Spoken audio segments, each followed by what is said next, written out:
And a warm welcome to those of you at home who have so much in store for them, alongside yours truly, Ali Najad and Henry Kilbane. Triton Poker Super High Roller Series, where the big stuff is on the menu. $150,000 event, day 2. That's what we're going to be bringing you. But when I say big stuff on the menu, I'm talking about tournaments, and not the Big Mac, but perhaps that's the nickname we should be giving to Finland's finest, who is upending poker and playing the largest, most eye-watering sit-and-goes the world's ever seen, and we're proud to be hosting him right here at Triton as he got down last night into the wee hours, Henry. Yeah, I mean, I had the pleasure of actually just tuning into some of the action. I know Kevin and Randy were in the booth for that. There was a $2 million heads-up sit-and-go, and it was wrapped up really quickly, actually. Aussie just went on an absolute tear. And I remember seeing that Rui Cao had actually bet against Foxen online. It was just like, okay, well, maybe Rui's just got, like, the deck read, thinks that Foxen can't get it done against Aussie, but then they more than doubled the stakes up to a $5 million heads-up match. And then saw Foxen getting it done there for, just like a profit of about $3 million in a few hours? Yeah. Pretty surreal, especially when you consider that Aussie is now $9 million in the hole on the trip, because he played Victor Malinowski, Limitless, lost $2 million and then $4 million. Couldn't martingale his way out of that one, and then $2 million to $5 million. At least he did pick up his first W, but as each one of these matches go on, Henry, I feel as though he's making an investment in picking his opponents and kind of observing them and collecting the ideas, as we like to say. And I think he really wants to hurt the high-stakes poker community. I think he wants to put a dent in it. Listen, give me $9 million. I guarantee a better ROI that he's had up until now, and I'll hurt a few people along the way. Okay, and I don't think that's you being cocky necessarily. No. I don't mean like hurt as in like playing people. Oh, I just mean I'll do good. I'll do good with it. We'll make some money. Maybe I'll hurt. I mean, who knows? But like, no, I don't mean playing. I mean, just give me the 9 mil. I'll go do some damage elsewhere. Listen, you'd be hurting the feelings of everybody who was there watching alongside you, because they wouldn't have an opportunity to tune into the stratospheric stuff, which, by the way, rumor has it, will be going down every night tonight as well. Late night, every night. And that's, of course, something that Randy and Kevin Rabbitschow will be bringing you, as will we here at Triton. But what we brought you yesterday was yet another champion, and that champion would be a familiar face. I'm talking about the 50K 7 Max, and if you missed it, here's how it shook out. 300. Pocket Kings for the Austrian Clemens Reuter. Made it 300,000 with 7 remaining, and then JNT decided off of a paltry stack that he would get it in there from the big blind. Queen 9 of spades was always in a bad way. JNT on his feet, and then out the door as he drew dead on the turn. Rather uneventful demise for him, 289,000, but once more adding to his all-time French money list lead. King Queen then for Punat would take on the 5s of Sam Muller, who was very patient before finding this spot. Outflopped on the Queen high board. On the turn, no help, and he would need to make 15 cents. Instead, he would make $391,000 as the sixth place finisher. 5 would remain. Another Austrian, Manuel Fritz, one of 3 that were at this final table, would pick pocket 9s, with which to get almost all of his chips in there. Brandon Wilson, a little bit of an oversight with the King-Queen, actually moved in the dark before the flop to ensure that he would get Fritz's commitment there as he tried to secure a pay ladder for the boys, and then he would secure the lead on the turn, courtesy of a Queen. Nina was needed, and instead the Cowboy would leave Wilson with 2 pair and leave Fritz on the outside with $504,000 for 5th. 4 would remain then. Clemens Reuter, the 3rd of the Austrians, and the 3rd to go up all in. This one far bigger than the one before it. 7.1 million, Reuter. King Queen, we saw Wilson perform well with that hand. And then the aces and 6s would mean some of the paint was swapped out. Take the kings and queens off the board, put jacks up there, and instead the 10 would seal Reuter's fate. 4th for $628,000, nothing to hang his head about. Final 3. Punat Punsri would get it in. 10-9 of clubs against Igor Yaroshevsky, who was the short stack 3-handed for quite some time, rallied, and then found a good spot until this flop, where Punsri ignited his rail with middle pair. trips on the turn. It wasn't over, though. Yaroshevsky could find a king, and instead, he could find no better than third place as all of his chips were absorbed by Punsri, who would take a massive chip lead into heads-up play. Yaroshevsky, a massive 766,000. Wilson and Punsri. Brandon slow playing a couple of kings. Against 10-9, Punsri found trouble on the flop and then relief on the turn as Wilson slow play ended up giving him plenty of outs despite being behind. Club, queen, king, jack or deuce, all would have done it. Instead, the ace on the end, and Punsri would actually allow Wilson to hang himself as he checked, and Brandon would commit the rest of his chips to what would ultimately be no better than a second place effort. 1.15 million, but the real story, of course, Thailand picking up its 5th title in the form of a Punat Punsri win, 1.7 million roughly. And I feel as though, Henry, Punat's superstardom is absolutely cemented if it wasn't already. Yeah, just completely and fully justified now. What, 5th title? He calls it Thai magic as well. Like, final 2 tables, he's all in. He's like, right, gonna need some Thai magic, just winning huge flips. He just gets it done. Listen, the Sorcerer has now gotten it done in 3 consecutive stops here at Triton. As impressive as all of this may be, the 5th title, 3 consecutive, it's the headline, but there are footnotes to talk about, including the final table performances for him. Yeah, I mean, look, he just made the final table of the Triton 1 main event, which, you know, he was chip leader, he was runaway chip leader. He got the lion's share of a heads-up deal because of how many chips he had. Right. Unable to close that one out, came second. But this is his 10th 7-figure cash at a Triton stop. That's eye-watering. That really is mad to be able to compile the results that he has, but also in the big stuff, in the big paydays. And the other one, as far as the FTs, he's made one at every single stop, excluding kind of the mini stop in Paradise. And I don't think anybody's looking at that and thinking, no, he hasn't. He's done it. Yeah, he's done it. I mean, and the consistency in which he's done it, where if you look at his conversion rate in terms of actually going deep in these, you rarely see Punat like come like 18th, 19th. Do you know what I mean? Like, yeah, he's sure. more of a either like final table, top 5, close it out kind of guy, or he's out, you know, final 3 tables, final 4 tables, because he's trying to build stacks and put himself in a good spot to actually go on and close these out. You know, reminds me a little bit of the likes of Artur Martirosyan and Alex Foxen in that way. And the reason I bring those 2 names up is because of Player of the Year implications, which didn't necessarily involve Punsri until this victory. Now, all of a sudden, he's sniffing at that 200K, which is going to be awarded at the end of this stop. Yeah, he picked up, I want to say, around 550 points. So he's still a ways out. I think he's around 600 points behind Artur. But what it does do is it's put him in a spot now, whereas if he goes on and makes another deep run, another final table, which we know Punat can do, it really puts him in contention. And we said this at the start of the series.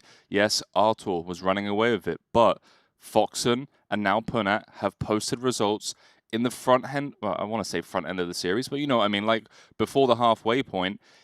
Look, this race isn't clear-cut yet. Yeah, that's a good point to make. And obviously, with all of this praise and all of this focus on Punat, we would be remiss if we overshadowed what this has meant for Brandon Wilson, a guy who, when he gets hot, he stays hot, very clumpy on his resume. Yeah, very much so. Impressive as the young American. He is, and we also pointed him out yesterday with Randy, where, again, Brandon is one of those guys, last series, the only results he had were final tables or no cash. So, again, someone else that just builds stacks and puts himself in a good spot. Well, listen, building on an already rather impressive career, Igor Yaroshevsky, who at that final table, I think, gave it all he had. I'm not so sure that anybody else parked in that seat was going to outperform the result that he ended up getting. But third, very, very solid. And you could see that his rail was quite proud of him.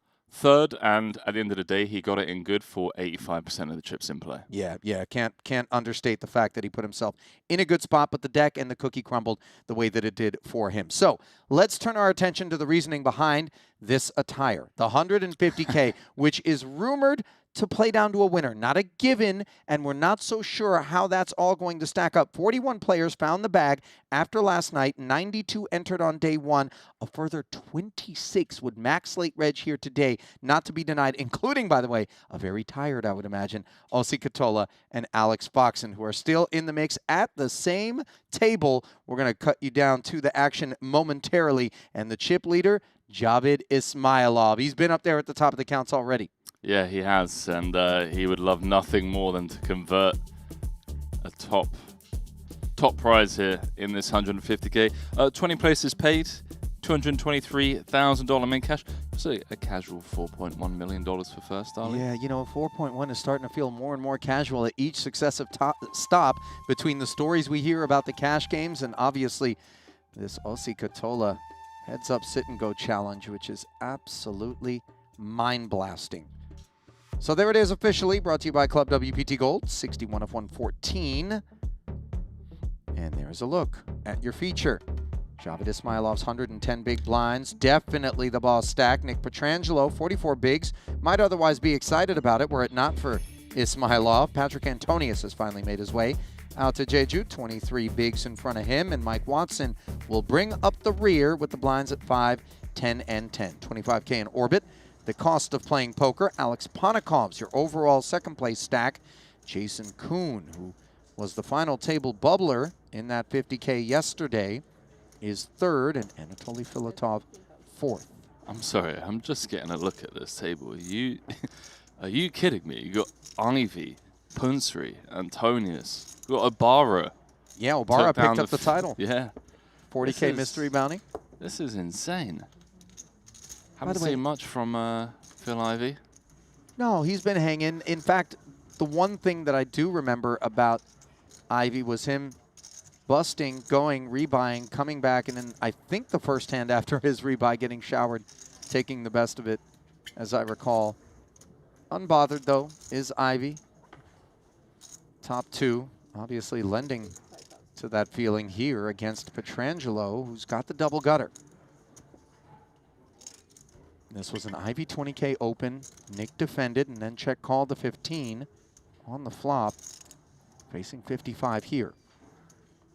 Turn bet is on the steeper side to go chasing not clean outs, you know, Jack 10, the King of Diamonds rolls off, 9 of Diamonds rolls off. Yeah, I like the fold. I think some people can fall in love with their equity there. Nicky P. Also just recognizing that Ivy has like 110K back, so it's one of those where if you make your hand, it's not like you're set to win a huge pot. Also, do you really want to be putting like bad beats on Ivy like early on day 2? I feel like you get put on a hit list. You know, as I'm listening to you, Henry, and the word early crossed your lips, I don't think early is when you got to bed just based on this Ossie Katola heads-up match. I know you mentioned you watched some of it. Did you watch all of it? I got like halfway through, I think, the 5 mil, yeah. That's remarkable. You're burning it at both ends, my friend. I mean, I wish I wasn't. I had a nap at 9 p.m., mate. I don't recommend the 9 p.m. nap if you're trying to get an early night. Sorry, I was going to say, there's some shallow stacks out there, byproduct of the max late reg. Sure. So it wouldn't surprise me to see us go from 61 to like 45 in the blink of an eye. Queen 10, Ismailov, the chip leader, being tussled with here.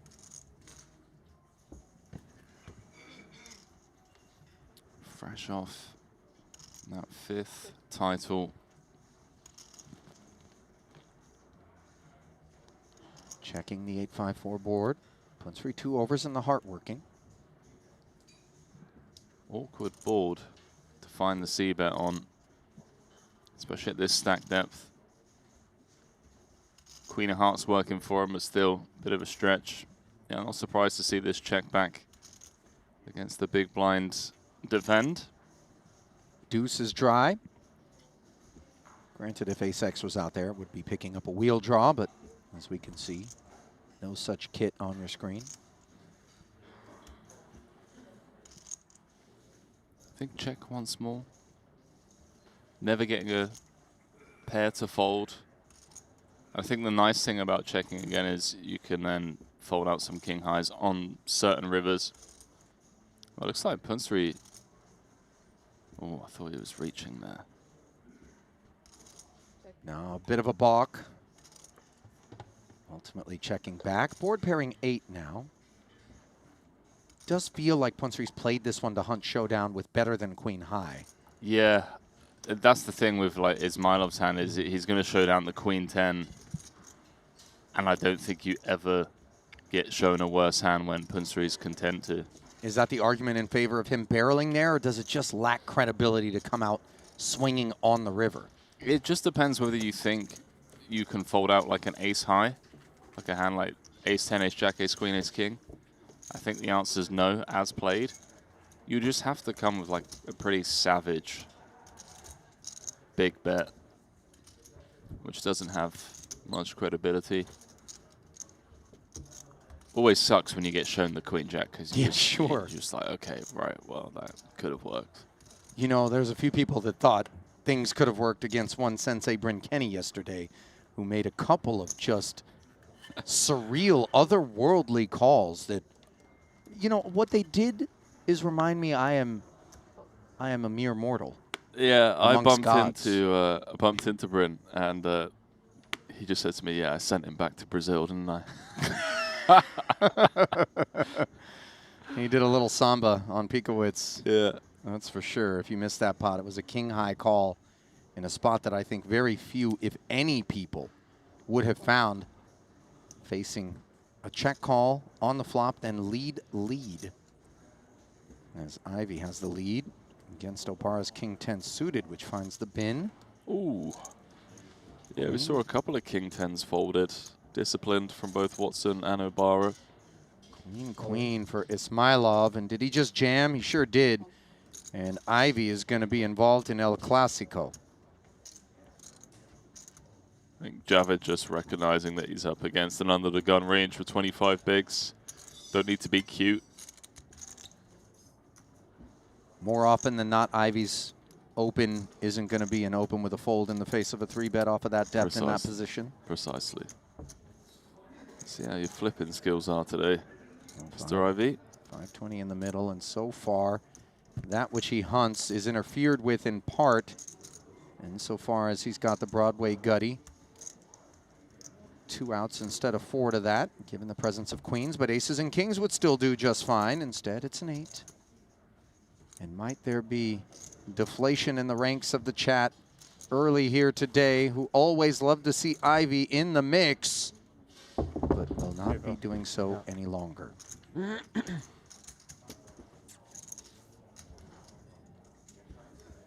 GG's to the legend, Phil Ivy. Well, you know, I wouldn't I'll mind. see you later, Ali. Thanks. It was nice, nice to commentary with you. Oh, listen, there's plenty for us to still be sinking our teeth into up here. I would love for Aussie to throw the gauntlet down on Ivy and play him in some of these cash games, Henry. Because that man doesn't back down from a challenge. You think Ivy would sit him? I feel like Ivy could find believers for sure, and I do. I think Ivy would sit. I think that might break. That might actually break the internet. Poker's internet, no doubt about it. Osi Katola versus Phil Ivy, 5 million ahead. Are you kidding me? I can see it. I can see the headlines now. King 9 of hearts on the marquee for Watson. And his final 98 slides forward. Sub 10 bigs, generally single decision points. Oh, wow. Well, those queens are being sticky. And while they detached Phil Ivy moments ago, they're looking to do the same to one Mike Watson.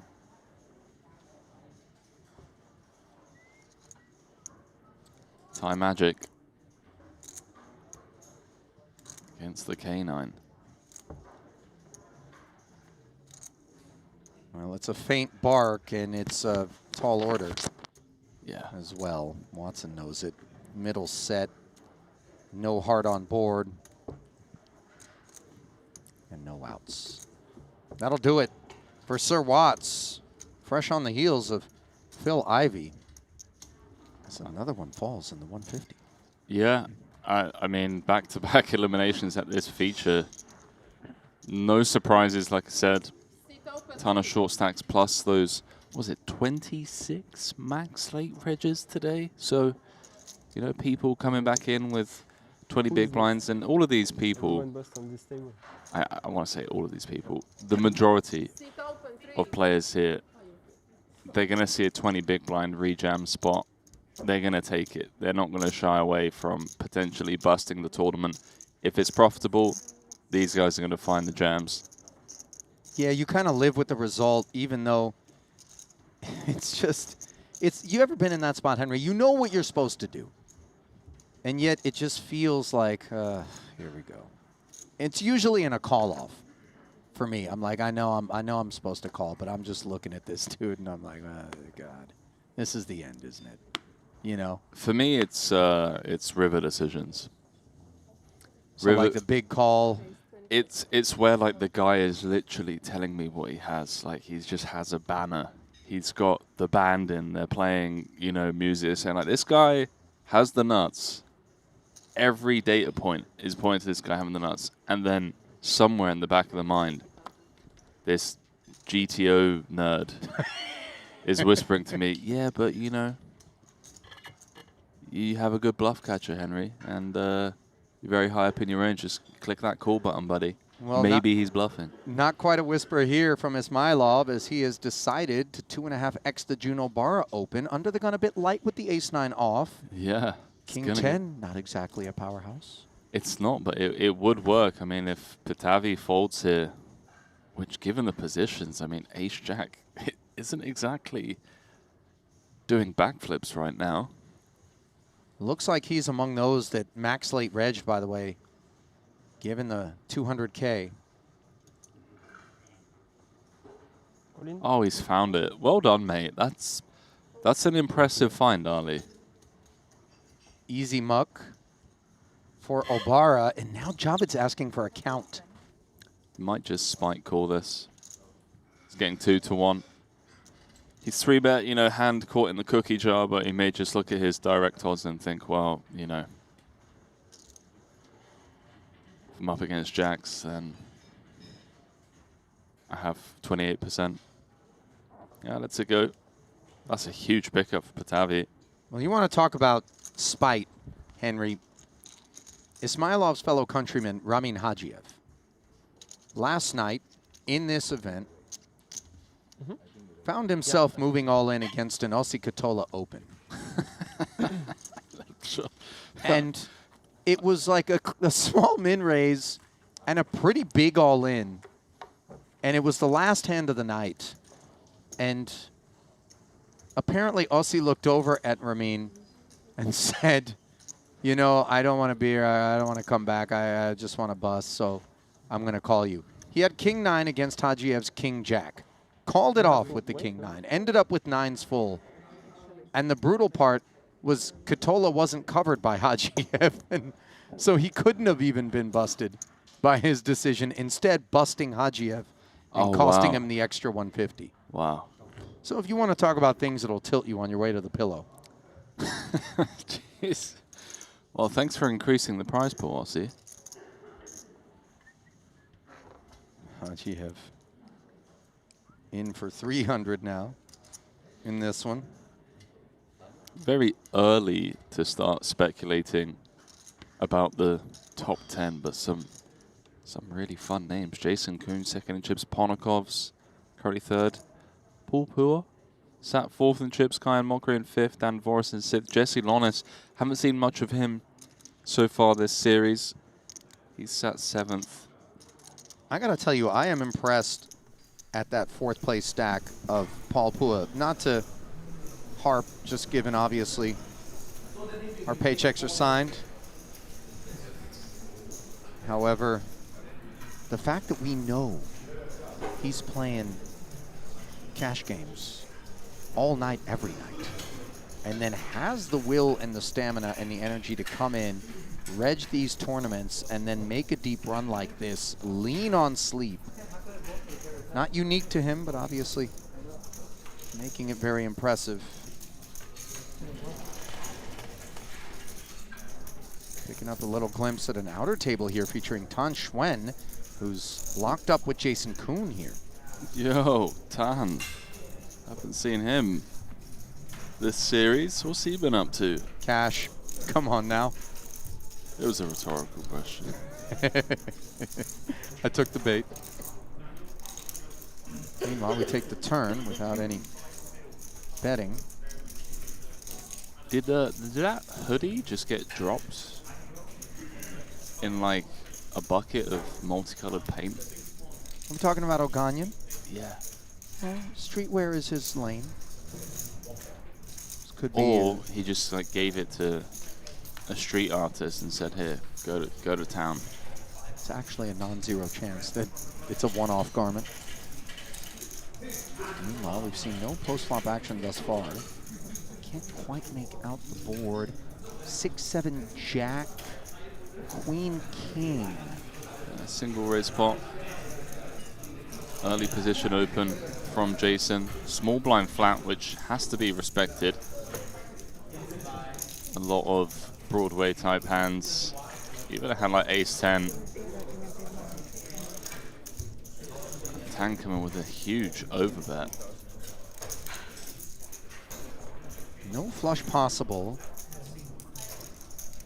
And you know, Jason's supposed to be the guy that has more of this board. Granted, Tan's call wasn't from the big, but rather the small.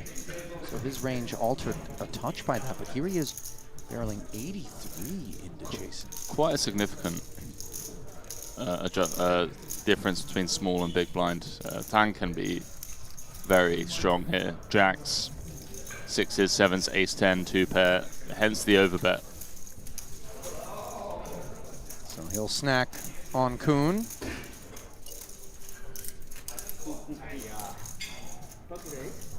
A little better, a little better. Poseidon Ho, Santosh Suvarna, Thomas Boivon, Well, that's a fun table. Wakil, Ding Biao, Kiat Lee. That's a very fun table. Oh wow, Mokri, yeah, you're not wrong. Let's hang out here for a minute.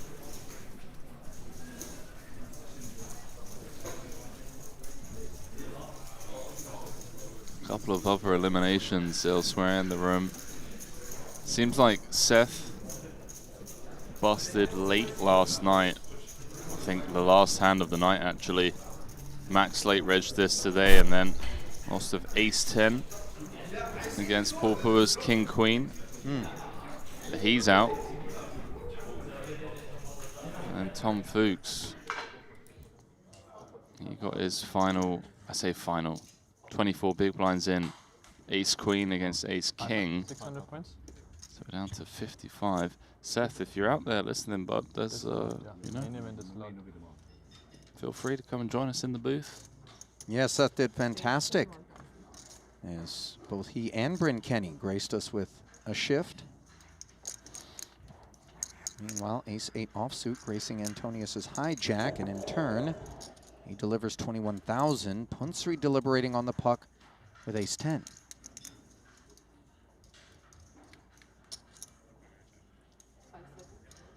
Ah, it's in my bag. Got you.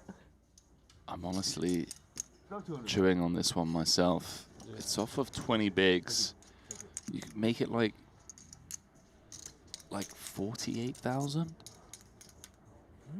Is flatting not a thing then? No. No, I think flatting's like the worst option. Well, he's gone bigger. Okay. 70 total. And Patabi's ace-jack shriveling, so you can see the value of Punsri's approach as it gets through the better ace and comfortably mows down the inferior one. Yeah, Patrick slapped on the wrist there. Ну что, барабаки, я на ТВ-столе опять.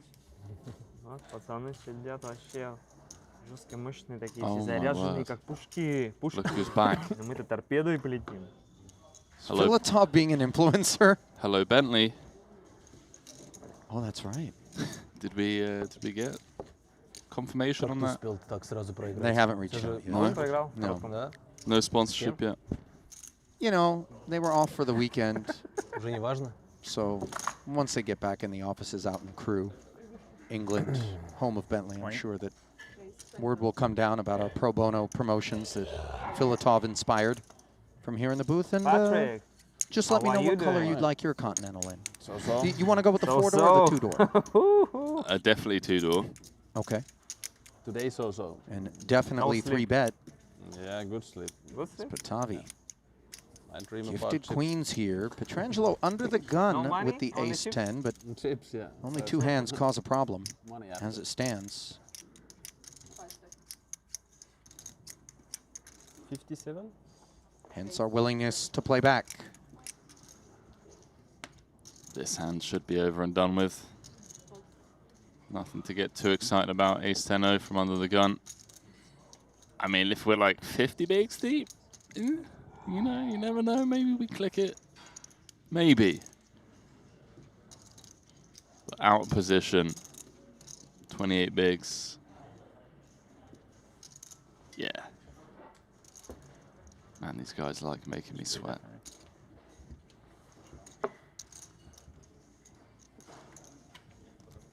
Thanks.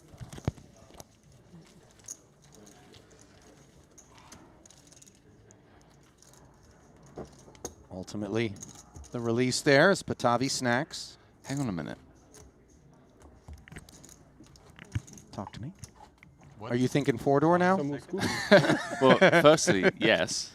Well, why would I go two-door? You know, you might end up with a family. The car That's seat, yeah. you know. Yeah. Might.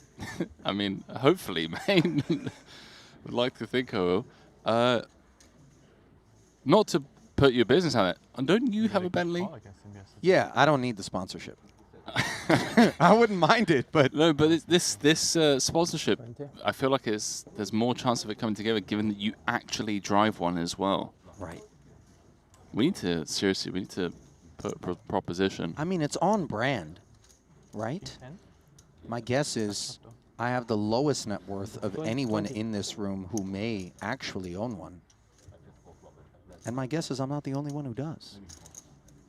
Amongst these ultra high net worth crushers. Currently waiting for the graphics to catch up. We got a mystery hand with Patavi, Jack 10 suited. There it is. Filatov's chewing on something. I think it's fine too, yeah. Ace 10 off. And that isn't an overcall. That's a man asking questions of Javid and Emelian to the tune of 85,000 decibels. I like the 3-bet in theory. Doesn't play well multi-way. Just take down the pot right here, right now. There's dead money out there. The thing I'm kind of worried about is that it's Javid. Javid gives me FU money vibes. You know, it's so funny. I was curious as to whether or not you would go into that specific direction, but he does seem like a guy that could, in any given moment, just look over and decide, you know what, I'd like to send you home. Yeah. I mean, we've seen it. We've literally seen it in the 60K. How do you feel about a flat with the king-queen off? It's dicey. Made dicier, I would imagine, by Patavi's flat. Patavi's flat, but also just like king, queen, out of position. I don't know. Taking it multi-way, the offsuit variety. I'd much rather flat the suited combo. And you'd much rather look up at something other than ace 7-4 for Filatov. This is delightful. Downsized follow-through of 40K. So, who's he trying to get sponsorship from today? I haven't made out the shirt, have you? I think it's a CP shirt, if I'm not mistaken. I like how you went with the acronym so as not to pro bono. Listen, they need to, if they want to... Your phone's on? Yeah, the phone's on. $100 a shout out. Wow, you really sold yourself cheap. I mean, listen. Unless every other Every- shout. Listen, I'll get in a good 80 today. You're going to ring the till, are you? Practice. In Coin Poker's Mario Mospok joins the feature table. Well, not just Coin Poker's Mario Mosbach, but also Triton Poker's Mario Mosbach, among our newest ambassadors. Oh, it's your big blind. Actually, on your way into the arena, you see Mosbach modeling some of the Triton. When I left, you didn't say that. Yeah, do you know, Huh? I have a bone to pick Double with Mario. Okay. There was a potential modeling gig for me to do some of the Triton merch, and then Janice, very rightly so, showered me and pulled up pictures of Mario and said, "Don't worry, here's our model. Mario's got this." And it was kind of in that moment that I knew my place. You know, I wouldn't call that a bad beat. I think he had the best hand. He did have the best hand. You know, I couldn't even argue with her. I was like, Nope. you know what, Janice? mystery, huh? Fair. Okay, normal. Fair. Come on, ex-professional footballer. Easy game, come on. You know, we get it. Antonius, Recently married as well. Five Yeah. or 6 months. Congratulations Amanda? to Yeah, I them think too. 17.5, 13. Ace Jack. Four to Congratulations for top you pair. have 17, yeah? 17.5. Smilov's defense. 17 and a half. yields And one nothing. top, yeah. Got half of those. 15. Should be over and done with. Did you do some crazy stuff, or did you just have you just busted everybody? Just busted everybody. He had like Crazy 3, 4 stuff is- double knockouts at the end. There it is. Insane. By the way, that's Captain Cognac, Javid Ismailov. So, It's you know, crazy stuff, huh? what we observe from him is tethered somewhat to the cognac intake levels. In terms of what you were alluding to earlier, Just I think there's correlation. Just depending on. Yeah, the third snifter in. I mean, yeah. It's like, wow, Jack 7 suited. We're in for 20 bigs. Let's go, baby. Buckle up. You know, he's doing a few things right, is Ismailov. It's not by accident that one ends up with such a big stack on more than one occasion in this event. I mean, Run Good will only take you so far.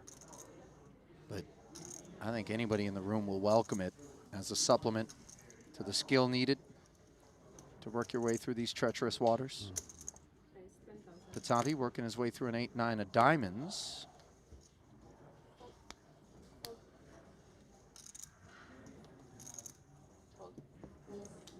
Over and out for Javid, 10-6, not interested either.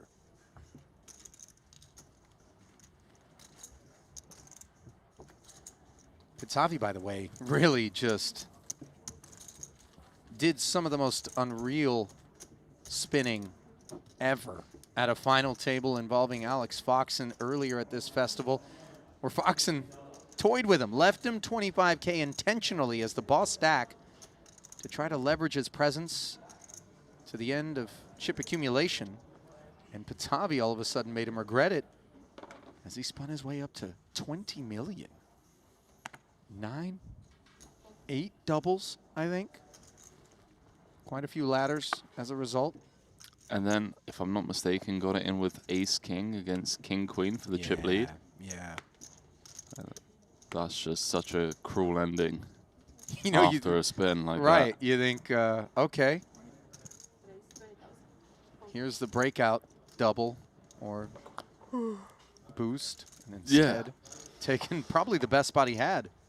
I along think the it way. was. I think it was for like 70% of the chips in play at the time.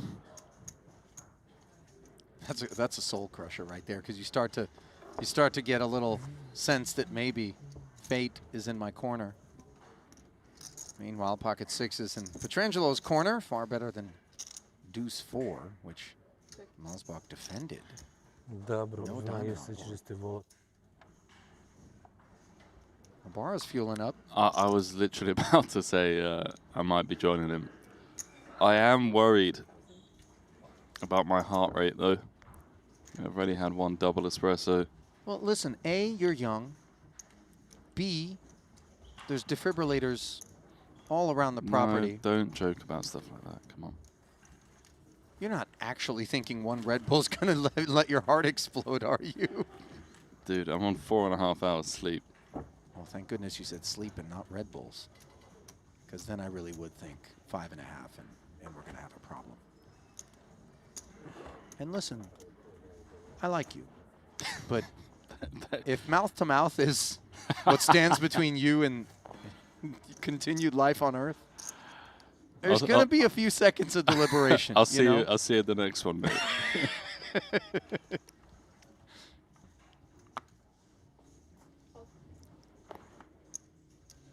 10-9 suited for Filatov. He's going to see about folks. Early position.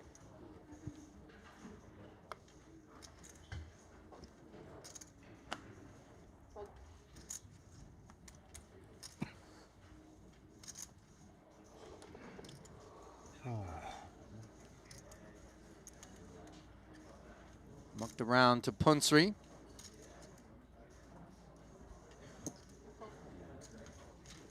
He's going to dig in. Hey, bro. I got moved to the Dominated, feature table. unimproved. Yeah. Filatov, backdoor diamonds in the gutty, checked over.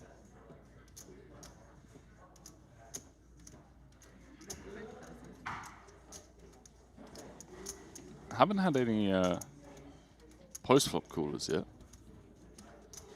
Not that I'm desperately... I was just thinking, why would you wish this upon anyone? It's a bit early in the day. This is morbid. Yeah, you're right.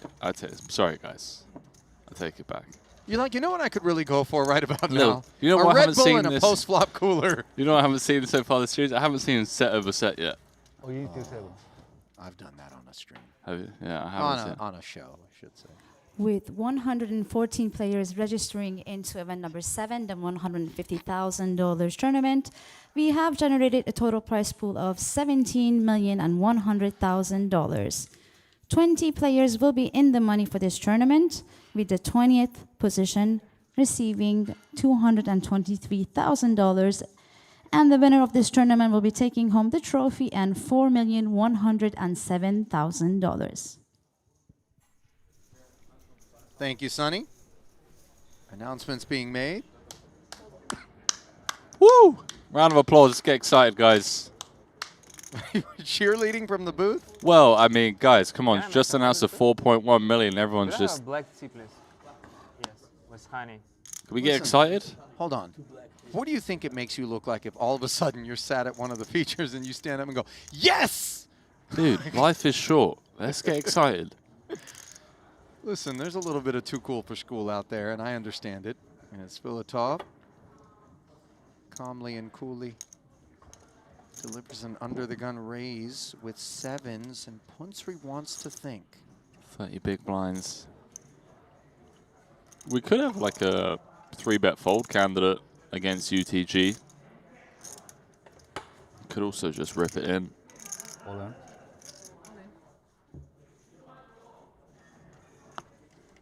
That's what he's chosen to do. It's really interesting for Filatov because he doesn't expect 8s, 9s, 10s to do this. Jacks maybe, plus throw in ace, king, ace, queen. So he's flipping against 2 of those hands.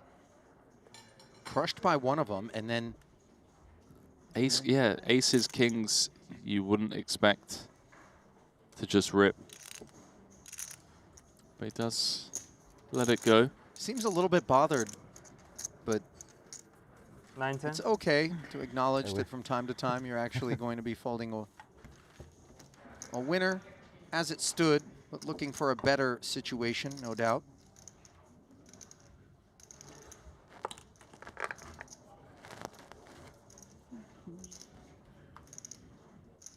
How much sleep do you think the viewers are on? Well, I'm sure we could find out were it not for the fact that seems like our YouTube chat, at least for you and I here, is down. And I'm Thank God. lonelier as a result. I'm kind of relieved. Here's an ace. And here's a muck, as we would hope Ismailov would approach that spot. Pocket fours for Patrick. His approach different.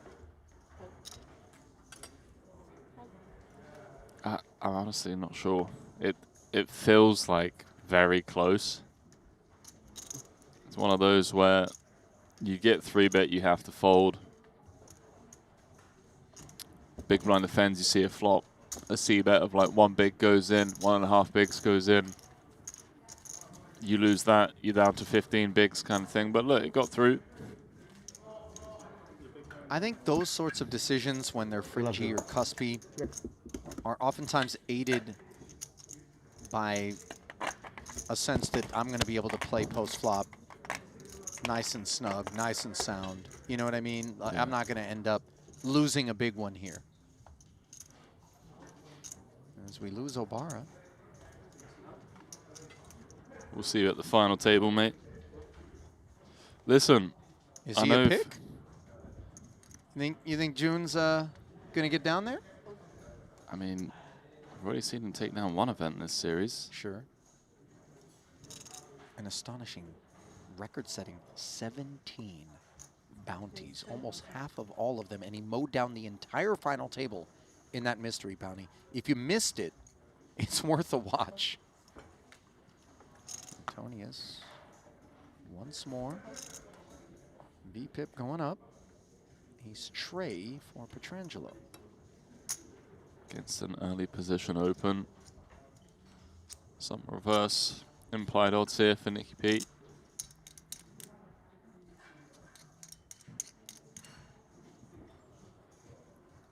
$68. Ooh. What?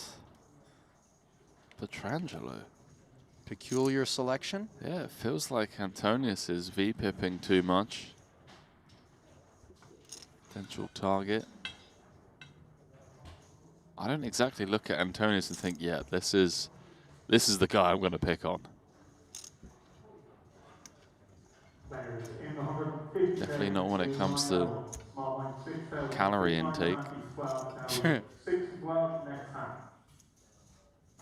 King, queen off. Is this durable enough? Obviously, position helps, but 48 more, pretty big ask. And when it comes in the face of our position, we expect Petrangelo to have quite a bit more than ace tray off. I think all in or fold is the play here at this stack depth. And the interfering properties of the offsuit king, queen lend nicely to that decision. Offsuit and also, I mean, yes, certainly blocking ace king, ace queen, you know, big pocket pairs. Petrangelo is very polar here out of the big blind. Obviously not performing great against hands you get snapped off by, but you do generate a decent amount of folds as well. No, lets it go. That's a really, really nice find for Petrangelo. Little spots like that where perhaps more often than not you'll see someone either fold or flat and then potentially lose that pot. And instead Petrangelo taking it without further altercation. Those are the little mini swings en route to potential victory. You cobble together. Certainly shed some light into what gear Nicky P is in, and that's the get after it gear, it seems. And the blinds getting escalated. 6, 12, and 12, 30 in orbit. Stacks are going to thin out a little bit. Now we're a good distance from the money, Henry. 51 left right now. 20 paid. Yeah. Most recent eliminations: Suvarna, Peters, GG's. Hajiev, Kiatli. 4 fallen since the last time we checked in. And I bring it up because Ismailov, as this overwhelming chip leader at this table, has been largely passive. Do you feel as though he should be activating more to try to run this stack up? With the 6-3, perhaps, as he reaches for what looks like 3-betting chips. You know, I promise I embarked upon that question without knowing that all of a sudden 6-3 off was going to lean on Filatov. who, by the way, doesn't waste any time calling. Queen 10 off. And I don't think this is how Javid scripted it. Has found the lead with bottom pair. Filatov 2 overs and a gutter, though. Good luck figuring this guy out, man.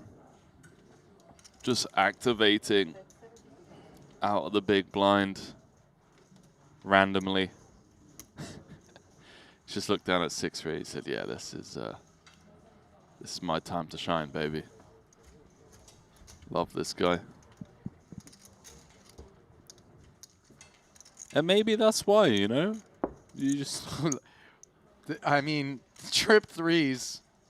snap checks it over as well. This is dirty. Absolute dirt merchant. Love it. Look at this. Up against Filatov with just queen high. All in. And you get check jammed on here, and it comes in so quickly, you feel soiled. That was beautiful. abusive. What did he Does show? he show the 6? Six I of think diamonds. he did show the 6. This dude, you know? 6-3. Yes. 6-3. Ah, 3 was yours.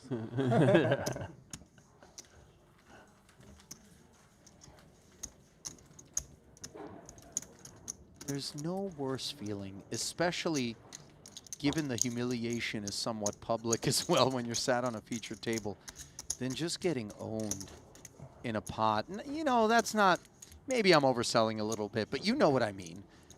Filatov thought, okay, this guy can be up to no good. He was right, dug in with the queen 10, has position, peels for the 72, and then all of a sudden he's like, now it's my pot. Now he doesn't have that second barrel in him. Here you go. Pot's mine. And then, no. It most certainly isn't. That's the response from Javid. Oh, sorry. Uh-oh. Should I stay? That's Anatoly's fault, not my fault. It is. How does it go? So now, if you fold or just fold, his bet stays. If you raise, he gets all his options back and he can take the chips back. Okay. Wow, this is interesting for a million. Recap what happens. Yeah, so if he calls or folds, Pitavi. the bet's, yeah, Pitavi, So I can take it back? the bet stays. Now that he's raised, though, he's opened the door for Filatov to potentially reopen the action, but actually bottom of range, so he's folded. Yeah, so Anatoly, once Pitavi open raises this pot, has all of his options back. He can either flat fold or re-raise. Wow, He chooses to muck, and Ismailov chooses to pile onto Pitavi with an ace-jack never off peaked. suit. He never The had Punisher at it I again. don't limp, right? Like, what the fuck?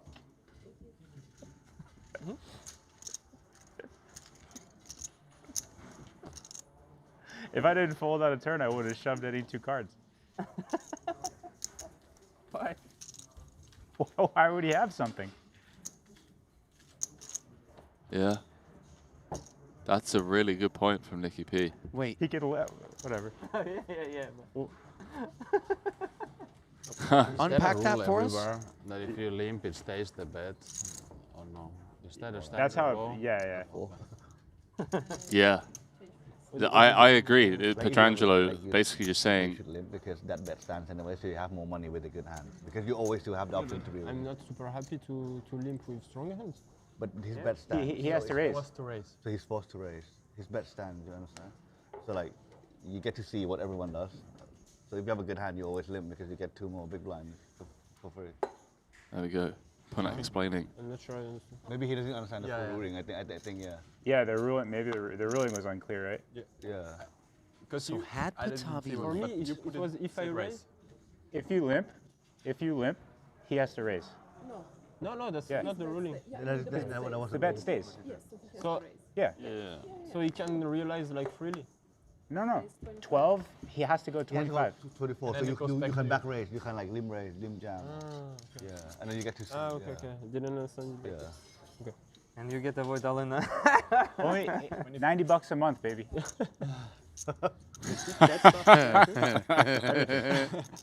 Wow. Fantastic. That should literally be GTO Labs' new New promo would've reel. played my I mean, strong hand. $90 a month, baby. Yeah, so that's the concept. You, With the menu shop now light.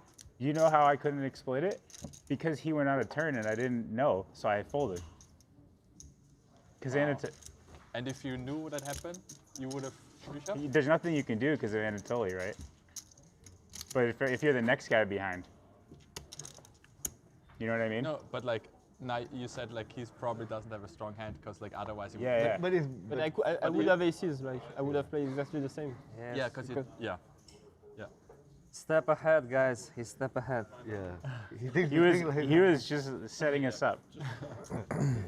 Well, interestingly enough, You need only 2 big blinds. the He needs read all on the Patavi's gold. hand, if he raises as opposed to limps and forces Filatov's action to remain, would be he can't be all that strong. Because if he was all that strong, he would limp and force Precisely. Filatov's action in and be able to back raise. Precisely. Nick Petrangelo snapped saying, like, had he not folded out of turn, he would have just jammed any 2 on Patavi because... But here's the fun part. In this case, that wasn't true because Patavi didn't understand the ruling. Correct. So he could have had, like, a legit hand there. Correct. And it would have been a disaster. You'd look up at him like, how do you have aces Yeah, here? exactly. No, that was a really fun hand. I think the discussion was the most fun part of it, as it is such a rare situation. That It'd kind be of- really sick if you had like your worst open, you can still just like limp jam versus you, right? Because then you just had like a hijack open. Because he's not so deep, right? He has School's in session with respect to something you don't see all that often, but every situation it's good to be studied in. As David Ismailov continues to hold court, 126 big blinds. Just look at how tight the gap is between all other parties, with the exception of Patrick Antonius, who sits 14 bigs. 10 bigs separate the remainder of the midfield. 23 bigs from Mosbach, up to the 33 of Petrangelo. That's a good point, actually. I really just clocked that. He has such an insane chip lead over the table. Actually overlooked Filatov at 38 bigs. So 15 bigs separating the midfield pack, but that's not a ton. Definitely a cluster. A6. Definitely an open. On the button, yes. And there it is.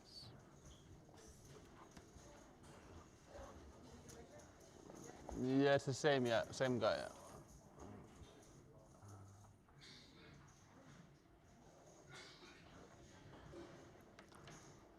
Sounds like someone's got the plague back in the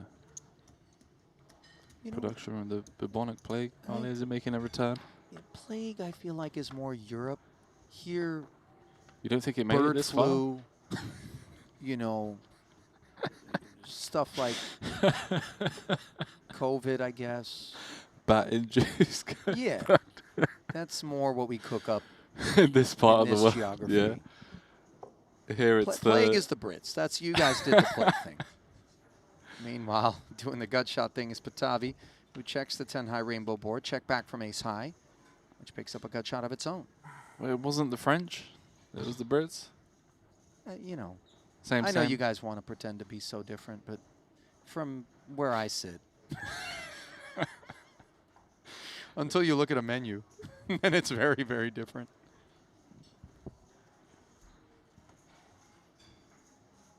But you're with me. I mean, we're in the H1N1 streets. You know, swine, bird, all the flus. all the Anything exotic that's flus. aerial. Yeah. Yeah. Meanwhile, Little Patavi. turn probe. I like it. Queen high, just try and fold out some king high, ace high type hands. Don't think it's going to work against this one. Mosbach, ace high could just very well be the best hand. Good luck. Also has that inside straight draw. Makes the call.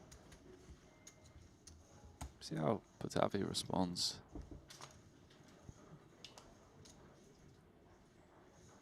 So another 40 into the middle and no improvements for either player. Backdoor clubs have arrived.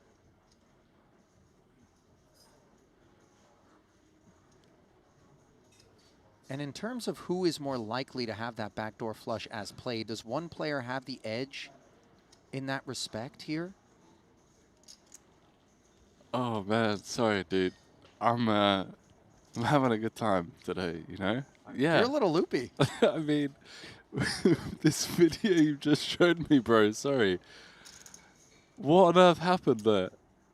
That What's was happening? Katola and Hajiev in the pot that I told you about. You thought I was kidding. That's crazy. 106. Yeah, I mean, look. It's a weird one. Yeah, ace high has showdown, but when you get a check in front of you, you feel like Patavi has showdown. Some kind of like 4x, maybe a river deuce. So I wonder if Double M wants to actually check this one down or turn it into a bluff. But to your question, I think with ranges as wide as these two ranges, both players can be sat on flushes here.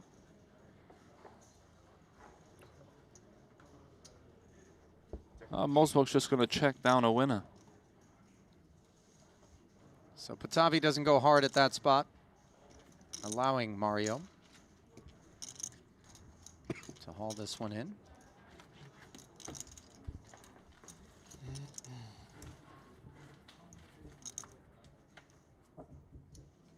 You ever get into the nursery rhyme streets as a child? Yeah. Oh, I was grinding the nursery rhymes. Remember Little Red Riding Hood? That nursery rhyme? Is that, I don't know, like a child's Like fairy fairy tale? tale, yeah. As I observe Patavi, I can't help but envision. I mean, it's not one of those oversized deals, you know what I mean? That one's form-fitting. Very French. Very French. Trey French. Yeah. 24. Trey Strong is Antonius. Any customers?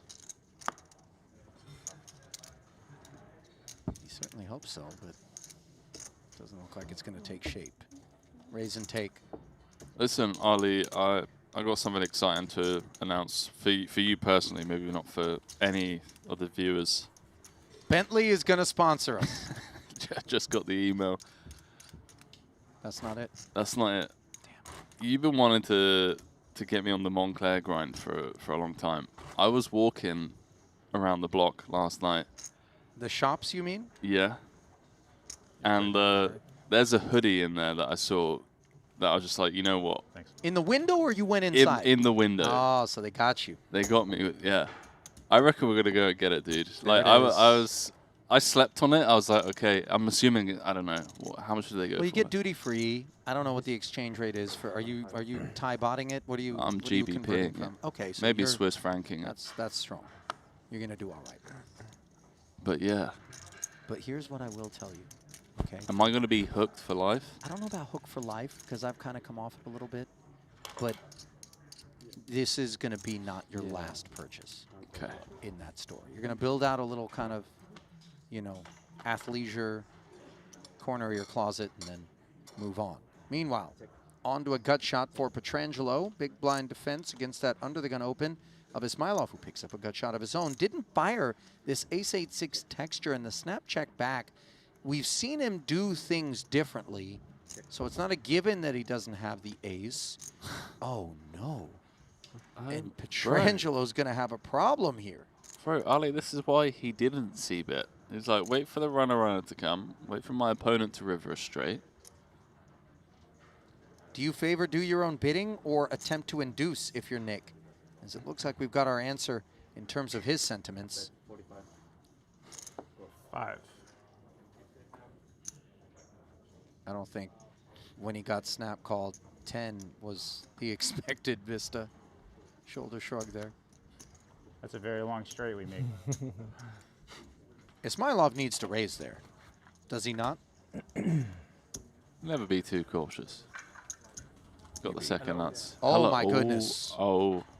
Look Right. who we bring to the stage, none other than Ossi Katola, and caution will be required unless you're ready to meet your maker, because Ossi will give you a spin, and it doesn't matter how deep he is or you are.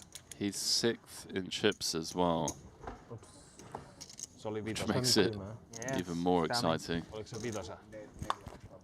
Okay. Later, maybe. Thank you very much.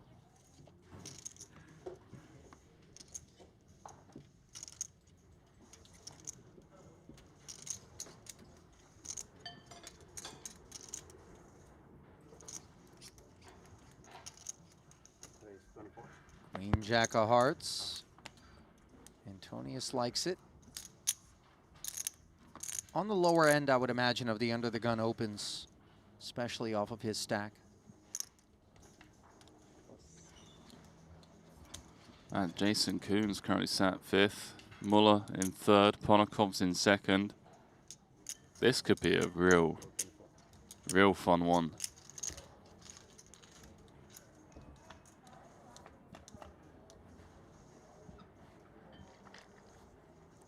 10-7 deuce with a couple of hearts, as Javid couldn't find the fold with 5-3 offsuit. It's my favorite hand for years. True story. Yeah. So if we're playing a pot, I just have to also consider the 5-3 being a possibility. No, it's not my favorite hand anymore, but it used to be for a very long time. So trying to backpedal, are you? 30K follow through with 2 overs and the flush draw.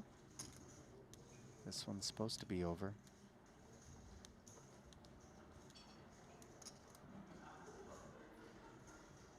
It's supposed to be over.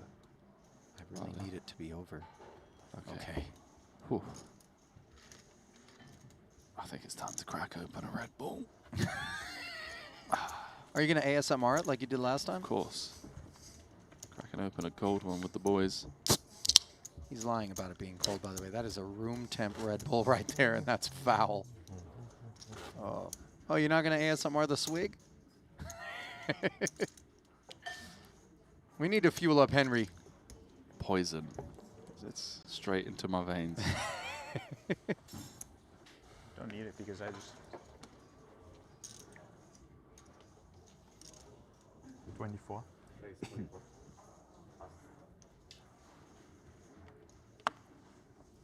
Mosbach, ace jack suited. Yeah. Oh, yeah. Yeah. like They were playing heads up until what time? 6 a.m., I'm told. Something like that. Story checks out. By the way, Katola wanted to keep going, but unfortunately, production had to tap out. I don't blame them one bit. They have been stretched here in Jeju. Okay. Yeah, the thing closed down. Smilov stretching the 24 up to 50. I Not think the biggest probably, 3-bet ever. 28 big blinds, so 340 to start. Nice. He's going to be out of position in an inflated pot with no improvements. On the Queen 9-7 board, 1 club out there. Mosbach not thrilled by the scenery either.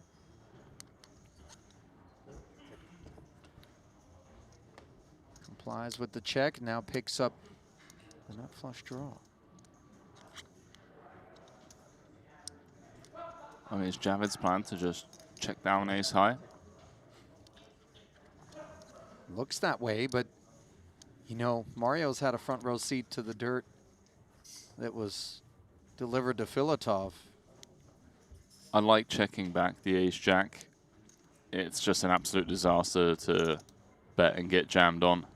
Mario agrees, and the bailout card for Ismailov on the end, as they'll both play ace high. Wow. Chop, chop. Maybe some history there between the two. I don't know.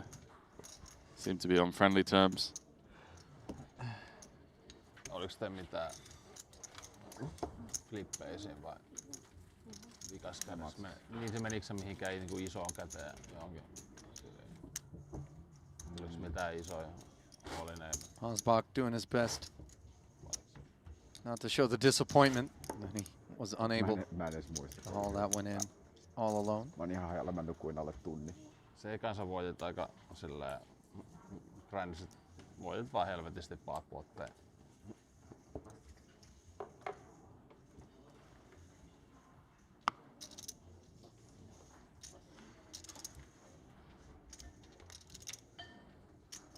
Ace 8 for Katola in the hijack.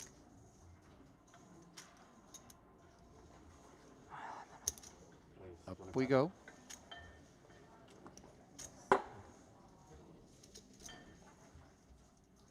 Baby ace on the button. And Ismailov plays it as a flat, Henry. That's precarious procedure there. No, this isn't precarious at all. This is Ismailov wanting to hurt Aussie. No. So flop something and do the dirty on a big hand. Ace, king, 6. Neither player with what we would call a big hand, but top pair is good. Advantage, Aussie. It's worth noting that coming into this feature table, Katola 6th overall in the field. Wow, round of knuckles, both with top pair. I confess, that was a surprising development. 4 of clubs now works hard.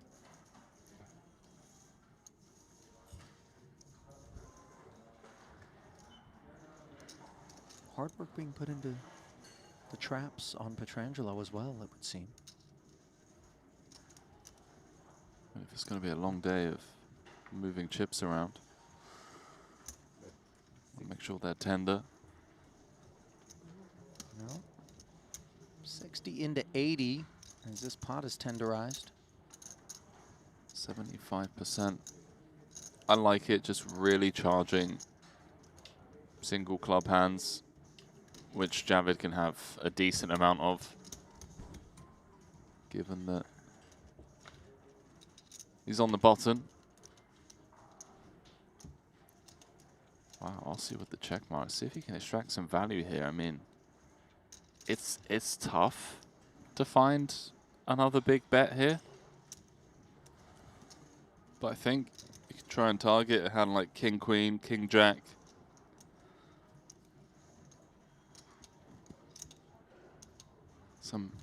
I mean, pocket pairs, you block pocket 8s. That sucks.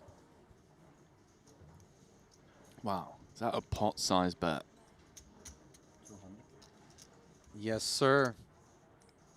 I mean, look at Ismailov.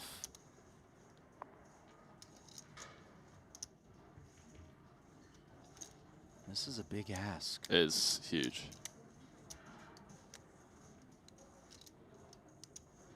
I don't think he's going to fold to Aussie in particular, Henry. I think he looks across the way and he feels as though I know this DNA. I've got a little bit of it myself. Yeah. Payday. This is pretty insane. I don't even know if Aussie expects to have the winner here when he gets called. Wow. 1.1 million chip pot. Sorry, up to 1.1 million for Aussie. Well, that's a warm welcome. Oh, this is going to be fun. I'm glad we have another hour or so with these guys. Ismailov knocked off of his high water mark, granted still sitting deep, but it's got some company in the form of Katola. 108 bigs for Javid and now 92 for Aussie. I'm going to call it now. Okay. We're going to see like a 1.5 million chip pot between these two. One of them's not making it into the money. They're going to play a really big one.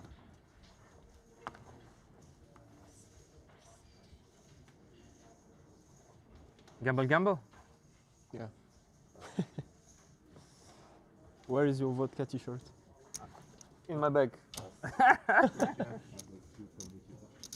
270. Oh.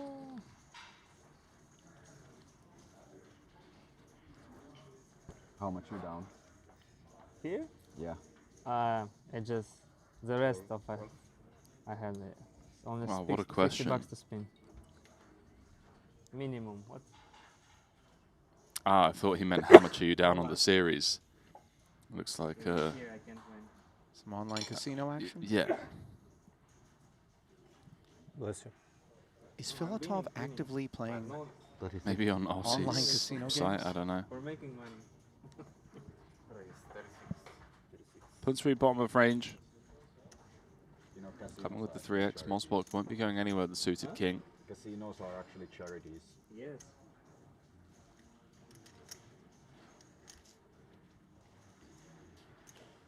I'm all in. King 4 suited. Gamble, gamble. Played as the limp jam there from Mosbach as he catches Punsri offsides. Elsewhere in the room, Samuel Muller has become the tournament chip leader.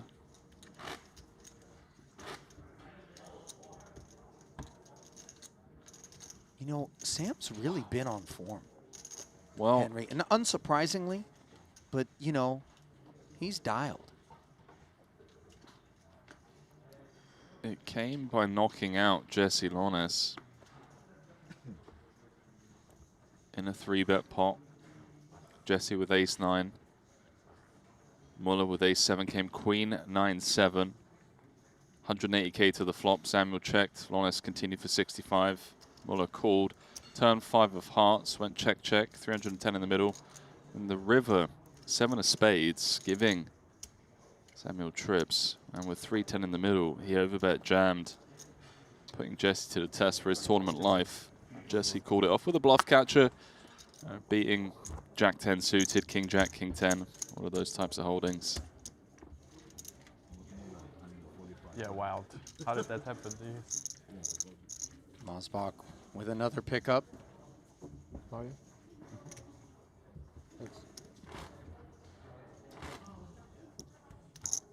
Elsewhere as well in the room, Foxen's doubled up. Jack's holding against the ace-queen of Bernard Binder. 6.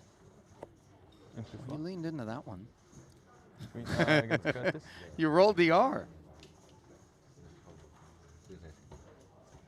Let's see if Katola leans into ace-9. Early position here under the gun. And this will tell us what gear he's in if he does.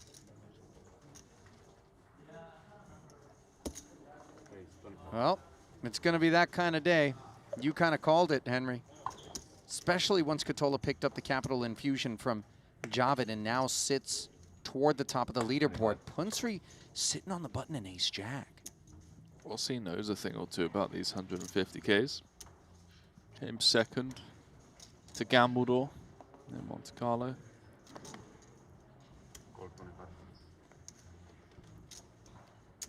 But I'm just going to flat on the button. Opens the door for Filatov to make it a 3-way affair. And 3K in the middle. King 8-6 with a couple of spades. Filatov with the flush draw. And he's actually got the most equity against these two ace highs.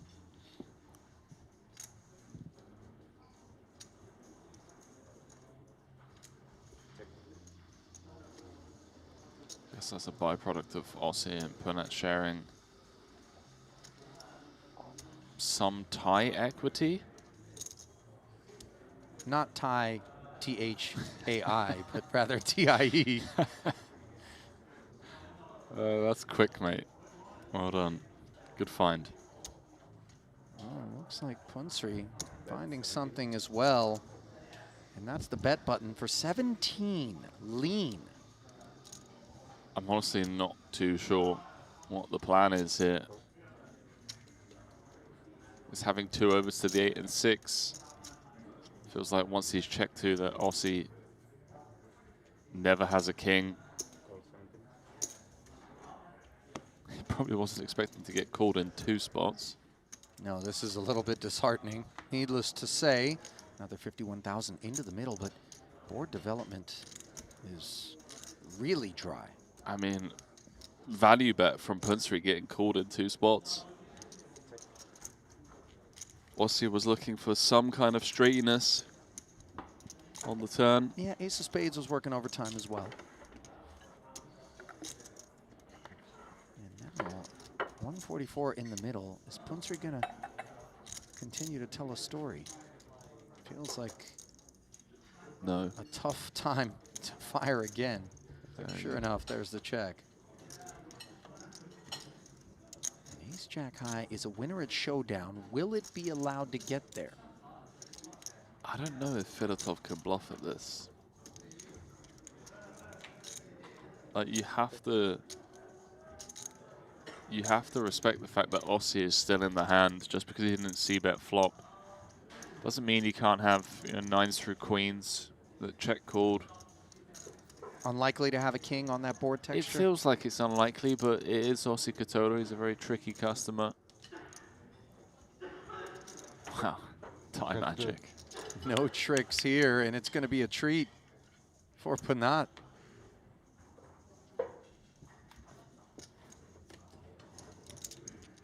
Punsri.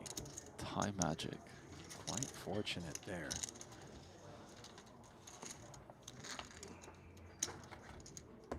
How does he just get to show down the ace jack? You know, sometimes, as Bryn Kenny would describe it, the angels are in your corner.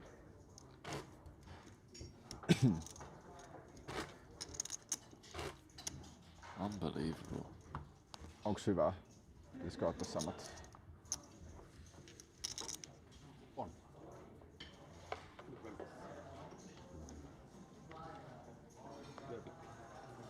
Shout out to Suha in the YouTube chat, by the way, as it's you back got it up. working.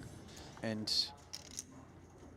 the submission that really tickled me was that in analyzing Aussie, says he's like a one-man heavy metal band bursting into a dignified classical music concert. I love that.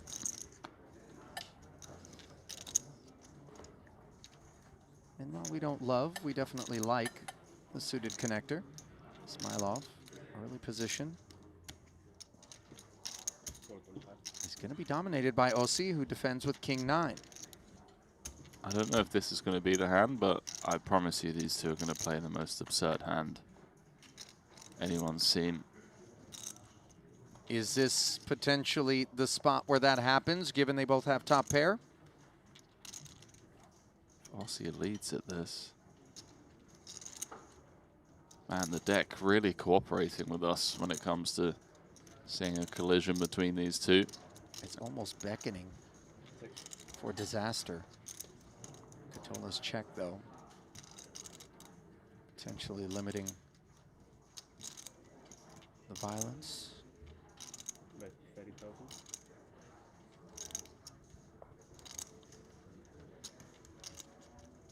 It's going to be tough for loads of money to go in if he doesn't check raise. Aussie just comes with check call, although Javid has before kind of inflicted pain on himself with aggression. 3 pairing on the turn, a card that Aussie can certainly have out of the big blind. It is a flush completing turn card as well. So maybe this isn't the hand. Ismailov might go for like 90K with plans to then check back most rivers. Still want to get value from a 7. You don't want to give free river to a hand like 10-8, 8-6. Instead, he checks back, and that allows Aussie to make a king high flush. And this is actually a really positive development in terms of limiting the damages for Javid.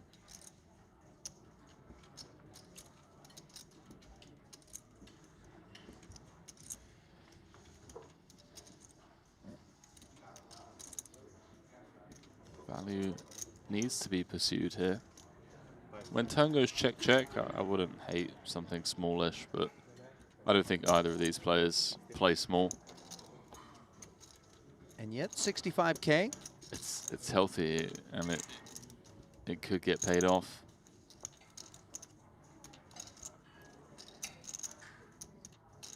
The thing is, when we check back the turn, we know we invite Katola to represent the flush on this particular board.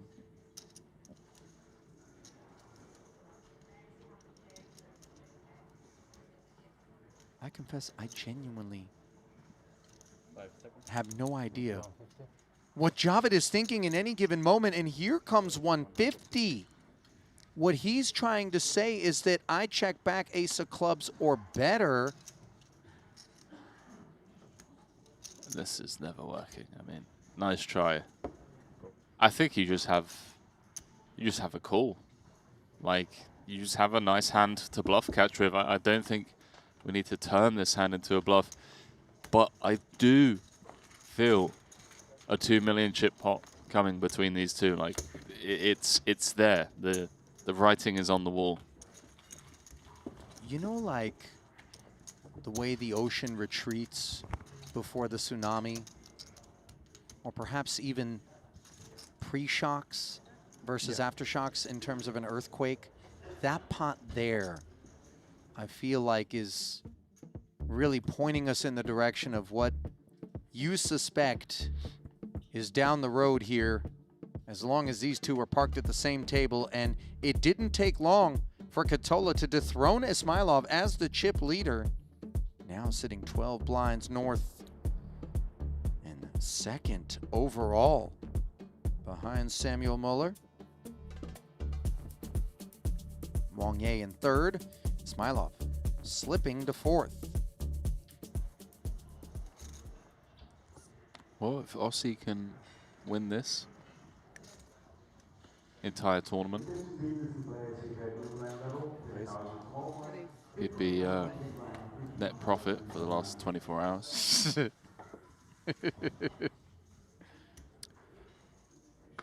Badawat, Sam, my girlfriend is saying your commentating is giving yaoi energy. Do you know what that is, Henry? I had to Jupiter it. So you looked it up? I did. And yet you still made the decision to illustrate it and highlight it? I mean, look, at least there's a career for us to fall back onto. You know? maybe we get your agent to hit up some Japanese. We're not far from. Yeah, there we go. The land of the rising sun. Maybe we go down there and audition for a few things. 10-6-5, couple of clubs here. Ismailov looking to get back on track. Ace-4 of clubs. Nut flush draw. Really positive developments for him after hanging around in the face of the Filatov 3-bet, and he is leading out, breaking with the betting flow. And the look on your face, Henry, suggests you don't like it.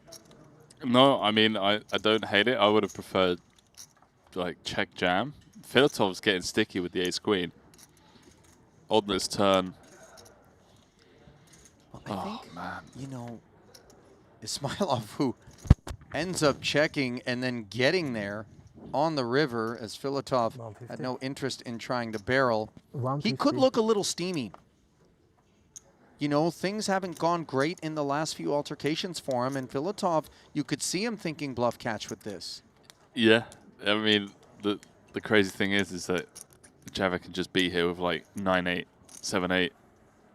I think Filatov just pays it off, queen of clubs in hand. Yeah, Javid gets paid 600K pot. He bounces back up to 1.4 million. Flush?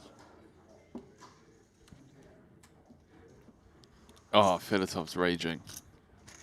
Yeah, he just took the dominant ace, and you can understand, I mean, put yourself in Filatov's shoes as he's observed kind of Ismailov's last few exchanges.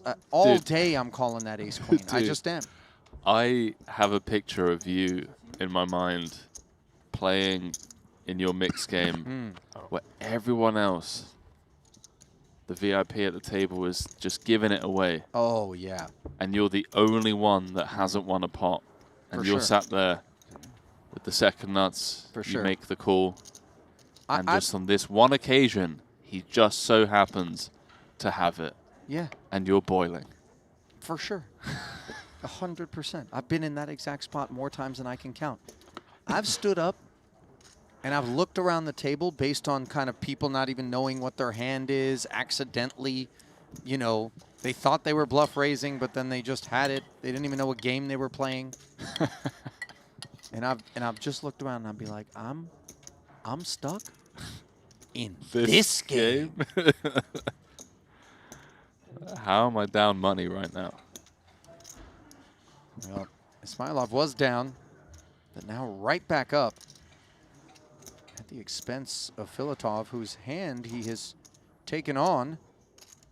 Ace, queen, Katola on the button. These two should play heads up. Ooh, for 5 million apiece. I don't know how much heads up experience Ismailov has, and by the way, with each successive match, I'll see.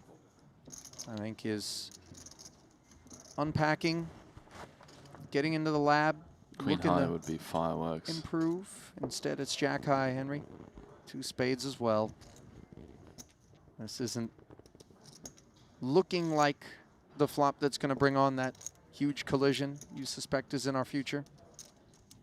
10 turn could be fun. Queen or a 10 turn.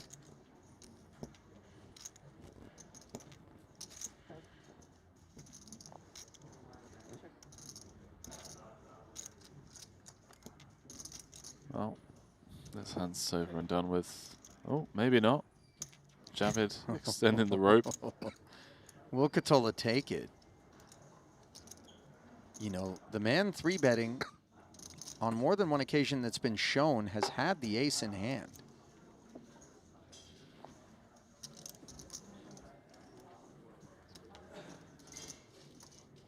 Check back from Katola, though. Spades arrive.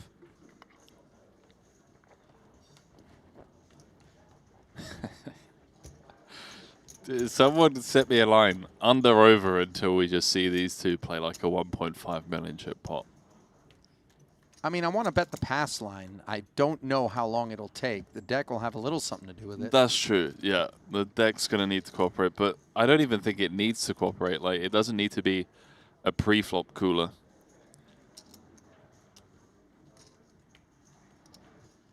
Why is Queen high not hit the muck yet? Well, I don't think it's because it's looking to bluff catch. Wow, and yet the flat call. Payday for Ismailov as a couple of skeptics intertwine. Oh, man. What are you thinking? Be honest. You thinking I wish I had a spare 150 laying around? Is that what you're thinking, Henry? You think it's that easy? Yeah. Just get out there and try to work your way through these guys? Well, it's like, you know, Filatov thought that as well. Exactly. And then he just gets put in the blender. By the way, lest some of you out there be thinking my companion here in the booth, Henry, couldn't get it done, you've cashed a Triton. I have. I mean, it wasn't 150K, but yeah. Well, remind those who maybe have forgotten or inform those who had no idea. I got Steve O'Dwyer. Yeah, you did get Steve I got Steve O'd. But the event, the festival, tell them. That was here in this card room, yeah, That's right. 25K. I think, wow, was it March of last year? Holy. Time flies. It does, yeah, a year and a half ago. But that was a really fun experience getting pieced up by Steve O'Dwyer. It was like a childhood dream come true. Grew up watching him. But you were in the black. We finished up on the trip. That was the only event you played, or did you play others? It was the only event. Yeah, I played some cash games, actually. It got very, very lucky in the cash game. I was down, like, a decent amount, and then there was, I think it was, like, final 3 hands of the night. It just ended up getting in this insane cooler spot where I just cooler the guy, like, nut boat over second nut boat. Win it all back. PLO? Yeah, to then only be stuck like 2K of this cash game, whereas and they've just announced like final 3 hands. I was pretty lucky. Sounds like you might have been pretty deep into the hole. Yeah, if 2K was like something you were excited about. As deuces were worth some excitement there. Blind versus blind. Ismailov's limp punished.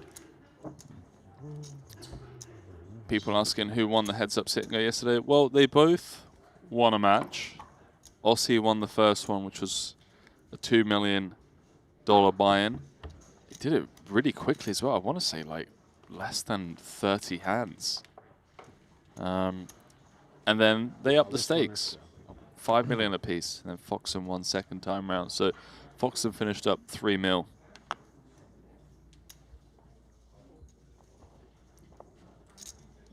Pocket tens for Katola. See, all Javid needs here is like king, queen, and we're playing like a really big pot.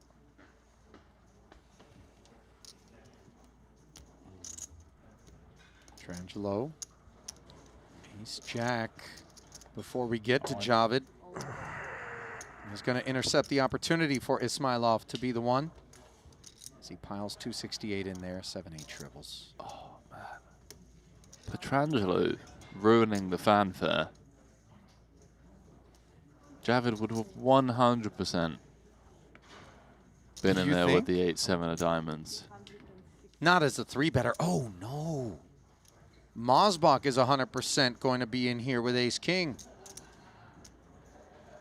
Double elimination for Aussie. Don't you wish that upon folks? Obviously, he's in a good spot.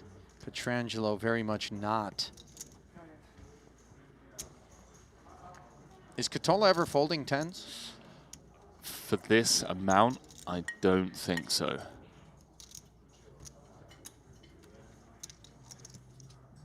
Mosbach, 27 bigs. Beautiful. Oh, he's going to let it go. Wow. Look at that.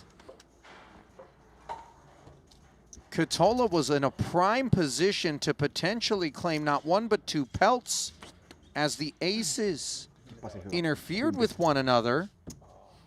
That's pretty Instead, brutal. Mosbach in prime position here to vanquish Petrangelo. Already seen a jack folded. Queen 9-4. Aussie would have been holding on, not letting on. How deflating this is.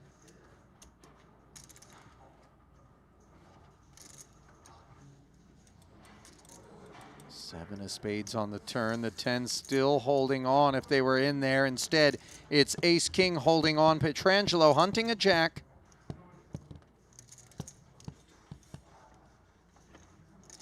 And it isn't. Bye, guys. So that's going to do it for Nicky P as he exits. And You win. one Seth Davies enters. Not this 150K, but rather this booth for the second time of the festival. And of course, a warm welcome to you, Seth. Good to have you here. I know it comes by virtue of the fact that you're not out there, though, so a little bit disheartened, I'm sure. Yeah, this is a tough one to watch from the sidelines, but here we are. Last hand for you, anything of note? What was the most consequential exchange you had while in this one, if any? I guess the last hand was kind of interesting. It was, I only had about 15 big blinds yet, but I ended up getting to a flop versus the big boss, Paul, in a 3-bet pot somehow with ace-10 suited. Flop king, queen, jack. Oh, wow. All in call. But he has king, queen, gets there on the river, so that was it for me. Yeah. But whatever, it was 15 big blinds pre-flop. I can't complain. How's the festival been treating you overall thus far? Well, we got some work to do? We got a lot of work to do. This, okay. I was in for 3 in this 150K. That's a bit of a painful day, but you know, we got this main event tomorrow. We got plenty of opportunities to get out. Well, some opportunities here for Antonius potentially with ace-7 suited on the button, but he declines given Patavi's open was from under the gun. Tight fold there. I would have called, I think. I feel like I've seen quite a few people go after Patrick's opens with some light 3-bets as well. Maybe a byproduct of folds like that if they just think he's playing a few pips too tight. Yep. Pretty interesting pre-flop spot from Patavi here. His hand might be strong enough to just shove for 17 big blinds, or not 17, 13 big blinds. So the developments absent Patrick, who would have flopped the nut flush draw, are 2 overs and backdoor clubs versus a gutter and backdoor diamonds for Punsri, who slips it over to Patavi. As goofy as it is, I think he should just go all in here. Why is that? We got less than 2x pot to play. He gets to actually stack some worse hands. I think if he goes all in, Punet's probably supposed to call with a hand like this because he just has live pairs plus the open-ender and backdoor flush draw. So you kind of do a couple things. You stack some worse hands. You realize all your equity with your overcards and your backdoors, and you even blow them out with, say, a hand like 9-3 of diamonds, which you don't necessarily want to get to a turn. Well, it would have been a massive overbet if he had taken that particular approach. Instead, a small 25K C bet, which is comfortably called by Punsri, and comfort for Patavi comes in the form of a queen for top pair. Yeah, massive card for his range. Punet should have a lot of things like he has, and maybe some 5x as well. So anything above an 8 is just really friendly to Patavi. What do you think size-wise here, like setting it up across 3 streets? Just go Geo? Very interesting, yeah. It's tough to go Geo though, right? Like when the SPR's this low. Yeah, it's what, about 35, 40%. I think his range should shove sometimes. I think this hand's too strong. I think if he had a hand like Ace-King or Ace-10, he should shove sometimes. Although Ace-10 might just be all in pre-flop, but Ace-King for sure. And then have some smaller size as well. So yeah, I would bet something like 35% pot here. 45? Because you do want to, you do just want Punet to call all in with a hand like, say, 10-8, 8x with clubs. Well, he seems to agree with you on that one. Nailed it. Good job. I think this is a nice play. This is just a really effective bet size versus a hand like Punet has. He's really in a tough spot to continue here. His 10 might be dead if Patavi has like Ace-King of clubs. So yeah, nicely done there.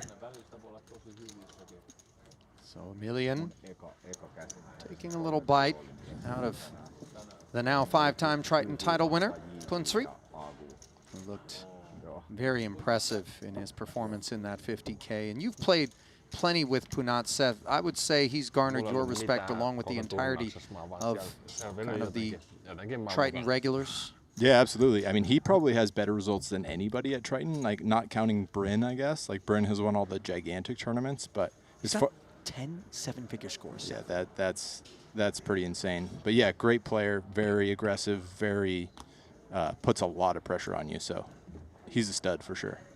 Filatov applying pressure with the entirety of his ammo. Ace King, Ace Deuce, +3. I think he's got to go with it here. It's just 6 big blinds. I think a suited ace is good enough. Patavi just has 20 big blinds behind. Sorry. Does take the jam spot. Tommy's going to get out of the way. All right. Duck needed. Spin being provided. And that's Punsri. 2 guys that are both having big weeks. Anatoly had that big score the other night. Squaring off in a 208K pot.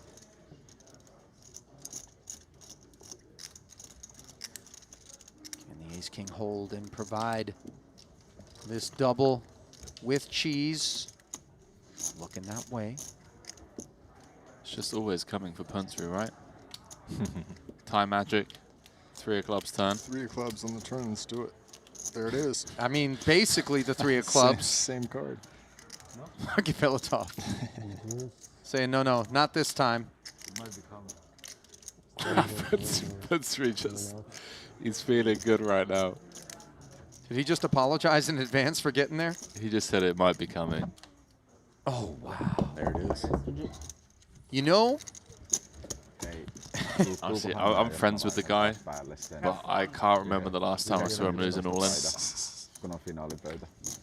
but it isn't the kind of, you know, there are times, Henry and Seth, I think you would agree, where you see these sorts of results posted and you kind of are a naysayer. You think, oh, the guy's just sun running. Sure, he's running good, but I don't think that causes people to detract from the respect that his game has earned.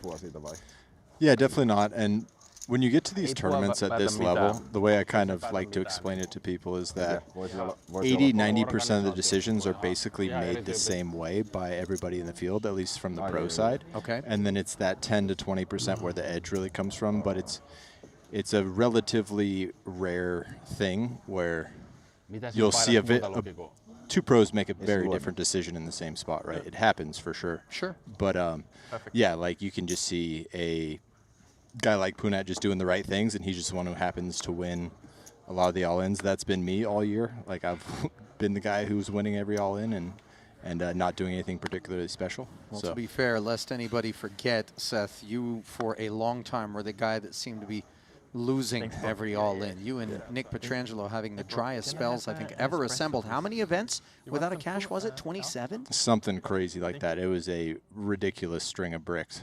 I mean, and all of that pain finally turning around and yielding some pleasure. Yeah, it's been a fun year. We got 2 big stacks going at it here.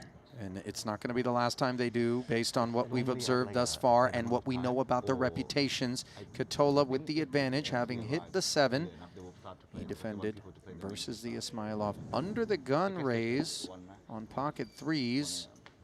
No follow through, and now a little gut shot acquired for Javid. Javid's a really fun player to play with. He gets a lot of action going. He's yeah, great energy too. I really like the guy. Yeah, super chill. Yep. You ever sharing a little cognac? He does love a cognac. And Katola now making noise. I wouldn't be surprised to see a raise here. He does like to raise turn bets. He likes to take unorthodox lines, it feels. I don't know if it's the hunt for glory, but he does end up binning it. Yeah, very unpredictable guy. Going back to your conversation about going on dry spells at these stakes, what's some of the things, or maybe a small bit of advice you could give to viewers out there when it comes to kind of just embracing tournament variance? Because obviously we see it here, we see the stakes that you guys are playing for. It can't be easy to just keep showing up every day, right, and just putting in the work. Yeah, it's kind of hard to. What you really have to do is just realize that it's coming at some point. You know, the way this feels when you do this full time, it just feels like you're just losing, going down a hill, and then all of a sudden you just get like this explosive result, which is just the nature of tournaments, right? You can win a tournament for 100 buy-ins if it's a smaller one. So having experienced it is obviously the best medicine for that, because you're like, okay, I get it now. You know, I paid my dues for years, and then I got this explosive upswing. But yeah, you just kind of have to have faith in what you're doing, and having a good support group around you is the way you get through it. But yeah, I would say that part of it is key, because I would imagine, Seth, if you are indeed human, that the days got pretty dark somewhere along the way where you begin to have self-doubt creep in and question whether or not this world is for you. Yeah, absolutely. I think all of us have had that happen, had those thoughts run through our head. And it's, yeah, it's a tough thing to deal with. You know, we're not really built for this. We're not really built for just the amount of time and hands it takes for your variance to smooth out. You just got to deal with it. And by the way, there's no guarantee that it ever will smooth out. There's probably some very talented players that just ended up front-loading all the run bad and couldn't fade it. Yeah, luckily I got a seat in the commentary booth, so. Yeah. No, I mean, you're absolutely right. You know, like is 1 decade enough? Probably not. Is 50 years enough? Hopefully. Hopefully. So, yeah, I mean, we've seen plenty of strong players come and go, and plenty of weak players come and go as well. Well, wouldn't classify these hands as weak or, for that matter, all that strong. Katola, who had the best of it pre, continues to post as Patavi, who did 3-bet the No, button. no, no. Oh, other way Katola, around, yeah, forgive me. Katola 3-bet. Katola, who did 3-bet from the small blind. I would have liked to have just seen a continue here from Aussie rather than giving a free turn card to 6 outs. I agree with that. Patavi should almost always have 2 overcards to the 6. How's that for a turn card that'll generate some excitement? Flush draws in both camps. Patavi's no good, of course. This is a pretty interesting spot. I mean, again, this is a spot where if I was Patavi, I probably would have just gone all in pre-flop. But his range is very, very centered around these kind of middling, not great suited cards. Like, he should have a hand like 10-8 suited, Jack-8 suited very, very often here. And then just have, like, aces. Well, Katola has an idea that King-6 may be good as it stands, and if it isn't, it's obviously not drawing dead. Yeah, maybe you just check flop knowing that a spade's going to roll off and you stack the guy. That's the way to do it. Ace of spades, river.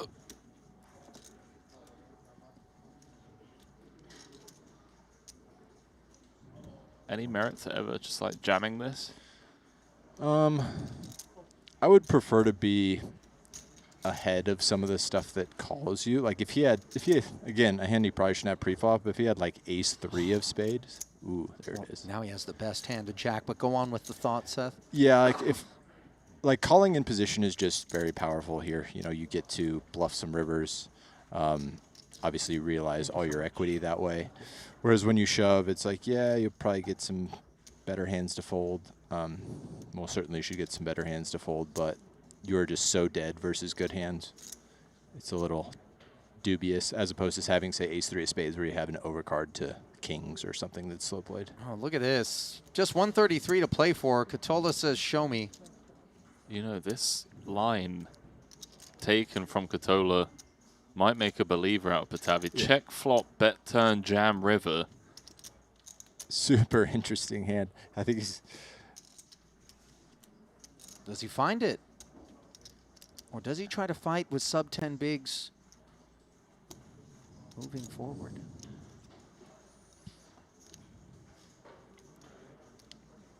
Where's your head at if you're parked in Patavi's seat with this hand? I mean, I don't think I ever would be because I would have gone all in pre-flop. But I guess if I had Jack-8 suited here, which is a potential hand, I mean, it's easy for me to say this given I can see their cards, but with a guy like Aussie, there's just a lot of randomness involved. You know, like, I don't know if he is quite sure whether he's value betting or bluffing.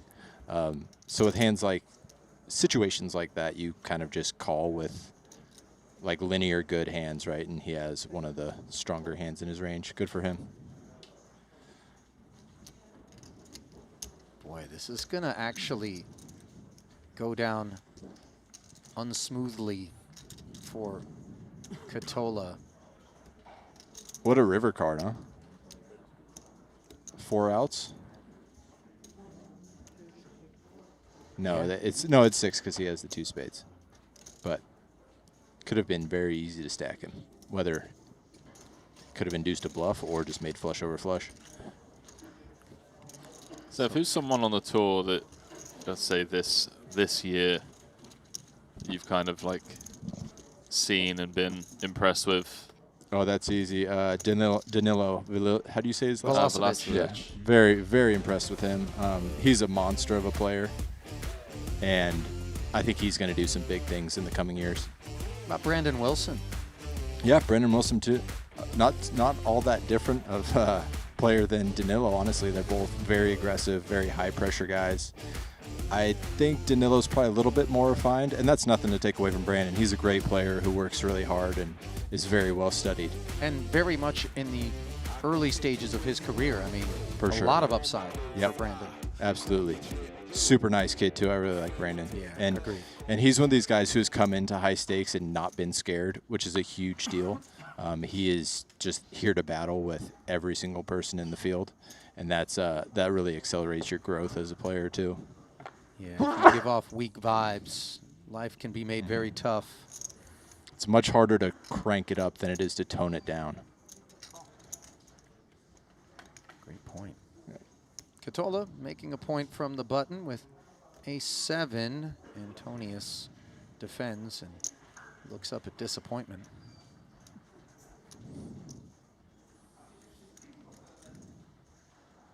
Kind of a similar spot to when Patavi at the king-queen. I think Aussie should just go all in here for 2x spot. That's something that just kind of happens a lot in these super short stacked single raise spots. So no betting post. Board pairing 10. You been watching any of these heads-up matches, Seth? I haven't been watching them. I've been hearing about them. I need to go back and watch the footage. But what an insane situation going on here. The stakes being played. Modern day Andy Beal. Yeah. They played for what, 2 million and 5 million last night? Is that right? They did, yeah. And when we say they, you know, we can safely surmise that they, when it comes to Alex, is both Foxen and all of the people who had a taste. Yeah. I mean, you won't find too many people out there who could just pony up 7 million of their own money for a couple heads-up sit-and-goes. Patrick just deciding to give up. Full shutdown. Which I'm totally fine with. Yeah. And I mean, it's not completely impossible for him to win, right? Like Aussie's not just there grinding solid ranges. You know, he might just have deuce 3 suited and just be done with the hand for some reason. I don't think in terms of word association, when I say Aussie, you think grind. Yeah, those two things don't really, that's not a Venn diagram there. No. That's two separate bubbles. He does seem to love poker, though. He's playing a lot lately, playing some crazy stakes very often. Modern day Andy Beal. Mm-hmm. If you don't know who that is, billionaire man from the banking world who decided once upon a time that he would come down to Las Vegas. And when I say that, I'm not talking like the 50s. I mean, this is modern era. And take on basically the best in the game at the time, the likes of Chip Reese and Doyle Brunson. Jennifer Harmon was in there, too. Phil Ivey. The corporation, they called themselves, right? Correct. Antonius in there, by the way, for all of it. A top Catola's cut off open. Let's see if he wants to gamble. Hey. Yeah, what was the book called about Andy Beal? The Professor, the Banker, and the Suicide King? Uh-huh. Yeah. Great book, by the way. Yeah, great read. Another great poker read that I read recently was Positively Fifth Street. Yeah, great move. James McManus. James McManus, yeah, about the, I'm spacing the name of the family right now. They own the Binions yep. family. Yep. Mitä oli? Oli 2 isoa. 2 isoa. Joo, naulanka. Mikä? Naula ja 3 isoin sen kanssa. What was the story behind Bill? Samaa maata. He owned a bank. Owned a bank, billionaire. Also owned an aerospace company. I don't know if that was successful or not, but yeah, his whole theory was he tried to just make the stakes high enough to scare the hell out of the pros, and I don't think it ever really worked. I think he just lost a lot. I mean, I think they did get scared. Yeah, but they didn't get busted. Right. I think that's you get some recreational players who kind of think that sometimes, but poker is poker. There's fundamentals in the sense where it's like the pros are going to crush much weaker players by value betting thinly, by just having the proper hands and the proper lines. So it's not necessarily that scary to do that, right? Like it's not scary to call a 3-bet with queen jack suited and like call when you make top pair, you know. You know, in that sense, I feel as though something that would benefit those that endeavor to do that would be to not allow for there to be aggregate bankrolls, as we see Antonius not allowing Ismailov's cutoff open here. You see the smirk. Nowhere to go for the 4 deuce, but into the bin. Yep. But if you told whoever wanted to challenge you, you got to be on your own. You know, and I don't know whether or not you can actually ever, you know, enforce that, right? But maybe, just maybe, when a huge chunk of your net worth is on the line in a heads-up battle, where that's the highest variance form of poker in any single sample, right? I mean, yeah. I mean, it's the only problem with that is you're talking about it like Andy Beal's a guy who's a billionaire. there's not too many billionaire poker players walking around. So Sure. if that's the stipulation, you have to have 100% of yourself. The stakes are just going to be so low that Andy Beal probably doesn't even want to play. So I do think, however, that, you know, there's a lot of guys out there who would be willing to take the shot. oh, for sure. You know, Yeah, I'm absolutely. worth 6. Let's play for 2. No, I mean there's plenty of guys in this room who would be worth 6 and play for 5.8. Like you underestimate the degen in this room. Yeah. But I mean, this room is a bit different than kind of your average poker player because everybody in here is willing to go down by the sword if they think it's a good spot. So these aren't the guys who are going to get run over by a rich guy. Well, Antonius It's fine. has run over the last 2 pots. This time, he's raising. There's your man, Vlasovic. Yeah, there he is. Wow, I told you, man. People are jamming pretty lightly on Patrick. Like, they've been going after him with some pretty light 3-bets. This is out there. Nicely done by Patabi there. That's a class of hand that's very aggressive in this situation. The ace wheel offsuit from the big blind versus a late position open. So good job. I don't know, man. If I'm Antonius and I'm watching back the tape for this one, I'm just like, okay, well, all of you are uninvited to the birthday party. Well, the newly invited at our current feature table, Vlasovic and Henrik Hecklin, although I'm not sure how much time we're going to have to continue to observe them, as the new feature table will be heading our way. You caught a glimpse there at Foxen. That not the next featured table, but Alex not looking any worse for the wear. He's had a long Playing night. all night, yeah. Long night, but I think he'll take his $3 million in profit and be happy about that. Well, the full $3 million, obviously, Yeah. not going to him, but Fair enough. nevertheless, it's a nice pickup. Yep. I'm sure he did really well. Without specifically talking about Alex, and I know you just mentioned there's people in the room who are worth 6 and will play for 5.8. Don't underestimate the degen. What would you say the average appetite for reasonable exposure is from a percentage standpoint in one of these matches that OC is hosting from the pro side? You Man. think 10% is like a reasonable expectation? I think it'll be wildly different between people. Okay, who's played so far? Jungle Man and Mockery. Jungle Man, Mockery, Victor, and Foxen. I mean, I'm not close enough with any of those guys to really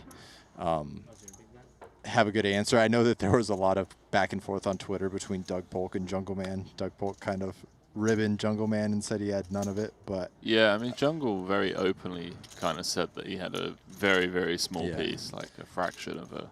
yeah, he was saying something. He like got scammed for a bunch of money recently and was pretty felted, but you know, wish I had some better speculation, but I just don't really know those guys too much. But there's some successful poker players. I would say some 10% pieces were pretty likely, which is insane, by the way. Playing a 500K heads up sit and Yeah, go. of course. 95,000. Mosbach catching Ismailov. Offsides. This could be a fun one. Let's see if Javid wants to do something. I think he was inspired by Gambledore with that open. Oh, yeah. I miss him. Yeah, Vladimir Korzinin.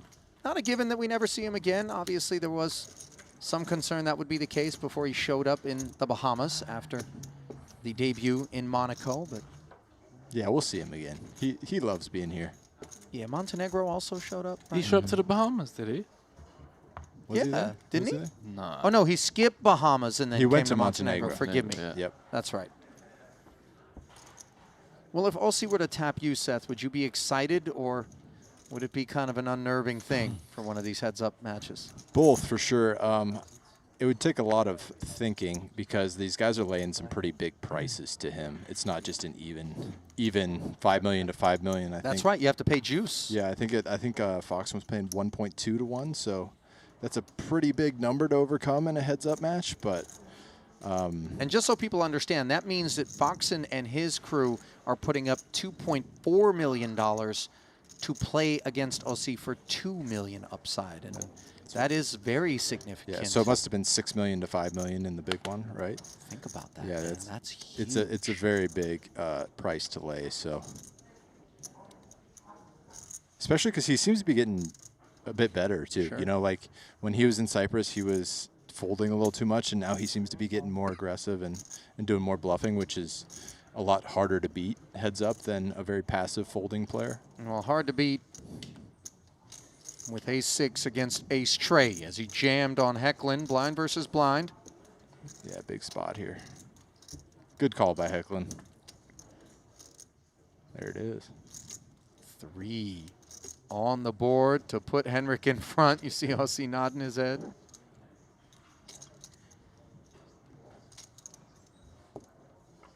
Working his way through some lunch, not working his way into the lead on the turn, however, and all Hecklin needs to do is fade a 6.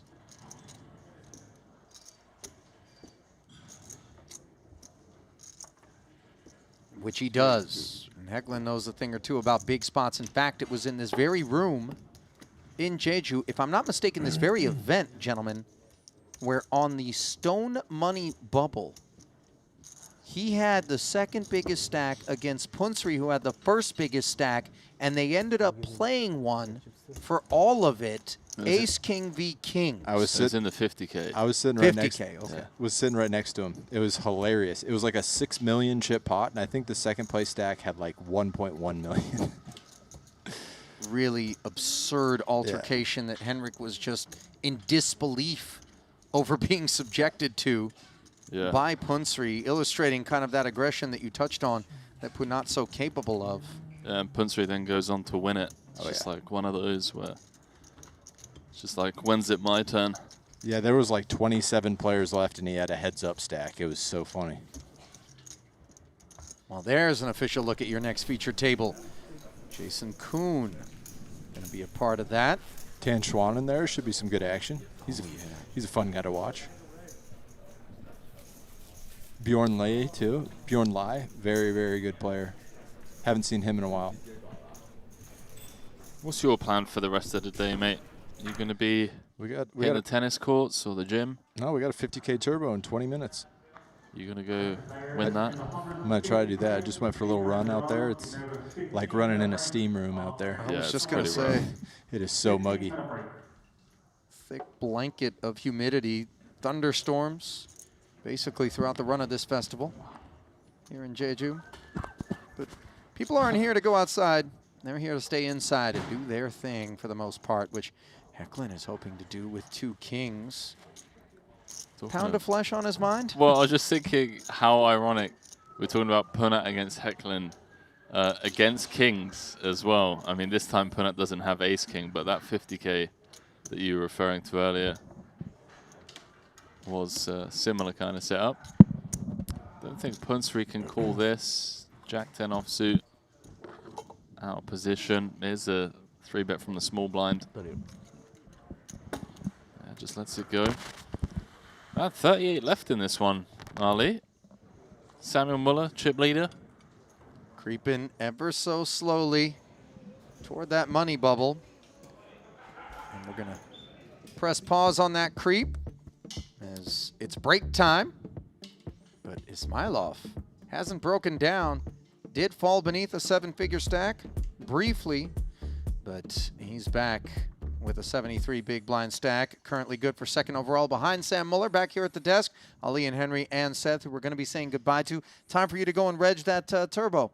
Yeah, gotta try to build a little momentum before the main event tomorrow. Right on, man. Well, we certainly luck, appreciate dude. you coming out and spending a little bit of time with us. Appreciate those of you who are watching, and there's plenty more still to come. Don't go anywhere. Back in about 10 minutes' time with continuing coverage of the 150K.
I've played against the best, I've won on the biggest stage. But what if I told you, it's not just about luck or talent. It's about using the right tools. GTO Wizard is the fastest and most efficient way to study any spot in poker. This is how you level up your game. This is how you unlock your potential. Don't get left behind. Get GTO Wizard today. Beat the best, crush the rest.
Mortal.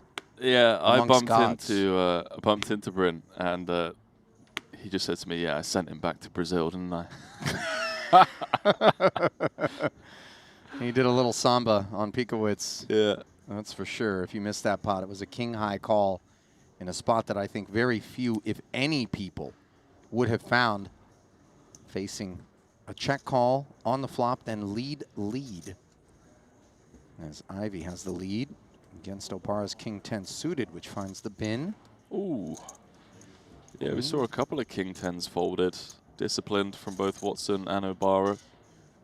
Queen for Ismailov. And did he just jam? He sure did. And Ivy is going to be involved in El Clasico. I think Javid just recognizing that he's up against an under the gun range for 25 bigs. Don't need to be cute. More often than not, Ivy's open isn't going to be an open with a fold in the face of a 3-bet off of that depth in that position. Precisely.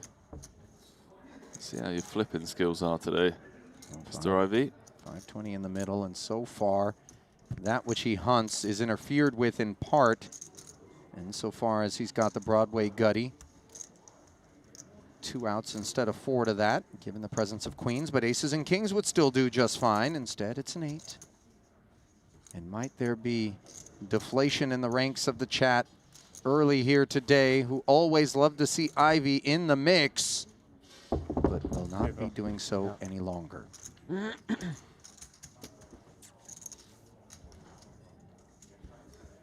GG's to the legend, Phil Ivy. Seat open 3. Well, you know, I wouldn't mind. I'll see you later, Ali. Thanks. It's nice, nice to commentary with you. Oh, listen, there's plenty for us to still be sinking our teeth into up here. Piccatola versus Phil Ivy, $5 million ahead. Are you kidding me? I can see it. I can see the headlines now. King 9 of hearts on the marquee for Watson. And his final 98 slides forward. Sub 10 bigs, generally single decision points. Oh, wow. Well, those queens are being sticky. And while they detached Phil Ivy moments ago, they're looking to do the same to one Mike Watson.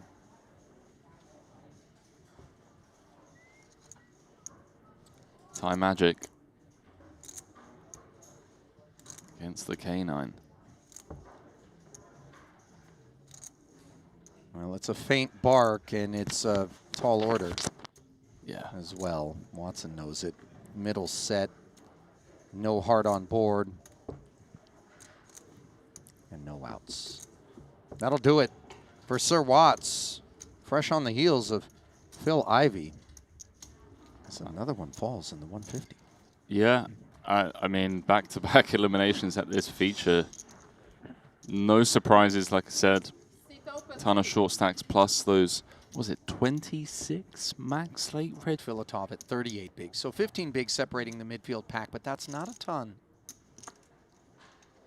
Definitely a cluster. A6. Definitely an open. On the button, yes. And there it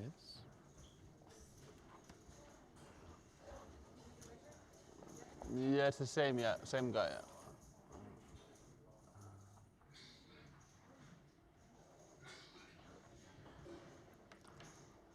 Sounds like someone's got the plague back in the production room. The bubonic plague. Is it making a return? Yeah, plague, I feel like, is more Europe. Here, You don't think it made it bird this flu, you know, stuff like COVID, I guess. Bat injuries. Yeah, that's more what we cook up in this part in of the world. geography. Yeah. Here it's Plague the is the Brits. That's you guys did the plague thing. Meanwhile, doing the gut shot thing is Patavi, who checks the 10 high rainbow board. Check back from ace high, which picks up a gut shot of its own. Well, it wasn't the French. It was the Brits. You know, Same. I know you guys want to pretend to be so different, but from where I sit, until you look at a menu, then it's very, very different.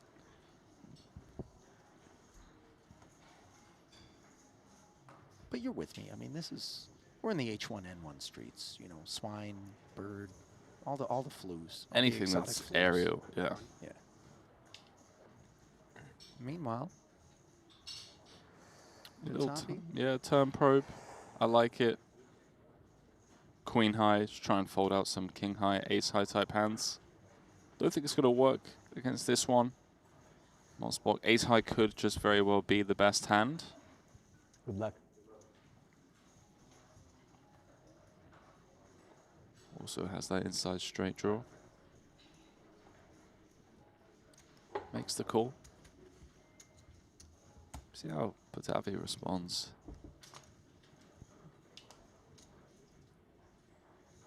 So another 40 into the middle and no improvements for either player. Backdoor clubs have arrived.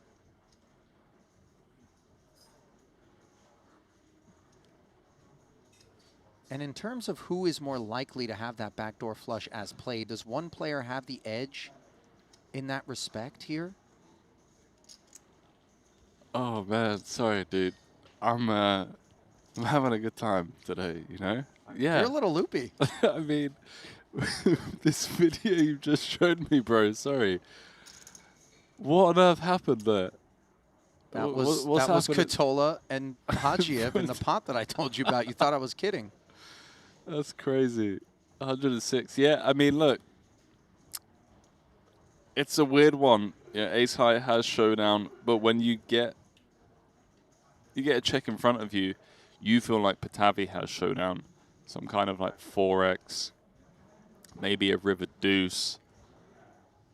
So I wonder if Double M wants to actually check this one down or turn it into a bluff. But to your question, I think with ranges as wide as these two ranges, both players can be sat on flushes here.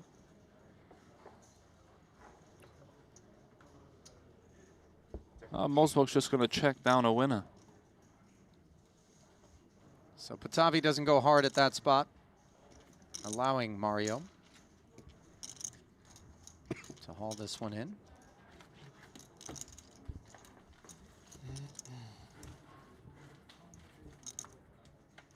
Early position here under the gun. And this will tell us what gear he's in if he does.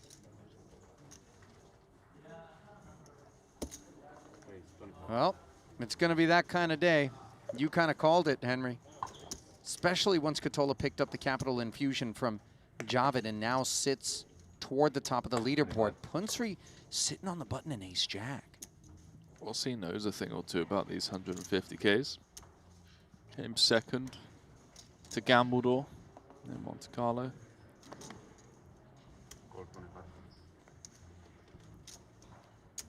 But I'm just going to flat on the button. Opens the Gamble, door for gamble. Filatov to make it a three-way affair. And 3K in the middle. King 8-6 with a couple of spades. Filatov with the flush draw. And he's actually got the most equity against these two ace highs.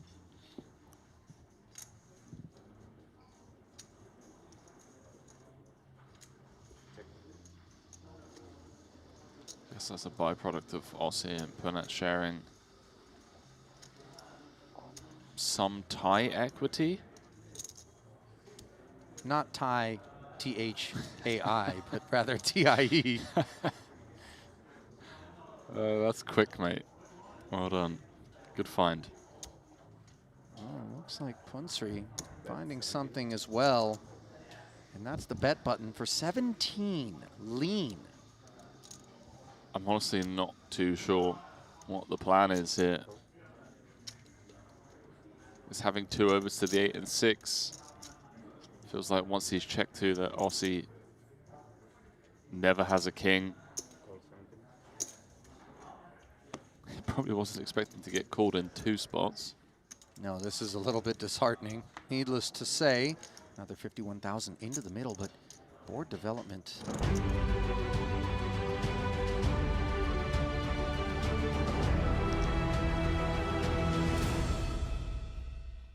And welcome back for continuing coverage of this $150,000 buy-in event here at the Triton Poker Super High Roller Series Jeju. Henry and Ali back with you. This, Henry, is the biggest buy-in event of the series. Not that it casts a shadow over the forthcoming main event, but obviously in that sense, the pressure is very much mounting for those that remain in this one. Just 38 of them, 20 of whom will be paid. We got to pair this field by less than half before we burst the bubble. Yeah, and it's when it is the bigger buy-in stuff, obviously, you just had Seth very openly talk about the fact that he's in for 3 bullets. That makes it a 450K tournament. So, yeah, for some people who've had a rough series so far, this can be the tournament that, you know, ultimately just dictates whether it's a profitable or, you know, net negative trip to Jeju. On the topic of rough, things haven't been going great for China's Ding Biao. He is down at the bottom of the leaderboard right now with no more than 5 big blinds. Deep levels of urgency for him. And Bernard Binder, who was on the receiving end of a beat, sub 10 big blinds for the Austrian 185K. Brandon Wilson, who finished second the other day, denied his first ever Triton title and potentially going to be denied an opportunity to cash in this one. Work to be done down there at the bottom. There is, but I always like keeping an eye on the bottom of the leaderboard to just kind of see, you know, the storyline potentially emerging of a spin, especially 18 off the money. There is no way to sneak your way in. You're going to have to get your chips in the middle, and yeah, hopefully someone can spin it up down there. All right, chips in the middle, cards in the air. Moments away from getting things back going inside the Landing Casino. Hang tight, as this one is far from over. The plan is, of course, to crown a champ, but it's a fluid environment out there, and obviously we listen to the players. If for some reason they should want to come back and play a third day, staff always receptive to that.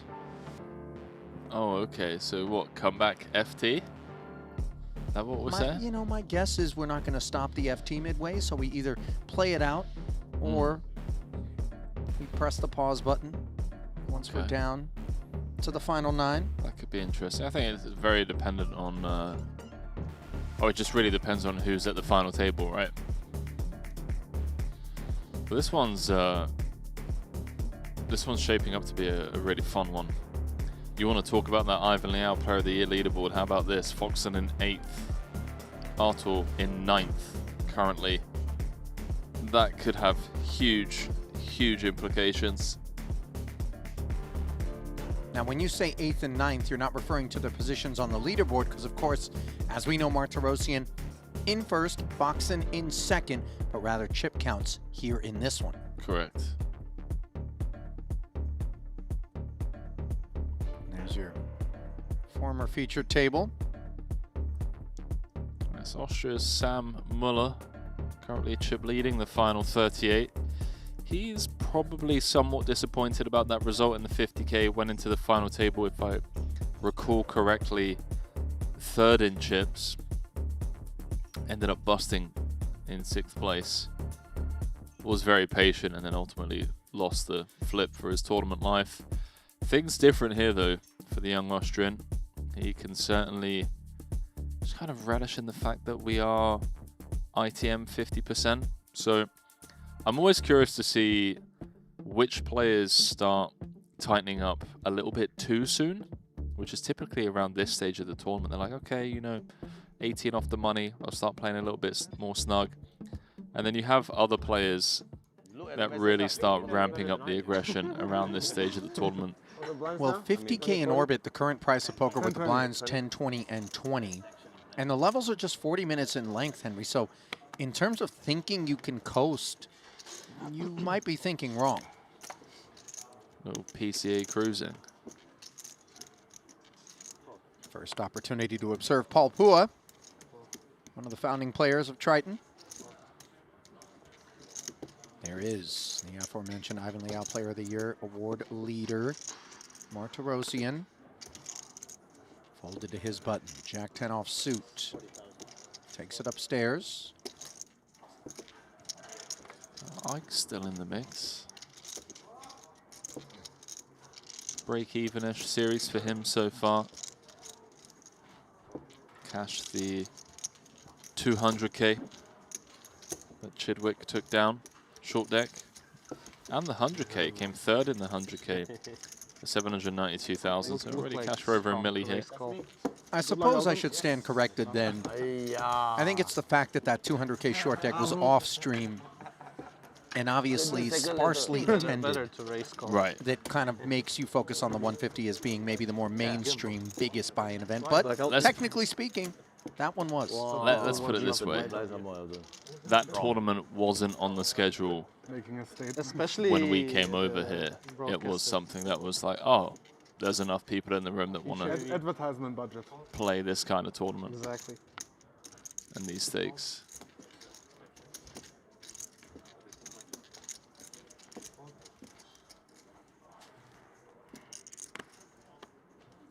Martirosian going to sit this one out. Razai won't, though. The Austrian is on the button. It's 9. You playing 1 mil? 1.1.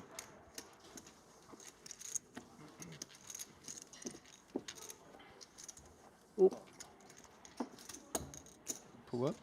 They're like 900, Paul? Yes. Thank you. Defending, coming up empty. This is a really deep stack table, you know. Muller, Martirosian, Pua. C-bet from Daniel, going to get it done.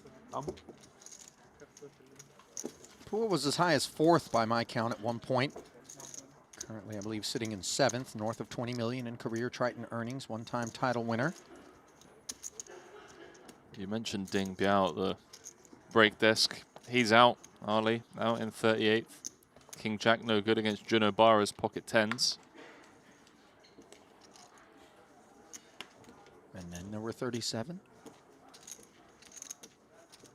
Duke Unwin. King Jack. Up front, a little north of 10 bigs, and he's going to stick 2 of them out there. Is this a qualifier given the urgency off of that particular depth for Win with a hand that obviously has to fade a lot of players behind? Can you service? Can you help me? Yeah. It's really nice to see that he's found a raise fold. There's a mark on the bottom. Off of 10.5 bigs, and not many people do. It might just come off. I think it just goes to show that he belongs here. He's not a scared player. I like it though. I was like really big fan. One thing we know, when somebody's in the mix and they're flying the Vietnamese flag, Henry, is fear is not something that tends to be associated with them.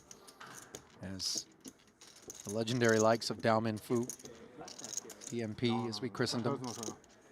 My personal trainer. I fly her in for the first week. She's a good friend of mine and I asked her to come.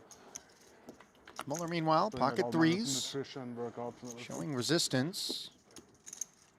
His hand still best, but the ace-9 deuce rainbow texture, not his favorite. Yeah, fair King Jack offsuit against a man who covers you so nicely. Also, maybe content. Let's see. Different setup. Muller just rips the threes for 10 bigs against the under the gun range. Nice c-bet there as well. Continues with 50K, gets the threes to snap fold. Yeah, I just like trying to live a bit healthier.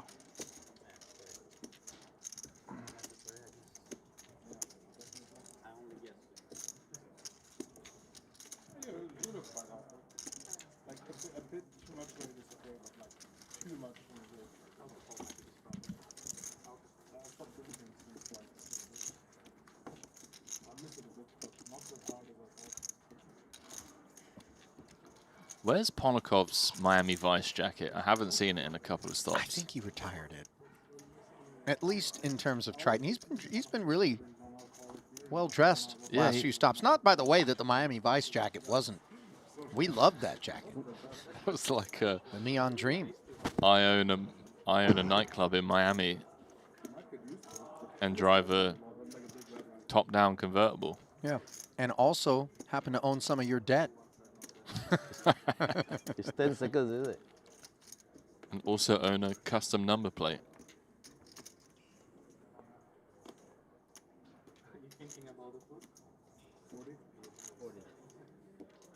Razai owns 1.2 and ace-7 off, 40 of it. So early, 10 seconds.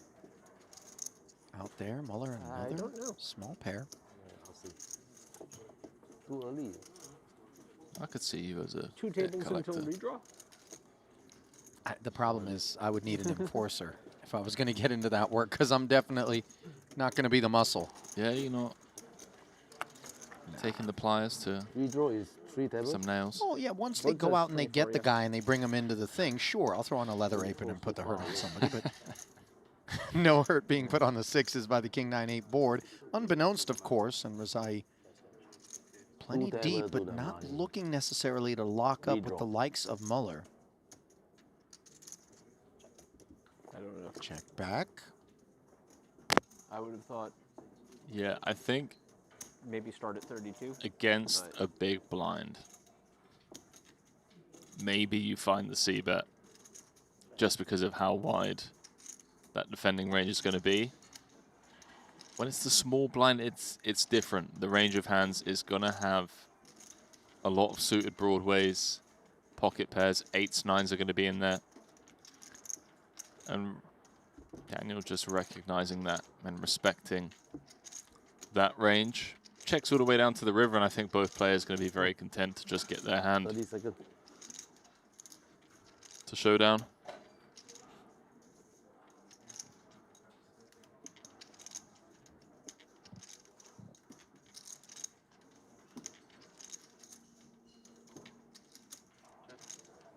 Felt for a split second like maybe Sam was entertaining the idea of targeting ace high.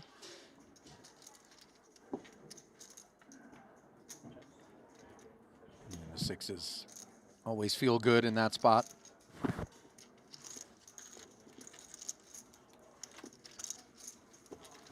Just taking a peek at the festival thus far for Sam Henry. He's closing in on 3 million in career earnings and picked up a big boost courtesy of that 6th place finish we talked about in the 50K 7 max, 391,000. One-time title winner, 13 cashes. Wait, one-time title winner? One Triton title winner, right? Am I mistaken? The 2K One Night Bounty Quattro and the Triton 1? Ah, Okay, yeah. Okay. Guess we do need to partition Triton 1 titles.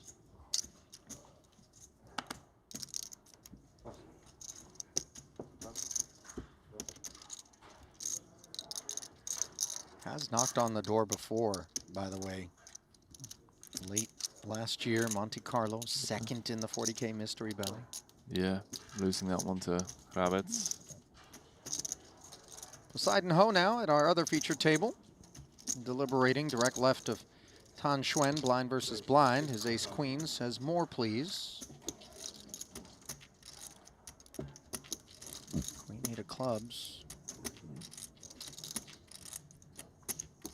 Doesn't limp to fold generally. Does it limp to do anything crazy? 5 seconds.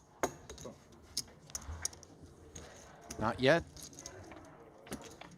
As we'll see 3 with 140 in the middle. 8 high rainbow board is a delight for Tan. Very fortunate to be in the lead here. He was dominated. Poseidon, quick check back. We both check. Oh my word. Top 2 versus top pair. A disaster for Poseidon. Oh, that's so dirty. GG's, mate. That's just the grimmest of turn cards. Very comfortably going to look to extract some value here. You can't blame him, of course. Although, you know, if we do hear from Tan, which we're kind of expecting to, maybe I'm stretching a bit here, but like, when we have the ace of spades, so we're blocking some semi-bluffs from like ace 4, or just like ace x of spades in general. Tan just calling. If he knew what he was up against, he'd definitely go for the jugular. Jack of Hearts river. 9-10 arrives.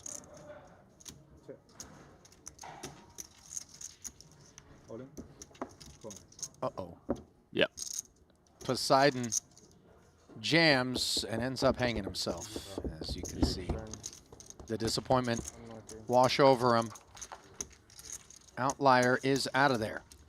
It's one of those 6 spots where you jam top pair, top kicker, the guy beats you to the pot, and you just know. Yeah. It's like, okay, well. That ain't king, queen. Yeah. Look at Tan's little smirk. Sit open on 2.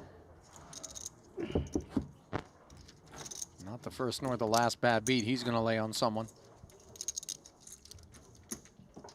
That's just a product of him being willing to play all parts for seemingly all prices, especially when you watch him in the cash game streams, which is really where he made a name for himself. But I got to say, earlier this year here in Jeju, watching him in the short deck tournaments, he is stellar. Any results for him? Let's have a look. Well, we know what the result of Ace King of Clubs is with just 140 under the gun. He came 5th in the 100K short deck for 464. All in, says Brandon.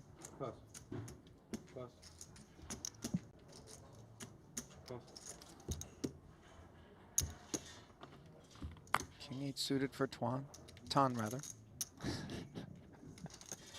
You saw what happened there. It's forgiven.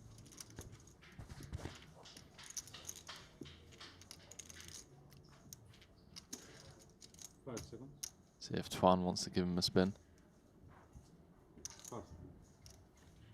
He hates folding. It actually hurts him. It reminds me of Peter 1. Yes, very much so. Like, an orbit goes by, Peter hasn't played a hand, he's seething. He's like, how dare the deck begrudge me from V-pipping?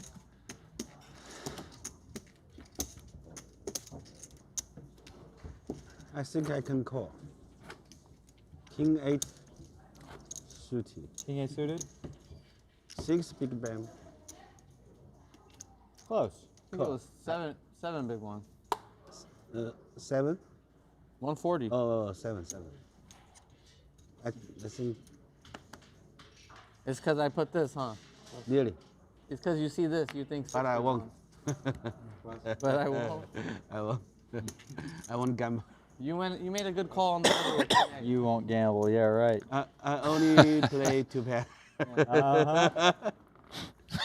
It's Tan trying to image build after all of these years. The most careful. It's so perfect. He's like, no gamble, then he looks down at 2 10s on the button. Yeah. Careful player. Right here. Yes. Careful.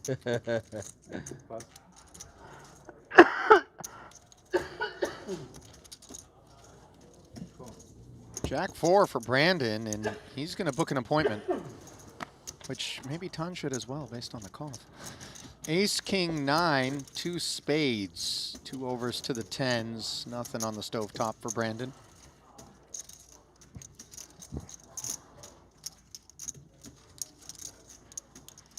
You know, Marianella had to go to a local doctor here in Jeju last time around, and as she described it, he ended up being a shaman or something like that. It didn't feel like an official medical facility that we ended up getting her over to.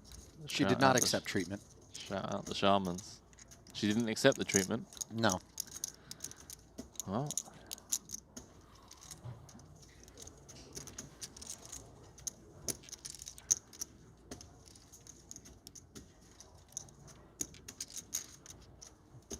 Two checks on the flop. Brandon checking a second time. I think it's safe to say that Tan always expect an ace to fold. Oh, sorry, bad. An ace to go all in pre-flop. You can comfortably remove those. Same for a lot of strong king X as well.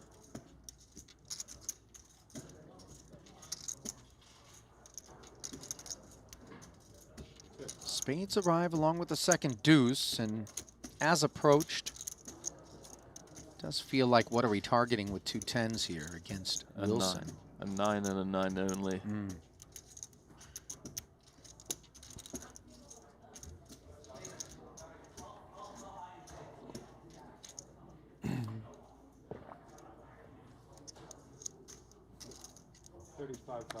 Look at this little sprinkle. Jack high, always headed for the muck. 2 pair. Yeah. Ever. 2 pair. Never 2 pair. Only plays 2 pair. Only play fold flush. Say baby 5. Kings and deuces? 5, 6 spades suited. Not with shoving. Kings and deuces this hand? Maybe.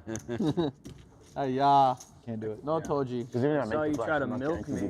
Made me laugh, and then I couldn't even think about doing something crazy. Oh, you have more than I thought. Yeah. You can't shove that. No, I know. Thank you, sir. You can shove that? Yep. I hope I can't call you. Vinny with the ace jack and 7 bigs. I think he wants to be Raul, one seat over, does have a hand that I think in different setups would call. Say if he was in the big blind here, you'd call it off. It is somewhat concerning with the likes of Tan behind. Yeah, no coupon code in the hijack, but nevertheless, he does make the call, Henry, and he's got some players behind that could squeeze. You mean to risk you?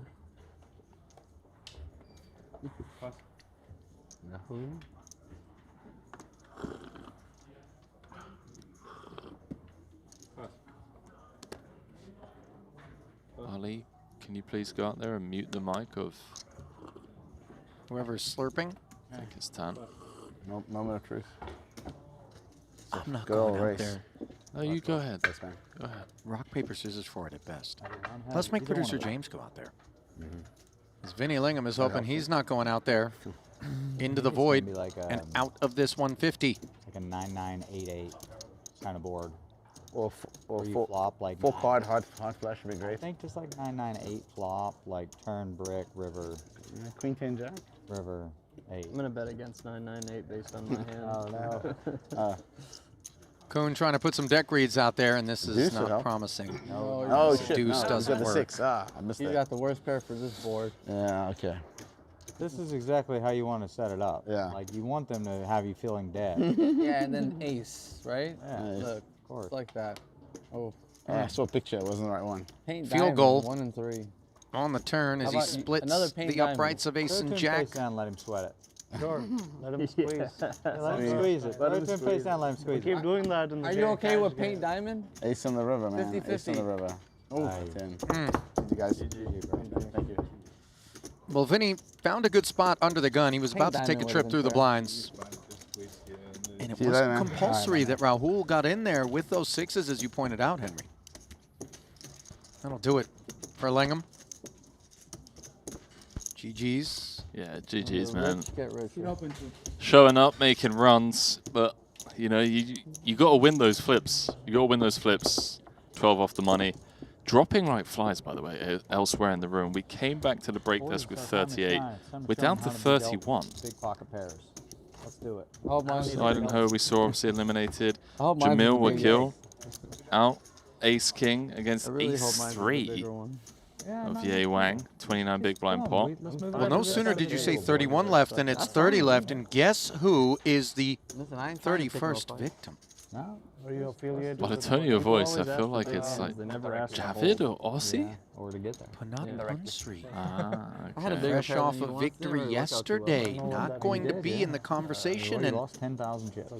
you just Yeah, begin to pretty well expect played. him to make the money in I these like the one things big like he blind so bet in that often spot. does. The big stuff. Nice. 10 seven-figure I scores. think like I was drawing stone dead because I think Pan had a queen jack maybe. Clemens Reuter, meanwhile, I mean, it feels like he could have had was a a part of queen that jack, FT yesterday. like a lot. It was. Yeah. Just couldn't run good from the all-ins. Against that man, Brandon Wilson, if I'm not mistaken.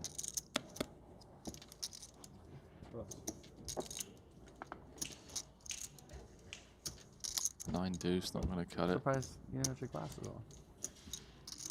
I didn't need him. Fair. I mean, Do you have them with you? yeah, Oh, let's see. I switch off. There's Roy there's is not having a much rhyme or pretty, reason, to be honest. pretty good trip. Know what? Talk to me. There's not much rhyme or reason behind it. just It's kinda cash how 3 I'm of feeling 5 at the so moment. far. Min I cash think that's a good 25k. Min cash the 40k mystery bounty, and that 4th place finish with 628k in the 50k. Making a run of things here. Reuter seems like one of those guys that between stops is definitely unpacking spots, reevaluating, and coming back even stronger. I don't even know if he has the chance to study in between stops. Just given the volume he puts in? Yeah. It's just EPT been- he's prior just- to this? He's just been winning, mate. Here's Haramoganyan. Jack 10. Into the bin. Ace Jack won't be headed there. Coon plus button. 7-10 back.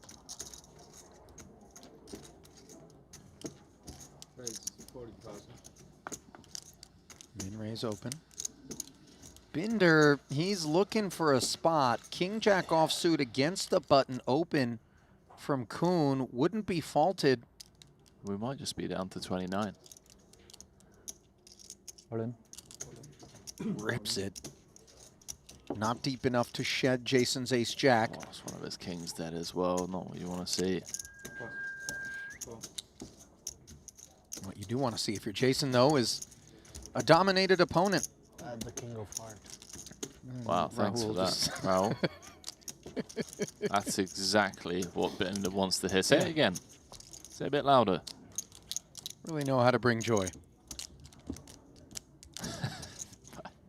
No one has a big pair, but This is kind of what Brandon was saying. It was like, don't get too greedy.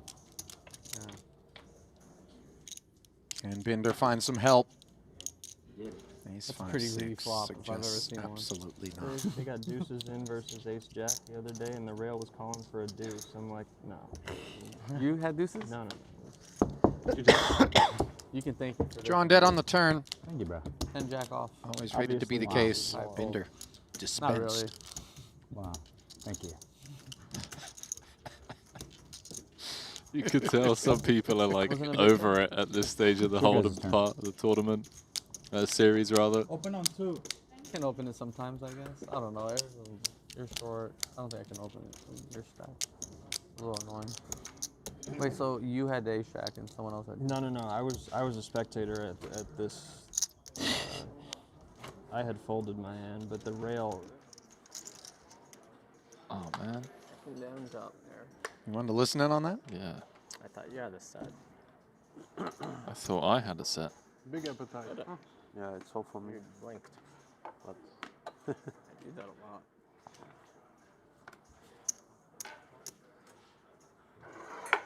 let's do like this.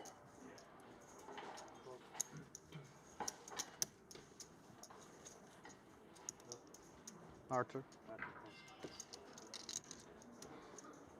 He's Trey in the cutoff from Arturosian.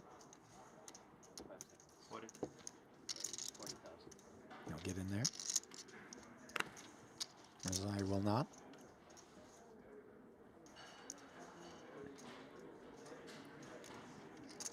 Well, surely now the pace of play slows down a bit. 9 off the money. Min cash of 223,000. Average stack of 39 bigs.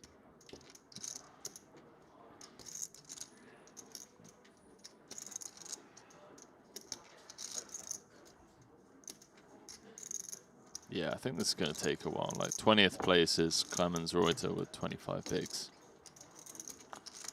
9-7 of clubs for Dvoris. Books an appointment with Ace-Jack 4.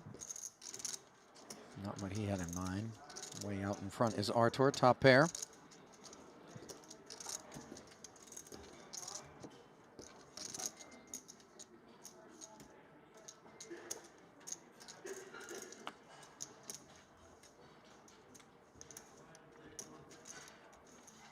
See bet and take it. Or Martirosian, who Why did you trick me? has a lot of work to do if he wants to claim that POI title, just given the pace at which those behind him have been picking up points.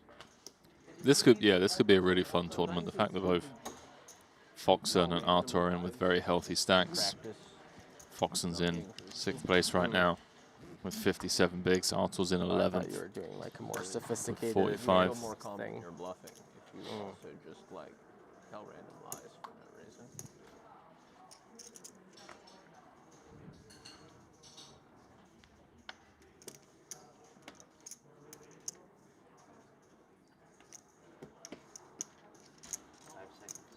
King Jack.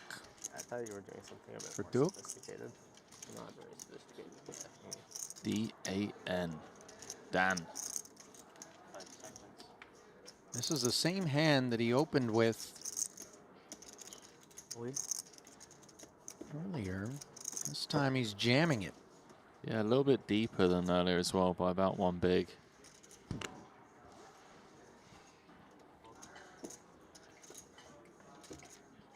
Different situation now that we're 9 off the money. Oh, hello.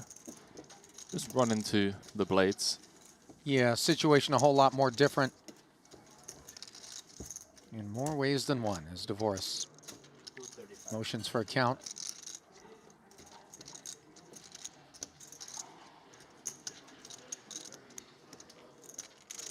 Disastrous for Duke in all likelihood. Oh! Pua with ace king. He leans over for a peek, covers comfortably. So a small side pot between Dvoris and Pua. King Jack is just wrecked. Wow, what a spot. Daniel Dvoris. No, I didn't call. 9 off the money. You get it, that for Chance sure. to almost triple up. How much could I have had? I know you Hollywood maybe 4. Yeah. Well, Dan unmiking.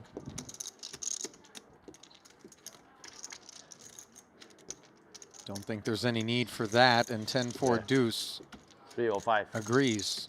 Maybe king. Oh, no king. Queen for a sweat. Queen to keep the dream alive for both pull and win.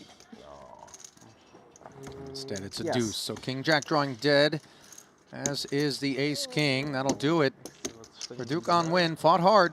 The fight comes to an end. Pua with plenty of reserves. But on the topic of plenty, just look at the number of tokens that flow in Dvoris' direction.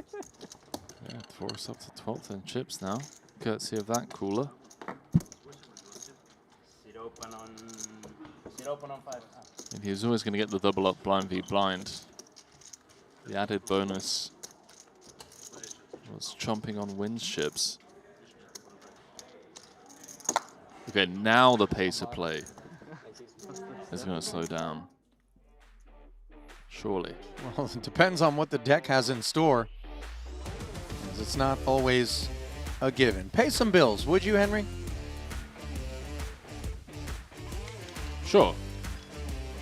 Number one learning app for poker players. We've got the representation at this feature in Sam Muller, recently signed as one of the elite players, as an ambassador representative of GTO Wizard. Always recommend, you know, running some of these spots that you see at the table, making sure that the elite players here are actually doing what the solvers say they should be doing, or if they go in more street style, like Bryn Kenny.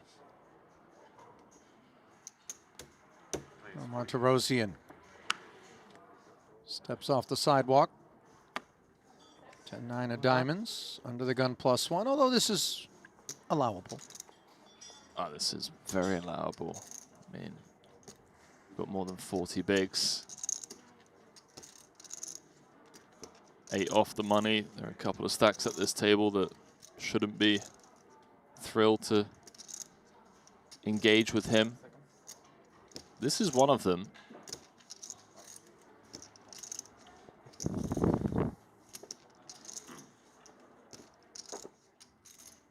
Here we go. The man we just gave a shout out to. The young GTO Wizard himself.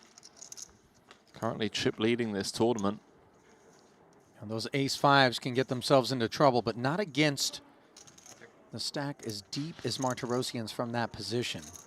So a flat call and a wheel gutter. Artur, I think, wants to c-bet this board decent amount of the time. Has 2 overs to the 8-3 deuce. Can just fold out jack high, queen high, king high. And should Muller come with check call, which he might here, will draw even against 70%. We still have 2 clean overs in Artur's shoes.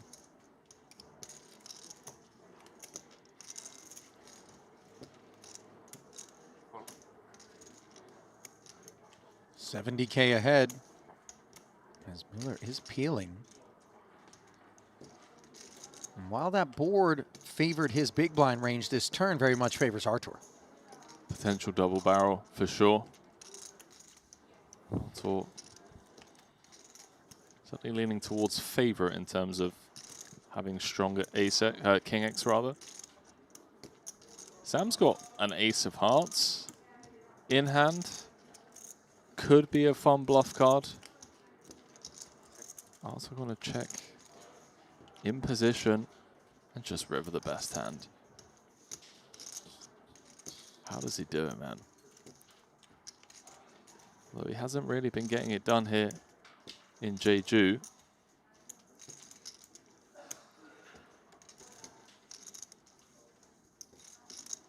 See if Muller wants to bluff this combo.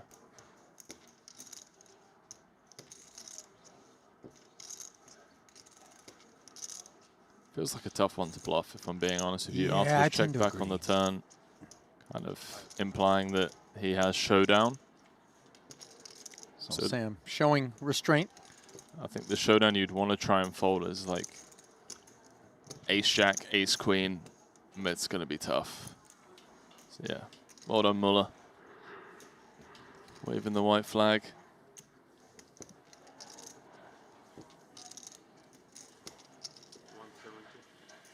Martirosian looking for value.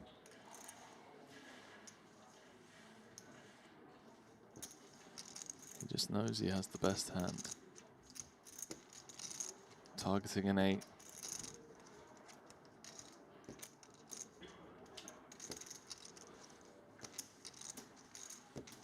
Ace-5 hasn't hit the mark. This might just be posturing.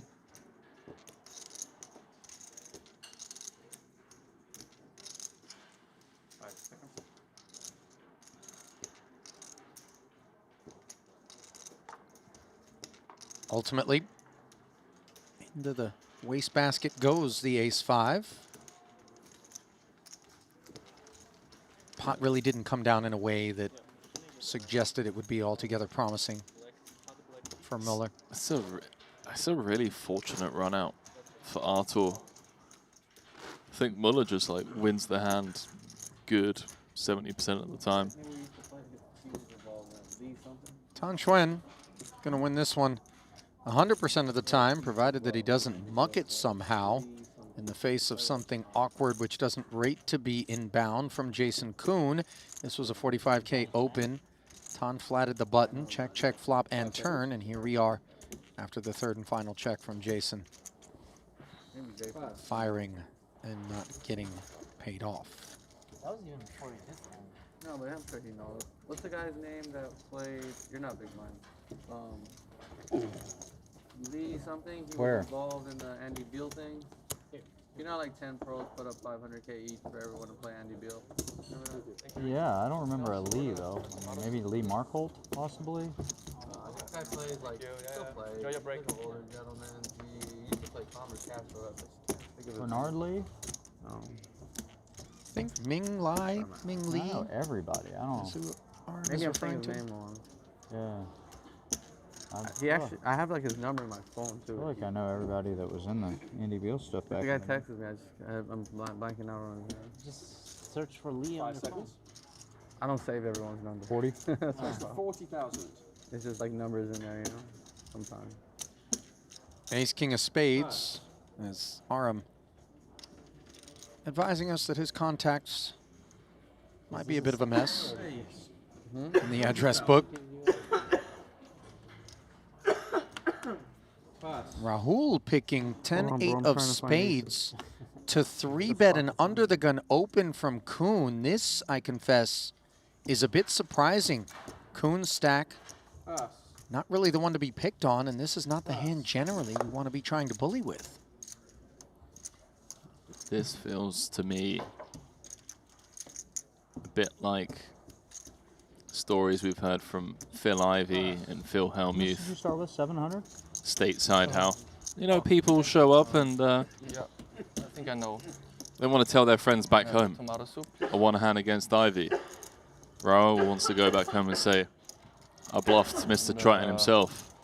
12-time champ Jason Kuhn. 260? Raise 260,000. Well, I think the script just got flipped on that storytelling effort for the man from Dominica. Oh, wow. He's ripped it. What on earth are we bearing witness to, Henry? It's Mr. Triton himself. That's what it is. Perhaps getting a gift-wrapped 805. 40 big blinds. It's just insane. I mean, listen, it isn't over yet, but 65-35 with 1-6 in there. Didn't think you had it. I didn't think that you didn't think that I had it. That's brilliant. It is what it is. Jason, I'll tell you this. Jason hates to see this shit right now. Nah. It's all right, I guess.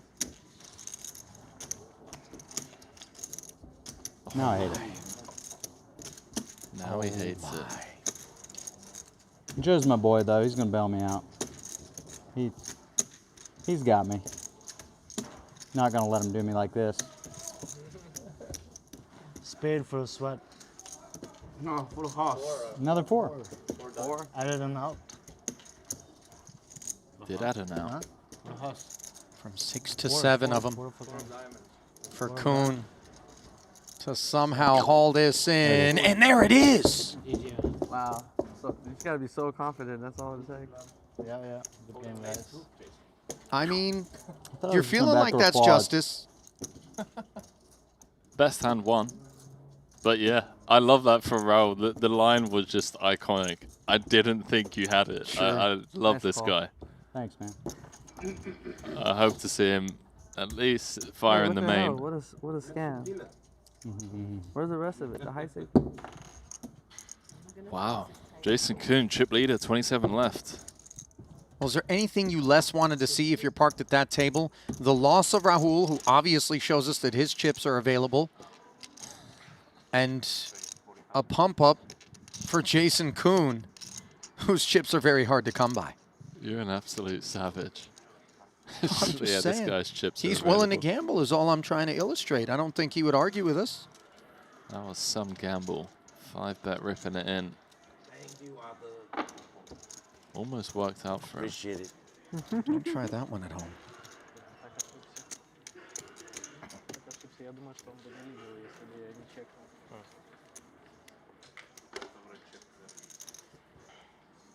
Boss. Raise and take.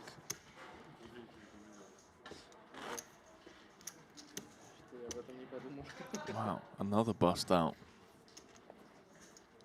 Batavi out in 27th with 6 off the money. Surely this bubble's going to take some time though. 44 big blind average.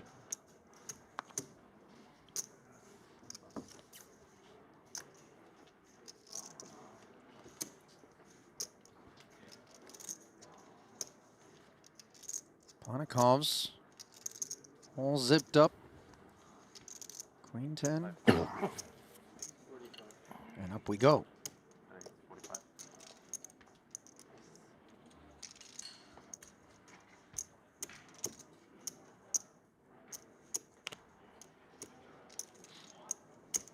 What's Daniel got? Okay, you folded 2 buttons in a row. Okay. Apparently a helping of respect for the fact that Ponikov's hadn't raised the last 2 buttons, even though we know he's on the aggressive side. Not that 10-3 was ever going anywhere else. I was about to say, yeah, that's absolutely nothing to do with the fact that Ponikov's folded 2 buttons in a row, and everything to do with the fact that he had 10-3.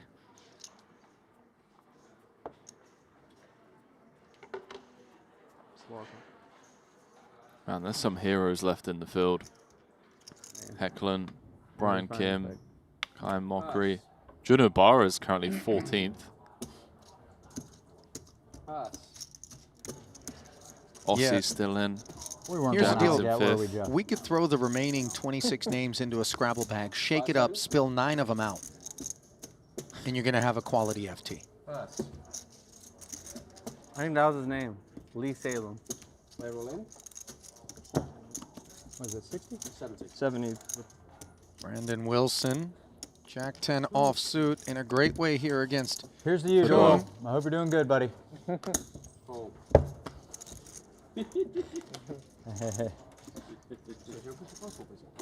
you. Brandon with nowhere near enough chips to muscle Kuhn off of even something as dusty as 10 deuce. It looks familiar. He played at Commerce with us a lot. Now it seems familiar. Played at Commerce with us. Wow, GG, this guy walks away. Yeah, dude. He's running dead. It was a pleasure playing with you, man. I'm sorry. Apparently Kuhn has just checked out of this one. Stretching the legs. This is big. I'd be over starting, right? No. Not quite. BYO parry. Hands that, Jason. 160. Is it? Yeah, yeah. Oh, whoops, yeah. I'd be almost at starting. You know things are bleak when you're looking to double up to be almost back to starting.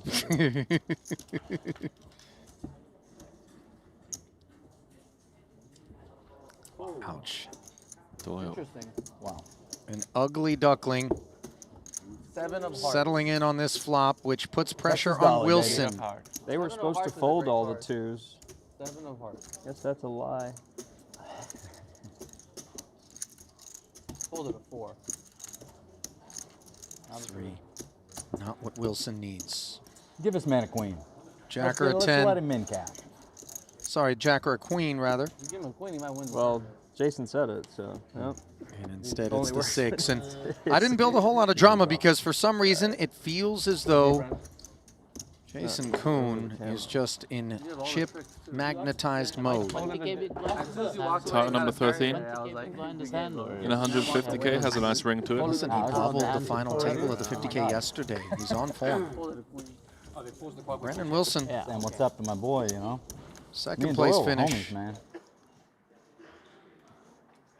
Certainly in the conversation. Meanwhile, we flip it back over and find Daniel Dvoris having turned us straight On a monotone flop, the 9 of diamonds, bringing him the best hand. This one was raised by DeVoris, under the gun no less. Muller flatted with his 4s. Rezai from the small came aboard with a deeply disinterested now king, queen of diamonds. And DeVoris has chosen to check, Henry. I mean, shouldn't have many 7x.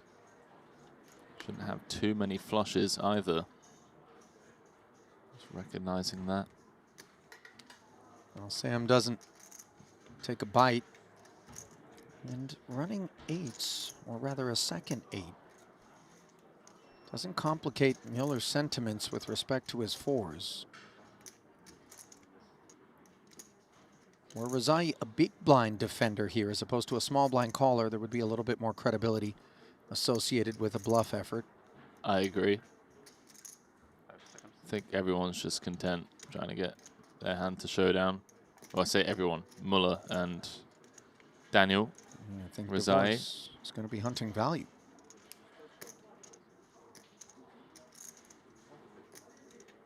$160 out there. Just want to target a pair. It could look like a bluff too from Daniel, as played, especially if he sizes up, right? Yeah, something in the form of like 2/3 pot. Could look bluffy. Even this, like, is he just trying to get a cheap bluff through? That's the question Mueller must ask himself. This would be nothing but speculation on Miller's part. He has to be wary of Daniel as well in the small blind. Daniel could definitely be sat here with a better 2-pair. Maybe even a slow played flush.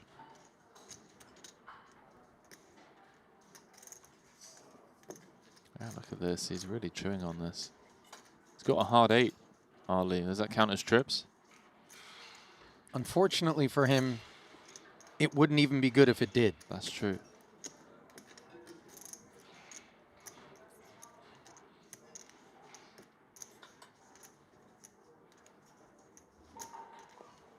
Comes with the right decision. Bravo.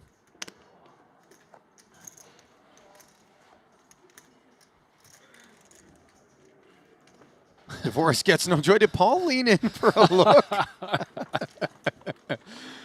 Oh, I love that. That's brilliant. Thank you. You know, heard Jason saying that he did it for Doyle. You've spent more time in the booth than I have with Shulman. I remember Shulman putting out an incredible tweet about how he and Doyle used to get into it quite a bit in Bobby's room, and the clock is paused. I think Doyle delivered one of like the coldest lines to Shulman ever. Just like, Shulman, just so you know, Yeah, but we're supposed to play if you ever because get the clock got, is paused. That's what we're know where it asking. came from. That is cold. Oh, okay. Okay. So how many hands do you have catch up? This one? Or? I could see Shulman. Oh, he'll wind you up and, you know, he dish it out, take it. Yeah. All the above. Yes. I think he's one of the rules of engagement kind of guys, though. Doesn't necessarily fire until fired upon. Cheaper big blind for you. We're one hand behind, and then everybody will play one more hand of this level. So we see Pua raising with ace-10, had the opportunity to share a booth with Doyle to cover the World Series of Poker main event way back in the day, early 2000s, when it was first being broadcast live as a pay-per-view event. You did? Mm-hmm. What was it? Came like in the final as a guest table, or? host, yeah. Wow. They couldn't find anyone else? Better. They couldn't find anyone else. ... Better, Henry. Wow, the guy's laughing too. You're moving. Pua doesn't look thrilled to have his number pulled. No, everyone plays at this level. It'll still be 10-20 at the other table, too. But you might be under the gun, not big blind. Not bad. All right. Hey, under the gun, no good. Button is good. You want me button. Cut off. Не, ну а что тебе еще тогда делать, если не семерки в этом способе? Let's get moved to the other feature table. Ну, Going их to be можно joining the как-то- likes of Kuhn, Mockery, Tan. Ты блочишь, вот ты хочешь выбить, говоришь, туз, король, дама, король, валет, тогда... Well, the remainder of this field isn't exactly a roll of Charmin. Дама, валет еще нормально. Tough to find any softness out there. Семерочка бы упала.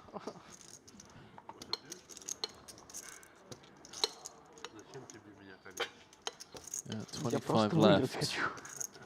On the final three Хоть table как. bubble, if you will. Кто? Bossy Katola up to 7th in chips. Storyline I'm keeping my finger on the pulse of, though, is that Ivan Liao Player of the Year leaderboard race. Foxen in 8th, Artur in 9th. Artur needs a big score here, or he just needs to keep pace with Foxen, basically. You know, I'm not here to diminish the pursuit of the Ivan Liao Player of the Year award, but much like some of the slip-ups that you'll see in the Squid Game streets, where a little bit too much emphasis is being placed upon not paying out squids, people end up losing a big pot. This is a 150K tournament. Let's just play it economically, profitably. Do what we otherwise would without necessarily any of that added pressure. And I'd say we can count on Artur Martirosyan doing exactly that. Spanikov counts up 50K and profit Bottom there. of opening range. Yeah, that was bottom of opening range. Kings.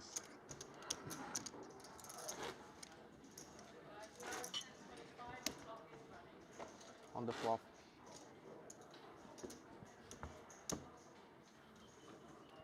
$25. Alex, how much do you have? 6.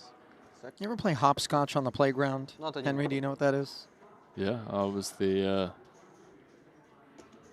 Were you the playground champ? I was the regional champion. No, stop. You're trolling. Went to the nationals, mate. Okay, there it is. Now I know you're trolling. Organized hopscotch is just not a thing. It's just chalk and some asphalt. But looking over at those time banks being spread out like that in front of Artur, it reminds me of the childhood game. Razai not playing games. Ace-Jack, hijack. Well, the game will be spin the wheel if Ike takes this for 15, which, yeah, I'm not surprised. Final 3 table redraw. If Daniel can convert this ace-jack. How much? 320. Count requested. 260 of the 835 back demanded. It's enough, right? I mean, it's 12 bigs. You just have to call after opening. You're going to get shown like king, queen of spades, ace, 10 of diamonds. Yeah, there's definitely enough hands that the ace-jack is in front of to warrant this choice.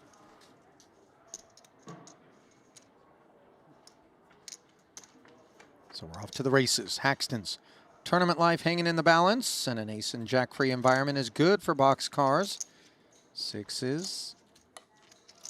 Looking at that 680 creep closer toward them. And now officially locking it up. Six is full for good measure. I don't think Razai enjoyed that experience, but will fight on with playable stack. 23 bigs. What did you call them? Boxcars? Yeah. So on dice, the 6, 3 dots, 3 dots, resemble on a train a boxcar. Oh, a box cart. with a Car. T. Car. Yeah. Boxcar. I didn't make that one up, by the way. That's just something No, I picked no. up along the I way. know, I know.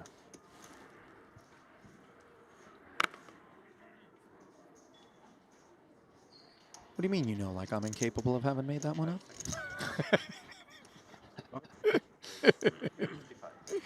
Ace 8 of spades as Razai picks up another one that he can open with. 55,000.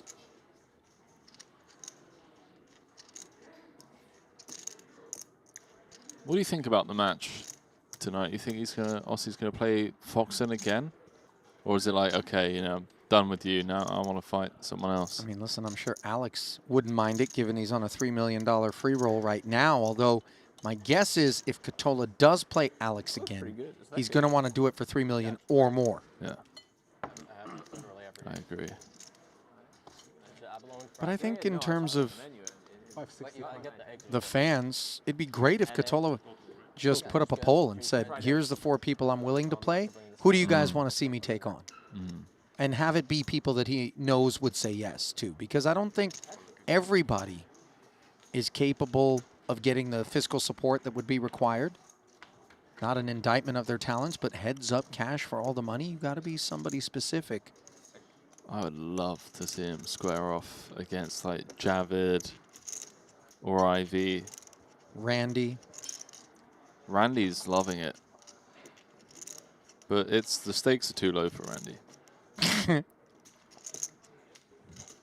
That's a man that invested heavily in Bitcoin back in, what, 2013, and now just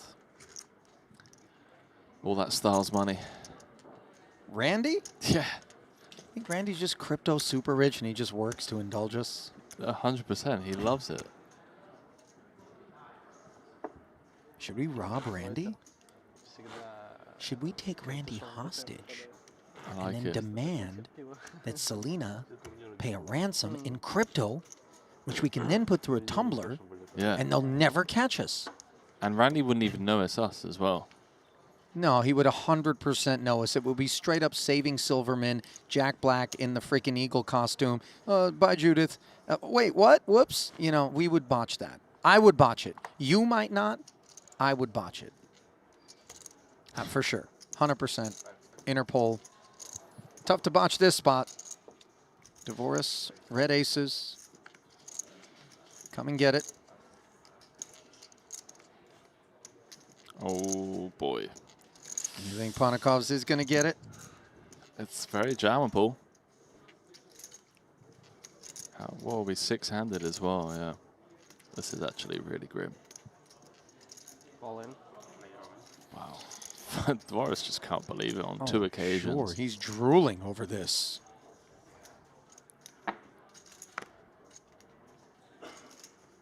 Two occasions he's just had people jam into him. Aces? Yeah. Alex just nodding his head like, okay, sure. Closing in on the bubble of 150K. Unknown how many bullets that man's in for, but you can just see the distaste for this setup. 6-handed, yeah. Aces, okay. I'm seething for him. Me too. Not even being a homer or anti-sweating Divorce, you can just sympathize, and boy, it's not looking good now. Runner, runner, spades. Or another ace. Yeah, you're right. 5th ace, chop it up. 1.1 million. No. Isn't Divorce's just yet. GG run out. Arthur recognizing the potential TV table run out. 8-ounce once. Oh my goodness. That is savage. And no better way to plant a smile in place of what was dismay on the face of the Latvian than that right there, Henry. And if you're Divorce, you're sick. Mouthful of bile on that river. This game, man. Why do we do this? 525, 525. Look at the way he's just shaking it off. You know, what's, okay, here you go. They've been on both sides of it, is the thing. Yeah, these two. I know. You know? That's what I'm saying. It's just like, we could be doing so much more. First card was really promising. It wouldn't be as taxing on our mental health. Yeah, just go and open up a ostrich farm or something. Wait, you're going to kill the ostriches for meat and sell them? Well, no, obviously not. You said open up an ostrich farm. Yeah, you're going to general public ticket admission. That's called an ostrich petting zoo. Yeah, farm. Call it farm because they have eggs. Farming things is cultivation is part and parcel if you there. want to do it that way, but Unless maybe you're selling the feathers. The thing is, ostrich leather is really popular. And you know, ostriches aren't the most lovable kind of prehistoric birds. They can be really ill-tempered, kind of nasty. Tough to put in a headlock. But, you know. I'd pay good money to see you race one. You mean by, like, sitting on it and then racing against someone else? Or just, like, on foot? That sounds like something out of the future. In the future, ostriches will not have a place. You ever watch a sci-fi movie and there was an ostrich in it? 50. No. They're just going to die off. As are we, mate. As is this King 9. Man, Alex Foxen's up to second in chips. Wow. 160. I'll tell you what. We've not had the opportunity to observe him, and obviously we could unpack some of the chip graph and hands that Foxen has played. Predictable 3-bet from Martirosian here. 110 atop the 50. Haxton, ace 10 of hearts. What I was going to say is Foxen picking up that cool 3 million against Aussie, even though it cost him some sleep. My guess is he's riding a wave of confidence into today's play. Yeah, he must be. I mean, he's free rolling if they do play again. Ike's out of the tournament, by the way. Well, I mean, you were going to say that about Ponikov's a second ago, remember? Sure. I mean, like, most of the time he's out of the tournament. Sometimes the deck bails us out. A cut-off open button 3-bet against two very aggressive players. Ace 10 is just performing so well, in my opinion. If he gets away from this, right, well done, mate. Wow, that's a big fold. You think it was to spite your read? No. It was a good fold is what it was. I Given wish they- Martirosian was ready. You know, it's funny because I do feel like in those Seems little like everyone had spots, something. I don't know if it's marginal, but Haxton tends to lean toward let's go. You with me? I don't see a lot of conservative folds in those situations as I'm just thinking back. Ike will take the profitable spots whenever they come up. Just a numbers game. But some great awareness there from him. Maybe picked up on something, really took his time. Don't know how much Ike leans into like live reads and whatnot. Or sizing or timing tells. I think some people go broke in that spot. I don't think anyone would argue with that. Ponikov's once again opening. We can see what motivates. Me.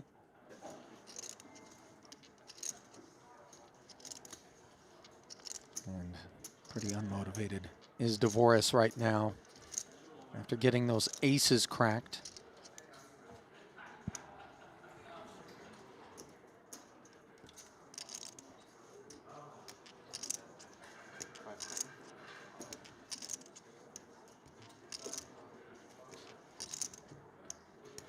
I like the fold there, I think. On the different circumstances, we defend the suited 10.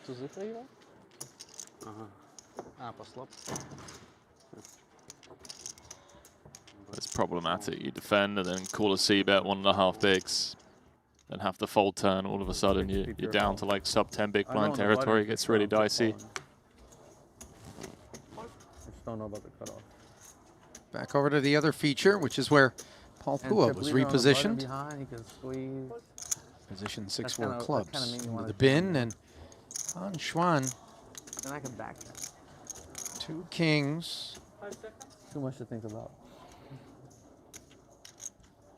Well, hopefully. It's nice though when you get people to overfold. Yeah, okay, nice. I was about to say, short stack Clemens doesn't wake up with a hand. Chip leader, Jason Kuhn, in the big blind. Out. Oh, he's got the blackjack hand. Kuhn, of course, asterisk on that chip lead, with an honorable mention to Rahul for the assist. Shout out Rahul with the line of the tournament. I didn't think you had it. Fair play. I love that kind of poker, by the way. It was sort of implied, though, wasn't it? Sure, sure. But the fact that he like doubled down and actually said it out loud made it really special. Yeah. Gave everybody a laugh, kind of cut the tension. Sixes, aces, or king, queen suited? One of the three? Might have been sixes. Might have been.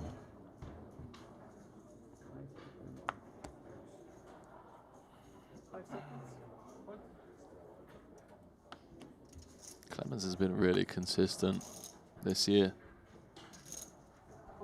You know, he had a news article. You see that written about him in like the Vienna Times? We're not just talking a small little piece at the back of the newspaper. It's like one of the main newspapers in Austria. He had a full-on 2-page like news article written about his Millie Maker win. Was it in German, I assume? Or was it written in English? Did you read it is what I'm trying to determine. Okay. Right, no, yeah. It was in Austria. Yeah, that one? Did you read it? No, just he shared it, and there's like a big picture of him posing with the bracelet. That's pretty cool, especially when Fedor probably captures most of the news cycle in terms of poker headlines out that way. No shortage of Austrian talent, though, when it comes to the world's incubator with respect to poker.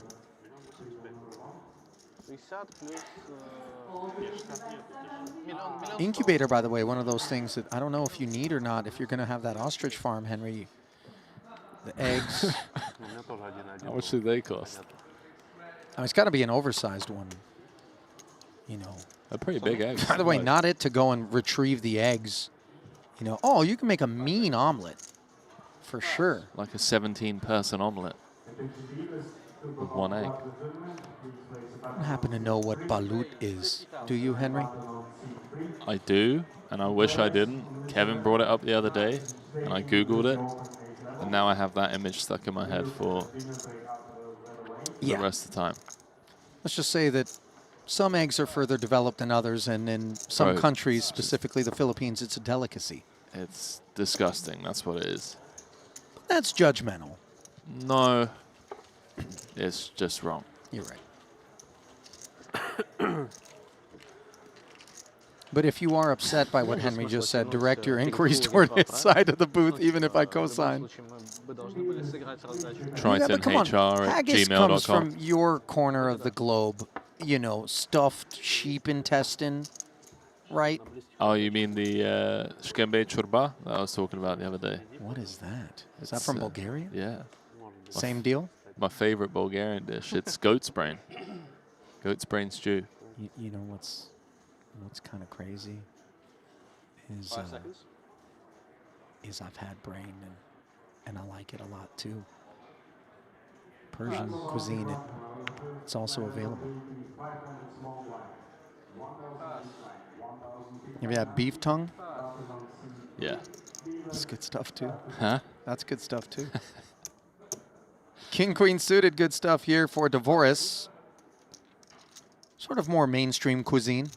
All in. Play roll in. And worth the entire clip. Oh, okay. Wow, this would be so grim. Imagine if Ponakov showers for us, which he's going to do 59% of the time, after the ace-10 cracking the pocket aces.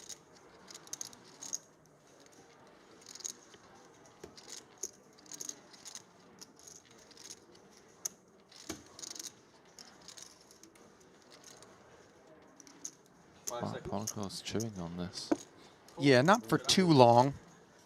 Almost might feel like some sort of weird nit roll, but proceeding with caution, of course, is Ponakov's. Wants to make sure he's not overlooking anything, especially as making the money here is the difference between $223,000 and Zippo. And Dvoris. Make revenge flush. Yeah. looking for revenge, not at all amused by the situation finds himself in. And Revenge Queen is what's on tap for the time being. Dirty Ace is what we don't want to see for dessert. Oh. Onikovs. This would be really nasty if the king were to roll off and give Dvoris top two, interfering with the gut shot. And that's the no-sider that you can live with. Though the ace at that point would have been Dvoris's card.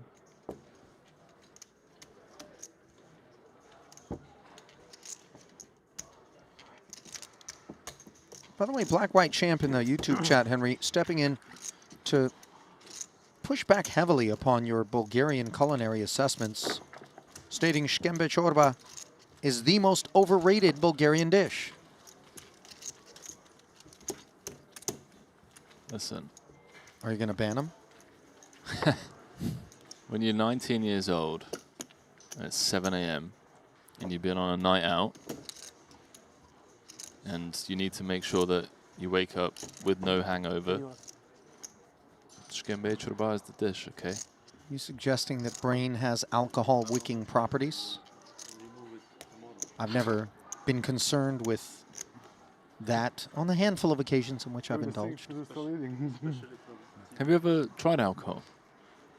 Tried, yeah, but not like get drunk. You know who always wants me to drink? Our very own fearless leader, Andy Wong. Yeah, that's true. Yeah, I mean, that guy is... he's a machine. No, I'd say the most overrated Bulgarian dish is like shopska, salata, or banitsa. You know, nobody knows what those things are unless you elaborate, right? Well, shopska is a type of salad. It's like a, yeah. Is it like garden salad with sirene, which is like a type of Bulgarian cheese? And a banitsa is just like a pastry, a cheesy pastry. I don't think anyone's going to push back on that assessment. As Mueller pushes into the lead on a queen 7 deuce board. Middle pair.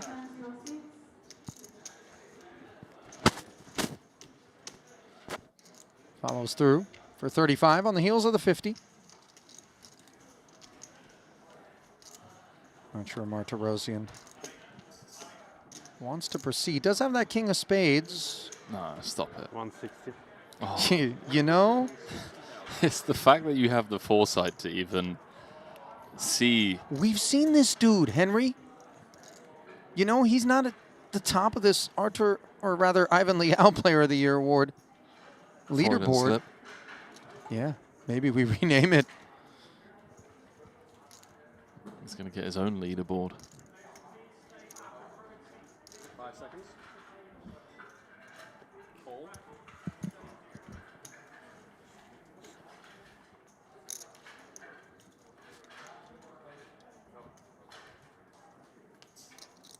So the check raise fails to shed Sam. It does breathe life into the pot, which now sits at 455. No equity acquired. And what do we want to do for Martirosian now? I assume give up. I like the idea on the flop. Continue barreling on the spade turns. But yeah, mandatory white flag IMO.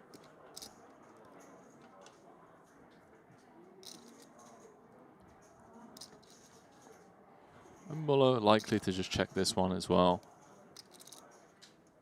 Try and get it to showdown. No need to inflate the pot. Trip 7s, though, and I'm sure he won't mind some more chips getting in there now. Significant improvements. Backdoor clubs. Potential concerns, as we can see, not the case. Well, this hand should be over and done with.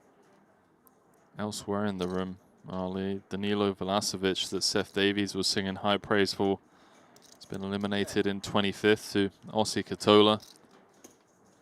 A little blind v blind confrontation. I guess not the last pelt that Katola will be claiming, especially just given he's got plenty of chips. That last check, 7th, now 5th.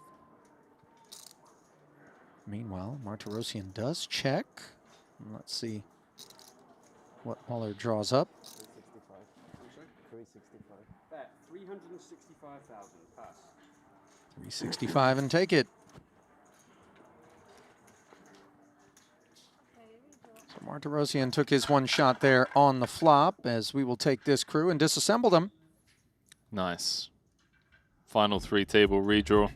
Jason Kuhn, chip leader, Foxton in second. I do apologize. I think Muller just overtook him after winning that pot, but stacked field here, Ali, as expected in 150K.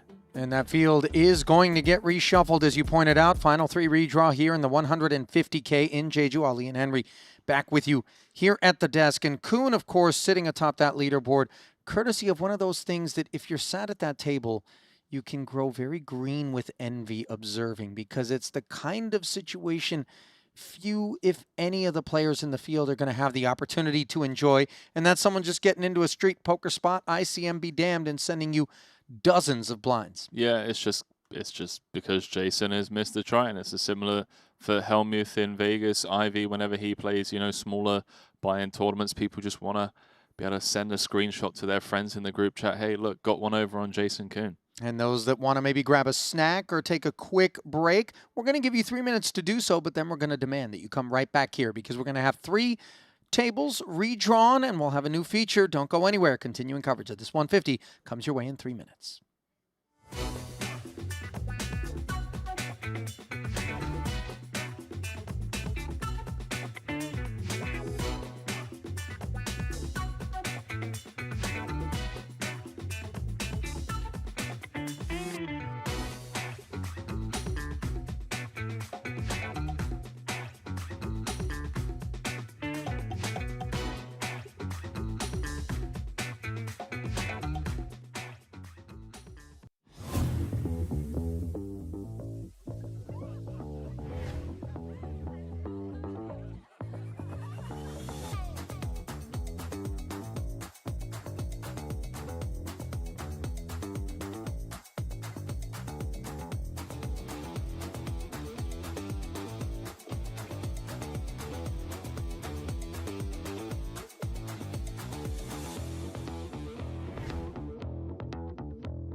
What if getting better at poker didn't mean guessing? What if strategy was an instinct, but a skill you trained?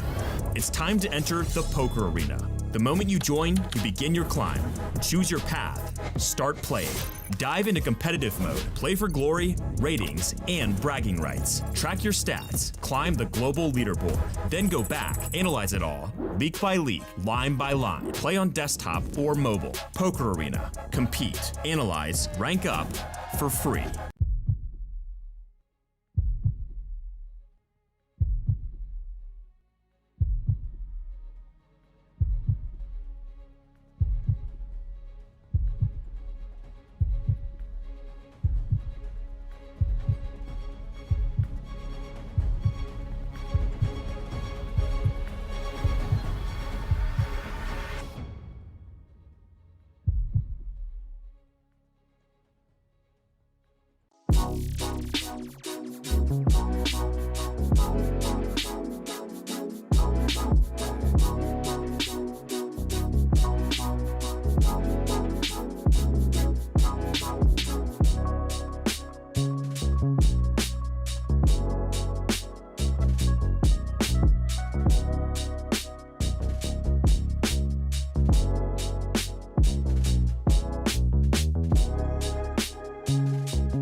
And welcome back on the backside of a short break to this 150K where the 24-player field has been reassembled. And why don't we dive right in to get a sense of some of that reassembly. We're going to bring you a couple of new feature tables. And as you glimpse, let's start with the blue table, Henry, at what we see.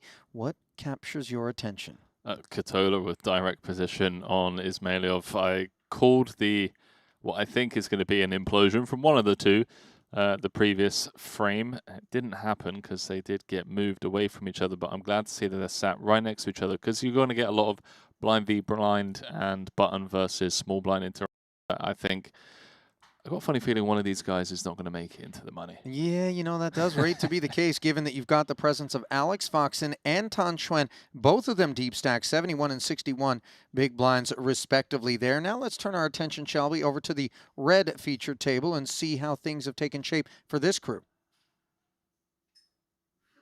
Or no? There it is. What do you see? I see Asian Flushy, Bjorn Lee in the mix. Nice to see him playing live poker. We've got Muller, of course, second in chips overall. Elton Sang, someone we haven't seen all too much of here at this series, did, of course, pick up his second title, took down that one of the short deck side events. Great to see him making a deep run. And, of course, Artur Martirosyan over there as well, looking to pick up some additional points for the Ivan Leal Player of the Year leaderboard race. I understand we can't say every single name we see on the screen, but obviously those that you didn't mention are still very much worthy of mention. This is a tough little crew, and look at the Austrian corner there. Reuter, Mueller, Mosbach with Sam, 74 bigs deep. Yeah, those three are all going to be very familiar with one another's game, and if I'm not mistaken, they all kind of study together as well. So being sat side by side with your good friends with 24 left and 4.1 million up top, it's got to be a nice feeling. I'm glad that you mentioned that because right now mission is 223, make it into the money. 20 will be paid, 4 away from that. But when you consider the personality types, there are those who are maybe focused beyond that for that 4.1 that you mentioned up top, the biggest payout thus far here in Jeju. As we send it back down into the arena, that's the whole field on a single screen. Brought to you by WPT Global. Chip counts. Sam, Alex, and Jason all holding court and all quite pleased, by the way, just given that they are the 3 biggest stacks in the field, not to be at one another's table. Yeah, that's true. The reverse chop. Although I feel like Foxen probably has the worst of it in the sense that under typical conditions, he would get to just play the role of table captain. But when you have Javid and Aussie at your table, they're not always going to allow that. Tan as well.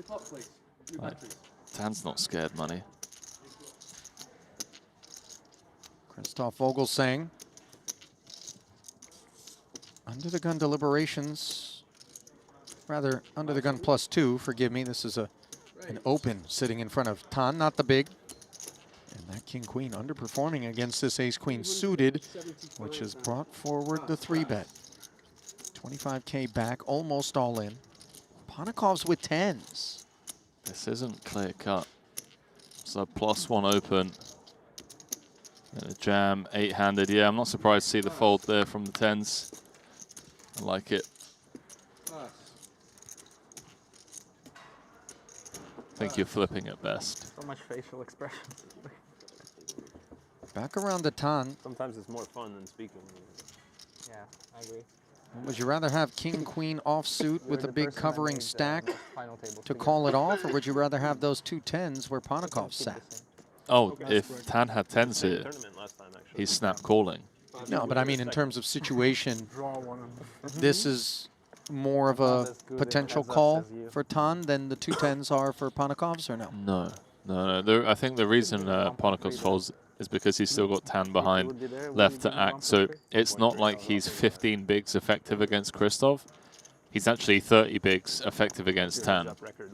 Hence the fold with the 10s. Schwann's just got a fold here. With Phil Ivy, I guess.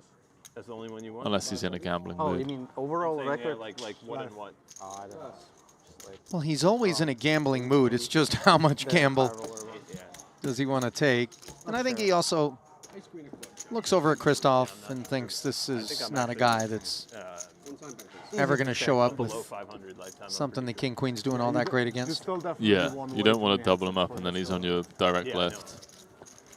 This this soft bubble could take a while. I think I'm like 3 tables of 8. Shortest stack in the room is Clemens Reuter with 13 bigs.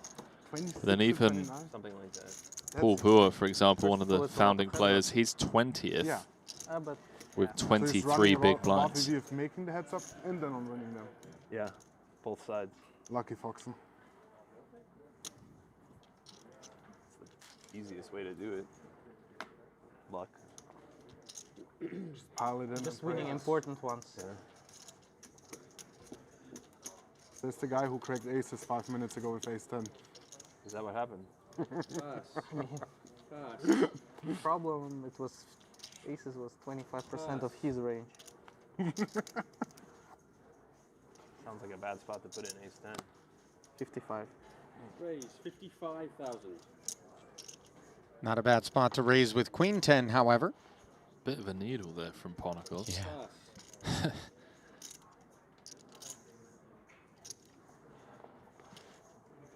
Pass. And a bit of a pickup. Such a kid. I got 1 on top. Out of what? I gave you the chip. Out of 2. Yeah, it's not bad. Better than my heads up record. Yeah. So far. Now Never give up. Now I also understand the mid roll with ace 7 suited. So you knew his range was 25% aces, and you. I thought maybe I'm folding out ace king, you know.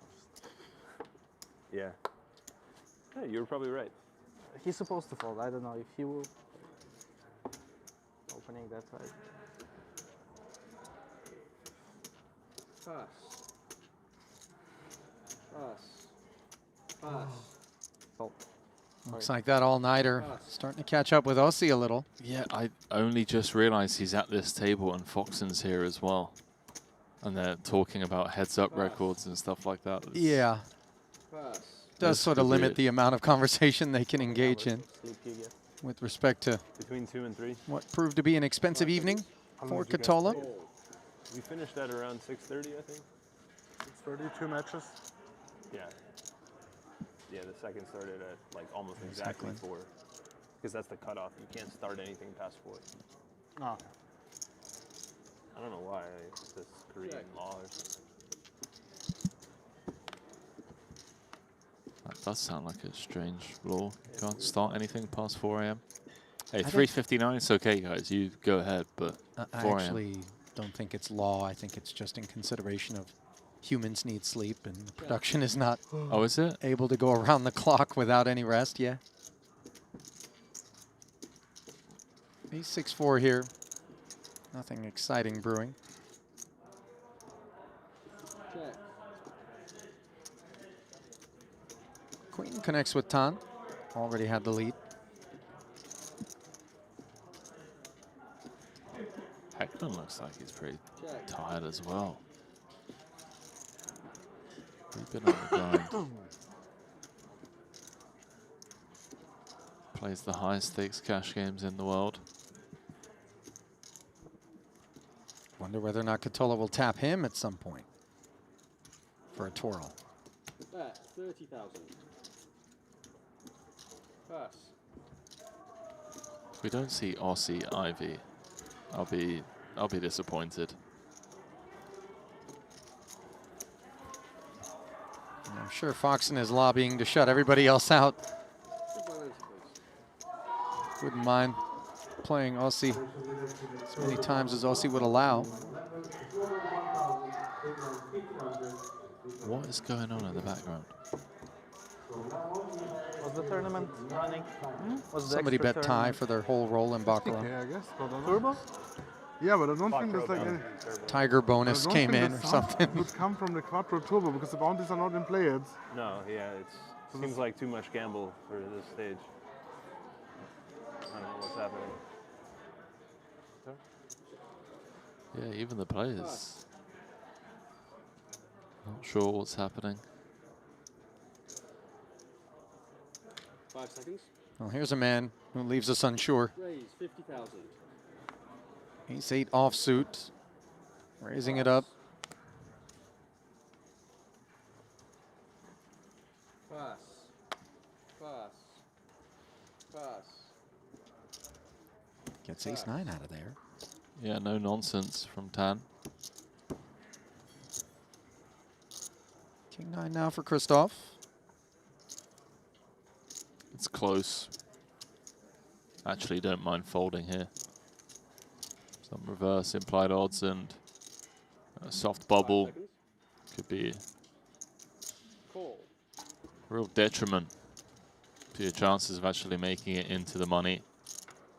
Christoph perhaps saying, I don't mind trying to play one post-flop against this guy. And certainly not if I'm going to flop top pair, which leaps in front of ace-high. Yeah, it makes it a lot easier, doesn't it?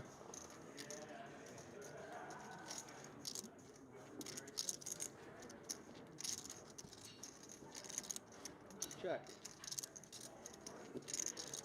Obviously known for stabbing.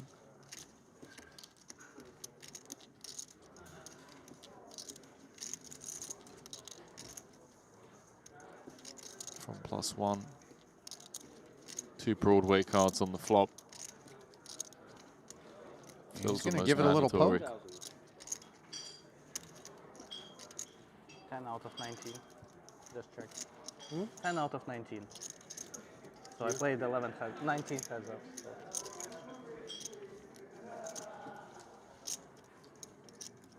Pretty much the same. In fairness, You The tread next one's lightly here at important. all if you're Christoph? Either break even or up. We've lost Tan.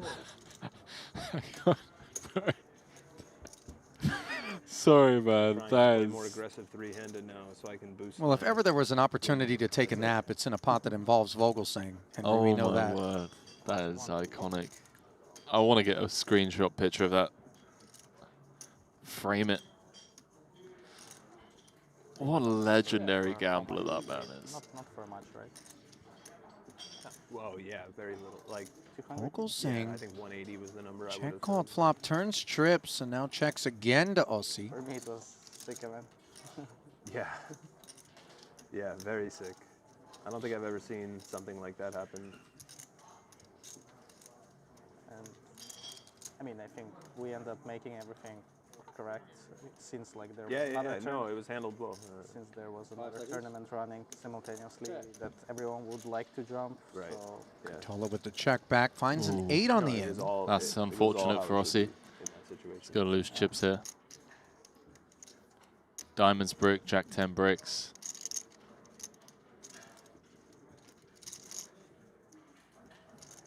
And it was It fun depends too, how like- greedy I've Vogelsang never gets, but played, like big blind 10T, 4 max. based on the way the usually hand's shallow played out, stacks, Yeah. You know, cheap it's EV. going to target like an ace yeah, high. yeah. This is a unique. Small pocket unique pairs. situation. I checked after a couple spots, and like everyone plays so off. Just way too tight, everyone. Not too tight. Limping should be big thing there. Yeah. Not surprised. Yeah, not useful. It's why would you have any reason to know that? I was just interested. Right. Yeah. No. I understand why you would look in curiosity. I mean beforehand though.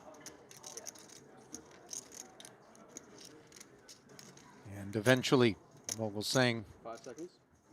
motioning toward his stack. And That'd be interesting. oh, this is Four-handed cash game, big blind ante, like 25 effective or something. 225K heavy artillery. 5,000. Yeah. Looking to pique the interest of Katola, stoke that kind of curiosity. Whole lot of things missed. Yeah, and Christoph recognizing that all of the straights, basically, yeah, every flop draw, bricks. Wants to get greedy against the queen. Wants to get greedy against the hand like nines. Oh, he's going to get paid. Beautiful execution. And an ugly river for Katola. Unclear whether or not without the 8 he may have still gotten a little bit curious, but obviously Vogelsang's effort not hindered by the improvements. No, it's a costly river. It's really unfortunate. I don't think he loses money if it's not for the 8 of clubs. Thank you. Juno Barrow elsewhere in the room. What a nice one off of Jason Kuhn. Not the kind of pot that would see Kuhn coming off the chip lead, however. Still parked there. A little less daylight between he and Foxon now. Punch went third overall by 10K ahead of Samuel Mueller. Yeah, Sam just lost the decent sized one against his fellow countryman, Clemens Reuter. Blind v blind, trips versus full house. That's all available over on the updates tab. Raise under the gun available to the King Queen of clubs. Elton comes with it. Ace 6 of spades direct left from Martirosian, leaning over for a peek at the depth. Feels ambitious. Agreed. 5 seconds. Right, if we're not folding ace 6 here, then yeah, I think we're really giving Elton credit for being ridiculously out of line here.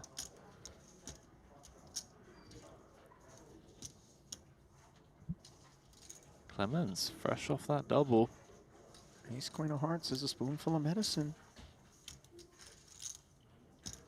5 seconds. 110. Ace 110. Serves up a dose. Does Clemens. 110. This is pretty sexy, just taking it heads up, like clearing out everyone behind with the 3-bet. Willing to stack off against Elton, of course. Just doesn't want to take this multi-weight. 5 seconds.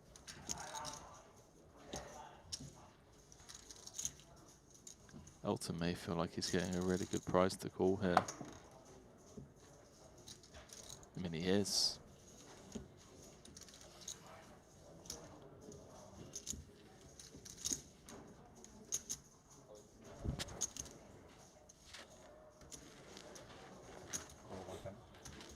Elton calls the extra 60.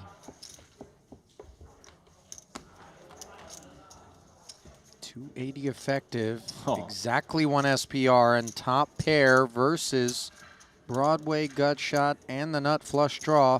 Chips are going to make their way into the middle in a hurry, one would imagine. On the flop? Let's see. Feels inevitable. Man, how often do you flop top pair, backdoor royal draw, and not have the most equity? Yeah, that's an excellent point. Reuter with a 5% edge with 2 to come. 60K C-bet. Ace 10 heart. Is this a classic case of too many outs? 10 of clubs feels like a fair turn card. Elton clicks it. I love that we're playing a check raise, non-all-in, when we're, what, 10 big blinds effective on the flop? 160 back, and that is a dream turn for Elton. Wholly uncomplicated. I think the rest is forthcoming.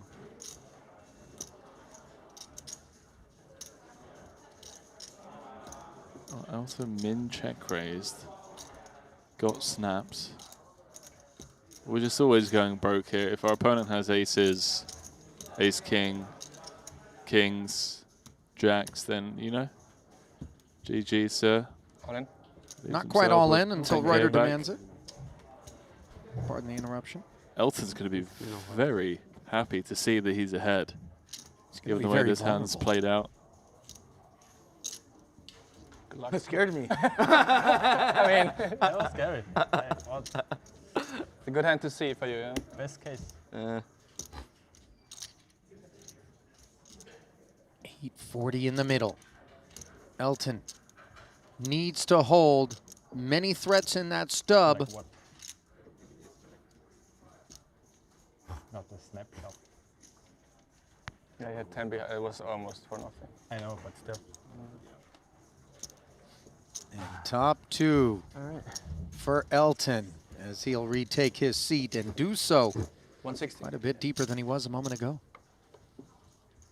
Well, I wonder if there was ever a path to victory for Clemens pre-flop. Not going to be results oriented, neither will he. One in progress involving Alex Foxen and Tan Schwen. This was a 50K open from Alex, a flat on the button from Tan with 6-4 of hearts. Ismailov was involved from the big blind. Queen 9-4 board. Foxen didn't follow through with that ace-10 high. Tan would then bet with bottom pair. Foxen would check raise him from 65 up to 230. Tan made the call, and here we are where Foxen is checked and faces 235. I think now we fold. Having the ace of spades is really bad. Having a 10 is bad as well.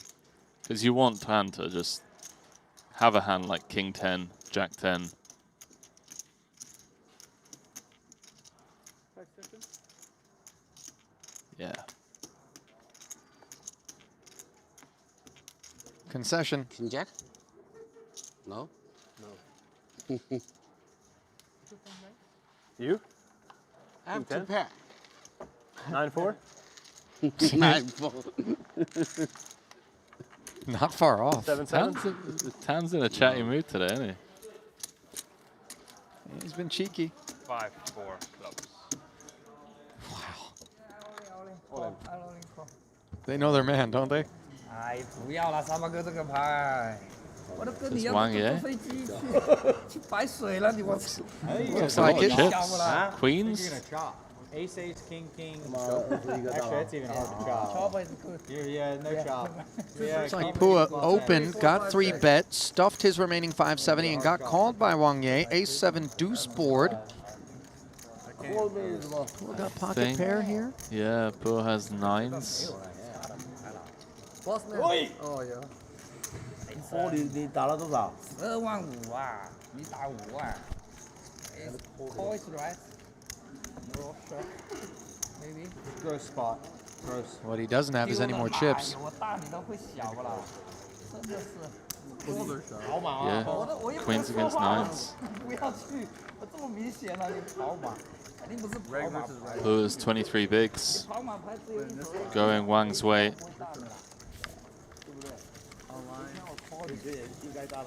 It almost feels like Wang is upset with him for deciding It does, to right? play Yeah. that big one. Like, hey, what'd you do, man? I Yeah. wanted you to stick around.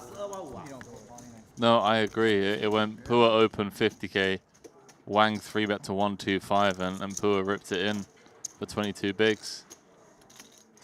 It does feel like that. Almost like a, do you think that I would have 3-bet you light there? Come on now. Oh my word, look who we have. Foxen, trip kings against Katola, who's flopped a 6. This was just a 50K raise and a big blind defense. Katola checking. Let's see if Alex is going to barrel, or with so much hand, decide to check back and allow Katola to find trouble beyond that which he's already in. We have our answer now.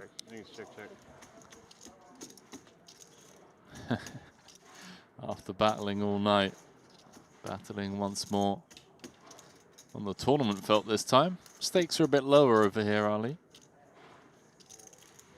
You're right. And it's difficult to say that considering we're playing 150K. Feels like Clem is Austrian Sean Winter. Yeah, but he went up to like 700. Then I put my phone in it and I look and he's back to like bottom. But he's always Little like probe here from first Aussie. step to get to the money. And then we play. Don't blame him. I mean, good strategy with this structure slide, right? Yeah.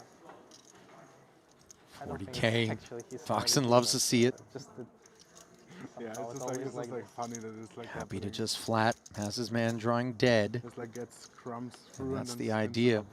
Behind not announcing ourselves, 8 of spades. I would imagine they could Tola concerned a little bit about some 10x maybe. He was in a heads up at the table. Unclear how many of those combos from early middle position would be raising from Foxen. I think he just wants to shut this one down. Try and get to showdown against ace queen, ace jack, queen jack. Betting just doesn't achieve much. Well served to slow down. And people have been sizing up against Aussie. I'd expect the same here from Foxen. Something close to pot.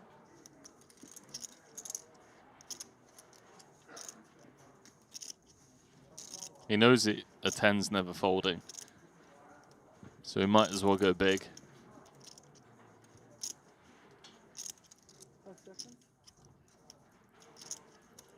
$275. How about overbet? You sniffed it out. And for Katola's sake, we hope a sense of sniff isn't what is going to lure a payoff out of his stack.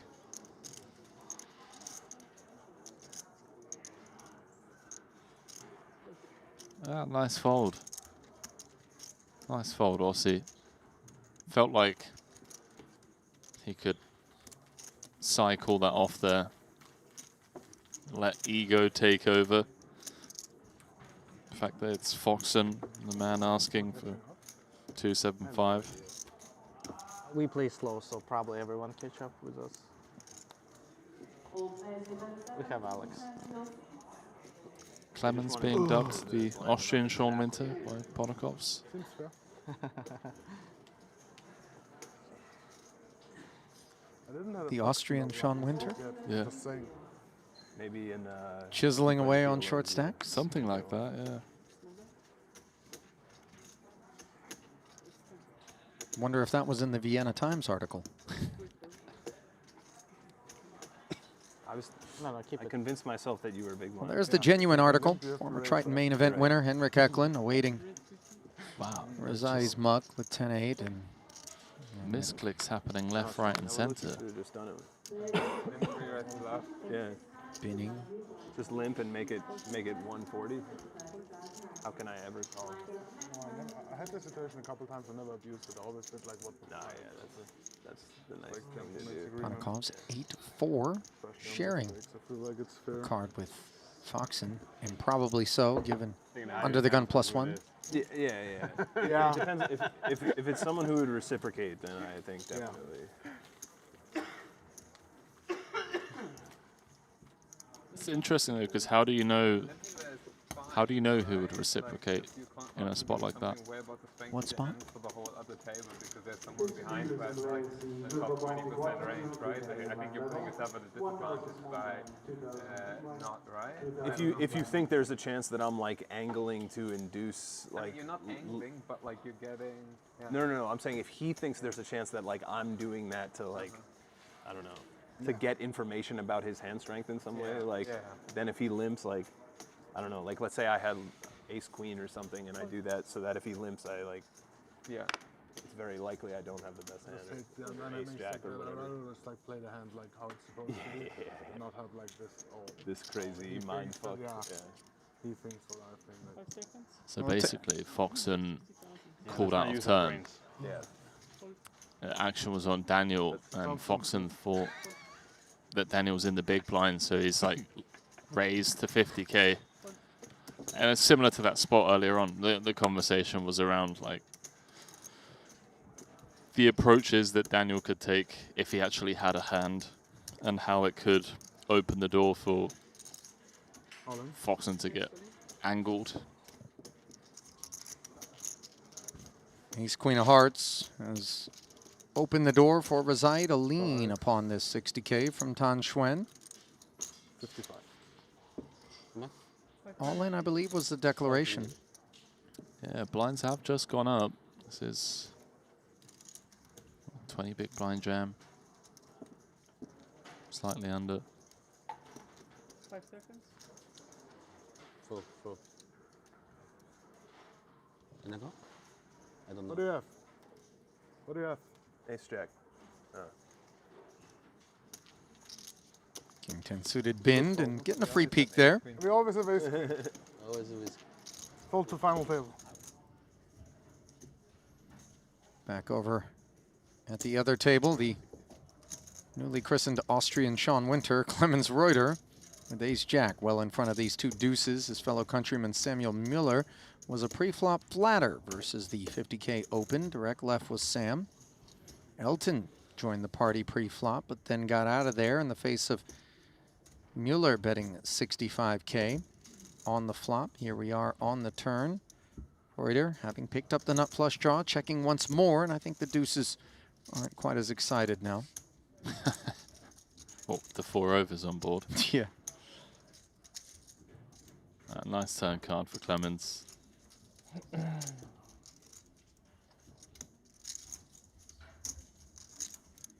Probably expect to see this one just check down. I mean, our kicker does play, but we'd be specifically targeting King Jack. So we now lose to Jack 10.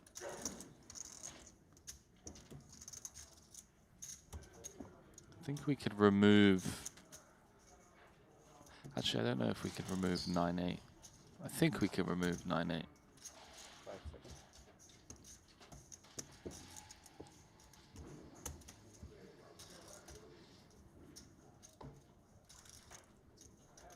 Well, can't remove any of the options apparently for Reuter just yet, given that he's using a time bank to chew on this spot.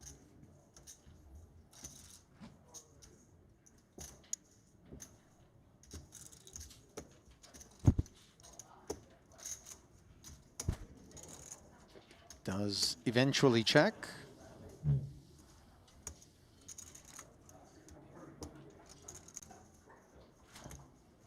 See if Sammy Boy is going to take the bait. Knows that his deuces can't win at showdown. Is he going to put Reuter in the blender? 5 seconds. Might be the hand to do it with. No. White flag waved effectively. And Reuter relieved, perhaps. Relieving Sam of chips. And you know, I mean, he doesn't bring a whole lot of attention to himself in terms of at the table being the focal point of any of the conversation or, Who? you know, Clemens? yeah, but when you look at that track record and you look at this festival and you observe the results, there's a reason why that Give me all these hands here. two-page piece in the Vienna Times exists. He is just a They give steady me all these hands force. here. Just want to fold. No, he's a stud. Got a lot of love for Clemens. Looking forward to seeing him lift his first trophy. Can I help you? You can use the app to watch the stacks.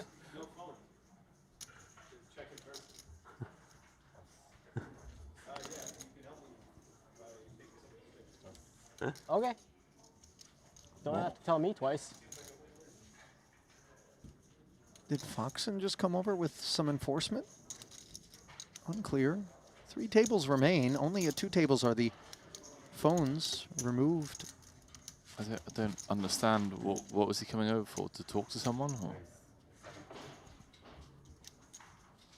I don't know. What I do know, though, is that Brian Kim's in a bad way. Yeah. 70 the open. King, the antidote. Man, this could be. This could just be tournament poker in a nutshell. I mean, Elton was potentially out the door, you know, King Queen against Ace Queen on the King Jack Deuce 2 hearts board. Managed to hold. Now if he can hold here with the Kings against 10s, it'd be up to like 1.5 million. It's good for 4th in chips. That's assuming that the money finds its way in here, which I expect it will. Well, more money was always the path forward for Elton. The figure, 215,000. Now back over to Brian. These guys started the hand with very similar stack depths. Ever so slightly covering is Kim by 35K.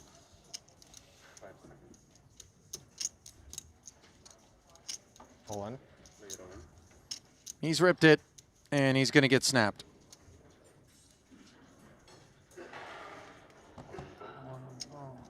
Bit of an eyebrow raise there from Elton. Not because he expects some aces.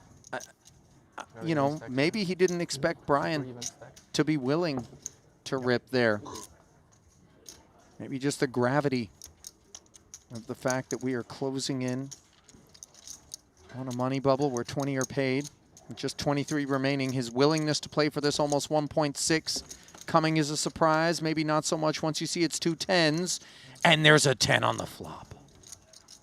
A gut punch to Elton. Wow. Yeah, cover me, right? I'm not sure. I think by a little bit. It's very close. You know, I gotta say, not just because there's 2 to come, and the 4 of hearts not providing any help to Elton, but because it just speaks to the humility of Brian Kim. I really appreciate the way that he's dealing with having basically coolered Elton in a savage way. GG. Just head down. You should count, though, right? Let the board run out. 800. You know. I mean, yeah, but it could be a mistake. Yeah, yeah. Not everybody approaches it in that way, Henry. Yeah, some people be like full of energy, Yeah, jumping for joy kind of thing. No, I know what you mean. It's just a lot of salt and citrus in a wound that doesn't need a lot of help. I think it goes back to Seth Davies' post on socials. You know, he's been on the social media grind, and when you reach this level, you do just have a lot of empathy for your opponents, because we've all been there on the receiving end of a beat like that. You know, that pot worth very healthy 6 figures in equity. Sure. As Brian vaults up to 4th in chips on the leaderboard. Seldom does anybody hoist hardware in a tournament by taking the best of it on each and every occasion that they find themselves all in, Henry. It's just the reality. We don't. It would be chess were it not for that. I always get it in good. You play chess? No. You play backgammon? I do like backgammon, yeah. Now you know why? Because in backgammon, there's the randomness There's a of the little dice, gamble, yeah. right? It's a little gamble. Of course, the doubling cube helps to mitigate people trying to free roll into some lucky spots, but I suspect we got some real solid backgammon players in our Triton streets as well, though I've never really seen 2 guys over at a cafe or coffee shop or, you know, one of our lounges getting after it. Have seen a little bit of chess played. Of course, Dan Smith likes to get involved with that, as we see Bjorn Lee, Asian Flushy online, involved with the 8-9 of spades, but that involvement rates to be short-lived, given Martirosian has piled with the ace-queen, and sure enough, 9 high in the bin.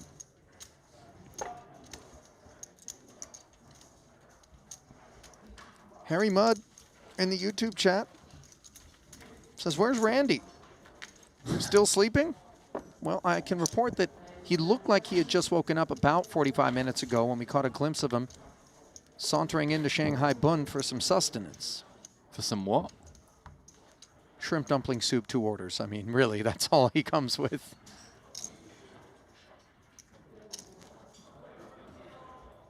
Man, I'm down bad on bets against Randy and Kevin. I think Punat's win cost me 150K last night. In vouchers? No, USDT. Why are you looking at me like that? Henry, 150K what? Don't say dollars. USDT. No, in vouchers, in meal vouchers. Okay. For a second, I was like, listen, buddy, you're not going to get even in this booth. So you might want to go on. Find yourself somewhere else to get unstuck. I've run really well in the booth in prop bets. Remember I won $1,000 from Brian Rast in Monaco? That was fun. I remember you and I won. Or was it me and Randy? Who was it? Were me and you on the same side? What did we win? You Oh, remember yeah, we were. We were, right? Yeah. Of course, now everyone's like, what the heck are you two talking about? Give it a minute. 9-6 versus Ace-Jack here. 60K open from Reuter. Bjorn Lee's defense, yielding a gutter. Knuckling. I like check from Reuter. Sorry for stepping on your toes. No, not at all.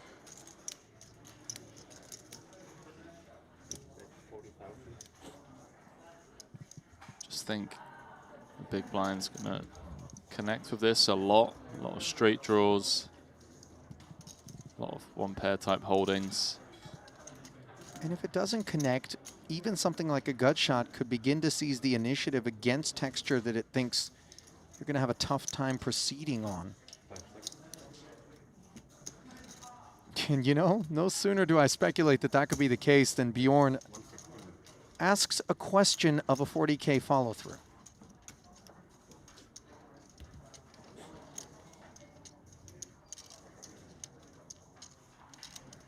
Yeah, it's pesky now for Reuter. Just feels very difficult to continue here, just given the shallowness. I mean, let's pill one, I guess. Try and find a club or a pair. You know, there was a lot of physicality involved there from Reuter.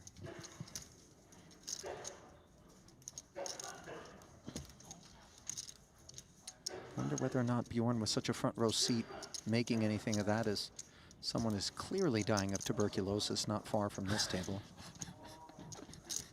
I think it's Dan. I think it's Dan on the other table. I hope he's got his last will and testament all ironed out. So Bjorn checks it on over now after trying on the 10-7-5. Clemens is just an absolute gangster. I mean, listen, under the gun raise doesn't have to announce itself if it is an overpair. That's so sick. Big well time. played, mate. Well played. Finding a path to victory there. Thank you. Thank you. Thank you. Might have thought, by the way, that that 5 is kind of an invitation for Bjorn to follow through, but instead he was one and done.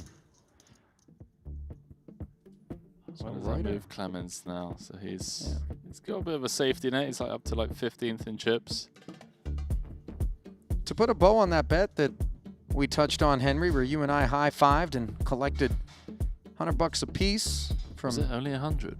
Rabbit Chow and Randy. Well, we got these nameplates in front of our iPads here at the desk, and the bet was who's going to mess up and have the wrong nameplate in front of them first. Team Ali and Henry, or team Randy and Kevin, and of course... I wanted to bet the house keys, mate. I was ready to just bet net worth. Who ended up screwing up? Was it Randy? Randy, of it course. was Randy. Yeah, we knew Randy was the... It was just an absolute lock. I wanted to get more action down. Kevin really hitched his wagon to the wrong horse there. Yeah. No, that was just the easiest money. It was like the Mike Tyson against Jake Paul fight. Like where everyone over the age of 35, 40 that had some like nostalgia around Mike Tyson were just so certain that Tyson was going to win. He's the like 60. I know, dude. The guy almost died like 6 months before the fight. The polymarket markets were just insanely skewed. And I remember I was in Valencia for my birthday. Espen was there. We were looking at the polymarket markets. I was like, bro, like this is the most 100% lock bet. Yeah, and then Gambler's Paranoia comes in, and you're like, wait a minute. No, we bet the house, man. Like the markets were really skewed, and it was similar to our bet. I wanted to get more money down, but Well, the ace-7 got down into the muck in the face of a Martirosian open, but Bjorn Lee's king-10 suited, along with Clemens Reuter, in the small and big blind respectively, climbing aboard to square off against Artur. Queen, Jack, Trey, 2 diamonds. How about this if you're Bjorn Lee? Just a little open-ender, flush draw. Just your casual heap of equity. Reuter with jacks. Yeah, what's he got, like 60? Well, I guess some of the outs blocked. Yeah, an ace and a 9 specifically. Trip jacks now will create comfort for Clemens. Well, remove the 9s from Bjorn's outs.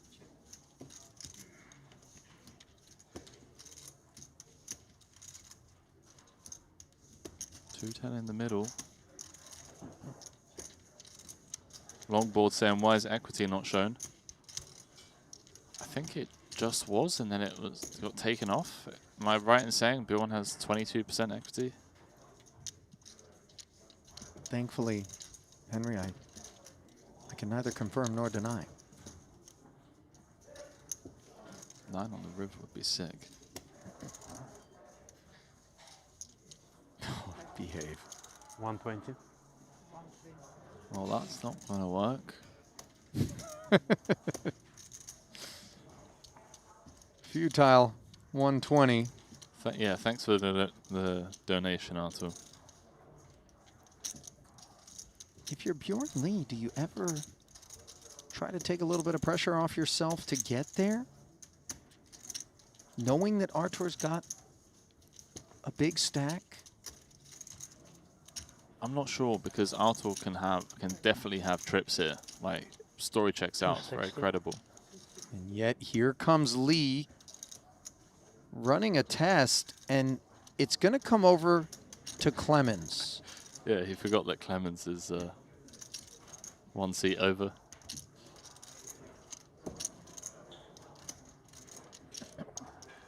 Does Clemens jam? I don't know if jamming achieves much. I feel like we fold out all of the hands that we have crushed, and we get called off by hands that have us beat. So it just comes with call. Bones like this guy again, really? 850 in the middle. Shaping up to be a bit of a nemesis. Oh my word. Getting there in both manners. Bjorn with the nut flush. Board development, Henry, that creates any concern for Clemens in the face of another barrel? It's not fun. I'll tell you that much. It is not fun. All in. Yeah, you hear Reuter exasperated by that statement.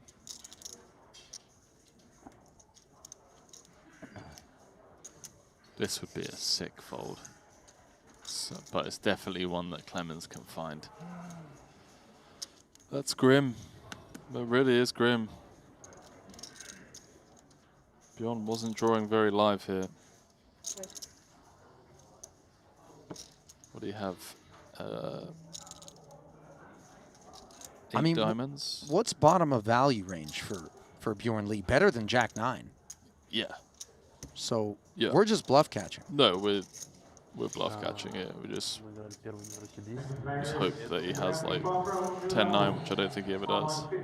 Clemens can get away from this. Clemens is a gangster. Saying show. Will you show for fold? Oh, mate. It's on TV, you know. It isn't probably. Yeah. That's a world-class fold. Well done, Clemens. Didn't get married to it. Pocket force. Oh, that's too gangster. But I've seen you do really good plays. Can I just have folds or I don't have to play every single hand? But you have king check. Huh? Reuter, by the way, Jack, lamenting I that had a jack. these spots just Want to keep can't get away from him. But he got away when his hand was no good. That's a winning recipe. That good, huh? Turn him in, Bjorn. You really like sixes, huh? Sixes. Wow, Clemens really is the Sean Winter No, it was not a bluff, of right? Austria. You can see. Yeah, no. Hard to have bluffs.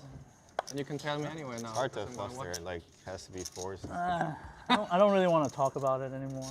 Okay. I had a very strong hand. Clearly, cold call the 260K raise.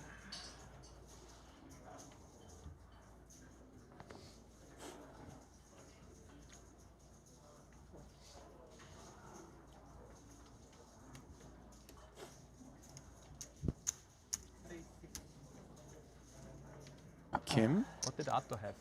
Early Huh? position What did 60, Otto- and we're not going to stay at that level. His highest card was probably Good money. Wow, that is fantastic. Just dismissing the idea that Arthur had anything worthy of 165. note. Very much does on this occasion, though. He's king, 165, and divorce with nines.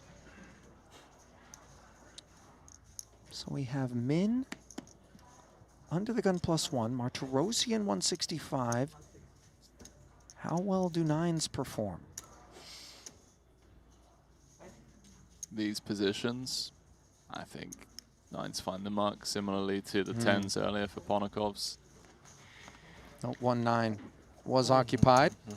Not that divorce didn't have the best hand. Huh? Yeah. Kan det snap for now? Back around to Brian, and this one lacks durability.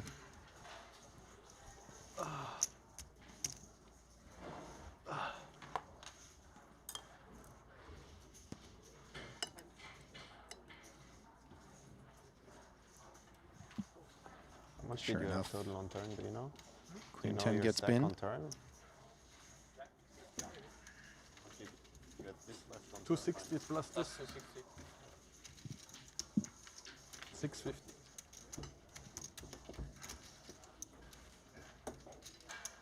Yeah, Forrest is a great player. One of the best in the business, for sure. Took an absolutely savage one on the chin from Ponakov's. Aces v ace 10 suited if you missed it. Flop top set, one spade on board, and Ponakov's goes bang, bang, spade, spade. Yeah. Let the air out of Dvoris's tires, and he hasn't fully recovered. Tournament poker in a nutshell. Mm. Fedor's not here. See a few people asking about Fedor. Busy with a book signing. I believe his book is called How to Bink Rivers. Or how to create salty commentators. No, definitely not. I love Fedor's poker presence at any feature table. No, just in general. I like spending time around him. Very thoughtful guy. A winner in life in general, definitely. Sees beyond the borders of poker, as Mueller sees beyond the limitations of 8-3 offsuit there. 90K, snacks on Mario.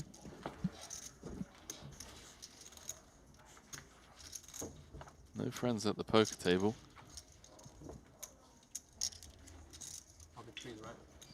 Maybe no allies, Watch the stream? but friends. I will. Yeah. Okay. I give up.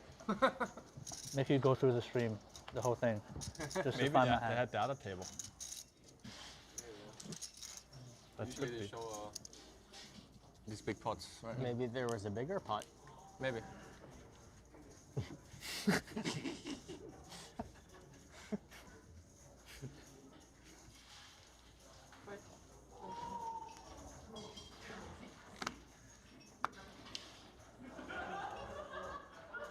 Well, the good news for Clemens is that we did pick it up, and he's going to get to watch it back. And rest assured that he made an elite fold. All in. Well, Reuter going to take the last of his stack. north of 10 bigs. Put it on the line. Mosbach asking for a count 5-5 in the small. It's close. It's close for future game stuff. I mean, for chips, it's a cool cut-off jam. Just lets it go. Unpack that, by the way, because while I know what you're talking about, I feel as though many people would appreciate kind of having you explain something there for chips versus future game. What do you mean by that? Prefer not to run it. Just, yeah, hearing Clemens say he prefers not to run it. Yeah, so for chips, chip EV-wise, 12 big blinds. 5s is a call against the cut-off jam, but Mario calls and loses. He's then down to 10 bigs and puts himself in a spot to potentially bust the tournament, you know, outside of the money, right? Some ICM stuff as well. If you had a bit more, maybe 5s makes it in there too. If you have like 10 blinds, maybe. If you had more too. I think for 10 it's also 6. 9. So you kind of have to, yeah. Would have been a flip. So. That's cool. Getting the post-mortem between Muller, Mario, and Clemens. Muller coming in quite confidently, saying that 6s would be the lines and it would have to be for 10 bigs. Well, you know that these guys share intel and now don't know whether or not they're going to continue to share the table. Mosbach, ace-jack versus Reuter, now a bit deeper than he was moments ago.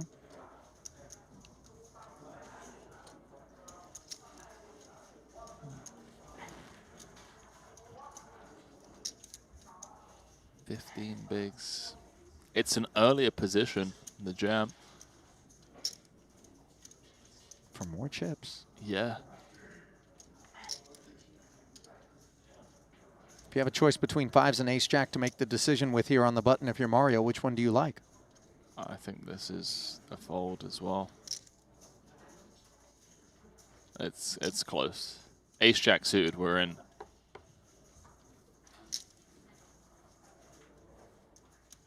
Ace-10 is close. Ace-10 suited, that is. All in. He's going to take it. It's very close. Well found. You could tell he was struggling a little bit with it. No struggles for A7 and Jack-10 out of the blinds, and there will be a struggle for Reuter to lay claim to this 965K pot, which is required if he hopes to fight on. Civil War. All the kings alive. How do I have to beep it every single hand? Clemens has been fighting. Can he fight his way back into this one? He's just almost begging to have had simple folds at this point. Yeah, it's tough when you're having to V-pip on the short stack. He does have a spade out there. For now, the kings are the requirements. Back door. Nothing to do with Parnikovs. Flush draw acquired and a whole lot more outs as well. This would be dirty.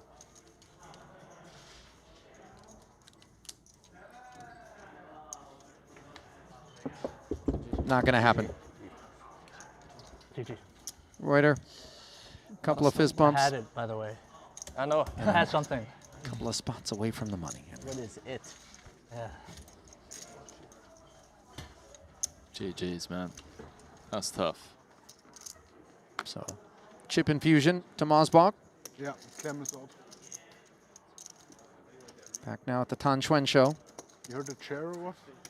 He is your overall chip leader, having vaulted ahead of Jason Kuhn. And you know, Tan Xuan with a chip lead on a money bubble, you can expect high VPIP. You can always expect high VPIP from Javed as well, but perhaps even he will respect that we're on the stone bubble. Looks that way, begrudgingly. King, queen for Katola. Hill flat. Ponikov's ace-9.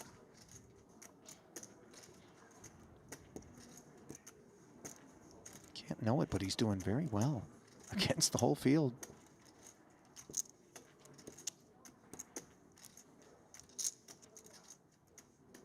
35. Finds a 3-bet, Henry.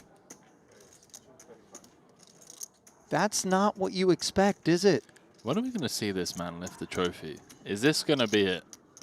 Ponokov's just out here, fortunate to still be alive, but putting those chips to good use, recognizing that Tan's going to be wide, and just recognizing that Aussie as well is pretty wide here. Alex showing stones.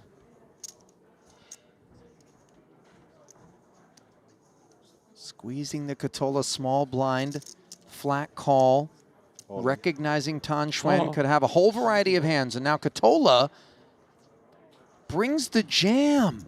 This is just insane. Zippers are down. As Seth Davies likes to put him, drop him and grab him, boys. Oh, it's smart. Yeah, Aussie covered by Ponokovs, but fearless.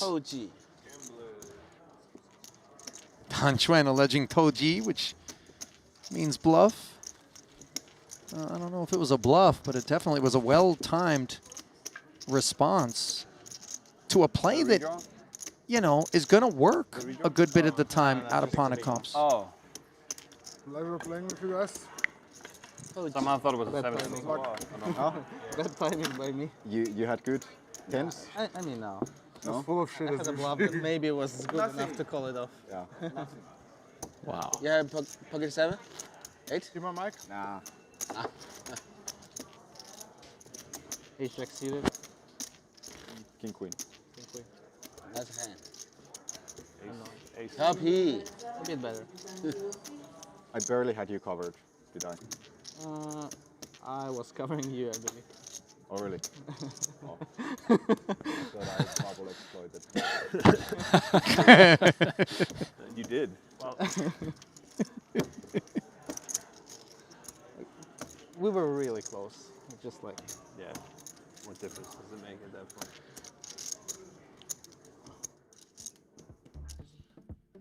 Well, it makes a pretty big difference. I mean, if Aussie thought that he could leverage the money bubble because he had Ponokov's covered, had he perhaps known that it was in fact he that was covered, perhaps wouldn't have taken that line. Well, we're down to 21. Stone bubble here after the elimination of Clemens Reuter. Zhang Yu in the on-deck circle, but nobody was sub 10 big blinds. Look at the two features. Still a third table in play. If you want to keep tabs on what's going on there, of course, as always, we remind you the Triton Poker Plus app is where to turn, available to both Android and iOS users, free of charge, and it's really your gateway into all things Triton, the entire ecosystem, clips, highlights, player of the year standings, bios, you name it, we've stuffed it in there. Download it now using the QR code on your screen. Wow, I'm just checking out that 50K that's happening elsewhere. Brandon Wilson, early chip leader, winning a massive 260 big blind pot. You could tell it's getting to that stage of the series where chips are real short stack. So. Chips are flying in somewhat loosely. Yeah, that's what I'm saying. In some of the side events. It has been that way for a bit. Wilson holding with ace-king against ace-queen offsuit. If you're fresh off getting showered in 150K for multiple bullets and you pop into a 50, it does feel like maybe have a little bit more appetite for just getting them in motion. Tan Xuan's motion was Jack-9 last time. This time it's King-Jack. So your prediction is that this could take some time? No. Even though it's a thick bubble. Thick. I think we've got some characters out there that are going to just hit the frappe button on some people that might not otherwise want to be put in the blender, but will involuntarily be taken in that direction. TBD. Yeah, I love how I just asked the question as Aussie backjammed the king queen, and now Foxen coming with the 270. Right. Normal circumstances, maybe we think there will be some caginess, but Toji. Toji? not this time. You Toji.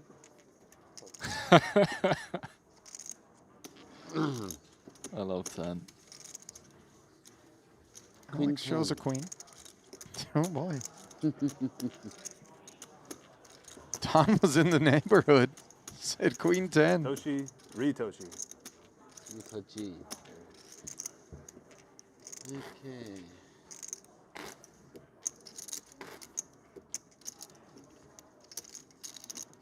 Hecklin looks a little out of it, Henry. He just hasn't gotten anything going, been a bit card dead. You know, normally very affable and engaging No, at the he's table. tired. I think the cash games have been pretty insane here, from what I've heard. Unfortunate, of course, as always, to have an invitation to those games is Hecklin. And those games will make this 150K look small in a hurry. Meanwhile, Jason Kuhnstack far from small as we check in on him and his table. This is some big stack on big stack violence, second against third in chips, if I'm not mistaken. Yeah, Wang Ye. 1.765 coming into this one. Kuhn 1.89, covering ever so slightly. And the road traveled was a raise to 60K by Kuhn. Ye defended the big. Check called 50K on the King 5 tray board. Board pairing King on the turn, and now Kuhn brings 300 in position. 300 into 265. He knows it's the bubble, and he knows Wang Ye's got to have a lot of hand in order to risk getting down the streets against a covering stack.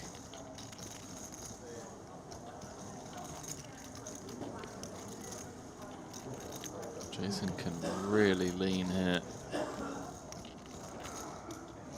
So tough for Wang to keep his heels digged in like a 5 or a pocket pair like 6s through 10s. Maybe even. 5 seconds? No, yeah, I think he's 3-betting jacks.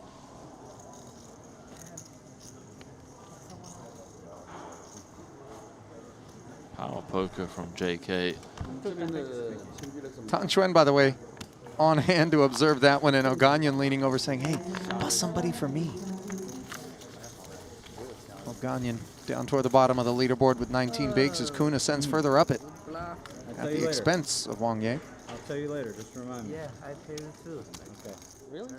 Yeah, it's like every sentence, you can kinda almost understand like half of the words, but then it just doesn't make sense. It's very weird. I know back then a lot of Finnish guys were going to Estonia to just like spend like Friday, Saturday. Yeah, they all go to buy alcohol there. Yeah. Players in the penalty quattro, complete hand drawn. 15 Yeah, I used to live in Estonia. Catch a ferry from Tallinn across to Helsinki. Takes like, I want to say, an hour and, yeah, about around an hour. Can you drive onto the ferry? You Is can, it one of yeah, those? there are some of those, yeah. You can drive off the ferry if you really want to. Well, driving in from under the gun is Tan Xuan, Queen Jack. 180. Toasted by the Ace Jack. 180. Scatola Brules.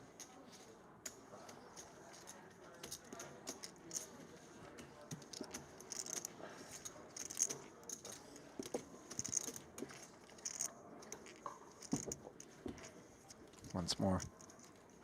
Tan forced out. Oh, is that 3 hands in a row that he's been 3-bet? He's like, hang on, guys. Sorry, do I have mug written across my forehead? I'm the chip leader on the bubble. Flop and turn, no time bank for you. Well, that's going to be our next feature on the red side. And a time bank is used. What? Yeah, yes. Roganyan grinding the Triton now. Brian Kim, pocket aces, made it 65,000, and Bjorn Lee has picked a horrendous time to try to leverage this money bubble with 6-4 off. This is this is out there. Aces do like to slow play. 440. But not here, not now. I think Kim knows his customer. I really like this. In the sense that he hasn't gone big. He's sending a message that, hey, I can have 4-bet folds. You know, if you jam, I can still fold and preserve my 1 million chip stack. I think against other players, maybe he does just like flat and keep the bluffs in, but against Bjorn, surely this adds so for a double. Okay, thank you. Thought we were going to have another Raul moment there where we're just like, yeah, I didn't think you had it. That was something special.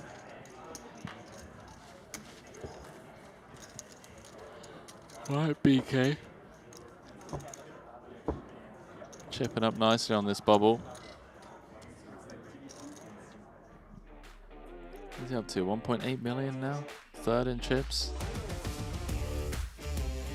Looking that way. Doing so at the expense of Bjorn Lee. And listen, if expense is something that's no obstacle, then have we got the timepiece for you. Jacob & Co., our official timekeeping partners here at the Triton Poker Series, are famous for their iconic high complication designs, which push the limits of ultra luxury watchmaking to create pieces that are truly inspired by the impossible, including our Epic X Skeleton watches, which go to our main event winners. Check out all they have on offer at Jacob & Co., inspired by the impossible.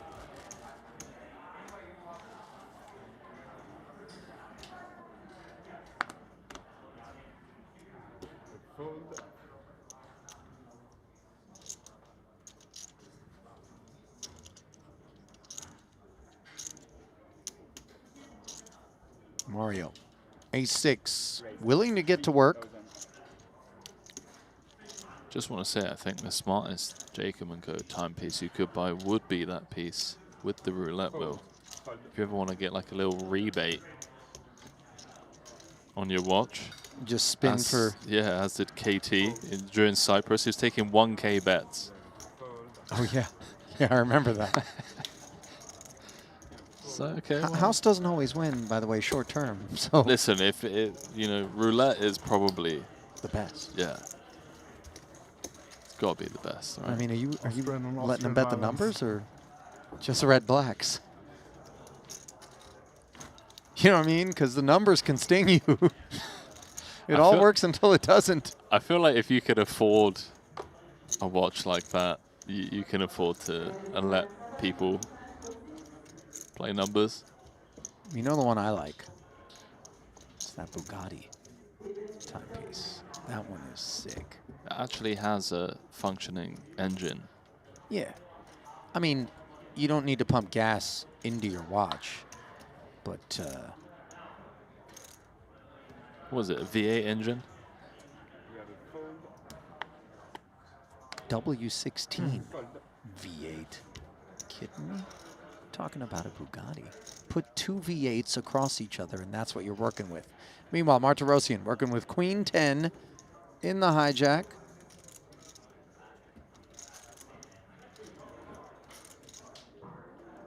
$70,000.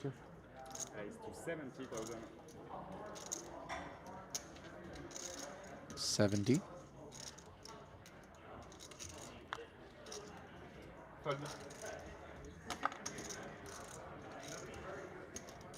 Oh, is Bjorn going to try and lay down the hammer again?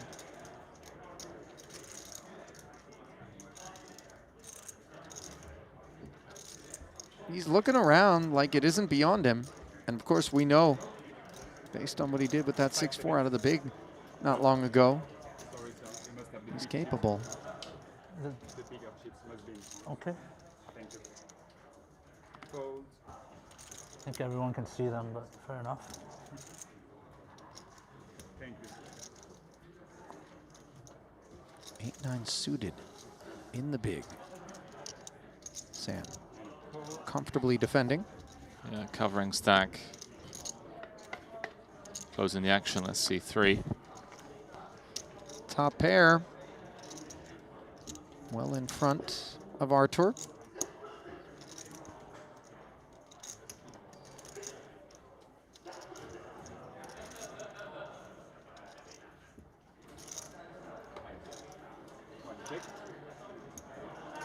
Wraps the rail. See what Artur has in mind. 185 in there. A lot of times on these stone money bubbles, the more aggressive type of characters like Martirosian do think that they can throw their weight around. We saw a similar spot with Artur against Muller earlier on with the 10-9 on the 8-high board. 5 seconds. 110.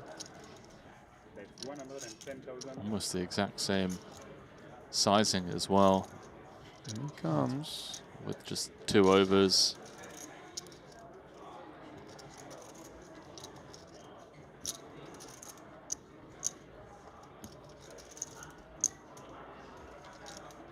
Someone's got to be the bubble boy.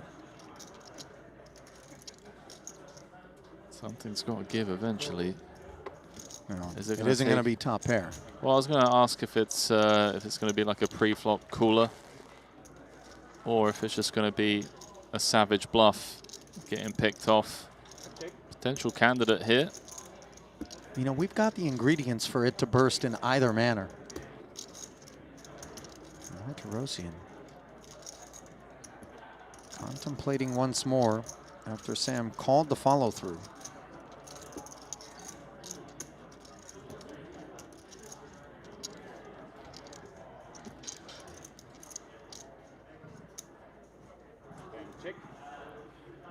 Artur doesn't have another barrel in mind, and Sam doesn't have an issue with the 5 of hearts river. Turn, check, check. Curious to see if Muller decides to fire out here, or if he wants to check it on over once more and kind of like check the side. I mean, I say check the side, check and never fold. If he just thinks that Artur's weighted towards bluffs.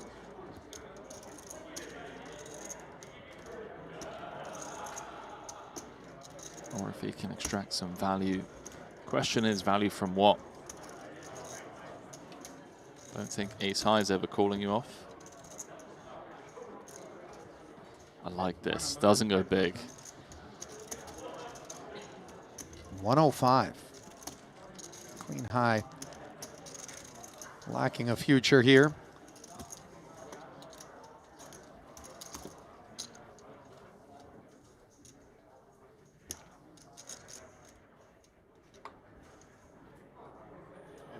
And Mueller, another pickup.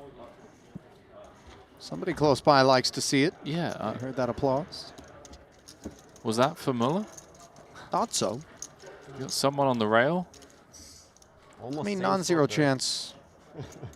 It's for maybe a delinquent cocktail finally arriving.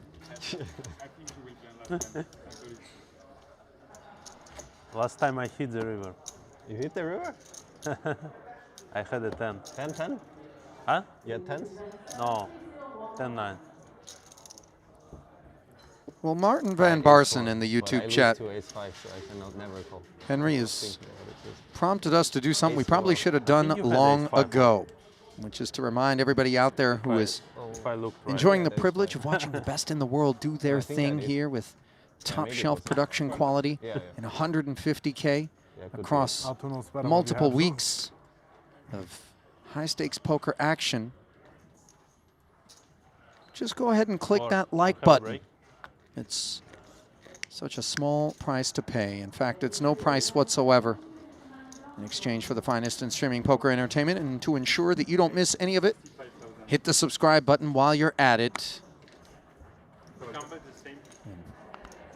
That's all we ask here at Triton in exchange.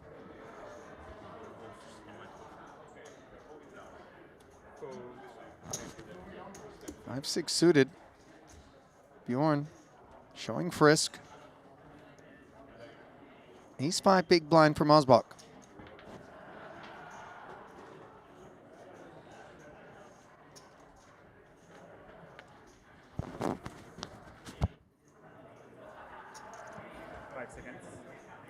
Giving it a think.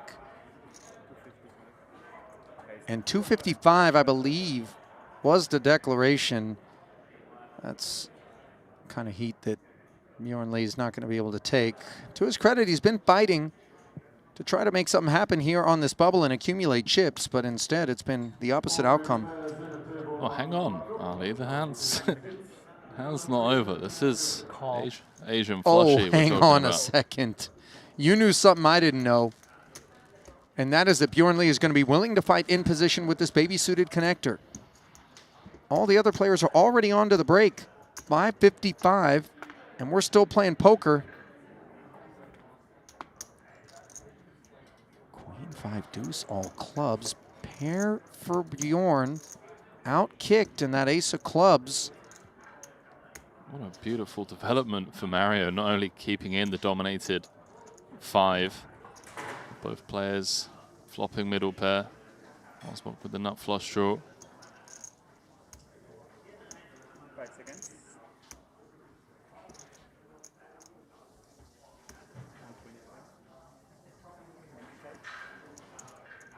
125,000. Mario, quite cozy on this board, brings 125, and we've not necessarily called in order to bow out when we've connected with as much hand as a pair. Now granted, monotone texture, no club in hand, 1 overcard out there. It's not an obligatory call, or is it at this price? 5 seconds. It's one of those ones where it's really difficult to call down across turn and river, but it does feel mandatory for at least one street. And might it feel a little bit more compulsory once a 4 arrives and gives us what we think might be another path? It depends. It depends on the size, should Mosbach follow through. I think Mosbach wants to check here a decent amount of the time. Just try and get his hands showdown. It just becomes very difficult. Bjorn's an interesting character, man. I mean, he's shown that he's willing to play big pots. He's a tough customer. Well, Mario doesn't want to get blown off of equity. Not necessarily that that would ever be the case, but it's more trying to avoid something catastrophic. Checking over. Let's see what Lee's response is. 805 in the middle. Bjorn's not exactly drawing very live here. 5 seconds. Check. Finds a check back, I confess. Had me anxious. 9 of hearts. Very arid river.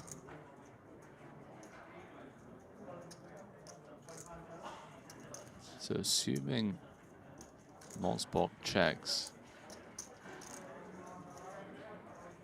that is an assumption on my part. Curious if Bjorn wants to turn his hand into a bluff. Would betting be setting the price more than anything else for Mosbach? Would it be leveraging the ace of clubs maybe to turn his hand into a bluff? What would be the idea behind it? As we see him check and a snap check back.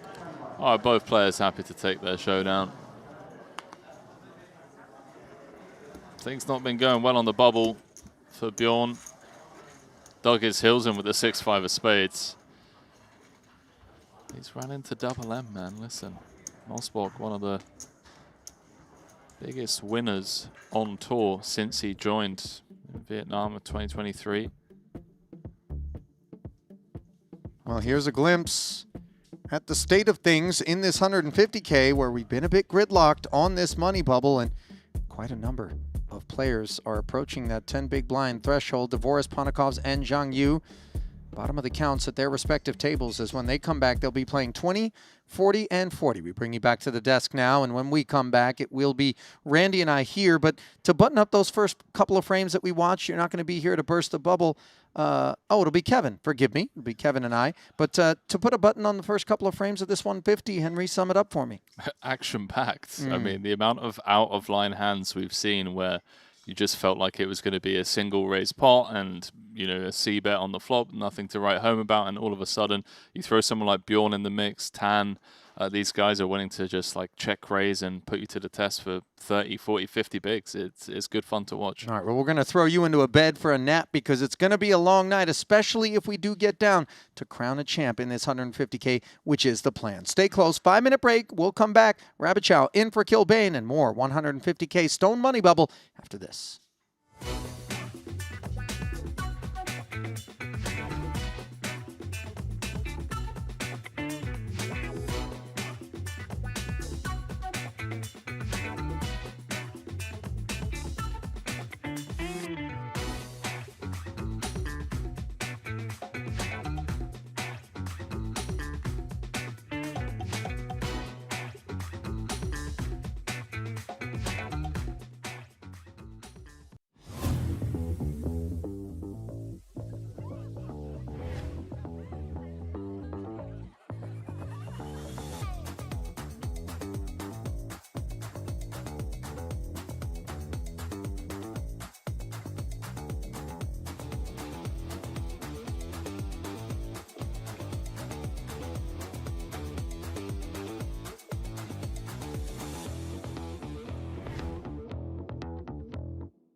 Over on the updates tab.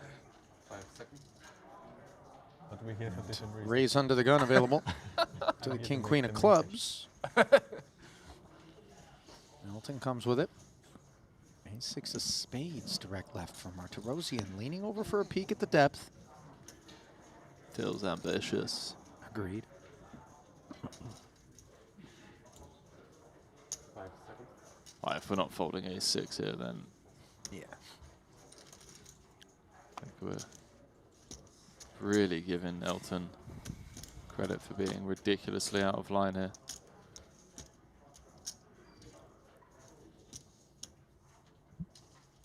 Clemens, fresh off that double.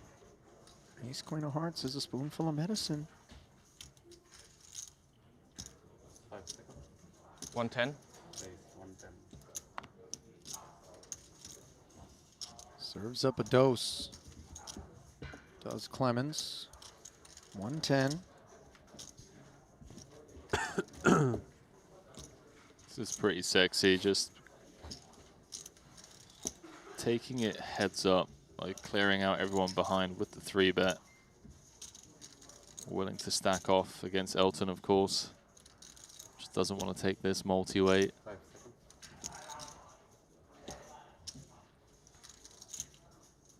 Elton may feel like he's getting a really good price to call here. I mean, he is.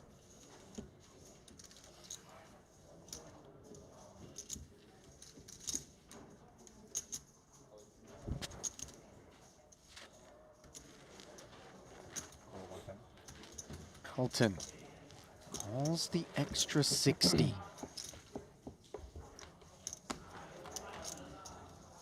280 effective, exactly 1 SPR, and top pair versus Broadway gut shot and the nut flush draw. Chips are going to make their way into the middle in a hurry, one would imagine. On the flop. Let's see. Feels inevitable. Man, how often do you flop top pair, backdoor royal draw, and not have the most equity? Yeah, that's an excellent point. Reuter with a 5% edge with 2 to come. 60K C-bet. Ace 10 heart. Is this a classic case of too many outs? 10 of clubs feels like a fair turn card. Elton clicks it. I love that we're playing a check raise, non-all in, when we're, what, 10 big blinds effective on the flop? 160 back, and that is a dream turn for Elton. Wholly uncomplicated. I think the rest is forthcoming.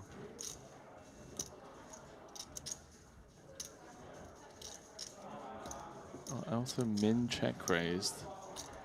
Got snaps.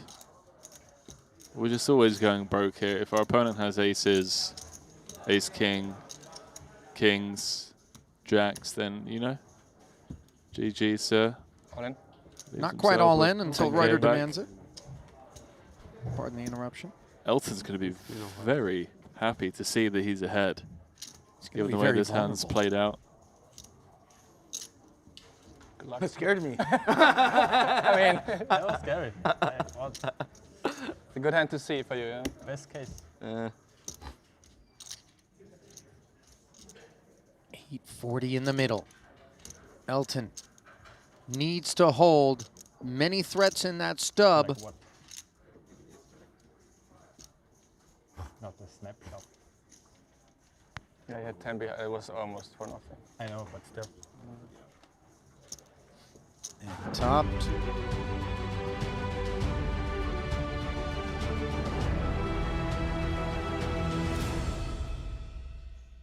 And welcome back to continuing coverage of the 150K here in Jeju. Ali Najad, joined by Kevin Rabichow, continuing Triton Poker Super High Roller Series stuff. This is toward the upper end of any buy-in that you'll see at any given Triton, Kevin. And we have really gotten our money's worth, so to speak. Not that we have to pay anything, nor do you back there to enjoy all of it, but Tan Chuen has very much made things enjoyable, and he is enjoying the chip lead right now. As we give you a glimpse at the state of things, 2 million plus in front of Tan, 51 big blinds. Jason Kuhn on his heels, Brian Kim out there. And I said this earlier, Kevin, and I want your take on it. When you look at the final 21 on the Stone Money Bubble right now, you can simply put them all into a bag, spill 9 of them out for a final table, and you're going to get something exciting regardless of who comes out of the bag. Yeah, absolutely, Ali. I mean, this is what you expect from the 150K, right? This is a select group of individuals, some who have been here for the whole schedule, some who seem to just be turning up for the biggest of buy-ins. Everyone's going to bring their own style to a high buy-in like this, and maybe everyone, you know, have we seen an extended bubble here, do you think, Ali, because of 6-figure min cash, or 223K? Is this a group of individuals who showed up here at the prospect of winning $4 million? I mean, listen, obviously not everyone is created equal in this respect. Some are maybe a bit more focused on getting the monkey off their back and laying, you know, allowing maybe some of those people who don't care, ICM be damned sort of deal, to make sure that they end up in potentially black. Maybe not if you're in for 2, maybe 3 bullets. As Davies shared with us, 3 bullets, a 450K for him. I don't know. I think it could go either way. I didn't think it was going to take long based on the names, but TBD as we get it back down into the arena and get the cards back into the air. Shortest stack in the field belongs to Zhang Yu of China. 11 bigs in front of him. Aramoganyan, 12 bigs. Panakov's 13, so on and so forth, as that's all 3 tables and soon to come all 3 of the chip counts at those tables. I would imagine. There it is. 20, 40, and 40. 100K in orbit, the price. On average, call it 14,000 coming off your stack. Every one of those orbits, given 7-handed action, is where we find ourselves at all the tables. Pretty even distribution among these 3 tables. Ali, no clear, oh, I'd love to be at that one Which kind one? of seat. Just top 2 stacks at all tables, sitting 40 to 50 big blinds. Bottom stack at all tables, 10 to 15 big blinds. Neutral playing field on the bubble. Javid Ismailov, by the way, at that blue table, 4th. He came in with a big chip stack on the day, had the lead for quite some time. 1.4 million-ish, I think, was his peak, but that was good for a lot more big blinds at the time at which he held it. Now just 20 bigs. Midfield is Javid. Juno Barra already with a title here. Still very much in the hunt. Title number 13. Certainly a prospect for Jason Kuhn. 48 bigs. Foxen. Katola not looking any worse for the wear after having played heads up for first 2 and then $5 million. Yeah. I'm sure Foxen was feeling some pressure after losing the first of those 2 matches and then came back to bank $3 million in profit after winning the larger of the 2 matches. Katola here in the big. Ponikov's under the gun.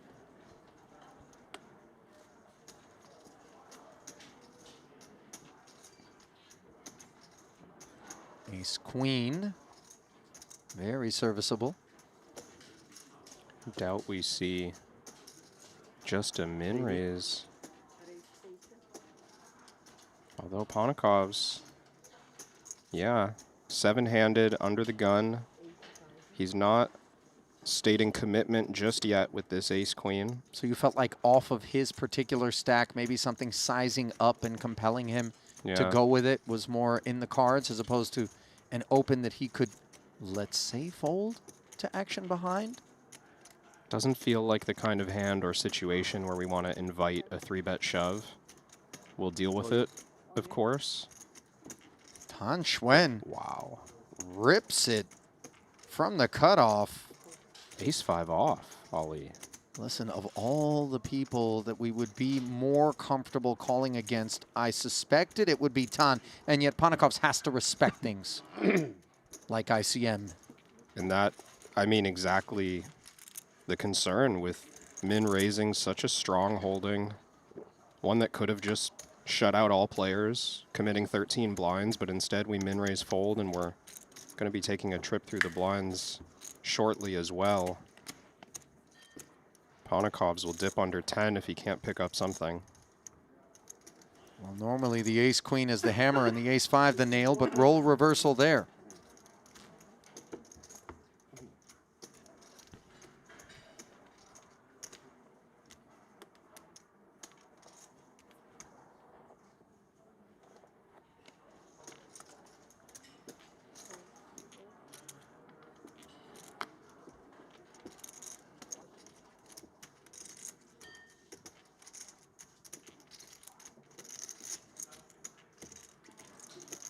Ace-8 here. Tom liked ace-5. Really like this one. Foxen's out of the way this hand. He's the only one with a large stack. I thought this might be coming. Oh my. I make your business easier, man. Ace, ace. Javid Ismailov wakes up with it. Congratulations.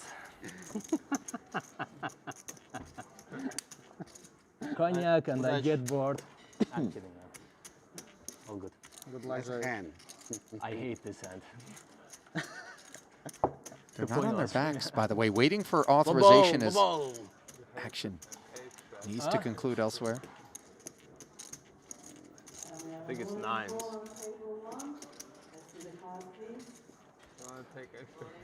Sure. Oh, fuck. Oopsie. I don't need to tell you the moment that Javid's hand was revealed. I thought you haven't. He said he hated it. No. Oh, because I got him with this hand earlier. That's not only you. I had a drama with these aces. I don't think there's going to be any drama this time. And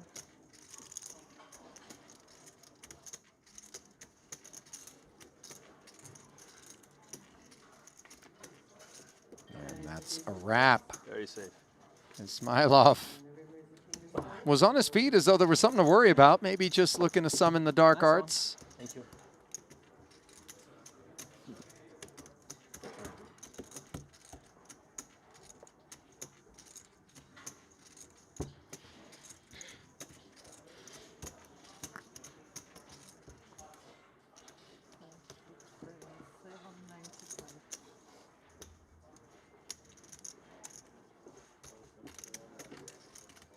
With that, by the way, Tan Xuan will slip considerably. That was not an insignificant 800 that he's passing along to Ismailov.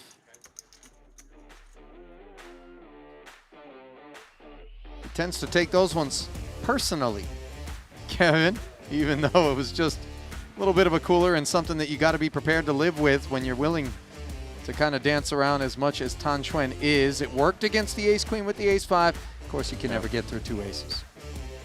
Yeah, I mean, we open jam there when we covered the table by a wide margin. Tan Xuan still sitting on 1.4 million, 36 big blinds. Might not be as fun for him over the next little bit, not as much. I have the boss stack, I'm all in.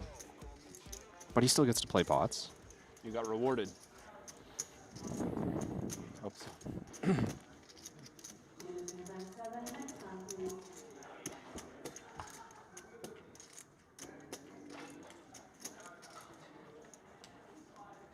Javid, no doubt, shooting some updates to his crew, going, hey, we doubled. Aces v ace-8. Queen Jack of Hearts. You know, Tan's been at it. Now he's no longer that boss stack. 1.4. Eighth overall. He'll open an ace-8 suited for Ismailov, who has 1.7 covering stack. He'll flat. Yeah, I like the call here. Kind of marginal to consider bumping it up. And I feel similarly about this ace-jack offsuit for Foxen. Don't want to go down the path of getting 1.6 million in the pot. Just flat, evaluate post. He dominates both players. Aces and jacks for Foxen, who closed the action in the big. And now looking to close in on a pot. Ace of Hearts is obviously being flirted with, along with second pair. How do you feel about this follow-through from Tan? Well, this board looks like his board. I mean, a couple of Broadway cards. You've opened from early position. And I think Queen Jack suited is a reasonable enough hand to clear out a bit of equity and charge, let's say, King 10, King Queen. Once additional money goes in, I think it'll be clear that Tan has no reason to be excited about the Queen Jack of Hearts. See if Foxen decides to squeeze. It's a pretty safe board, but I like putting in a raise now when your hand is this strong. Most often, if this stayed three ways to the turn, nobody thrilled to pile money into the pot when it seems like, well, somebody's got an ace. Try to get value now. 100 ahead in front of Foxen. 425. Tan Xuan cleared. Back over to Ismailov.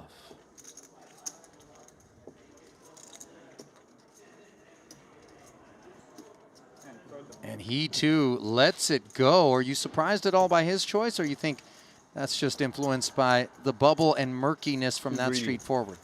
And I think maybe also influenced by, you know, the good feeling of having a fresh double and being in a good chip position. Ismailov, I think, correctly, but also just emotionally thinking this is worth a lot right now. I want to hang on to this, and ace-8 suited.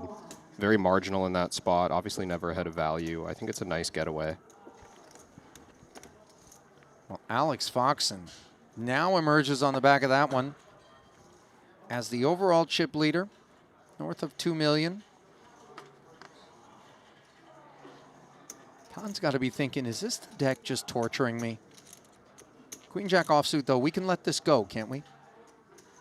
It does feel a little light now that we're covered by a number of players at the table. Never stop. Undaunted. He raises again and Foxen with 8s. Still remember, we're only 7-handed, and 3 of the players at the table, Ponikovs, Hecklin, Vogelsang, under 20 bigs. They're going to be pretty handcuffed and not playing pots, so Tan Xuan might feel like this is a little 4-handed game with Foxen, Ismailov, Katola. Well, top 2 for Tan as Foxen has a flush draw but stares at 2 overs. Checking.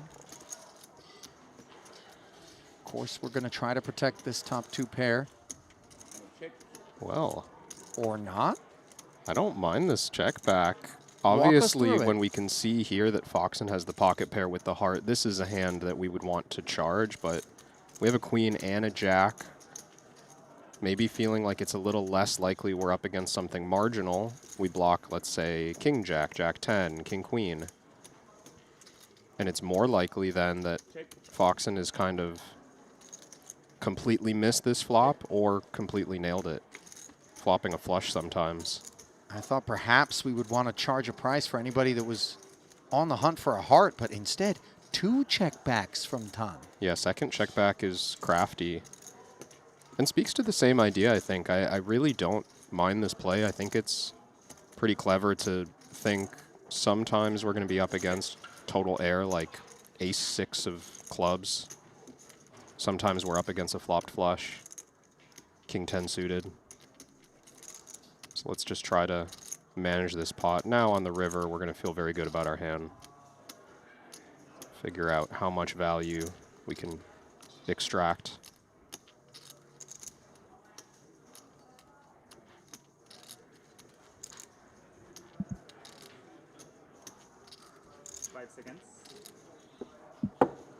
Oh, wow. A big check full back. Shutdown. Just a bad feeling, you think? I don't know how to vibes? explain that one, Kevin. I really don't. Especially given that Tan Xuan normally isn't a guy, as we've observed over the better part of the last orbit or 2, shies away from spots maybe others would be less inclined to take. Showing us a different look. Maybe feeling vulnerable. Maybe actually wanting to make sure he makes the money. I don't know. Hey, and we know these guys have been playing around the clock. We don't know what kind of spots have come up for Tan this week. Maybe reminded of a similar situation. Some spot that might have gone wrong in a different game. But here we see Ismailov also exercising caution, open folding the ace-10 offsuit. I mean, he's only covered by Foxen. And Foxen going to work. 9-7 of clubs is going to be responded to by this ace-queen of Hecklin. Henrik sitting 13 bigs. Granted, Ponikov's out there 8 bigs. Yeah. No decision for Xuan. And for that matter, Foxen.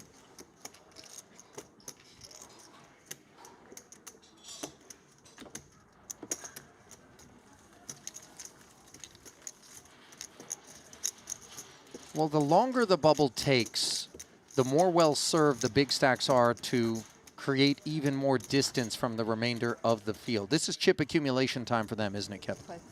Yeah, absolutely. Look at the outer table here. Don't believe that's chip accumulation for a big stack. That's Brian Kim bleeding a little bit over to he Daniel Rezai. made it 80. Rezai put almost all of his stack out there, 400, no take. But it's right, Ali. I mean, normally if you track the chip graphs around the bubble of the top 5 stacks in the room, you're going to see a steady climb until they reach the money bubble. And it's especially dangerous for someone sitting on around 15, 13 big blinds who kind of their only options are to see somebody's opened, put all the chips at risk, and hope that they haven't been dealt a strong hand.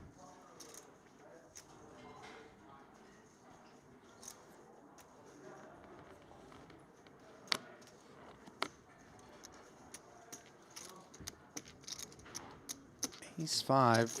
It's on you. Yeah. I almost said something. I thought you didn't know. I thought it was a little bit weird that the guy that would muck Ace 10 was all of a sudden in earlier position thinking about Ace 5, but Ismailov maybe sipping on a little too much yak. Cognac.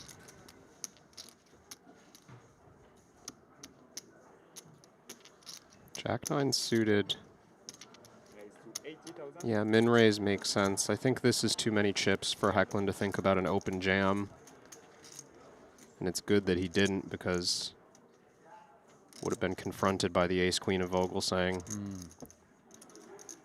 Looking like another all in and take it.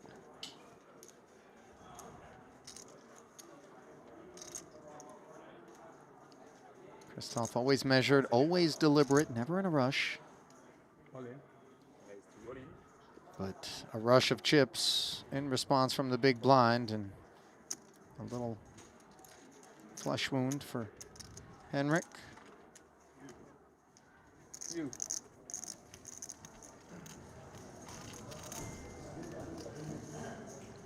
Looks like Austrian violence as Mosbach trained on Samuel Muller. Mario was the opener from under the gun. Mosbach picked up Mueller, who defended from the big blind. A6-4 monotone board. 40K C-bet getting called by Sam. Now 3 of spades on the turn.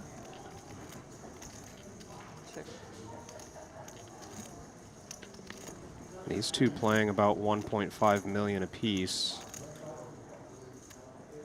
300K in the pot.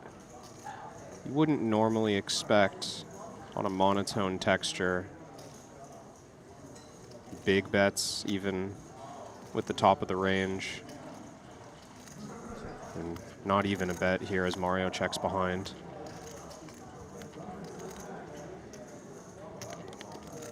Four spades river pairs the board.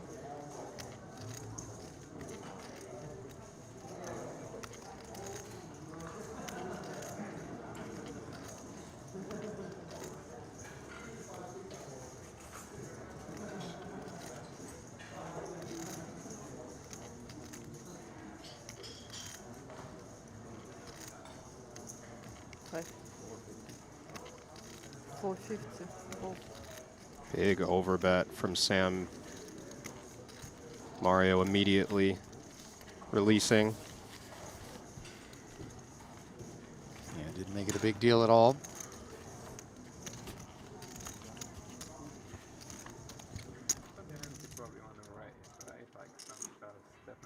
No way you understand. Back over at the feature. I know, that's the funniest part about it. Hand for hand. What do you guys think about it?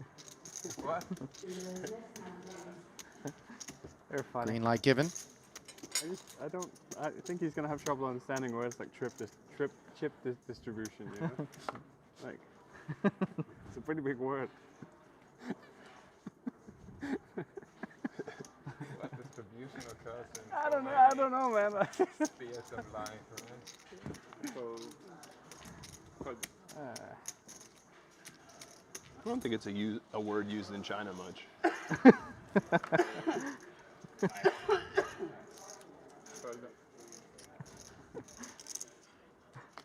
At least to my knowledge.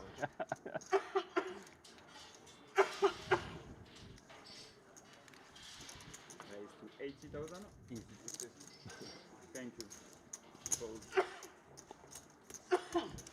Somewhat light button steal, but Jack 3 suited gonna get action from the 10 deuce in the big blind covering Ismailov. I gotta tell you that defending with 10 deuce offsuit, but not maybe getting involved in some of the other spots that we've seen him turn down, feels like we're not talking about the same sort of logic base. Strange theory for some time.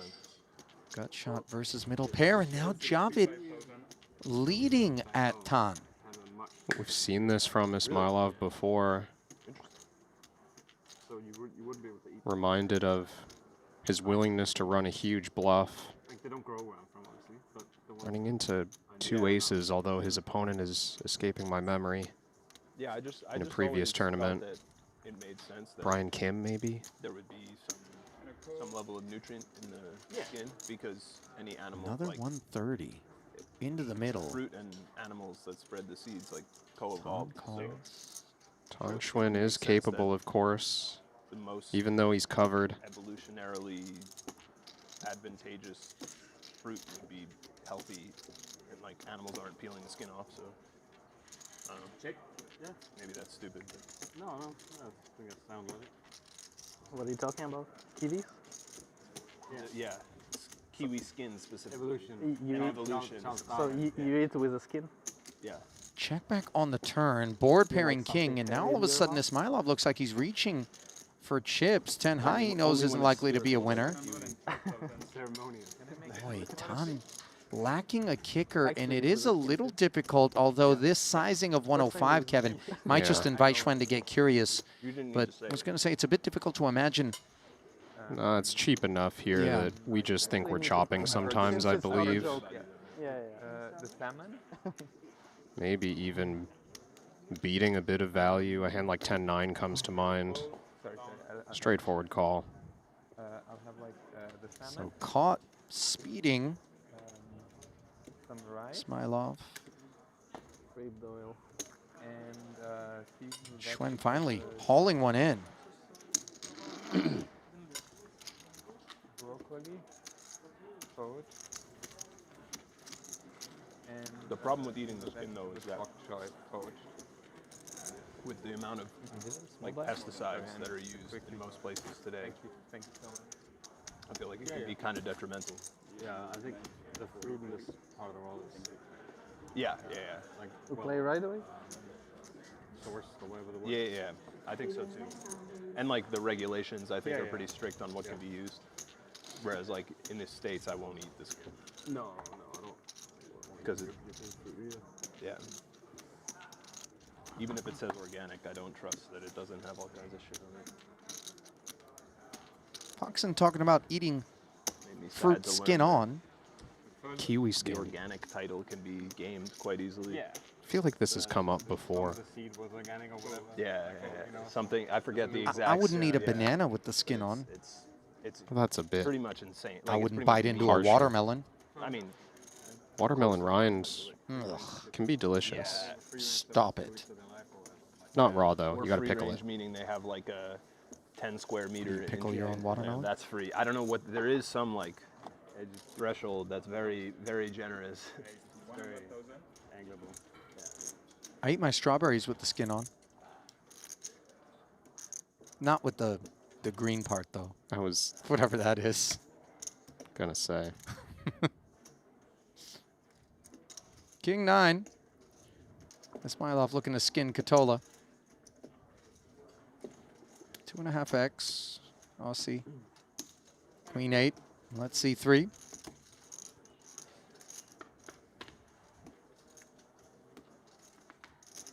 Eight, 6 deuce, top pair, and Katola's going to be tough to get rid of here. Ismailov, though, no c-bet.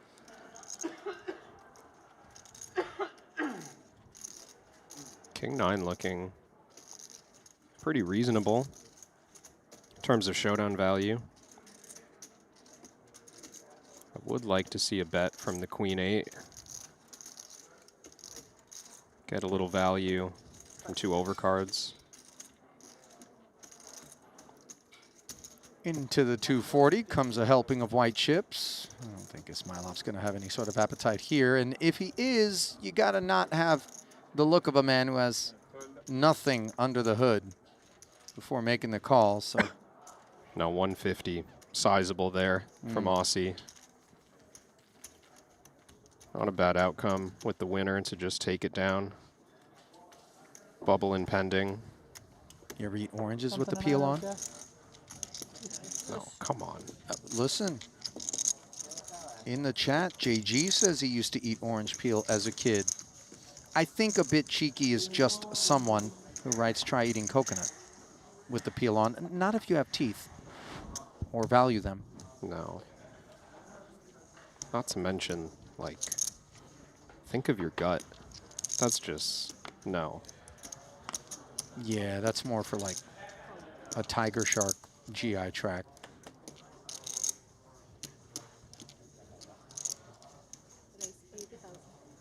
And there's a shark. Jason Kuhn. Mouthful of ace jack. King jack here. Mokri in the small. Not a mandatory hand to play in these positions. But if we are, this is the way to do it.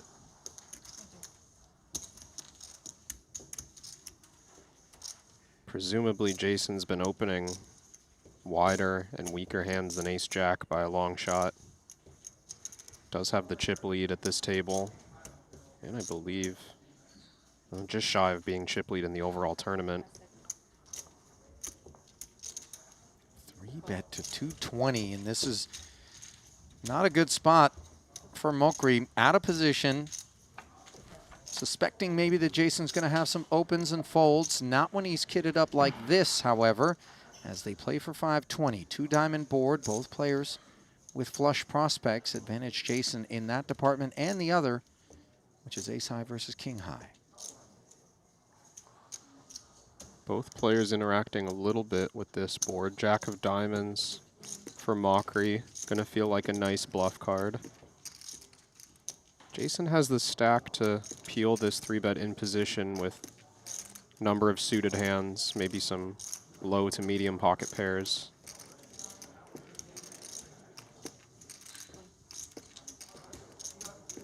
$115 ahead will bring us to the turn, as Mokri wasn't done with it despite not hitting, which is exactly what Jason has done on the turn. And the issue, it sounds like, Kevin, based on your reaction, is this is a card that Mokri might seek to rep.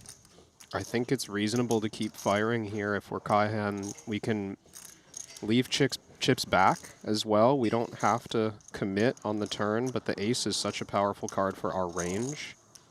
And as I mentioned before, he might expect Jason to be in this spot with, let's say, hands like pocket sixes, maybe 7-6 suited or 9-8 suited. So you can think of a lot of hands that he can apply pressure to right now that haven't improved.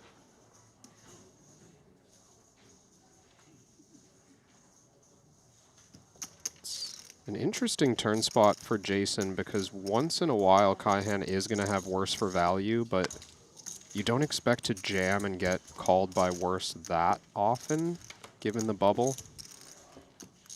So 160 flatted by Jason. Now we have nothing but no pair. Interfering is that jack of diamonds in real ways with hands we'd like to assign Jason. Yeah, sometimes an excuse to give up on the end.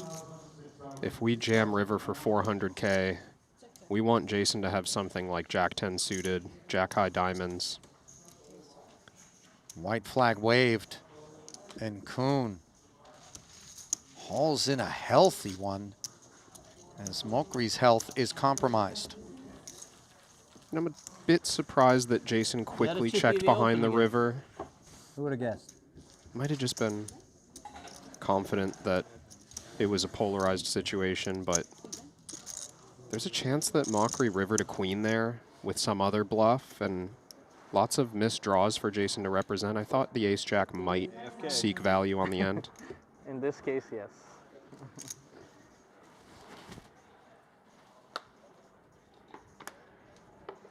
Back over to the other feature.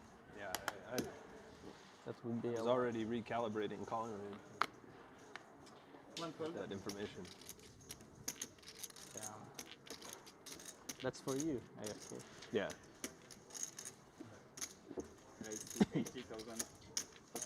Tan, just unrelenting. 7-5 suited, early position. He revels in these spots.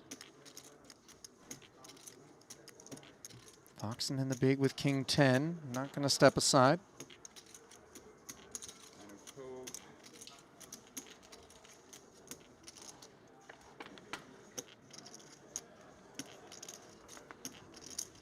Two diamond flop, gut shot, plus that king of diamonds working for Foxen, who slips it to the flush draw. Tan check back 3 streets with top 2. And that's going to stay in Foxen's mind if Schwinn decides to play this hand or any hand going forward very aggressively, right? Because if you're shown not making, I want to say a thin value bet, but just a value bet in general, showing down a strong hand, players start to get suspicious when you're aggressive.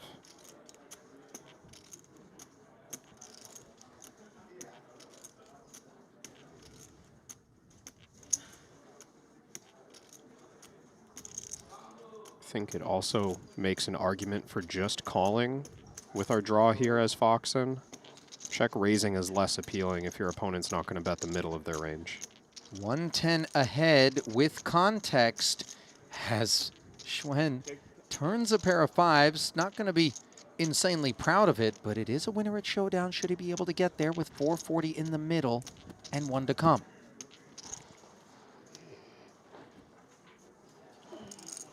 I can see an argument for checking or betting this one. We don't want to get check jammed on, but I think the threat of that is quite small, just in general. Our 5 is showdownable sometimes, but we can very likely just get a pair of 8s or a weak pair of jacks to fold the turn.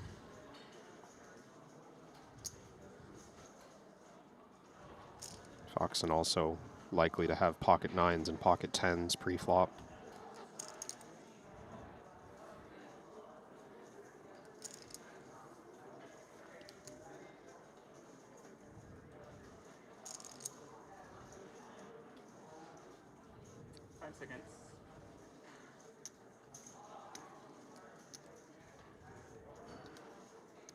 Choosing aggression here.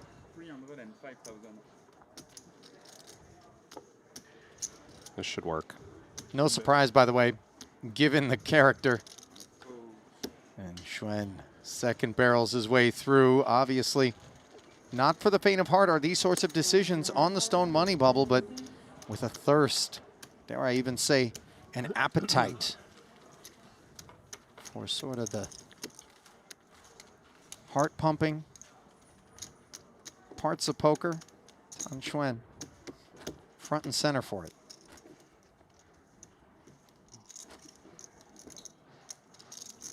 He can be a heart stopper, by the way. You mess around and get involved with him. Ask your doctor if your heart is healthy enough to tussle with Tan Schwinn.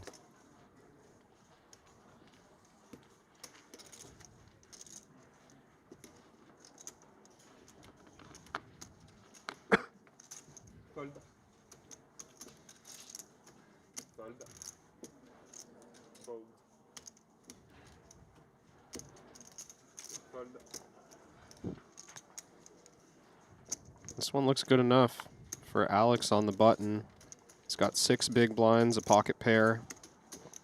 You've also got a fellow short stack in the big blind, Henrik Hecklin. He's not going to want to call light. 210, the payload. Not quite all of it, and Hecklin far from light with queens. Going to ask for that remaining 25K, and Ponikovs knows that's not good news.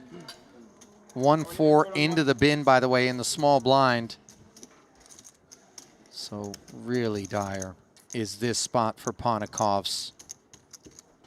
Could make the argument that he was supposed to be out of here earlier when he took ace-10 of spades up against ace-ace. Ended up making a backdoor flush versus top set. Not very good for Triton. And before they get on their backs, it looks like we got something else going on involving Brian Kim. On the flop here, where Kim flatted a Samuel Mueller open. 2 sevens, 2 spades, and a 10 out there.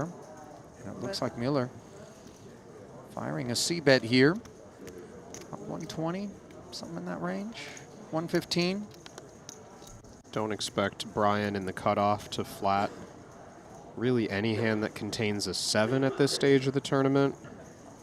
So a little more comfortable for Sam if he has an overpair or something like ace-10 and king-10 to play aggressively and try to extract value.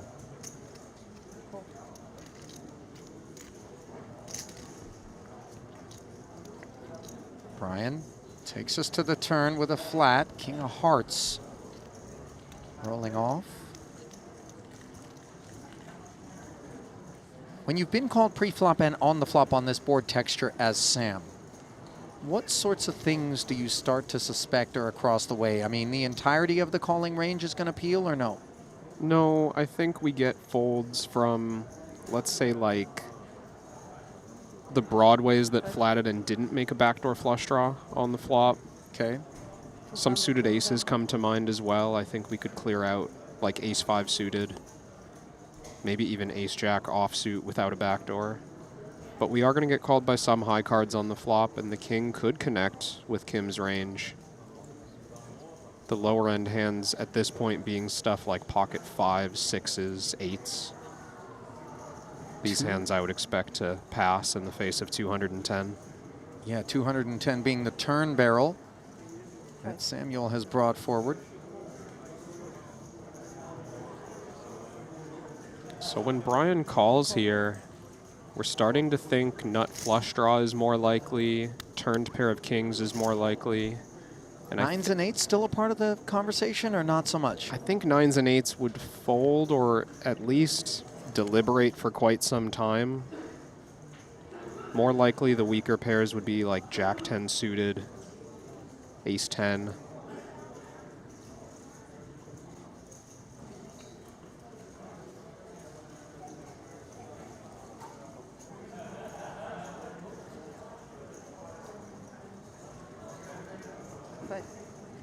Almost $1 million in the pot now.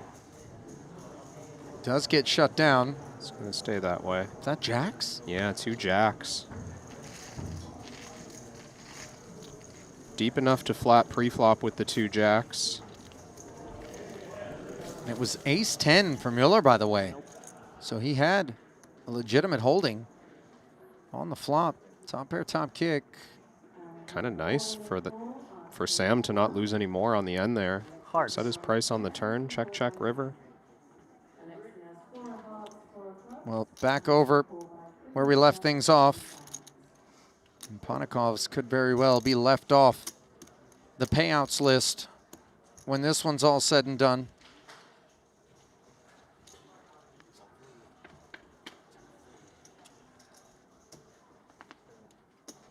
Ace-9 tray.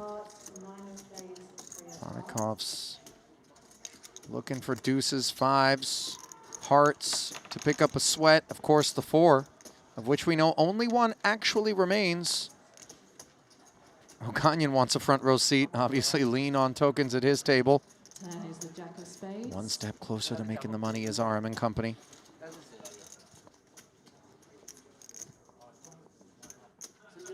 This one's going to sting. Who is it that'll get stung, though? Only the river knows.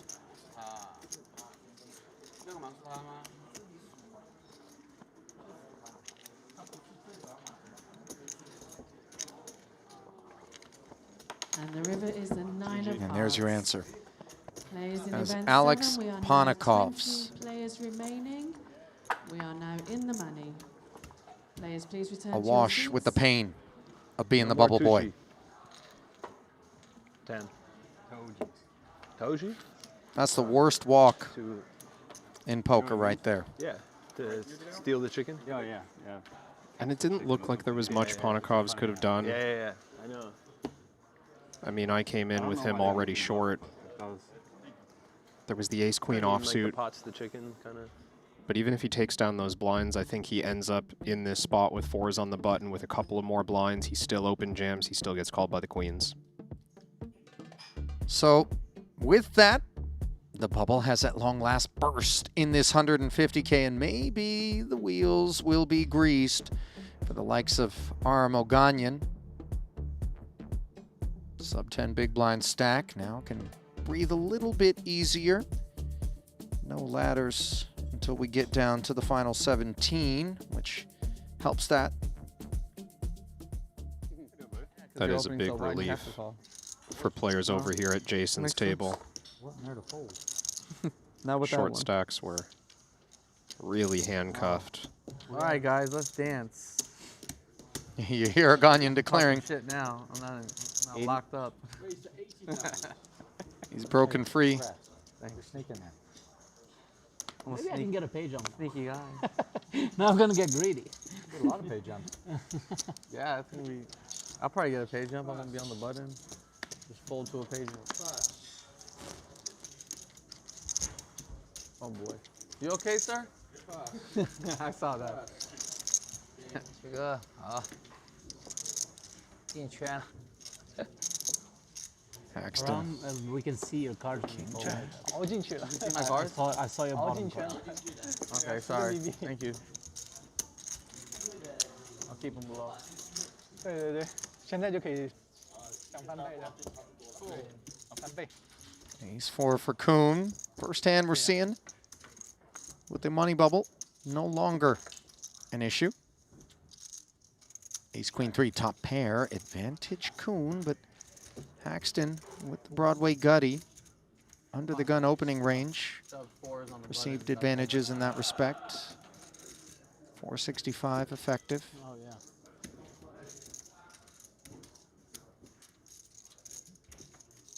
$50,000.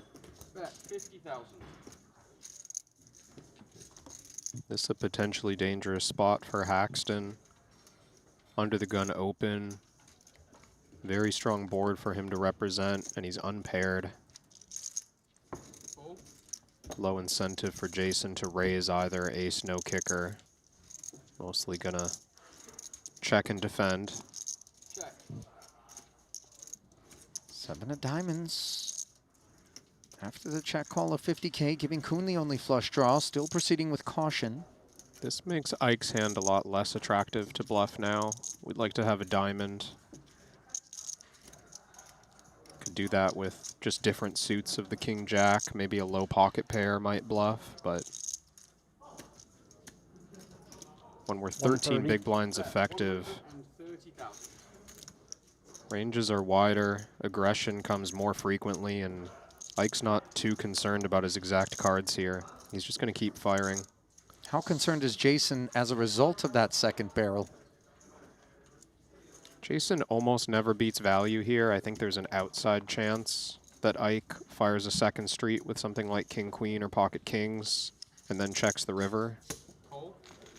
But basically pure bluff catching, 4 of diamonds with backup in case Jason's behind. 10 on the end. Clean. Haxton binks it. 580 out there, 285. And I think we're going to see all of it stuffed momentarily. What an absolute dream when you barrel twice with nothing. It starts to look like Haxton will run out of bluffs, but these two know each other well, and Haxton's not one to play a river spot and fail to figure out the optimal approach. I think he's going to find a way to get value here. It's going to be hard for Jason to fold the ace 4.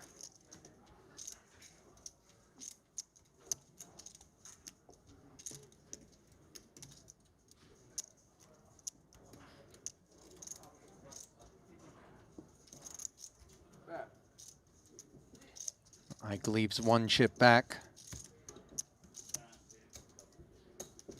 200 I mean, an absolute bluff catch is the ace-4 in the face of this action. Never beating value. Yeah, kicker will always play for Ike. I do think he'll occasionally have one pair for value. Ace-Jack, Ace-King. Probably still good enough to go for it, and Feels like King Jack off with the Jack of Diamonds. Wow. terrible read, Jason. He doesn't have the diamond. Oh, man. That was sick. I get bluffed. Wow, nice fold. That's ridiculous. No. All right. All right. All right. All right. Jack of clubs. All right. All right. Jack of clubs. Yep. Anytime I'm in a game and a guy just consistently seems to be reading people's hands, mine in particular, when, you know, laying down, it really upsets me. Not in terms of anger, but just like uneasiness. You know what I mean? Like, okay, is this that spot where you look around and in the first half hour, if you can't spot the fish, guess who's the fish? There's a brief moment where you're just like, should I go home? Should I pack it in? Apply for a job? I don't think Ike should, but I don't think Ike's thinking these thoughts right now. But he clearly got a kick out of Jason almost exactly calling out his hand. Shows him the Jack of clubs. What do you think? That's one way to get a kick. How about aces under the gun on the inside of the bubble in this 150K off of the short stack? Zhang Yu brings 80. How much do you have? 400. Oh, thank you. Okay, you're still chip leader. You won every pot today. You just won. It's okay. Offsuit ace. Sometimes we jam these hands thinking that you're representing such strength. We can clear out bluffs, but Ike just flatting. Queen 7-6, a pair on this monotone board. Haxton presumably will check. I don't give a shit if I won 14 million yesterday. I don't want to lose tomorrow. Looking down at his stack, though, other ideas available, Kevin? No, this feels like the play to get started with. I mean, if there's anyone who is going to identify leading spots that I haven't thought of, it's one Isaac Haxton. I have it just in the chair. But this one I haven't seen I've been before. watching Borat all week, so that's just like stuck in my head.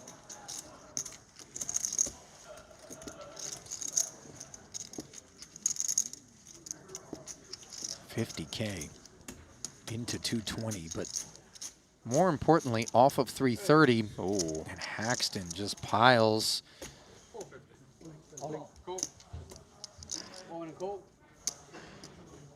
Zhang Yu loves to see this. All but sewn up is the pot. Just 7% is Ike. Not great. To break the heart I'll tell you what's always coming, though. of Zhang Yu.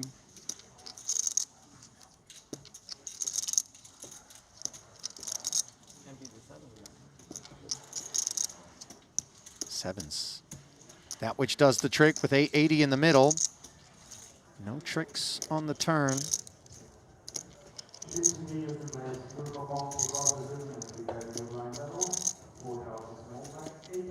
And none on the river either. So no sooner does Haxton enjoy capital infusion 30, I think. than he in turn passes some of the new tokens along to Zhang Yu. I'm a bit surprised by the jam. I mean, we're playing quite short there. So I understand feeling obligated with any decent pair. But no diamond in hand. There are those situations such as that one where A7's just pretty dead on the flop. I don't know if the idea is like maybe we get jacks with no diamond to fold as well. Little fold out better, get called by worse sometimes kind of idea, but That was real quick. Was quick. you don't think you're running into 2 aces when you've got one of them. Oh, good. Thank you. I will. Junobata now. Ace-5 off.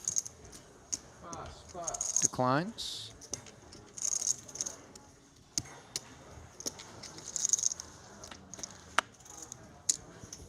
Seconds.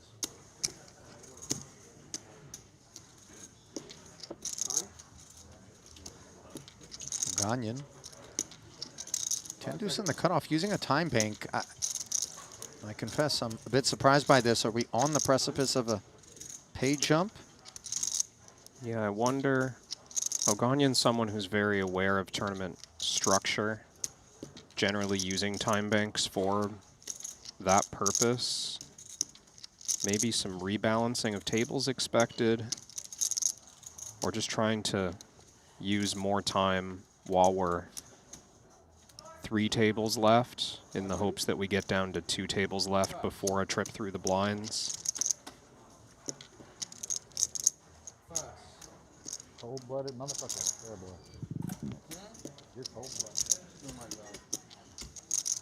Folded around to Haxton now. 395. Cole. Take a bet. Oh, sorry. He, Mokri, and Oganyan, the 3 lean ones. Zhang Yu having doubled up to 22 bigs. Checking back, round 2 between he and Haxton.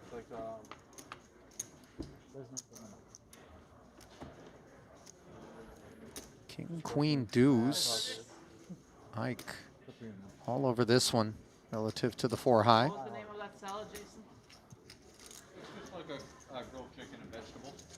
With no kicker, I could see an argument for checking over, trying to allow a weak hand to bluff or improve. But King, Queen, deuce, very favorable for Ike's range. It's understandable to just stab at a very high frequency. One time back, please. Stab. Is precisely what Ike would do there.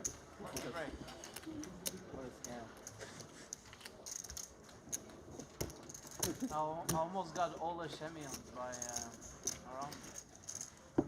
Have you seen all the Shemian tank for like? It was some online tournament and he tanked for like 4 minutes for this exact scenario on a final table or a bubble or something. Really? Yeah. He used almost all his time back. You remember back in 2019 there was one day we had 15-minute clocks on GG? That was insane. There was just like hour-long hands on the bubble. Yeah, I was just like, What? One day when the 25Ks on GG were running all the time, Yeah. they updated the software, and for one day we all had 15-minute shot clocks, like 15-minute chess final table chess clocks. All in. Play roll in. Pass. I don't know whether or not there was a market on the over for when that tournament would finish, but I like that side. Like, you know, like at GG final tables, you get like the chess clock. Yeah. People would just go in their clocks and like Before the final table, just from hand 1 in like 3 table 25Ks. Yeah. We had 15-minute clocks. So it was just like the most savage stalling shenanigans you can imagine. That's It only lasted one day, but it was a bad day. Everyone had a very bad time. How did you end up doing in those games? I won a bit. Yeah? How about you, Jason? Yeah? How much do you have in whites there? Or how much Mum's the word, it would seem. I don't know whether or not Hard to see how much Mokri you have, expected to be honest. figures, but Give me just covered, a okay, thanks. generic. Did all right. Expecting just a P&L sheet to be shown up to the camera on stream. He's like, let me print it out for you. Queen 10 tray. Unclear what the printouts are in terms of Hold cards. There they are. Vogelsang on the button. Got after it for 80. Katola flopping middle pair.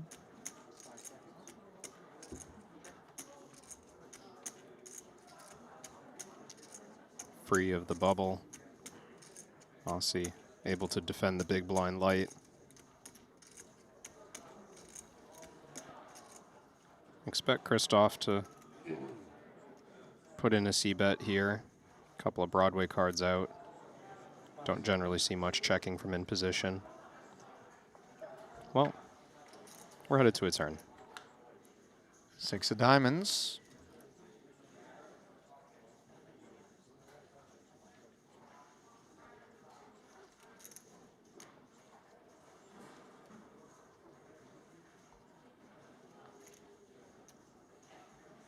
(10-5) often the best hand against a check back, but out of position. Do we want to build this pot?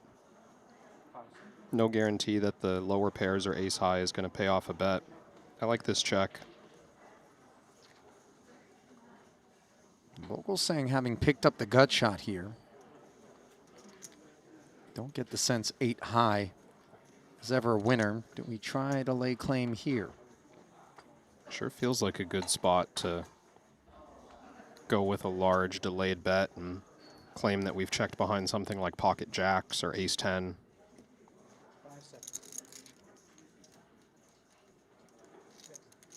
Christoph has other ideas. Jack on the end. Another overcard to the 10s. Katola has been cautious in this exchange thus far. Would be surprising were he suddenly to decide to swing. Wouldn't mind a third check on the jack. Reasonable chance we've been outdrawn now if we were ahead on the turn. And yet he's got other ideas here. Relatively small bet. This seems designed to get paid by pocket 9s, 8s, 7s.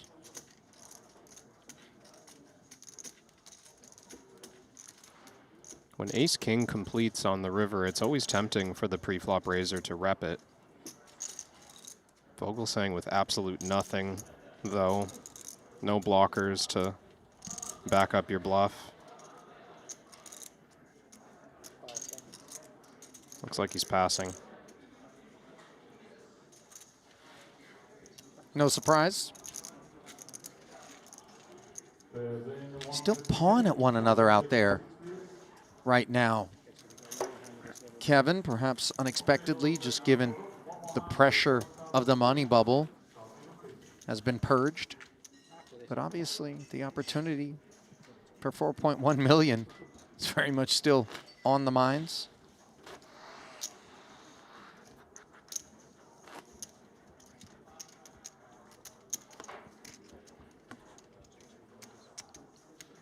I mean, there are such thin edges out there to get in 150K buy-in.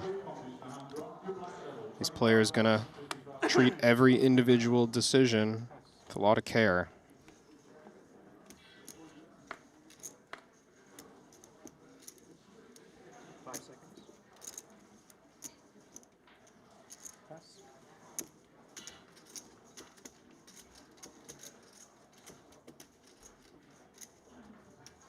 Two queens. Not a care in the world from the cutoff for Vogelsang. Upstairs we go.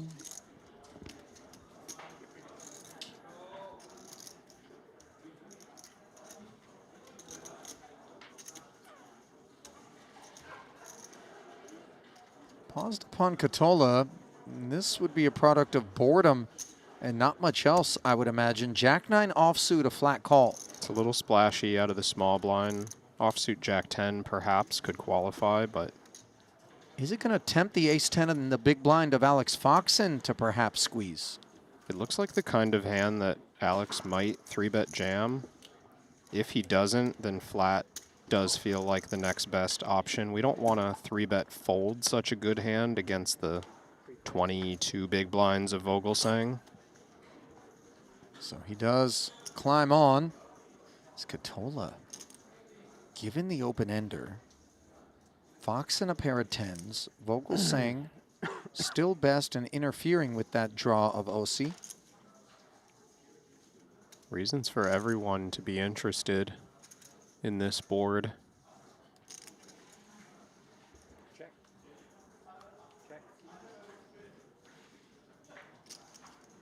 No guarantees, I think, that Vogelsang wants to bet the flop, even though it favors him still. The small blind flatting range can be all over this board, and pocket queens definitely doesn't want to face check raise.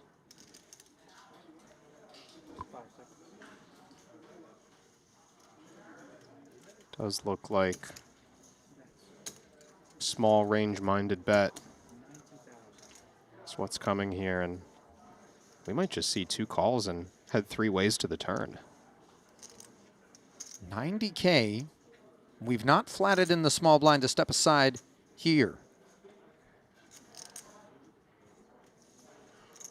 Some players liking to check raise in these spots and force the third player to get out more often. The other camp being let's flat and see what the big blind comes with, because they can be relatively uncapped behind.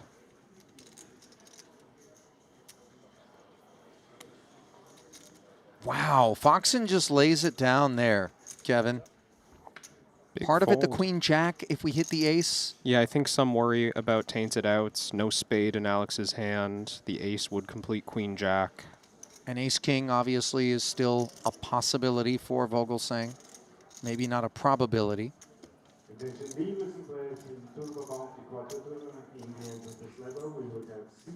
Only spade belongs to Katola here on this board, pairing third spade, flush draw, added to the mix.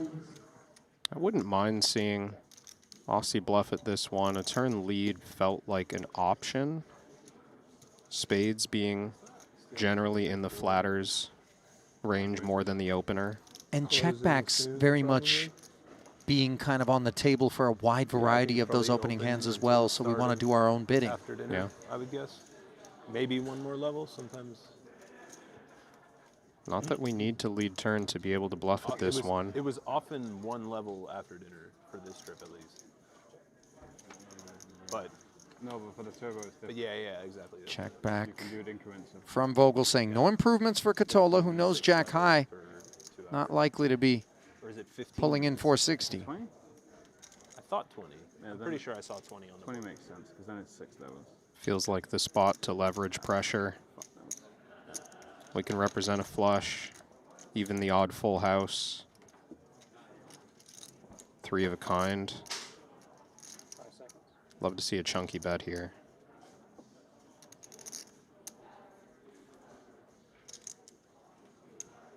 Can feel like if we ask for all of it, it's a bit greedy, coming from, let's say, like ace-8 suited or queen-9 of spades.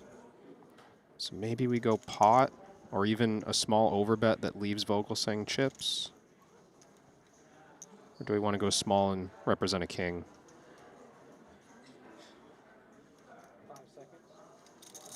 Well, the one thing we're not doing is checking, as Katola fires 200 into 460.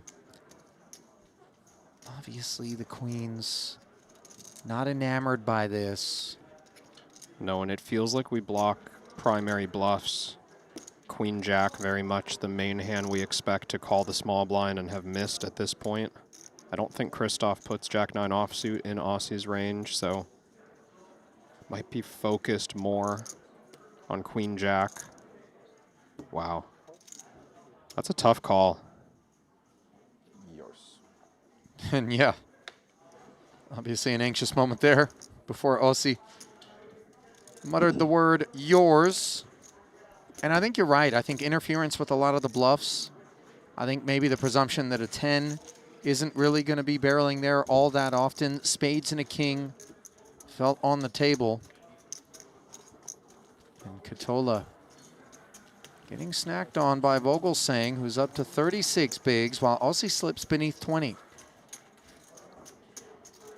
I think gives some credit to the experience of Christoph there. He's really seen it all. throughout his career, getting a good price in that spot. It's easy to convince yourself that that's an uncallable hand. 25-50 now.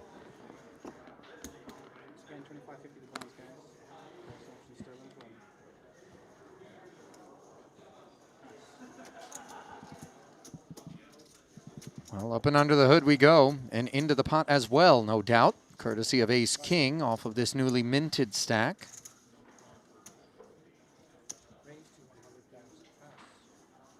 Just the minimum.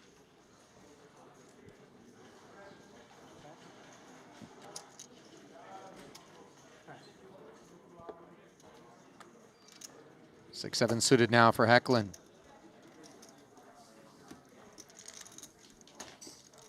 Found see a a double flop. not long ago, and yeah, it does feel like defense in C3 is the path forward. Unintrusive holding.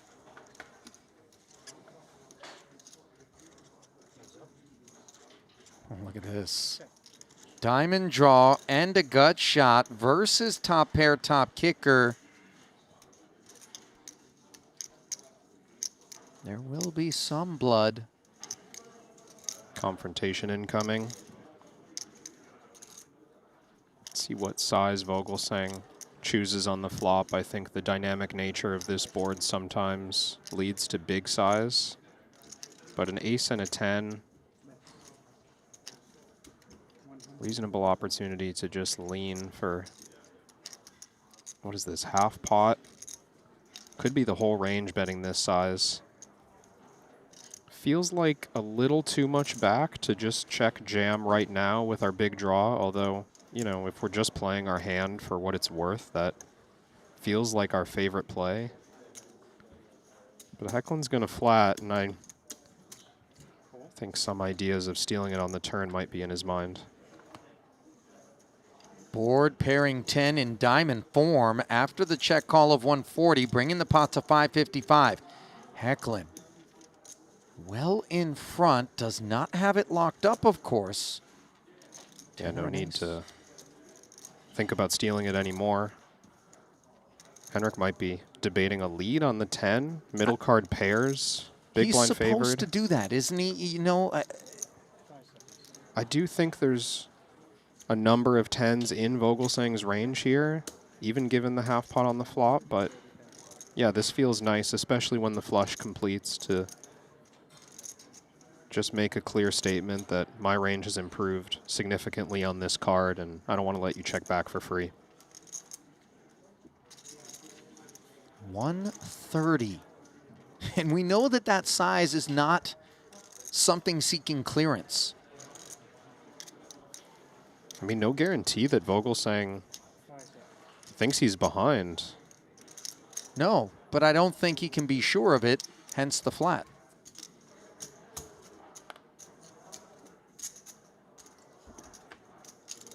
$545 effective. Fourth diamond is an ugly thing to bear witness to if you're Henrik.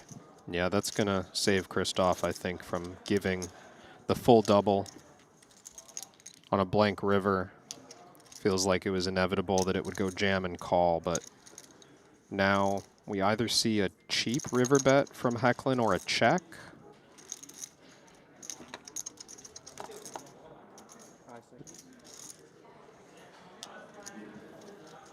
Thinking through those options now, it's very realistic that Vogelsang has a bigger flush.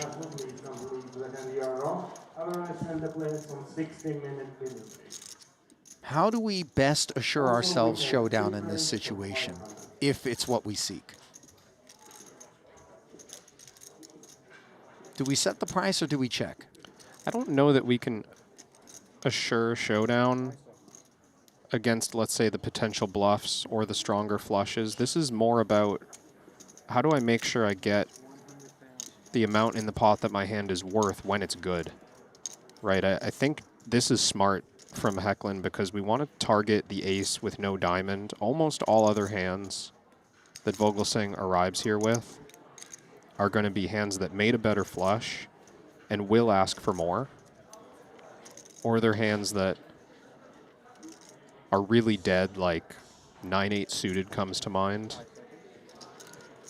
and will either bluff or won't. Oh, wow. This is so nasty, and it's the kind of thing that sizing invites on the end. Christoph understands exactly what he's looking at.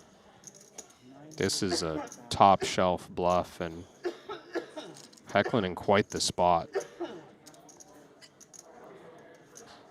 This would be an insanely sick call by Henrik if he can correctly suss out that Vogelsang is just playing the spot, but you can't blame him for binning it. It looks so credible, and it would have been a decision for his tournament life. Christoph Vogelsang punking Henrik Hecklin.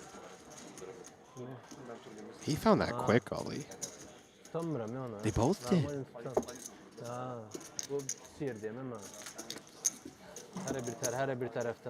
You know, it isn't often Vogelsang is the man that takes it to the streets. Yeah. That's precisely what he did there. Circle that one. If Christoph makes a run at this thing, or for that matter, if Hecklin gets showered, which of course he's a step closer to experiencing, sub 10 bigs on the back end of that one, 445. You think if Henrik checks the river, Vogelsang does the same thing? I do, actually. And it didn't really hit me until it happened that that would make such a big difference in how Vogelsang perceived the ace-king. Because there's a number of bluffs that Hecklin could have had there that the ace-king is ahead of. It looked like a very viable bluff catcher to me. Right. Ah, we're catching up. I see. Yeah. No, yeah, I wasn't thinking. 5 seconds. Pass. It was long. Ace in the hijack for Javid. Pass. Begrudging muck. Pass.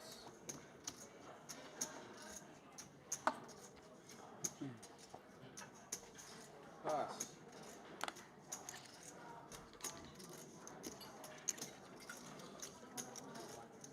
Five seconds. Hecklin wounded. Call. Check it back. 8-3 suited. Dust for Tan as well.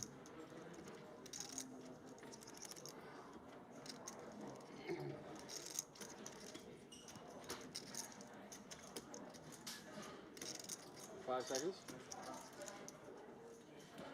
Check. Schwen will allow it. Just 8 big blinds behind here for Hecklin, covered by a wide margin. Queen 9-6. Schwen with bottom pair. Check. Henrik checking. Check. Tom happy to do the same, and now he finds himself 2 pair. Unfortunately, not a whole lot of reason to expect that he's going to be able to earn any more chips, just given what we know. And that's it. Henrik's working with 8 high, nothing more. Yeah, we don't normally bluff these trash hands from out of position. Hecklin wisely continuing to check, and this doesn't seem like a 2 pair that Tan Schwen's going to check behind.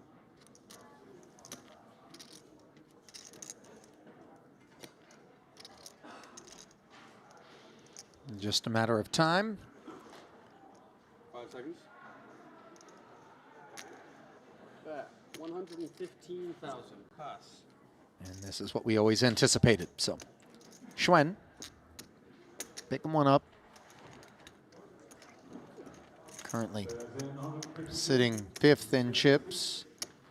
Jason Kuhn, top of the board. Samuel Muller. Christoph Vogelsang. And then Brian Kim. Yes. Yeah, 1 through 4. 15 minutes? Average stack 1.1, 23 bigs. I do and I empathize. It's just can't.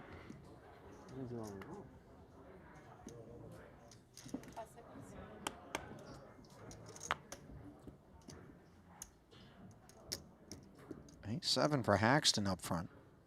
Going to take a trip through the blinds, and that's going to be expensive. Off of 8 bigs, 2.5 required. All in. So it's going to be now.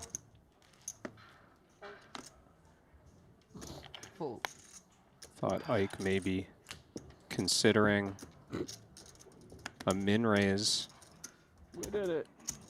but he does find the jam, playing relatively short-handed here.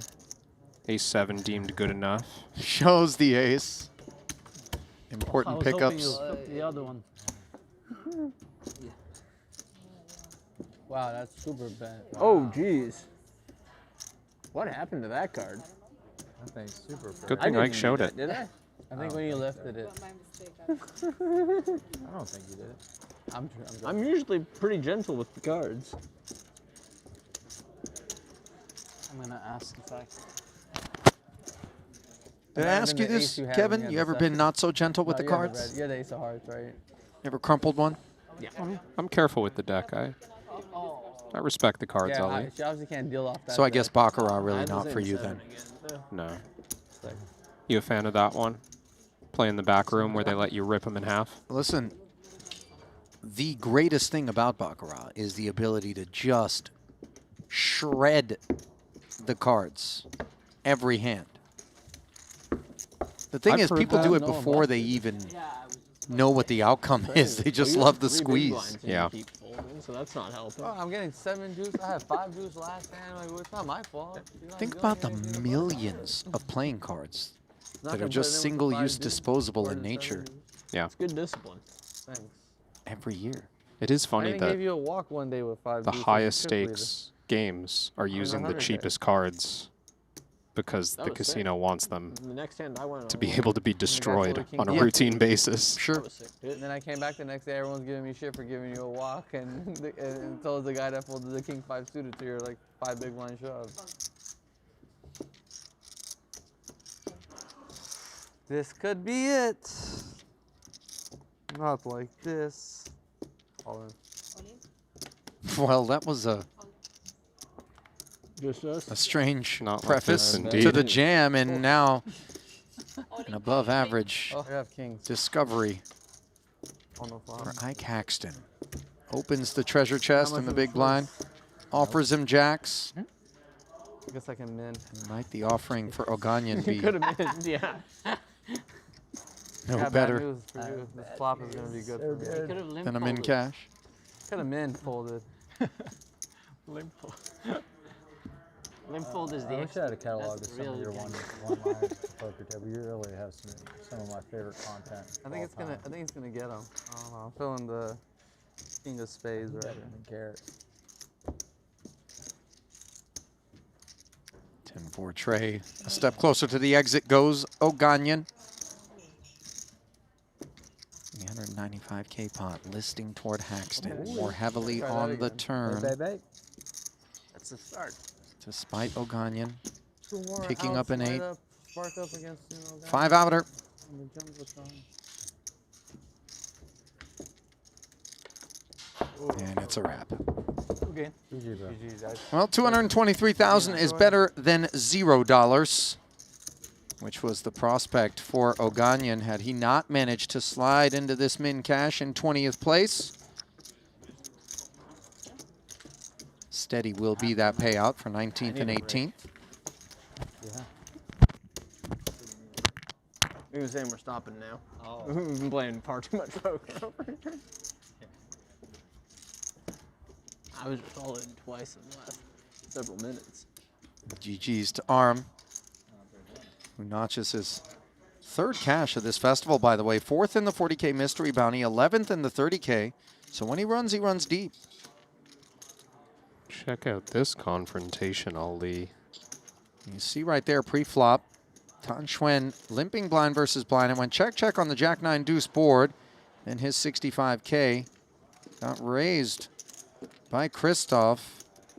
5 seconds. Who turned the queen high straight. And now Xuan Jackson 3s on the river. Backdoor hearts have arrived, and this is a healthy ask from Vogelsang. Don't think we can go anywhere with the 2 pair in the context of blind versus blind. To his credit, he doesn't love it. The semi-bluffed heart combos are here. Yeah. The queen is obviously an issue insofar as better queens up exists, and you can see straights do as well. It is hard for Vogelsang to have worse for value.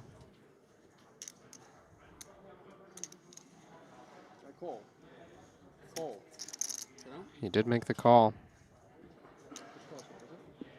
Yeah, he didn't love it. You could sense he was deeply concerned about the quality of jacks up, and for good reason. And now Christoph really Will be pretty wild if he did. marching up this leaderboard. Nah, never mind. That was a bad joke. Yeah, I get it. I get it. And in fact, he's marched all the way to the top, Kevin. New leader.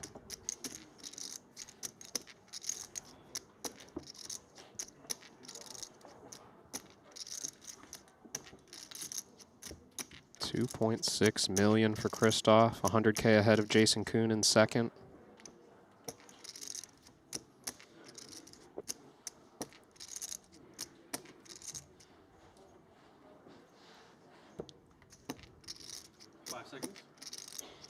Katola with trash. Return to sender, and Foxen not trash, and ace 10 seeking treasure. But unfortunately, ace king, Vogelsang on fire here.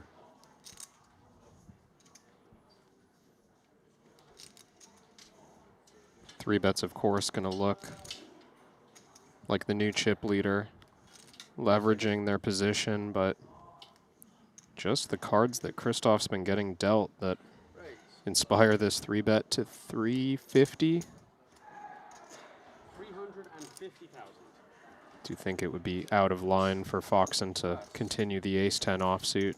It's always on our minds, of course, when somebody ends up with a newly minted boss stack and they've been kind of tussling quite a bit, whether or not some measure of this is just somebody getting out in front of their skis, and we might be able to play back at them. 5 seconds. Of course, this one would be a dicey candidate. Hence Foxen releasing. You ever play G.I. Joes when you were a kid? Not that that's a game, but just like watch the show or action figures. You're a little too young for that, right? Don't think I had them now. I don't buy it. A character named Storm Shadow was like a white ninja sort of outfit, very reminiscent of I make it 550. Vogelsang's ensemble. 600 is too much. He was part of Cobra, which were the bad guys. Kevin, and I know you're riveted by that, but the drama's not building. I'm really not invested in this plot. That's because you never played G.I. Joes, Kevin. Well, yeah, we led with that. What did you play? You were too young for Voltron. Had like you're like a Power Ranger had kid. like Hot Wheels. Oh, okay. You're not talking about the physical set. Oh, like maybe. the, I did Hot Wheels. yeah. But are you a car guy? No. I guess I just had enough when I was a kid. Remote control cars and little tracks with like the loop, you know. The slot cars? Yeah. Yeah, those are fun. Well, this man hasn't been having a whole lot of fun, and you know that he's game for it, but it's just been a largely quiet affair for Javid. Folded around to his small blind. Aussie to his left has just 13 big blinds. Maybe using some time to consider aggressive options compared to limp. This looking like a non-all-in raise. I think 120 is going to keep Queen 10 around.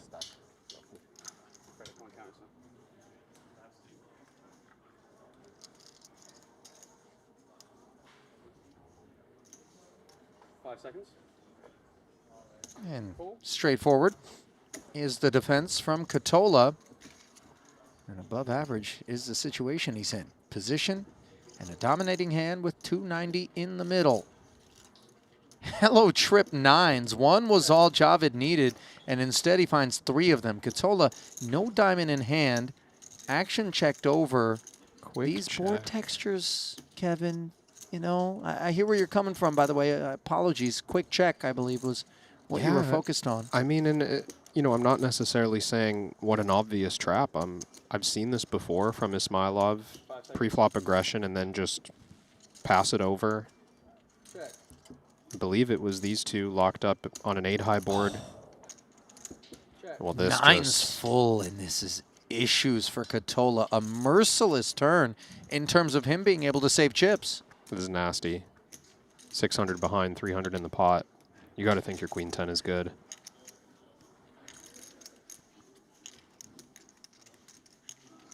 And it's against Ismailov, no less, who we've seen inflate pots on a stone bluff, make big plays at the pot. 175,000. Even if Javid were to go all in here, I think we feel pretty good about our queen 10.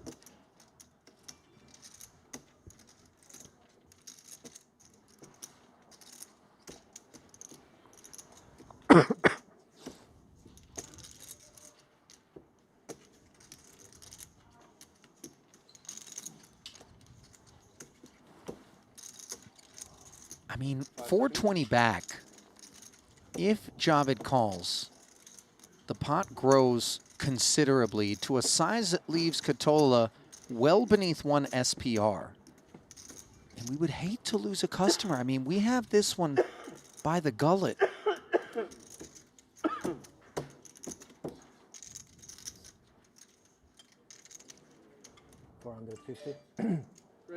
And yet the check raise comes in. Fortunate is Javid that Katola's got something that he can stick with.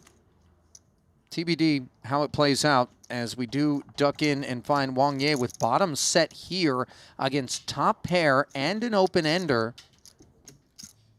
This one was Obara open, Wang Ye flat, Zhang Yu defend the big. 3 players took this board, and you can see how it went from there. 125, the lead from Wang Ye. Zhang Yu with the flat. Obara opened the action with the raise and then the stuffing. This is tough for the king-queen of clubs. You've got Obara behind, and we can see that he was light, but Zhang Yu has to be worried that if he were to put in this call, player behind has you dead. Not to mention we can see that Wang Yi has the goods, just all in because of the draw-heavy nature of the board. This is exactly the hand we're hoping to get called by.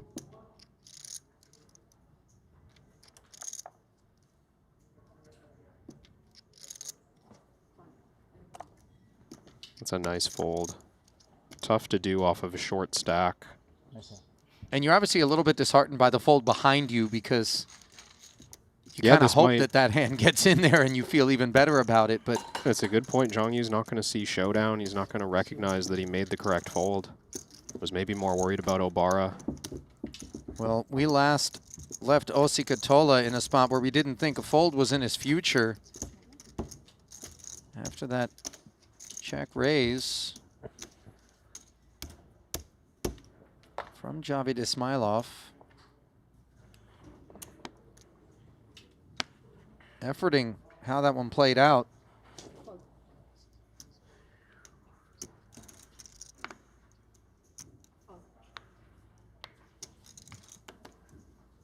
Looks like Katola did move all in.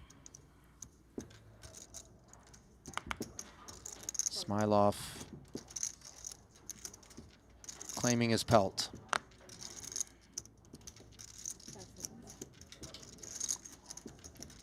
With that, Ossi's out elsewhere in the room. Of course, moments like that where maybe you're a little bit more concerned with Katola's fate and the images on your screen. This is where the Triton Poker Plus app is available. I confess I might want to have a word with the cutaway decider on that one. You know, it's like those brutal cliffhangers where you're trying to watch a series and then they're like, oh, tune in next week. Yeah. I might have called you, actually. Yeah, I might have called.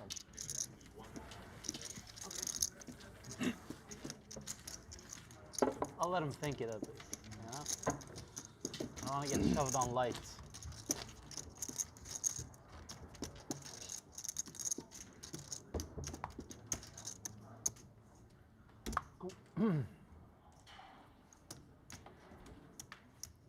Daniel Rizai, by the way, with 18 left after Katola claimed another one of the $223,000 payouts, is sitting one big blind.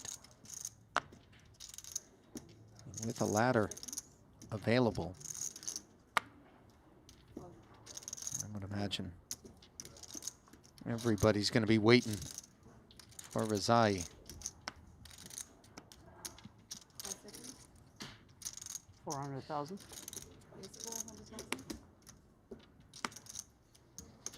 Holding. These chips are headed into the middle. It's okay.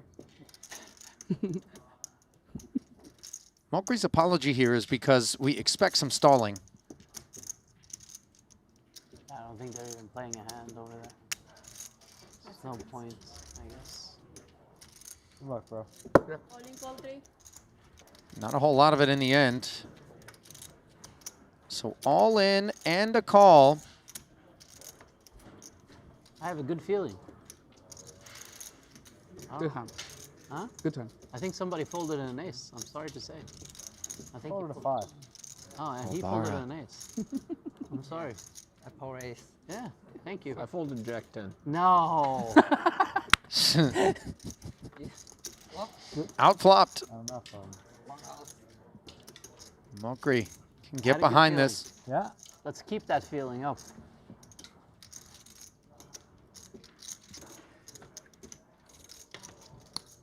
Oh, and now he's getting all the way out in front of it. 960K locked up. Inconsequential river forthcoming.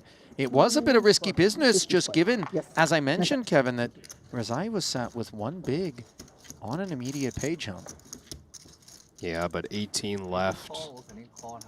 Obviously, we want our pay jump to 17, but these are relatively minor considerations compared to the value of winning chips. Sure. That's why you mostly see players just using time banks in exchange for those pay jumps, but if you ask them, would you make a big fold to get it? Probably not. 这个过程没办法了，太大了。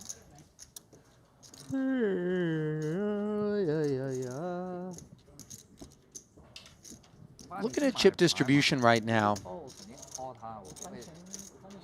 I touched on Rizai with that one big. Obviously, that'll govern down toward the other shorter stacks, some of their decision-making. Still free to play some poker, obviously, are the deeper stacks. But what do you anticipate? Maybe looking at the characters as well, the operators that are still in the field. Average stack 1-3, 25 bigs, and 4.1 million up top. Very kind of technical, surgical approaches, Kevin, or are we going to just see some freewheeling stuff? Maybe a little of both. Does feel like a little bit of both. I mean, as I look at some of the larger stacks around the room, not exactly the players who are trying to lock it up and walk to FT. Big Mike. So it seems like Devoris moved off of the outer table and joining table 1. He's got one of those middle stacks that might look to survive. Danilo. More surgical table, maybe the outer table 2. It seems like the big stacks, Sam Muller and Brian Kim. They do follow the more ICM conscious approach. But here at the blue table, got Tan Xuan, Javid Ismailov, both with healthy stacks. I think we chose the right feature. Anytime you've got Tan Xuan, you've chosen the right feature. Let's just put it like that. And Javid Ismailov will be choosing 2 jacks. He soaked up Katola's tokens and now sitting with 1-6. Comes with 120.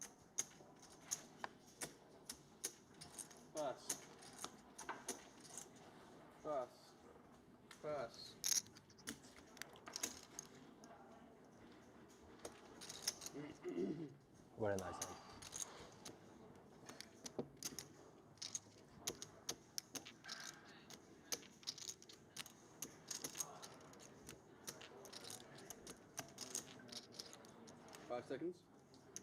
Schwen.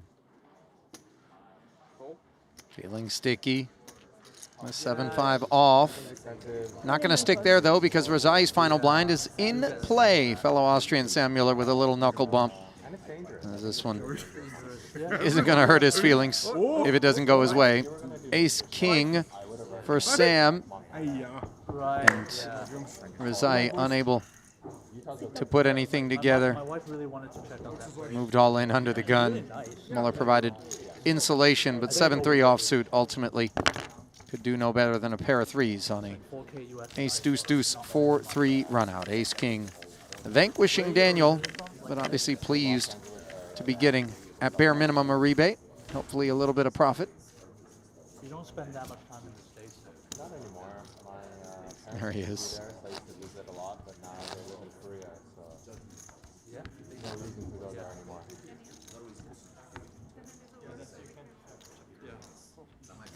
Yeah. Yeah. That's 25.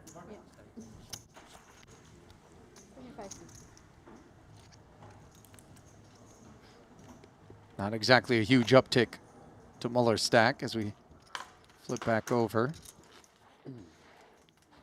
Pay Here's jump acquired for these players, but still one off of a redraw. 17 left. 2 tables at 16.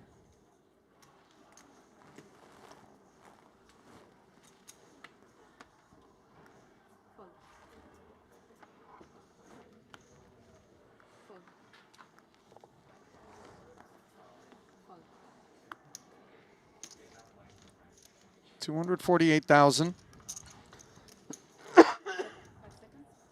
for 17th and 16th. 273 if you crack the top 15. Hecklin cracking his whip. And it ain't the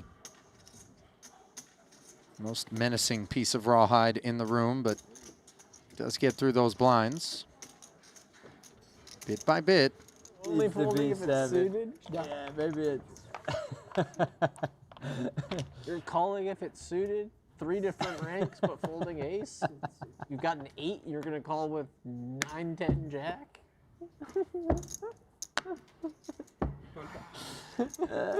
Nice. So funny, dude. Seven outside.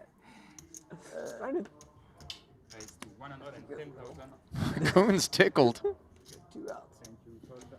What? Well, I don't call one of the 2. Good to see a break in the intensity from those two. Getting delirious vibes from Jason and Yeah. Ike. They've played a lot of poker this week, haven't they? Yeah, man, and they're not alone, by the way. Some of the tanks running somewhat dry, and there's still plenty of festival remaining. Mokri with ace-jack of clubs, chirping. 6s in the small for Coon. Real decision here. Feels close between calling and jamming. There's his choice. Ike shorter behind. Jason's going to rip, I'm not and folding this one. I think Kaihan's in there. It's queen. I hope you don't have a pair. Huh? It's Do you have king. a pair? No. Okay, we're flip. Flip indeed, and advantage is ever so slight Am I allowed for to say I have a Coon. good feeling again, or is it used up? You can say whatever you'd like. Okay, I have a good feeling about this. Only Okay. if it's true, though. Yes, I do, actually. I really do. Feel good? It feels good. Do. Somebody probably has a 6, too. He had a 6, I think. Don't say it. He had a 6, I think. Now we just want him to say he had ace-jack again. He might. He could have. You see how fast I folded? It was definitely ace jack. So good. King, king, deuce. No club. Okay. Coon poised to eliminate Mokri. I got you. Ooh. So good. It's not over yet, you know. Stop it. Just stop it. Just take your money and move on, you know?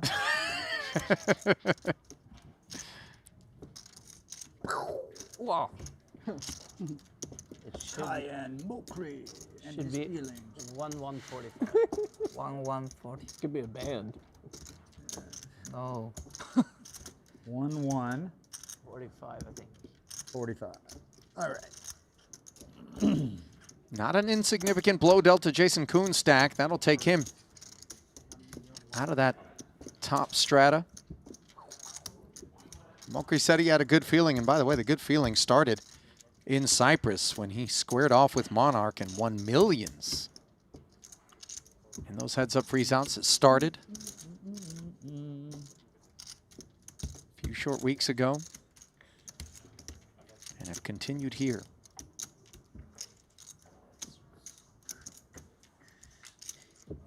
When you don't flop the back door, I know I'm dead. Yeah.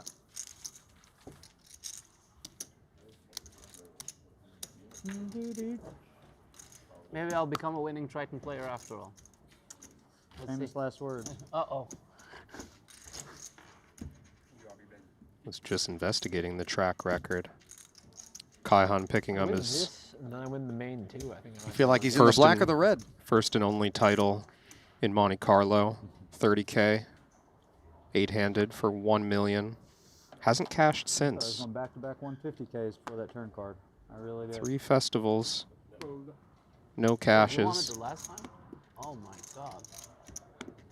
You can run up quite a tab.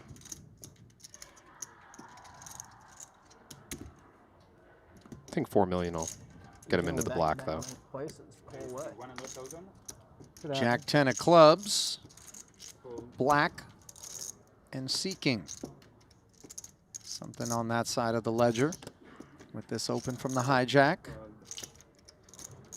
Carl. Was that indigestion or what exactly took place there? It wasn't Ike, was it? I'm pretty sure it was, wasn't it?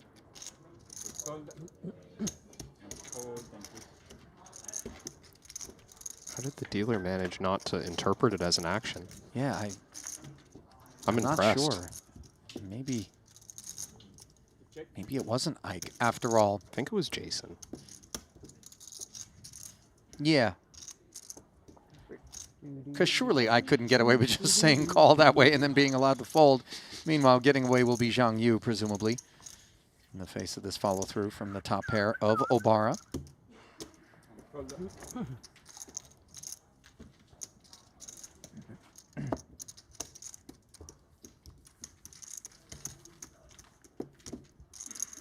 June, by the way, absolutely set our chat ablaze when he took down the 40K mystery bounty and did it in a true samurai fashion. Just cutting through the entire final table. 17 bounties, another $1 million atop the 699 for the W. Just all the money went to him in that one. I don't think that record's ever getting broken, Ali, unless we start seeing like 700 player fields in the mystery bounty. Right. How do you collect 17 out of the 39 bounties in one day? I had a front row seat to how it went down, and I don't have the answer. He's Jack. Kuhn, down but not out.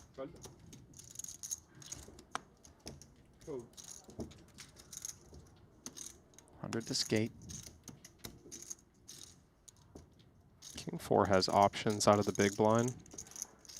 Call, 3-bet small, fold. All seems close. 350. There is that big little offsuit combo response from Mokri. We saw Jason flatting a Kaihan 3-bet in a very different spot before with ace-jack offsuit. That was bubble. Kaihan was covered. We might see him 4-bet jam here. All in. Rebates. Thank you. Thank you. Good friend. As you suspected, Rabbit Chow. Ace-jack stuffs it. Mokri says rebate. Bad, you know? I appreciate it, man. It's a nice pickup when I needed it. 7 blinds head your way, courtesy of a pre-flop bluff. Gotta admire the heart on Mokri, by the I had a way. good feeling about that one. Oh my God, you had like some suited wheel stuff. Nope. It's one of the worst things I know. Getting pre-flop is like one of the worst things I know. I don't know why. Jason, Post by flop, the I way, don't mind. It's okay, but like pre-flop, did mention that the Like, last please don't 150K deal me at a Triton suited wheel. I'll take a suited wheel. was won by him in Montenegro, where he won 2 titles. Topped off that performance with a 30K Turbo PLO victory. Now perhaps this 100K is going to get topped up by Haxton's Ace Jack of Diamonds. 13 blinds in the cutoff. I think Ike has one option. All in. And he's exercised it. Looks like exorcism could be upon us here. Outer table action involving Artur Martirosyan and Bjorn Lee. And Bjorn Lee covered ever so slightly, saying GG on an Ace Jack Deuce Deuce 6 board. Blind versus blind confrontation there, just all in pre. King 5 against Queen 8. Good night and good luck to Bjorn Lee. Meanwhile, Haxton. Not showing the same sort of optimism that Mokri did with his Ace Jack. Yeah, this would be a bad shape. Yeah, let's get the wheel cards out of that deck real quick before we run this out. Yeah, I'm like 25%.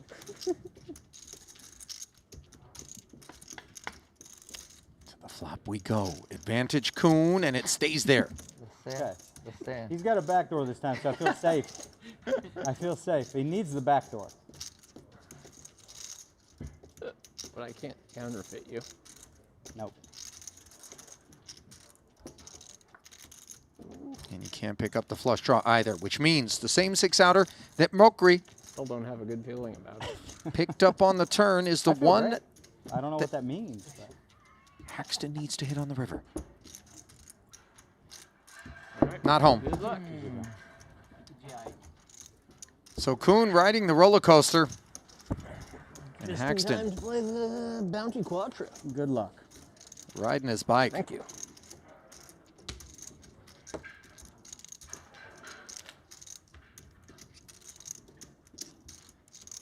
Yet 50-50. again, Kevin, Ike Haxton. Now we're good. Cashing, Everybody's even. We're cool. but not tasting glory. Stop it.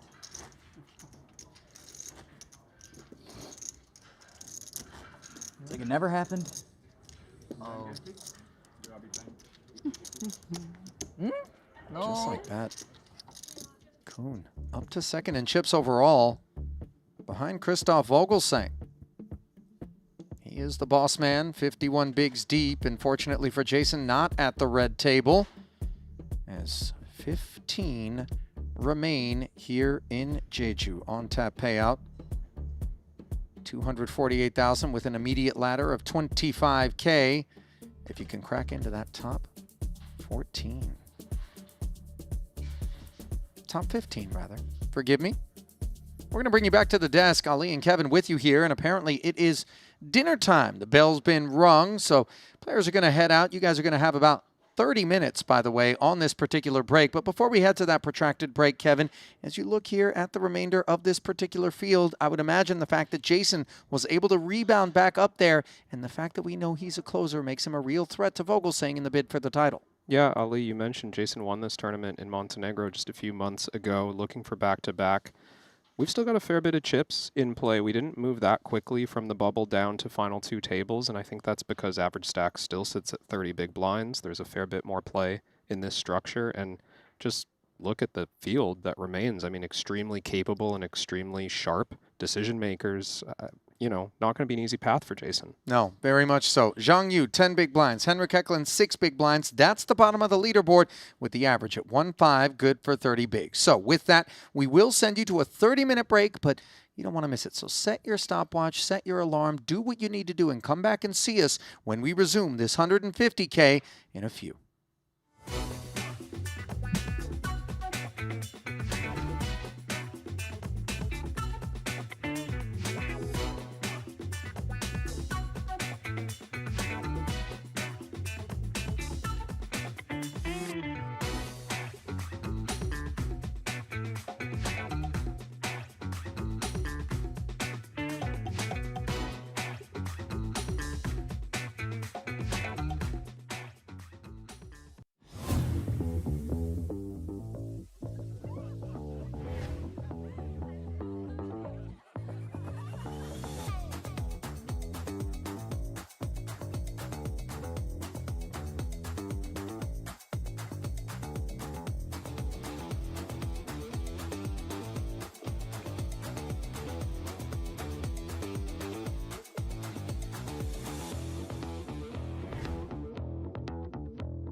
What if getting better at poker didn't mean guessing? What if strategy was an instinct, but a skill you trained?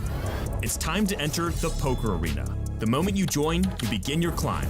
Choose your path. Start playing. Dive into competitive mode. Play for glory, ratings, and bragging rights. Track your stats. Climb the global leaderboard. Then go back. Analyze it all. Leak by leak. Line by line. Play on desktop or mobile. Poker Arena. Compete. Analyze. Rank up. For free.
Rest of you.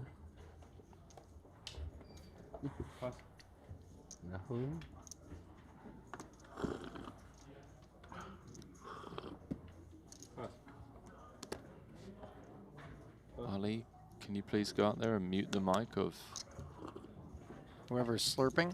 I think it's Tan. No moment of truth. I'm not Go going out race. there. No, you go ahead. That's fine. Go ahead. Rock, paper, scissors for it at best. Let's make Either producer one of them. James go out there. As Vinny Lingham is hoping he's not going out there into the It's gonna void be like, and out of this 150. Like a 9988 kind of board. Or Where you full, flop like full nine. card, hard flash would be I great. think just like 998 flop, like turn brick, river, Yeah, Queen 10 Jack. river, 8. I'm gonna bet against 998 based on my hand. Oh no. Kuhn trying to put some deck reads out there, and this is Deuce would not help. promising. Oh, The shit. deuce no, doesn't the work. 6. I missed He's that. got the worst pair for this board. Yeah, okay. This is exactly how you want to set it up. Yeah. Like you want them to have you feeling dead. Yeah, and then ace, right? Yeah, Look, of course. it's like that. Oh, I saw a picture. It wasn't the right one. paint Field diamond, goal. 1 and 3. On the turn as How he about splits another paint the diamond? uprights of ace Throw it and to him jack. face down, let him sweat it. Sure, let him squeeze. Let him squeeze it. Throw it to him face down, let him squeeze Keep it. doing that. In the Are you okay with paint diamond? Ace on the river, man. 50-50. Ace on the river. Oh, Nice. 10. You guys. Thank you. Well, Vinny found a good spot under the gun. He was Pink about to take a diamond trip would've through been the fair. blinds. And it See you wasn't later, man. compulsory that Rahul got in there with those sixes, as you pointed out, Henry. That'll do it for Lingham. GG's. Yeah, GG's, man. Rich get richer.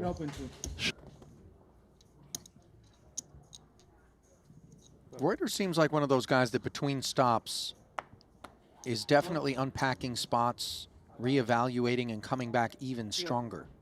I don't even know if he has the chance to study in between stops. Just given the volume he puts in? Yeah. It's just EPT he's prior just- to this? He's just been winning, mate. Here's Haramoganian. Jack 10. Into the bin. Ace Jack won't be headed there. Kuhn plus button. 7-10 back.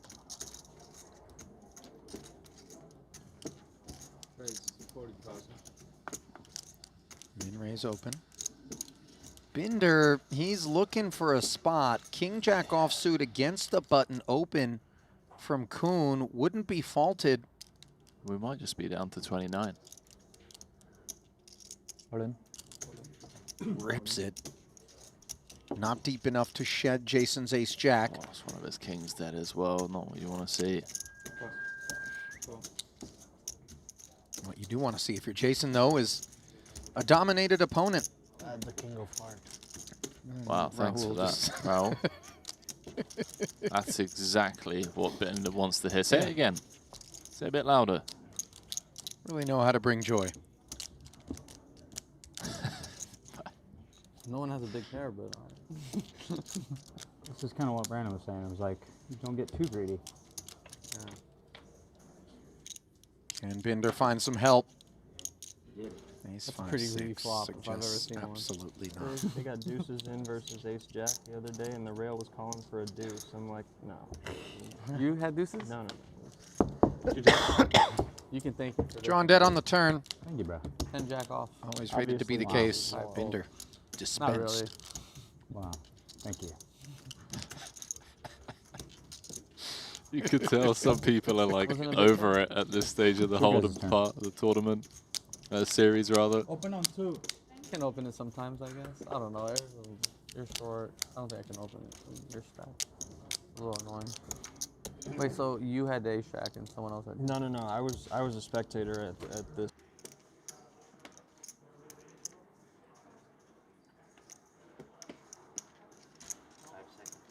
King Jack. I thought you were doing something a bit For more Duke? sophisticated. Not very sophisticated. D-A-N. Dan. This is the same hand that he opened with earlier. This time he's jamming it. Yeah, a little bit deeper than earlier as well, by about one big.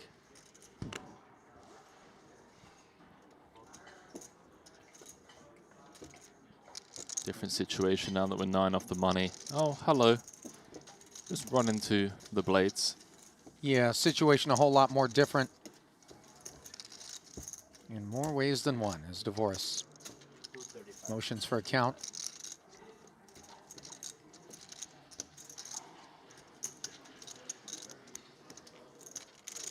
Disastrous for Duke in all likelihood. Oh! Pua with ace king. He leans over for a peek, covers comfortably. So a small side pot between Divorce and Pua. King Jack is just wrecked. Wow, what a spot. Daniel Divorce. No, I didn't call. 9 off the money. You get it, that for Chance to sure. almost triple up. How much could I have had? I know you Hollywood maybe 4. Yeah. Well, Dan unmiking.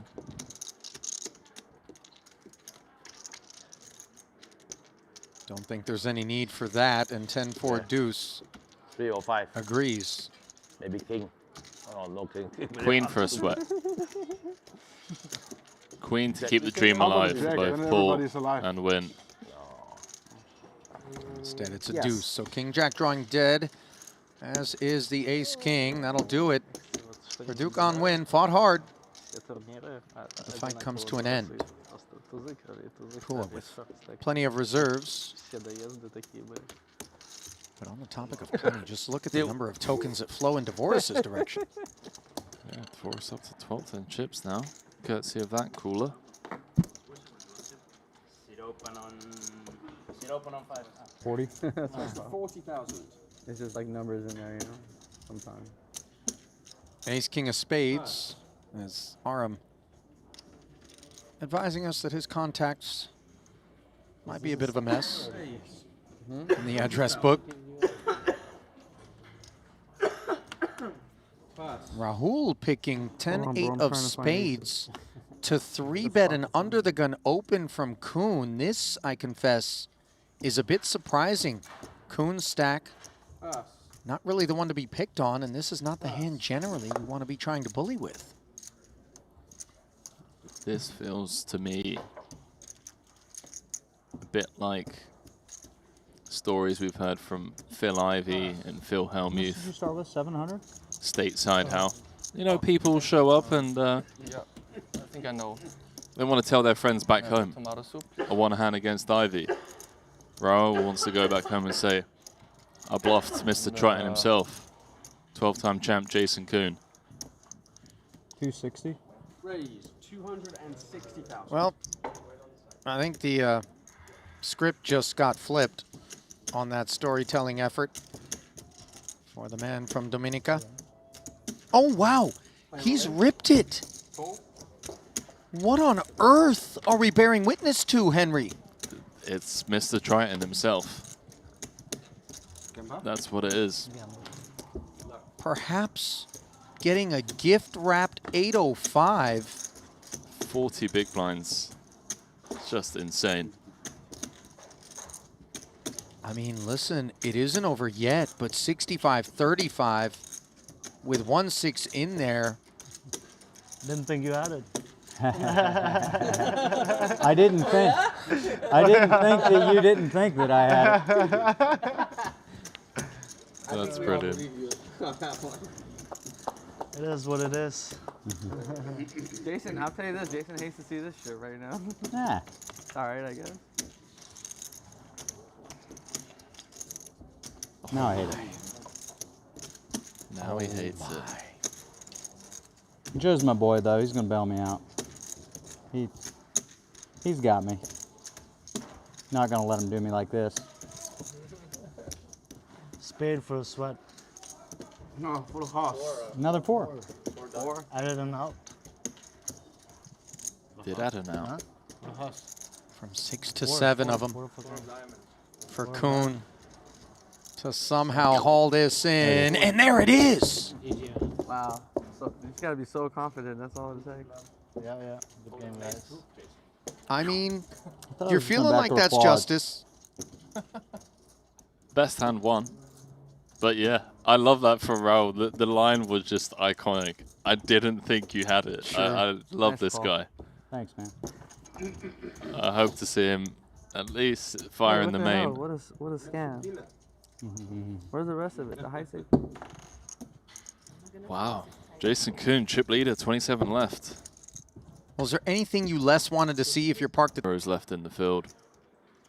Hecklin, Brian Kim, Kai Mockery. Juno Barra is currently 14th. Ossie's still in. Here's the deal. Yeah, where we go. We could throw the remaining 26 names into a Scrabble bag, shake it up, spill 9 of them out, and you're going to have a quality FT. I think that was his name. Lee Salem. Play roll in. What is it, 60? 70. 70. Brandon Wilson, Jack 10 offsuit in a great way here against. Here's to you, Kuhn. Joel. I hope you're doing good, buddy. Oh. Thank you.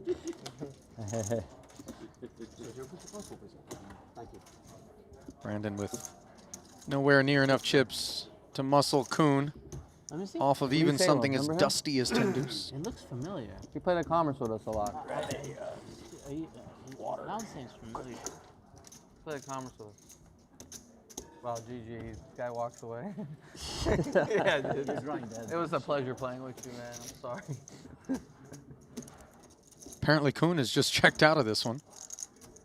Stretching the legs. This is big. I'd be over starting, right? No. Not quite. BYO Perrier. Hands that, Jason. 160. Is it? Yeah, yeah. Oh, whoops, yeah. I'd be almost at starting. You know things are bleak when you're looking to double up to be almost white back shit's to starting.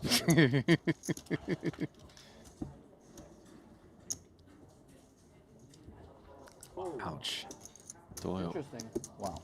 An ugly duckling 7 of hearts. settling in on this flop, which puts pressure dollar, on baby. Wilson. They were 7 of supposed to hearts is a fold great all the card. 2s. 7 of hearts. Guess that's a lie. Folded a 4. 3. Not what Wilson needs. Give us man a queen. Jack or a Let's 10. let him min cap. Sorry, Jack or a queen, rather. You give him a queen, he might win. Well, Jason said it, so. Yep. And instead Only it's the works. 6. And I didn't build a whole lot of drama because for some reason it feels as though Jason Kuhn is just in chip magnetized mode. Title number 13. In 150K has a nice ring to it. Listen, he gobbled the final table of the 50K yesterday. He's on form. Brandon Wilson. Yeah. No, stop. You're trolling. Went to the Nationals, mate. Okay, there it is. Now I know you're trolling. Organized hopscotch is just not a thing. It's just chalk and some asphalt. But looking over at those time banks being spread out like that in front of Artur reminds me of the childhood game. Razai not playing games. Ace-Jack, hijack. Well, the game will be spin the wheel if Ike takes this for 15, which, yeah, I'm not surprised. Final 3 table redraw. If Daniel can convert this ace-jack. How much? 320. Count requested. 260 of the 835 back demanded. It's enough, right?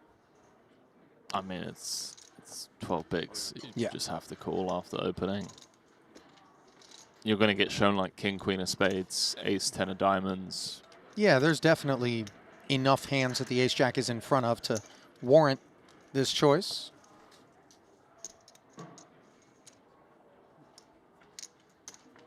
So we're off to the races. Haxton's tournament life hanging in the balance, and an ace and jack free environment is good for boxcars. Sixes. Looking at that 680 creep closer toward them. And now officially locking it up. Six is full for good measure. I don't think Razai in Jack Black in the freaking eagle costume. By Judith. Wait, what? Whoops. You know, we would botch that. I would botch it. You might not. I would botch it. For sure. 100%. Interpol. Tough to botch this spot. Divorce, red aces. Come and get it. Oh, boy. You think Ponikov's is going to get it? It's very jammable. What are we, 6-handed as well? Yeah. This is actually really grim. All in. Wow. Dvoris just can't believe it on 2 occasions. Sure, he's drooling over this.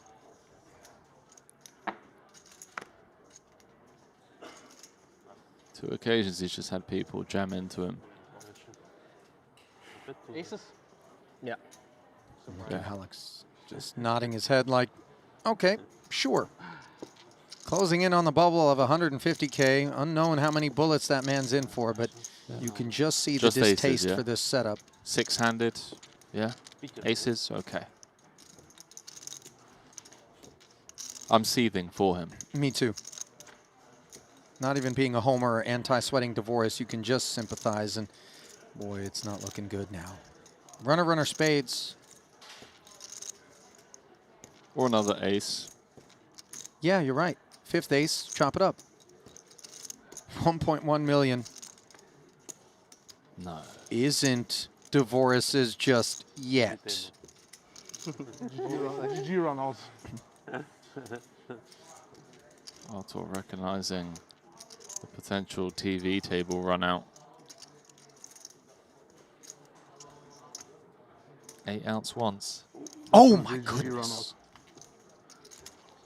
That is savage.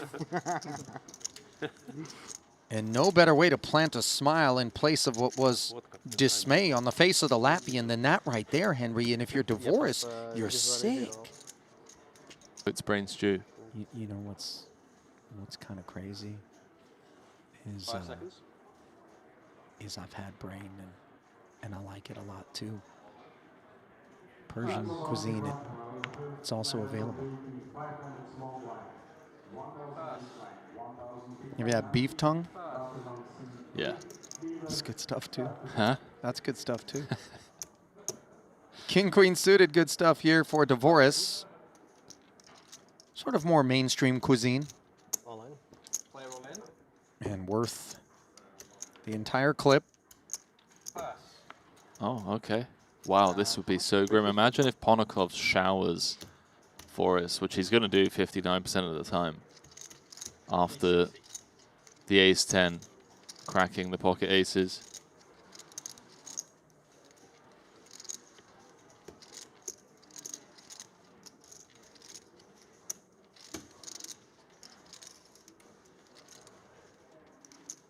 Ponakov's chewing on this. Yeah, not for too long. Almost might feel like some sort of weird knit roll, but proceeding with caution, of course, is Ponakov's. Wants to make sure he's not overlooking anything, especially as making the money here is the difference between $223,000 in Zippo. And Dvoris. Even make revenge flush. Yeah. Looking for revenge, not at all amused by the situation finds himself in. And Revenge Queen is what's on tap for the time being. Dirty Ace is what we don't want to see for dessert. Oh. Ponakov's. This would be really nasty if the king were to roll off and give Dvoris top two, interfering with the gut shot. And that's the no-sider that you can live with. Though the ace at that point would have been Dvoris's card.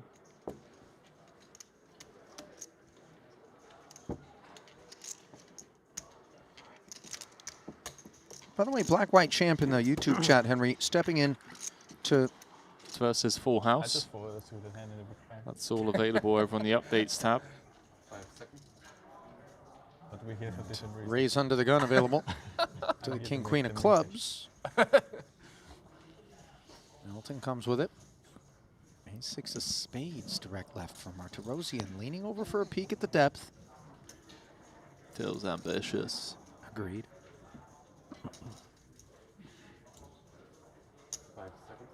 Right, if we're not folding Ace-6 here, then yeah, I think we're really giving Elton credit for being ridiculously out of line here.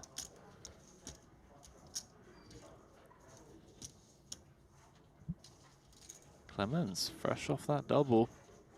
Ace Queen of Hearts is a spoonful of medicine.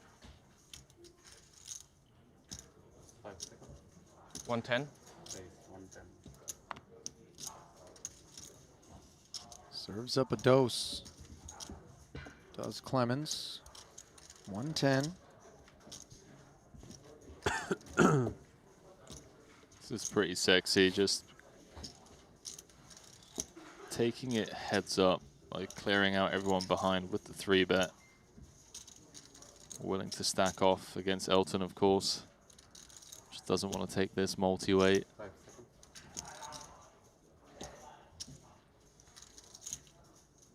Elton may feel like he's getting a really good price to call here. I mean, he is.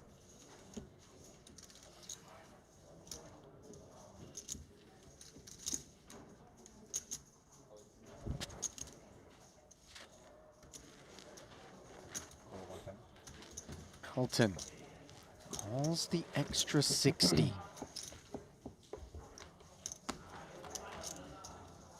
280 effective, exactly 1 SPR, and top pair versus Broadway gut shot and the nut flush draw. Chips are going to make their way into the middle in a hurry, one would imagine.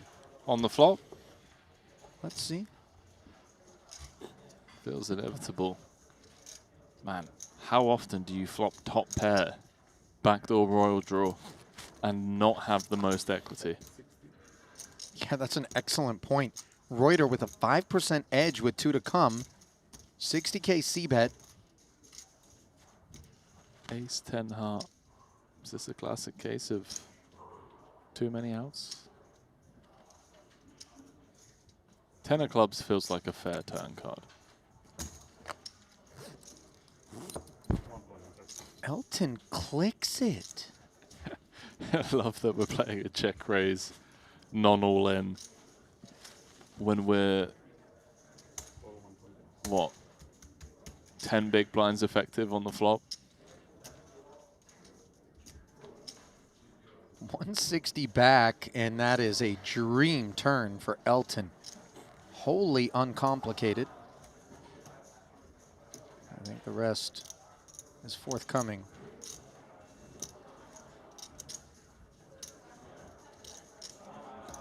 Oh, Elton min check raised. Got snaps. We're just always going broke here. If our opponent has aces, ace king, kings, jacks, then, you know, GG, sir. All in? Leaves Not quite himself all with in until 10K Reuter back. demands it. Pardon the interruption. Elton's going to be very happy to see that he's ahead, given be the way very this hand's vulnerable. played out. That scared me. I mean, That was scary. Hey, what? it's a good hand to see for you, yeah? Best case. 840 in the middle. Elton needs to hold. Many threats in that stub. Like what? Not a snapshot. Yeah, he had 10 behind. It was almost for nothing. I know, but still. And top two All right. for Elton as he'll retake his seat and do so 160. quite a bit deeper than he was a moment ago. Wow. I wonder if there was ever a path to victory for Clemens pre-flop.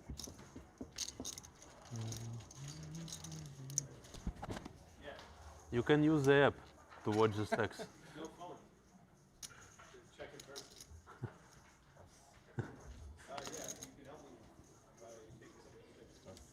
Okay. Don't have to tell me twice. Did Foxen just come over with some enforcement? Unclear.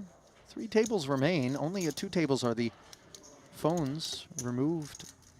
I don't understand. What was he coming over for? To talk to someone? Or? I don't know. What I do know, though, is that this Brian Kim's in a is- bad way. Yeah. 70 the open. King, king, the antidote. Man, this could be. This could just be tournament poker in a nutshell. I mean, Elton was potentially out the door, you know, king queen against ace queen on the king jack deuce 2 hearts board. Managed to hold. Now if he can hold here with the kings against tens, it'd be up to like 1.5 million. It's good for 4th in chips. That's assuming that the money finds its way in here, which I expect it will. Well, more money was always the path forward for Elton. The figure, 215,000. Now back over to Brian. These guys started the hand with very similar stack depths. Ever so slightly covering is Kim by 35K.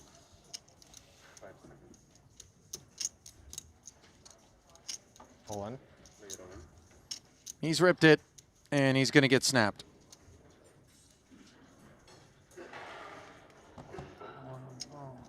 Bit of an eyebrow raise there from Elton. Not because he expects some aces. You know, maybe he didn't expect Brian to be willing to rip there. Maybe just the gravity of the fact that we are closing in on a money bubble where 20 are paid, with just 23 remaining. His willingness to play for this almost 1.6 coming as a surprise. Maybe not so much once you see it's 2 10s, and there's a 10 on the flop. A gut punch to Elton. Wow. Yeah, cover me, right?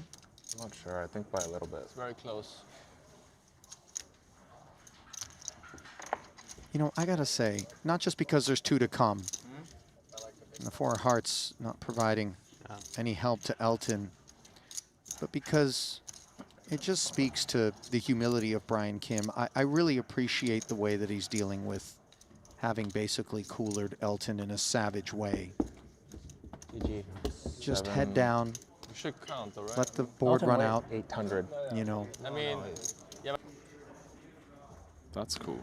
Getting the post-mortem between Muller, Mario, and Clemens. And Muller coming in quite confidently, saying that 6s would be the lines and it would have to be for 10 bigs. Well, you know that these guys share intel, and now don't know Mosbach whether or again. not they're going to continue to share the table. Mosbach, ace-jack versus Reuter, now a bit deeper than he was moments ago.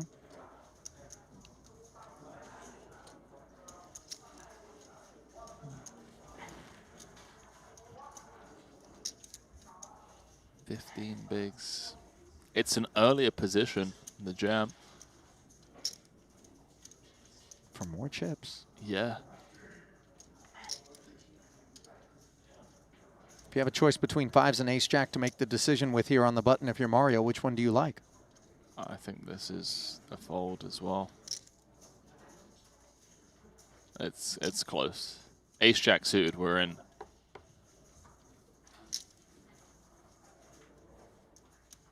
Ace-10 is close. Ace-10 suited, that is. All in. He's going to take it. It's very close. Well found. You could tell he was struggling a little bit with it. No struggles for ace-7 and jack-10 out of the blinds, and there will be a struggle for Reuter to lay claim to this 965K pot, which is required if he hopes to fight on. Civil War. All the kings alive.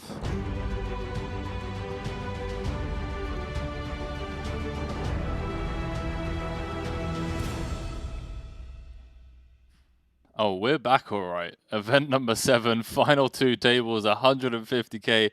Kevin, I was just having a look through the Triton Poker Plus app. I feel like I say it quite a lot every series, but this one for me is standing out. It is shaping up to be a classic, my friend. You've got Christoph Vogelsang with the chip lead. You got Mr. Triton himself, Jason Kuhn, 12-time champion looking for title number 13.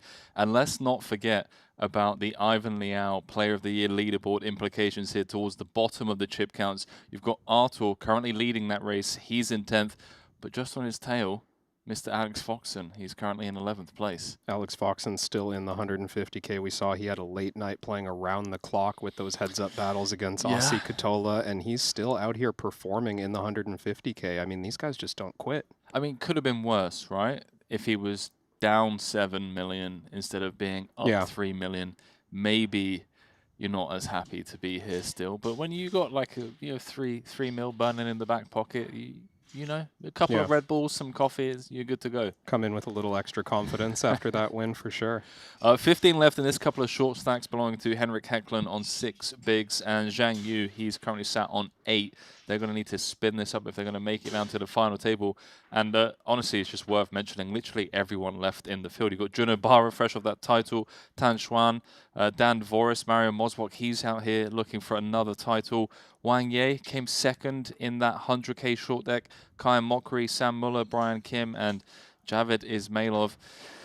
What are we thinking, Kev? Looking at this field, who's your pick off the top of your head? Who's closing this one out? I'm loving the way Vogelsang is playing right now. He had a great frame leading up till here. I think he's going to keep running away with it. Let's throw it down to the final 2 tables.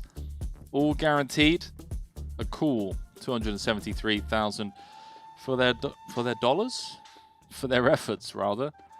But as Ali likes to put it, for some who are perhaps in on 2 bullets, they're not quite out of the woods yet, even with this 273K cash.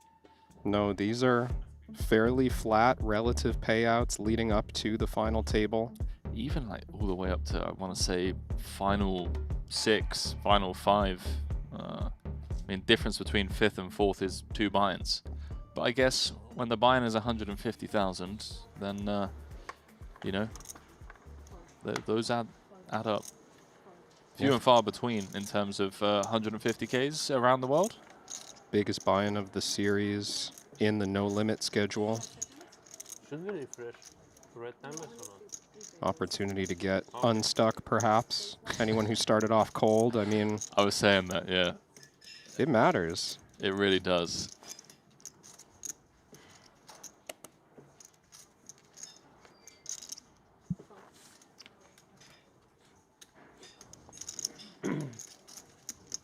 So, Mosbach in the cutoff.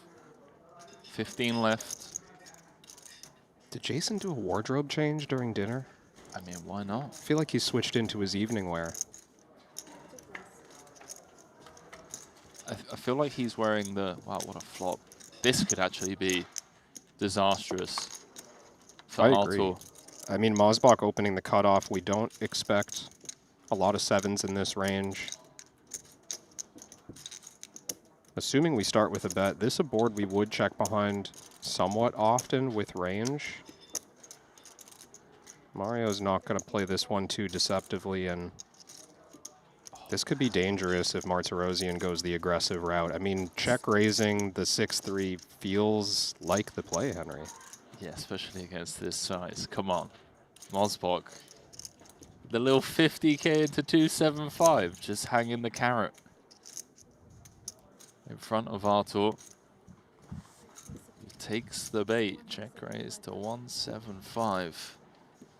And do we ever click back and continue putting in money on this flop?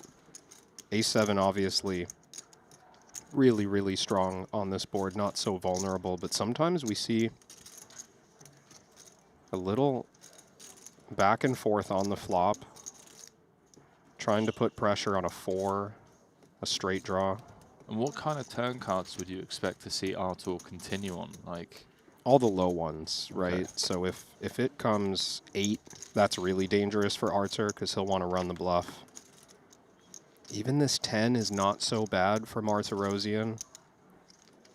He's still going to feel like his range has picked up equity on this card. It brings a backdoor flush draw. It gives an open-ender to 8-9, which might have bluff check raised the flop. Can we talk about Samuel Muller just staring Artur down? He's not even involved in the hand, but ever observant. This could be a crucial pot when it comes to leaderboard points. You can see 91% of the time, Artur is not going to be seeing any of these chips return his way. Here, I think clear slow play from Mosbach. Ace of spades in hand. Way ahead, way behind.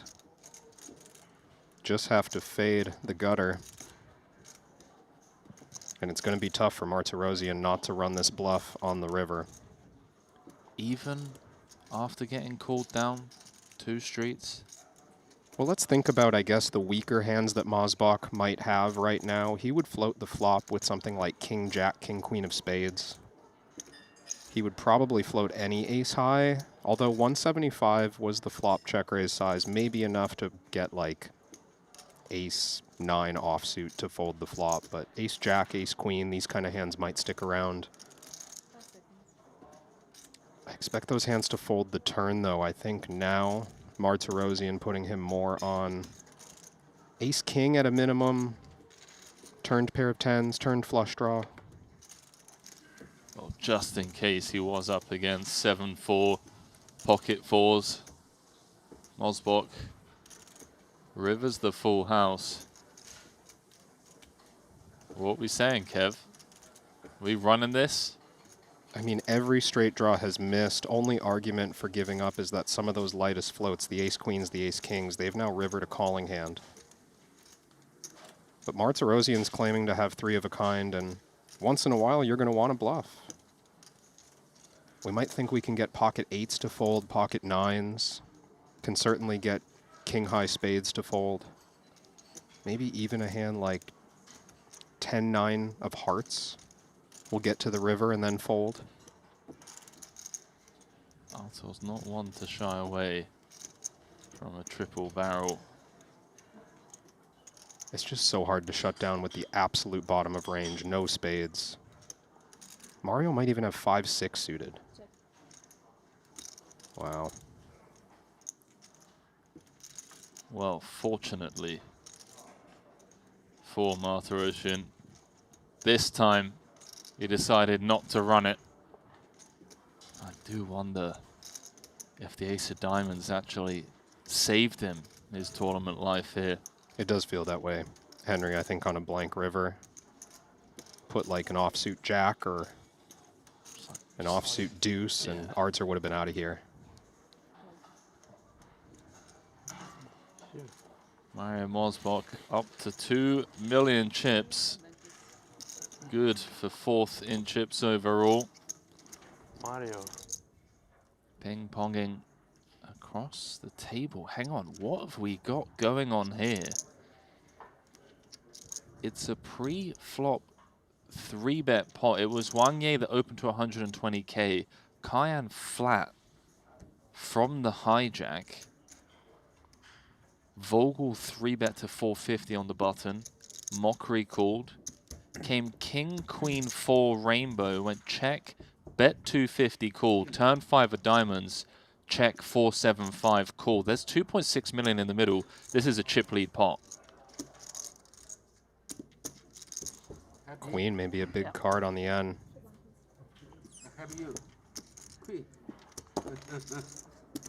Is it a queen? Queen X of diamonds? I'm seeing pair of queens. Has Mockery just won the hand with ace high? Oh, no.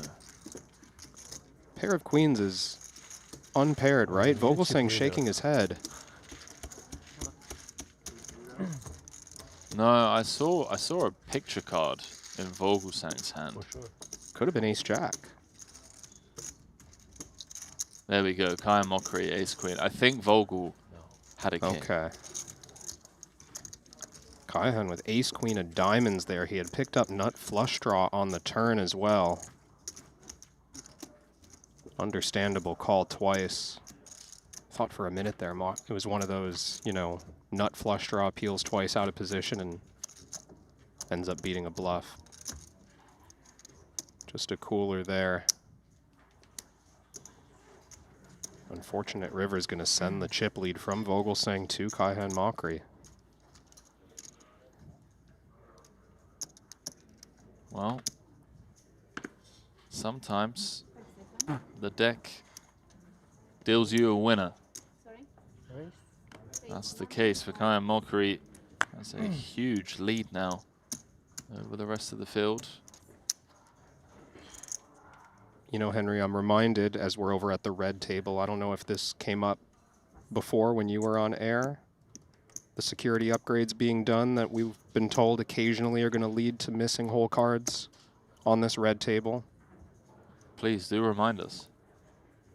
We were informed the other day that some new procedures, a new method of transmission such that nobody has real-time access to the hole cards is being tested on the red table. So that's a security upgrade that we're excited about. Everything to protect the integrity of play. But as we kind of work through that, occasionally we'll not get all of the hole cards delivered to the screen on the red table. We can see Dan DeVoris' hand here, ace-jack offsuit. Judd needs to be a bit careful. Saw some paint there. That's from the commentary booth.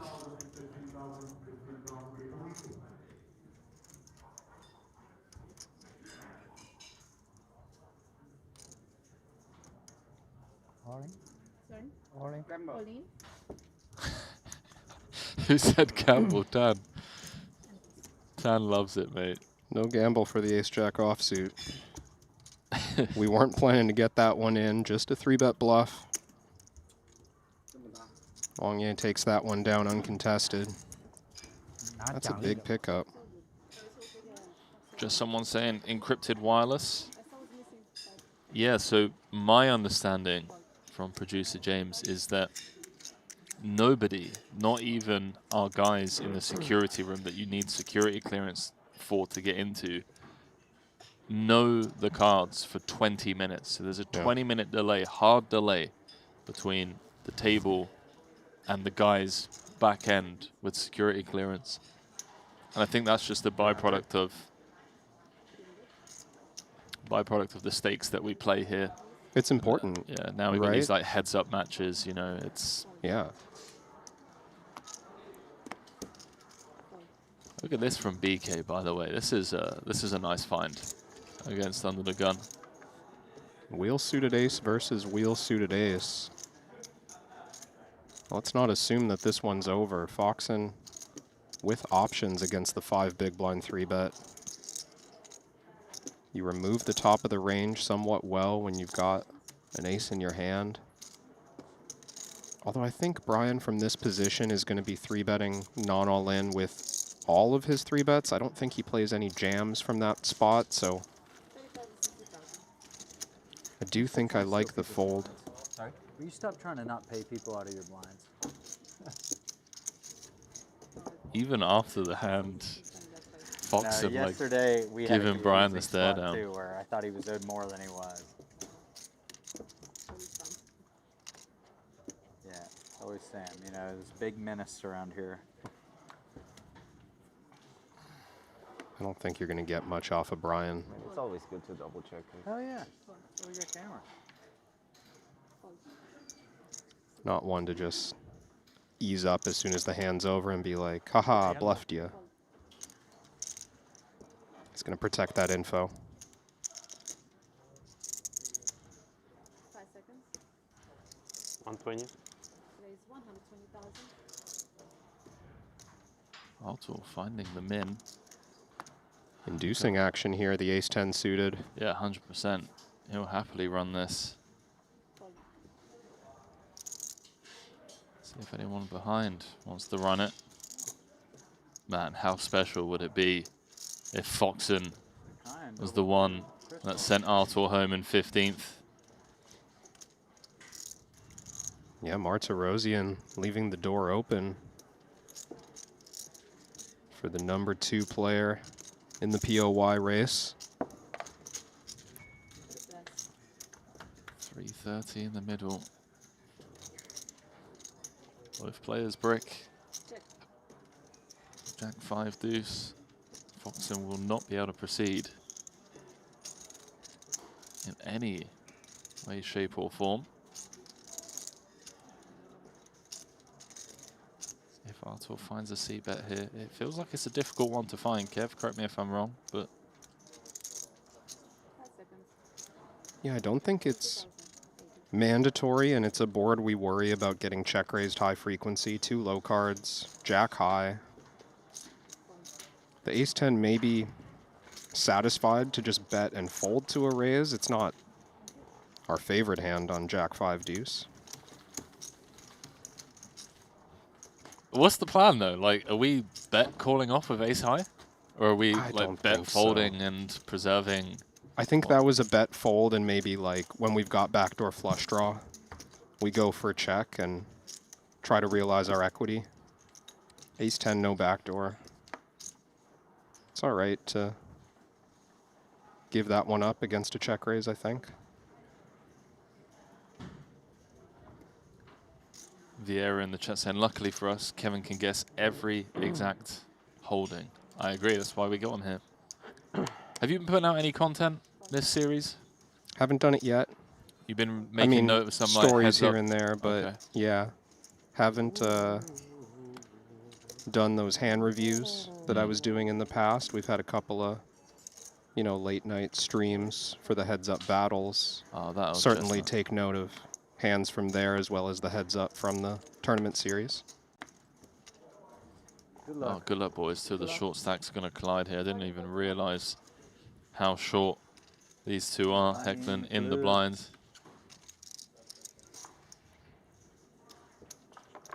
Less than 5 bigs.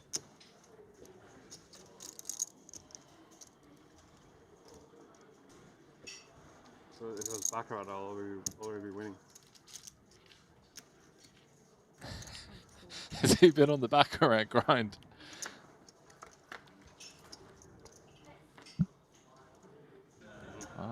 You know what's coming main event, don't you? Yeah. Little deuce of clubbies, a little deuce of clubbies.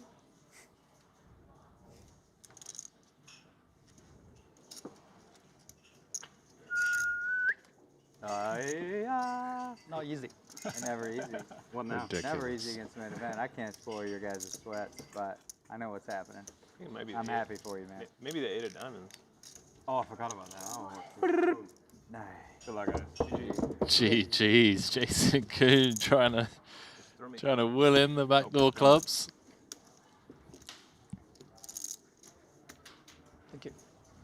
Wonder how Zhang Yu feels about that. It's like, thanks, guys.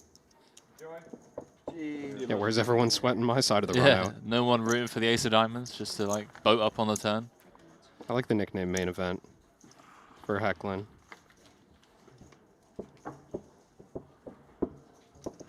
Triton main event champ. Madrid won the first hand of heads up. First hand, and they were pretty deep Was as it well. deep? Yeah. Him against Orpin Kischagoglu. Everyone's trying to avoid Fours bang against kings. That was a good First try. ever Good Triton strategy. main, I called the action. That on. was a good try. Yeah, it was. There we go, If down you to didn't do 14. it, you'd be leaving something So on what's table. the plan, Kevin? We're playing down to the final table. Believe that's the minimum for this tournament. Play down to 9. I kind of like that. See what time we get there. Yeah. Evaluate. Come back tomorrow.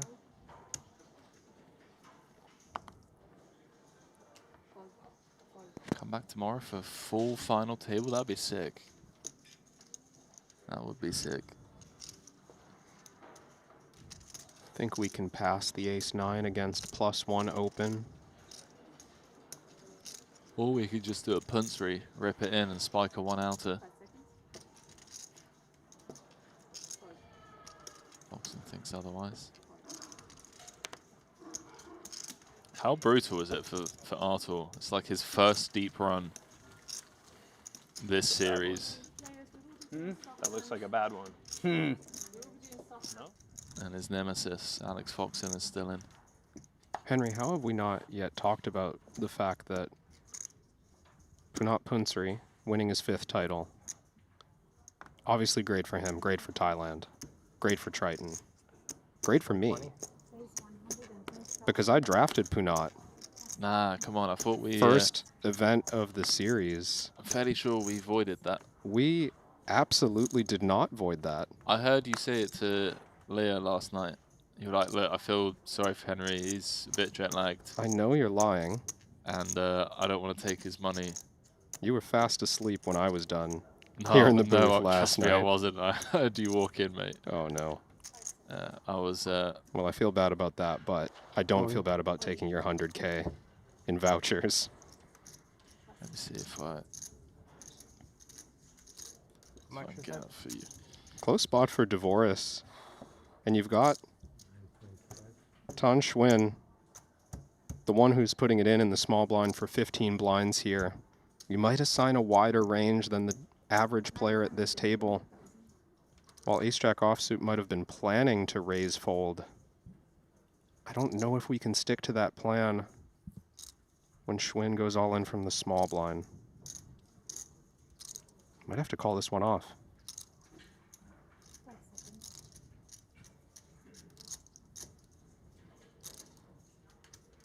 Daniel has him covered by 1/3 of a big blind.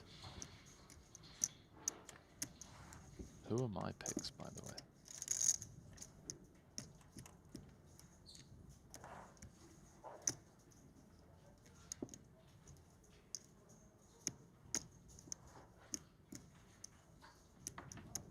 Tan really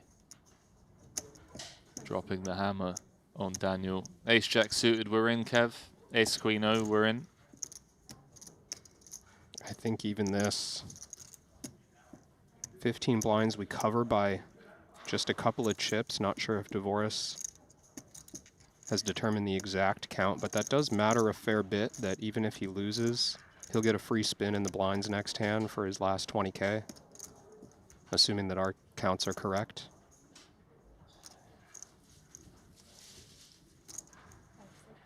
Feels like one of those hands that we fold against action from some of the other players in earlier positions, but if small blind or big blind puts us in, How many have I used? okay, good luck.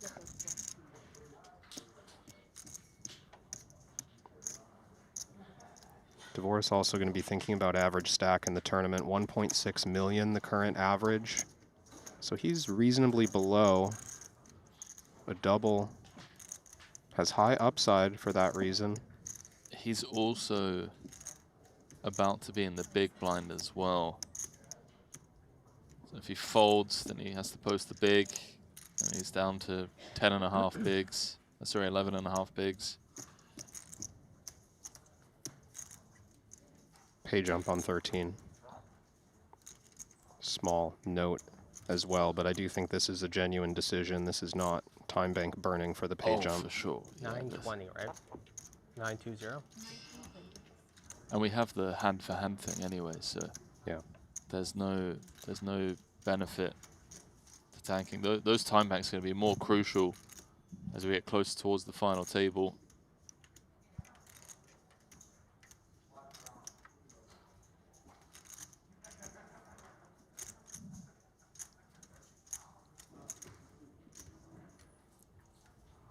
People saying trivial fold in the chat.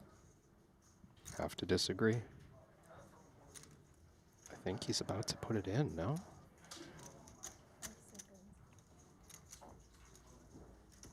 Good luck, chaps.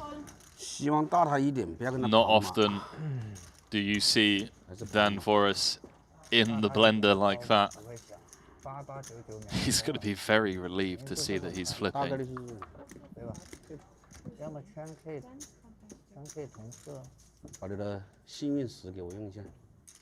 What is this for? This is for a top 5 stack. Or thereabouts. TT. TT. TT for T. 犹豫哪个？我怎么有55胜率判？ Can the 10s hold? Ace of spades in the window. 为什么每次受伤的都是我呢？没发完，兄弟。嗯。还没发完。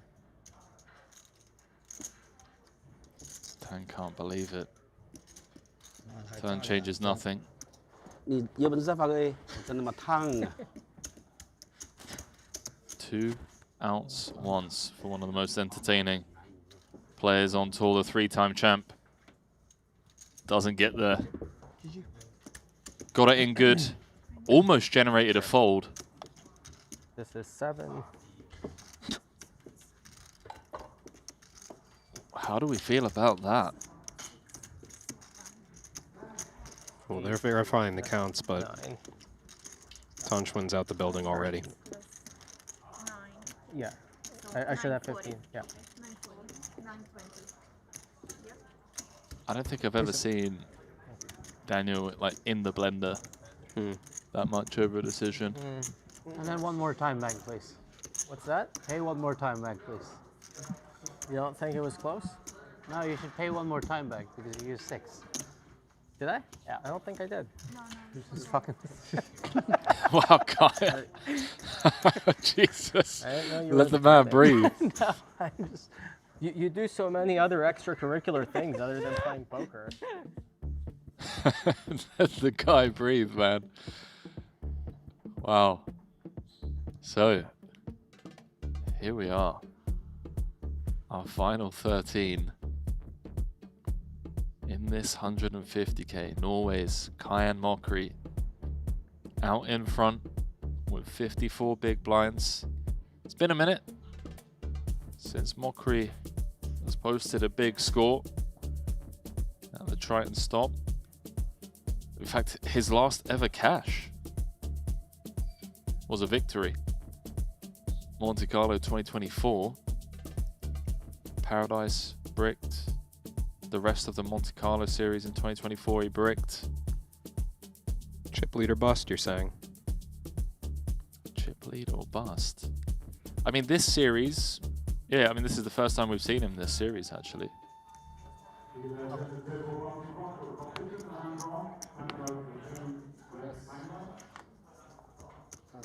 Got a lot of love for Kayan.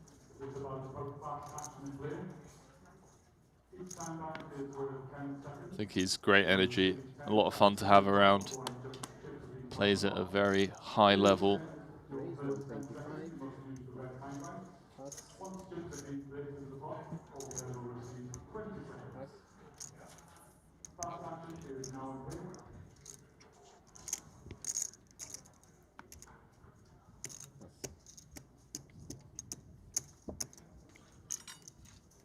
Ace jack offsuit for Wang Yi this time. Raise and take it.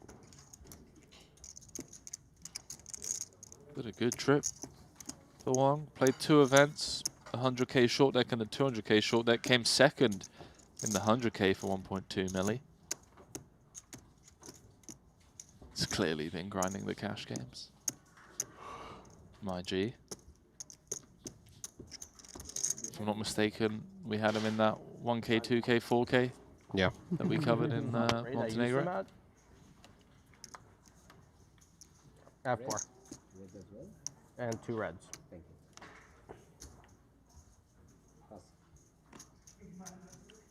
That was great fun, that cash game. That was, yeah. I think Socio ended up one of the biggest winners. Yep. Remember her winning like an insanely big hand with Ace King.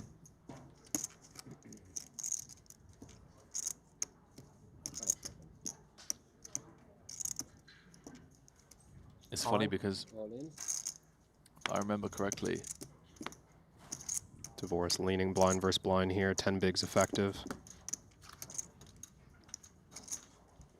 if I remember correctly, at the time, it was like the second largest ever televised cash game hand between Wang Yi and Tan Xuan. Oh, that's right. The boat versus boat hand. And then fast forward to today, and Aussie Katola is just completely, like, you know. There's been a few bigger pots. Yeah. Since, yeah.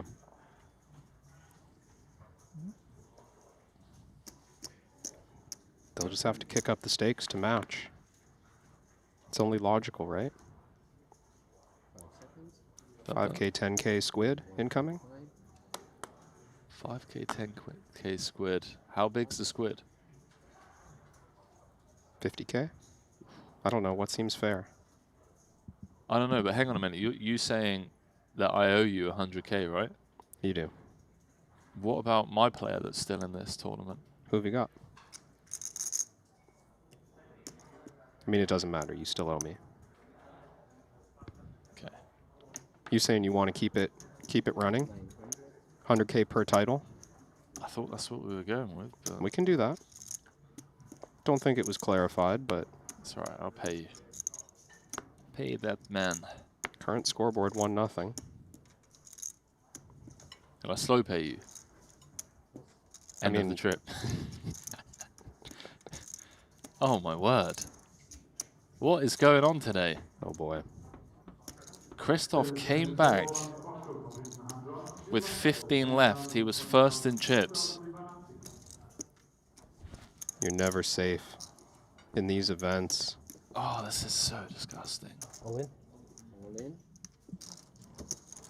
So, Wang Yi is going to get out there. Christoph knows it's bad news. I mean, he's just praying to be up against jacks. Where the table is 9?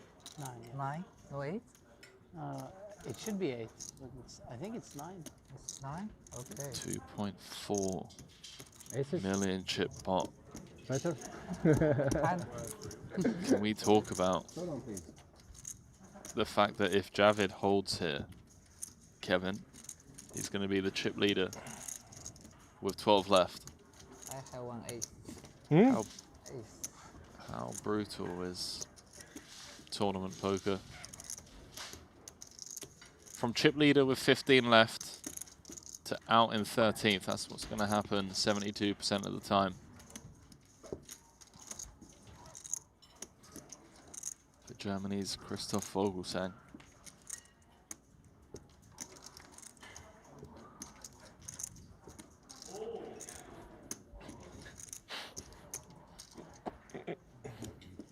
Never easy, is it, Kev? No, not. Backdoor diamonds. What's the fair turn card? Is 9 of diamonds too much of a turn card? For you. Yeah, 9 of clubs. Seems fair.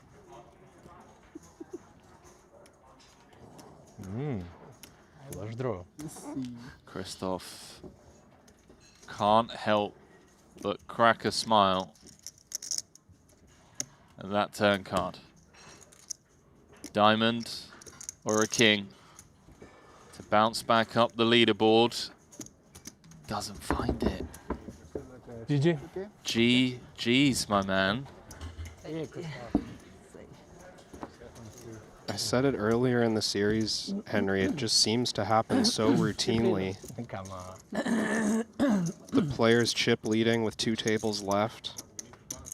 Don't even make the final table. I think you're big one, yes. It changes so fast. Right? 60th. And that one's going to sting, losing that huge pot. 3-bet pot to Kai and Mockery earlier on. He was big blind, right? I was big blind. Now Nice running hand for big blind. into top of range, out of the big. Talk about variance. That works, man. That works. You eat it today? Javid, Yeah. chip leader. No, before the break. Yeah. 12 left, everyone With now Ramin, we went to guaranteed the buffet. 299,000. Mozzarella, tomato. They're on a come pay here. jump, $43,000 pay jump between 12th and 11th.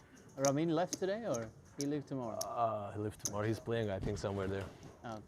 You're taking note of this, by the way, Henry. The tomato mozzarella is the good luck meal. It's the good luck meal. Yeah, that's what I'm understanding Javid ate this morning. And Kaihan seemed to already know. It's like, tomato mozzarella today? Yeah, confirmed.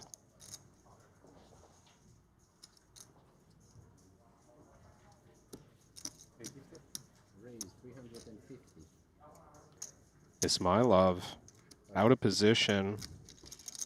3-betting the ace-9 suited against the middle stack. Dan Dvoris with ace-queen offsuit. This feels close. Close to like 4-bet fold or close to just ripping it in? Ripping it in is attractive with the offsuit ace-queen. Obviously, we don't want to get called. But flatting being the other option it's close with, as Dvoris proceeds with a bit of caution here. Can you blame him? We do. 4.1 million up top. Dominate Ismailov in this instance.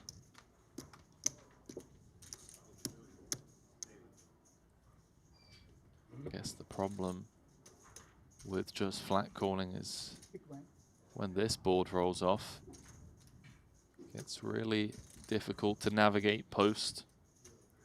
And this, an opponent who we've seen just savage bluffs out of. Stacks are always in play in a hand against Javid Ismailov. Yeah, he's just all over people like a rash. Is Dvoris going to be willing to make a difficult call down with ace-queen, or will he even have to? I think we peel one in position and just see what comes next.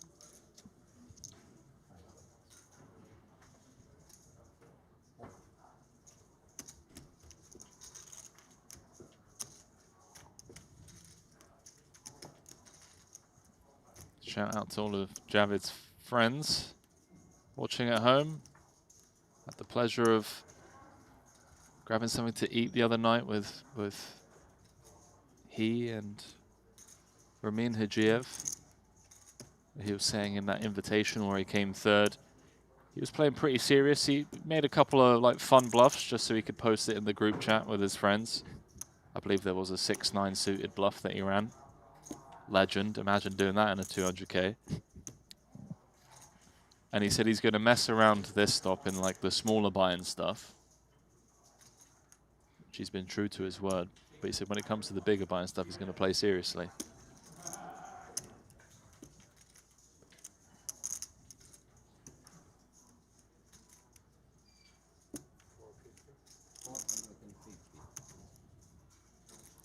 Man, how do you keep him honest here?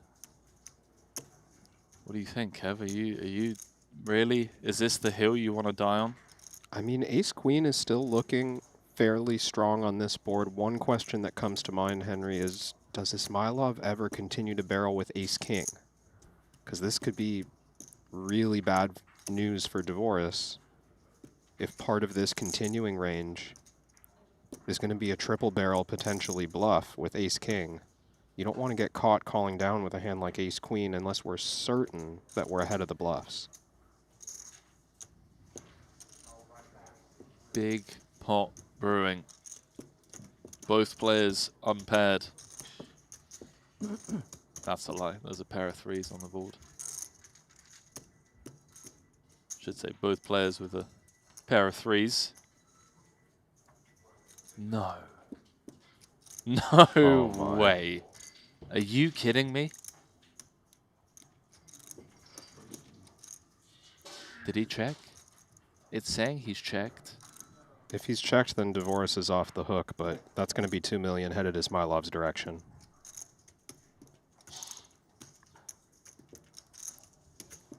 Obviously a disgusting river for Dvoris. I do think he's a bit lucky that Javid didn't ask for the rest on the end because he might have gotten called. Oh man, I'm gonna be please. big blind anyway, right? No close-ups on Dvoris. Ah, he's just Straight to the fruit platter. What's he got there? Time to reset and recover. You're still in here with 1 million chips, 16 blinds. Dude, this is what makes Daniel just so elite. Like his ability to just shake off. Yeah, Shake off hands like that. Yeah. Just checking the itineraries like, okay, back to work. What have we got? Yeah, it's kind of 955K. I flipped the table. Well, it's you and Sam more. At this point, I've flipped the table. At all. You see how Javid couldn't make eye contact with Daniel afterwards? He's like looking around the rest of the table. We're like, yeah, you better not look my way, buddy. No. How much more was that worth in No, I equity? mean, There's 4.1 million up top, Kevin. Ever even consider thinking about it? Good luck calculating the EV of that river.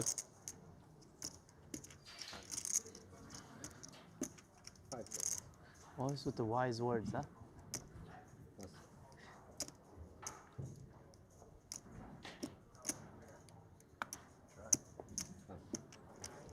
That Dvoris is just... He's been through it No, before, he belongs you know? here, man. He really... This is years of work and experience. Yeah, 100%. Especially he plays like every variant as well. High stakes PLO, high stakes short deck. Oh boy. Oh, here we go. Obara's in with the 2 6s. Ismailov wakes up with ace king once more. Do it anyway. Mate, there's never a world in which Obara loses with the 6s. Too much action for me. Nice one. Remember he got the double KO on the final table of the mystery bounty with the 6s? Yeah, that's right. Against ace king as well. Lucky hand. I think Obara's got more than one lucky hand this trip. If aces, I will fold. Ace king, I play. I know we're supposed to remain impartial, but how can you not be a Juno Obara fan? It's like, yeah, I'm just like almost secured top 3. You know? Are you sweating this one? Not secured, but at least like top 4. I don't know who's luckier. 7 million. That's a good question. The man who claimed half of the mystery bounties. No, for sure not secured. And knocked out the entire final table of the mystery bounty, or Javid Ismailov with the ace king. Nice flop. So far, so good. The man from Japan, first ever Triton winner.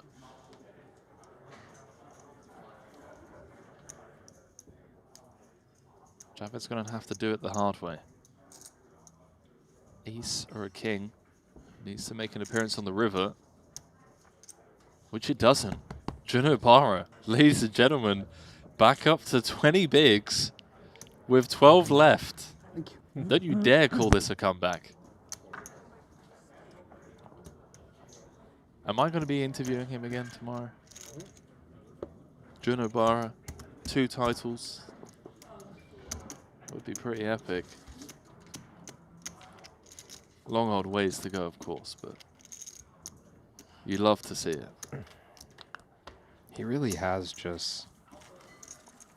I mean, I haven't had the pleasure of speaking with him yet, but given the rapid ascent to where he's at right now this year, the amount of big scores he's had, and just the attitude he carries, you get the feeling that he just can't believe what he's experiencing in terms of good fortune.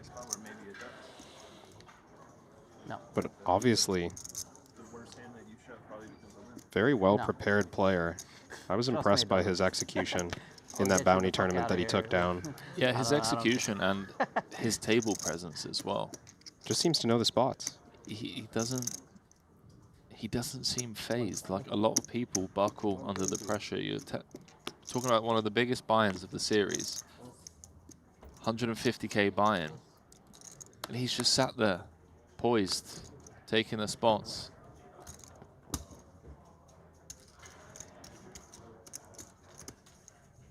I do wonder sometimes when someone like Jun kind of like bursts onto, I mean, we're in a bit of our own bubble here, right? Yeah. The super high roller series, but has he just been like shut away in the grindhouse, running sims for the last 3 years? Yeah, you want to know the backstory, right? Yeah. Like, how did he get here? Like, it's not some 20-year-old kid, you know, who's been like grinding online from the age of like 15, 16 or whatever.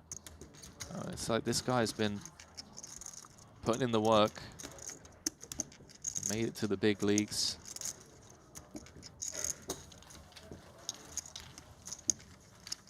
What is the backstory?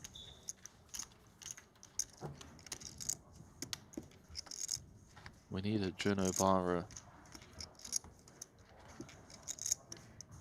documentary.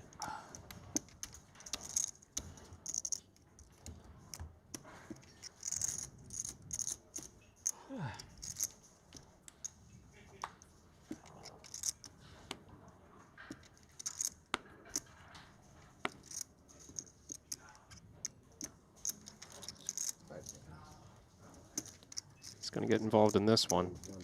Queen 9 of diamonds. 6-handed under the gun.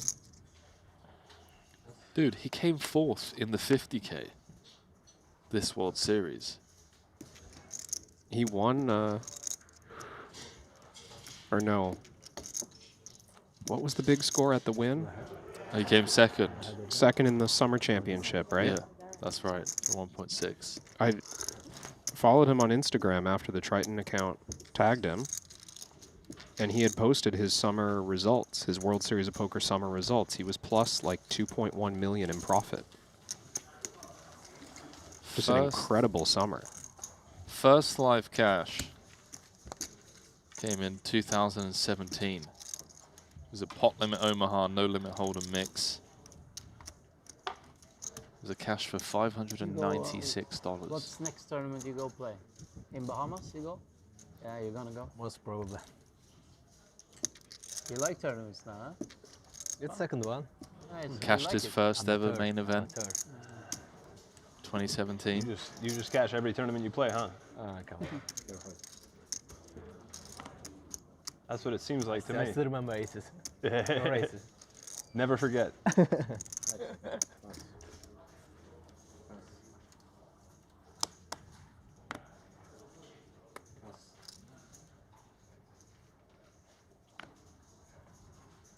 Okay, honey beat me with the aces. Just when we were playing there. I had aces, just raise, call, flop, jack, queen. He has 2 pairs, I have just aces. He won me. Now sitting here, I have aces, no risk, all in. I'm talking to Oleg Yaroshevsky. He said, "I'm crazy. Why all in? Raise, raise." No, not with Alex. All in. Yeah, he just knows blinds. Give me how blinds. good at I'm beating fine. aces. Biggest drama in my life is the aces. Yeah. Understandable. It was a big pot, yeah. Pretty big, yeah. Multi-way to the river. And also was there.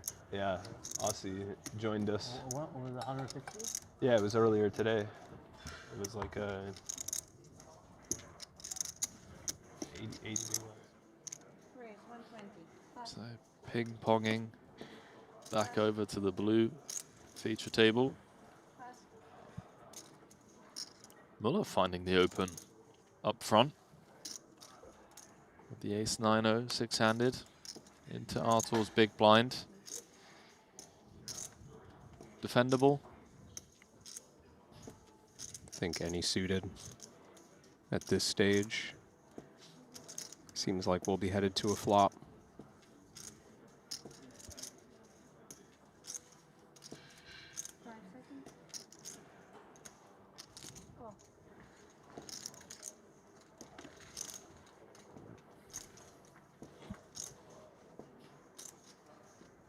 Ooh.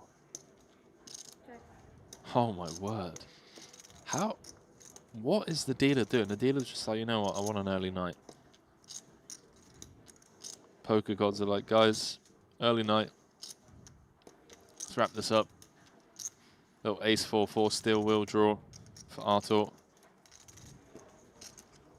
If the c-bet comes in here, it does feel like a check raise is impending, but Sam deciding to check behind. See this sometimes on the low paired board.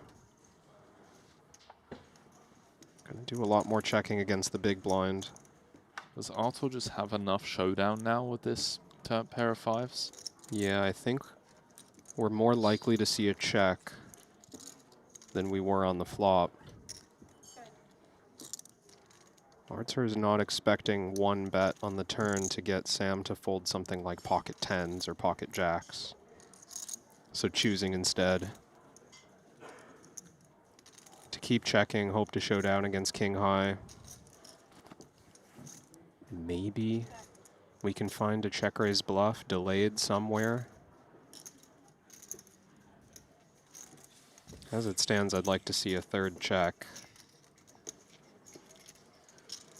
You don't want him to hit him with the B300 on the river, blocking ace 5 and pocket fives. It's dangerous to have visions of these plays every time we have a blocker, because Martirosian going to have defended the big blind with so much. Pair of fives is just pretty good hand. Hope to take showdown, but Sam's not going to allow it with the ace-9. We're going to see a bet. Let's see what size. Pot. I think it's going to be a large bet. Doesn't go too big. Yeah, just half pot. He might think that on the 10 river, it's a good enough run out to bet all jacks, queens, and kings. So this a little invitation to get Artur maybe to check raise bluff.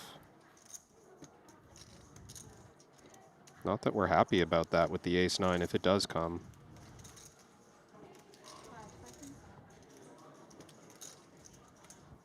Did just see him look up at the clock. We'll say as well, it's hard to find bluffs in this line. Yeah, you have to have checked flop, checked turn, checked river in anticipation that Sam would then bet and open the door. No, I mean, even in Sam's situation, this 165, it looks like a value bet, right? I mean, is Sam going to check down to the river with queen jack and now go half pot? Maybe. Because I do think calling is also an option in Martirosian's mind. We're not just thinking check raise bluff or fold. Are we up against something like jack 9 suited or queen 9 suited that flops no equity? Makes this little desperation bluff on the end.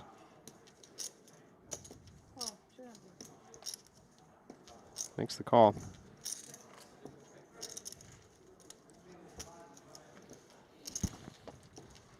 Nice bit of value extracted there from Muller.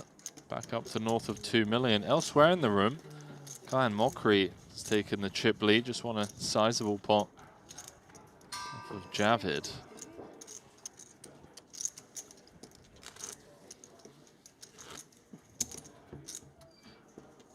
What can be much bigger?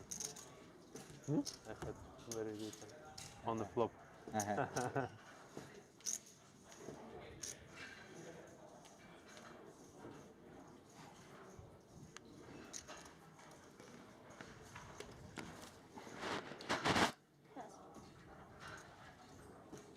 Those of you just joining us, current on-tap payout is $299,000. 2 buy-ins. We're playing for 4.1 million. There's a stacked lineup here, including this man, Jason Kuhn, 12-time champion. He's currently 3rd in chips overall.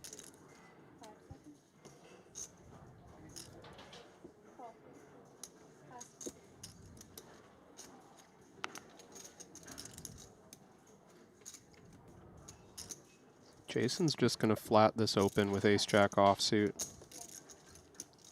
And you see Muller not excited to get involved three ways at this stage.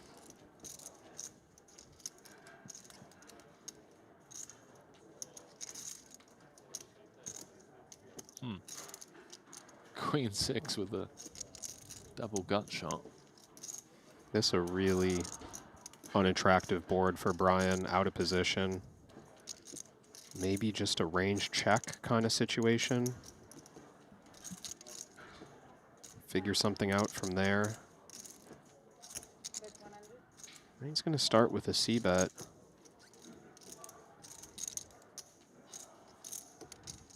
I think Jason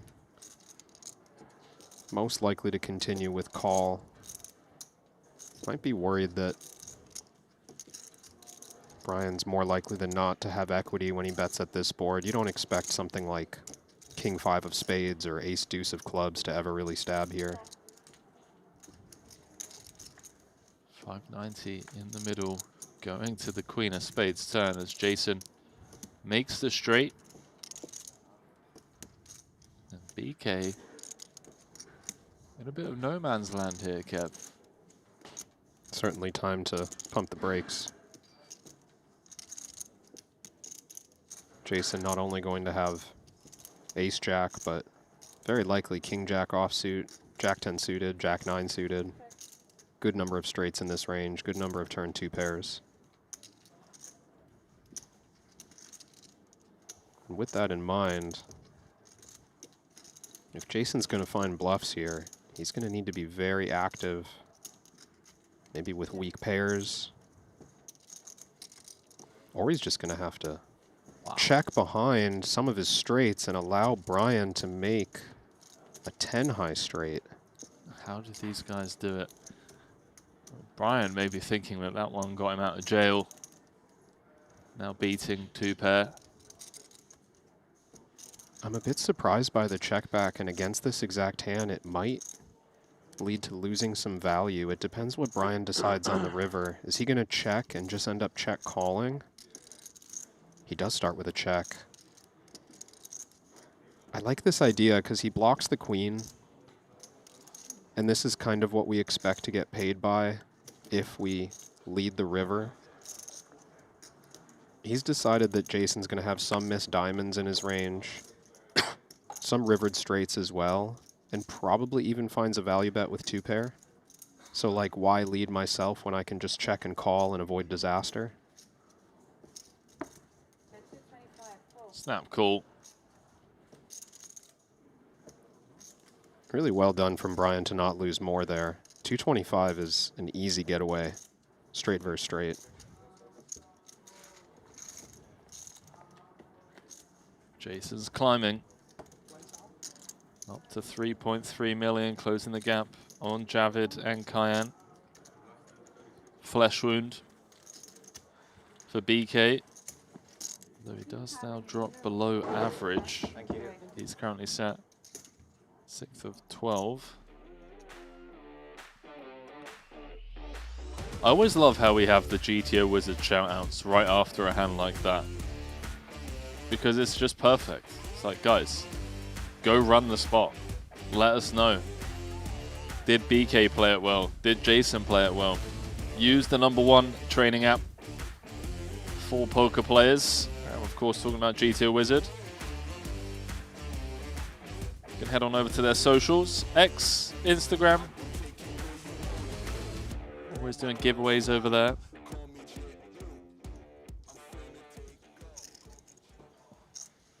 Can you leak anything? How do you mean? I don't know, just leak something about GTO Wizard. Some stuff in the works? Yeah. Some spoilers. I mean, they've always had a really exciting roadmap. I used to work with the guys who lead the engine team there, the AI engine. Leak something that could get you fired. Not from Triton. From GTO Wizard. Yeah. I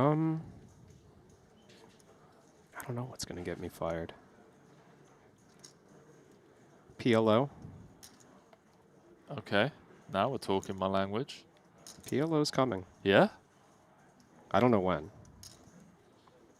Don't tease me with a good time. 5-card PLO? That engine team, maybe. I'm just gonna say the people running the show there, the back end system, they're ambitious people. They want to make the best product in the world, and they want to stay the best product in the world. Okay, 5-card PLO. Now we're talking. Blinds going up. Disaster for Daniel Dvoris, Artur Martiroshin, and Zhang Yu. Zhang now playing 11 bigs, Artur playing 10, Dan playing 8.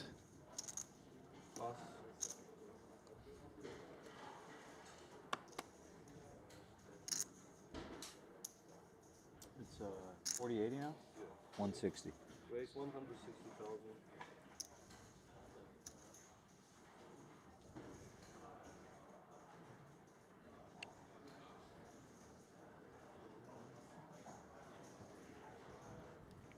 This might go in, Henry. I think it's going in. Suited Broadway, very often a rejam candidate. For 10 blinds, Artur thinks he has some fold equity. Ooh. King Queen suited. Muller on the button. Does he come over the top? No. How does everyone have a real decision? Especially for Zhang Yu, this is tough because he's also on 10 bigs. Not going to get that many opportunities, but he does get away from the ace-jack. 800 on the dot.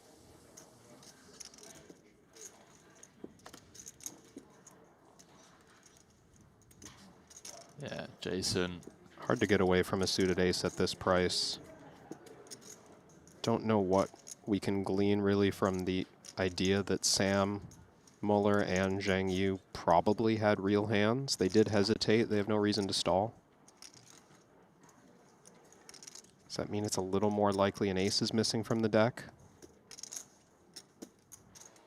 That's a good point, actually.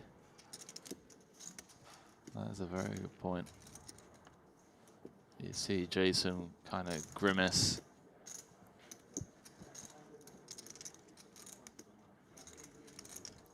Ace-10 with snap calling. Ace-8, Ace-9. Feels like it's close. It's going to make the call.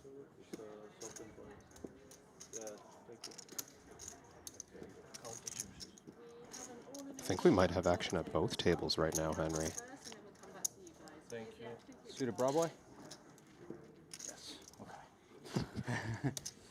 You're ahead. Okay. It seemed like Artur thought that he was going to get the fold. But yeah, elsewhere in the room, we're just waiting for the cameras to ping pong over there. It's Daniel's nemesis. I thought you had much worse than that. That is a... By your reaction, I thought you had much worse than King Queen suited. Javid. No, because Daniel once he said that, I knew that I would rather have a much worse hand. You get what I mean? Oh. Ooh. Hello. Still have that same opinion, buddy?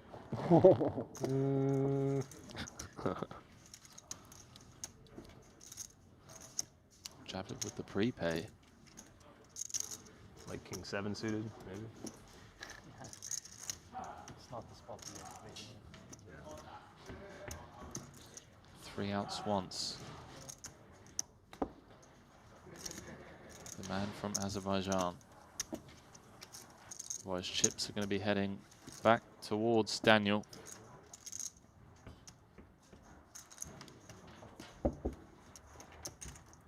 Should be 685. Yeah. 685. Just one or all? Artur, all in. Yep. So, one man with the worst of it survives. Can another? And I promise you, there's no one else in the room sweating this as much as Mr. Alex Foxen.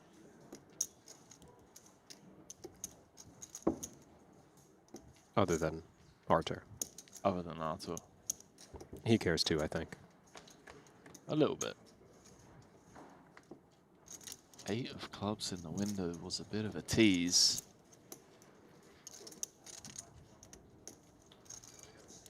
Same outs needed. Some sweaty turn cards. That's not one of them. That is a bad card for Arthur to see. Yes, that's correct. I hope it's correct.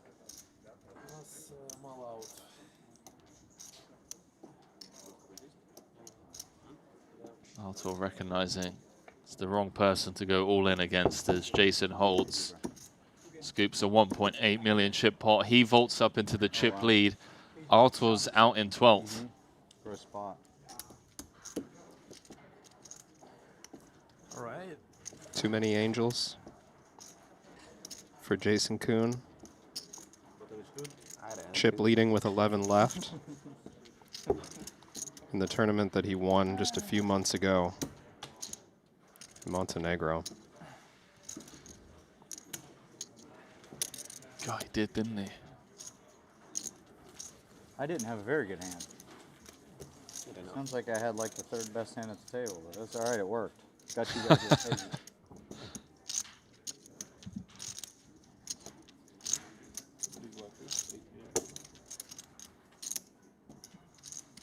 How does he do it? So consistent at the highest stakes. Everyone now guaranteed an additional $43,000.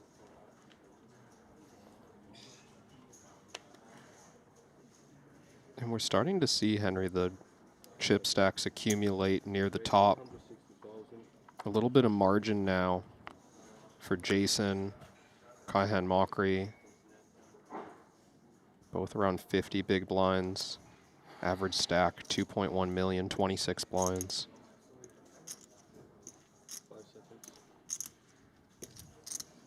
390.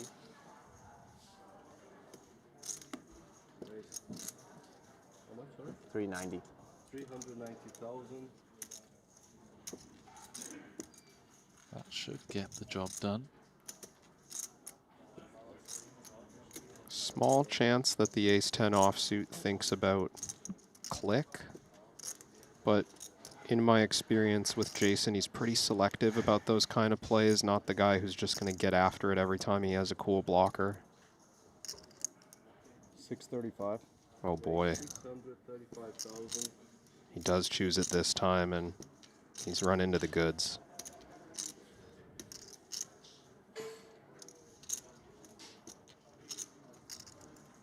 Beautiful development for Muller.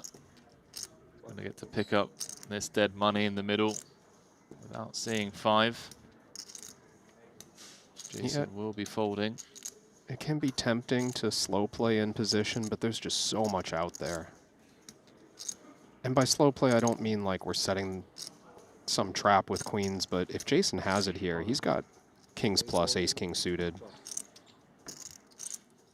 But jam and get a bluff to fold, pick up 1.2 million. I hope not. That's a great Not result. A really good hand. Might add you dominated. That's a really good hand too. Just hope that doesn't mean ace-5 suited. We've seen him do that. I was dumb enough last time in the 150. I was just here. I learned from my mistakes. Was it that exact seat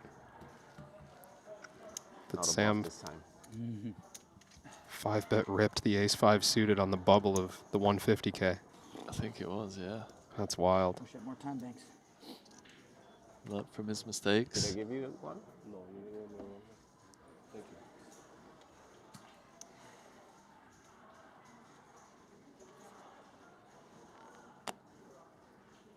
Plus.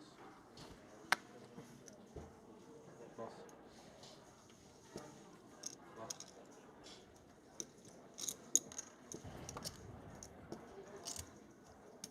Jason no longer chip leading, but still Near the top of the counts.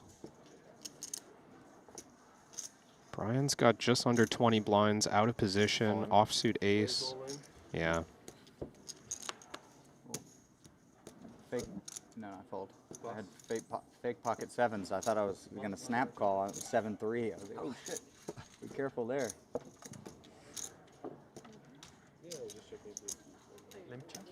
I just jammed. You think you ever folded aces thinking it's ace 4? I don't think so. I mean, maybe online or something. No, maybe I've definitely timed out aces, but I've never misread. What's your worst misclick? I've had some pretty brutal ones on the apps.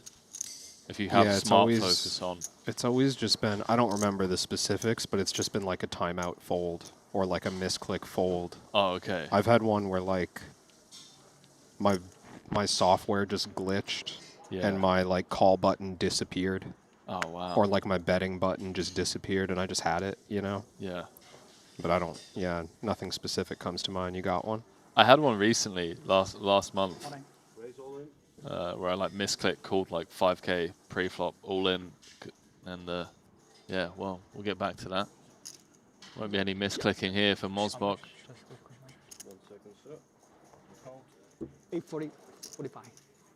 10.5 bigs. Man, it's so sick that it boils down to key pots like this. 11 left. No one's done anything wrong here, Kevin. Yeah. But one of them's going to lose the hand. And the pot is worth 6 figures in equity. See one jack dead.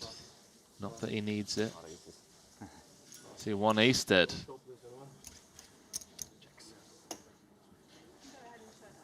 50-50. Good luck, gents. Good luck. Thank you. That's a big one.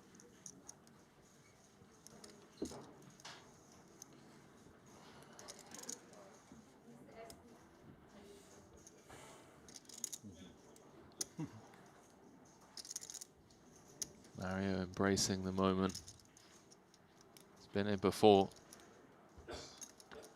He knows that flips like these come with the territory. As he holds across 3. My wife. That's awesome. Good for you. Wife is on the rail. Trying to will in an ace, queen, or a jack. Jack.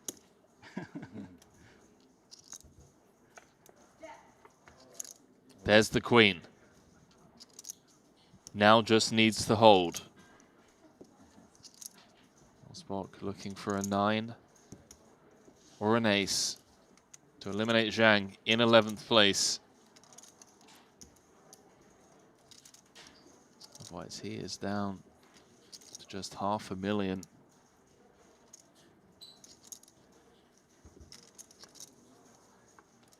Safe river. Zhang gets the double.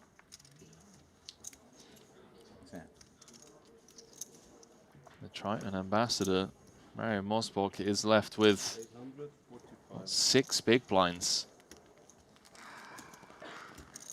Big turnaround there for the former short-stacked Zhang Yu. Thank you. He's up to average 6 out of 11. That's your new short stack.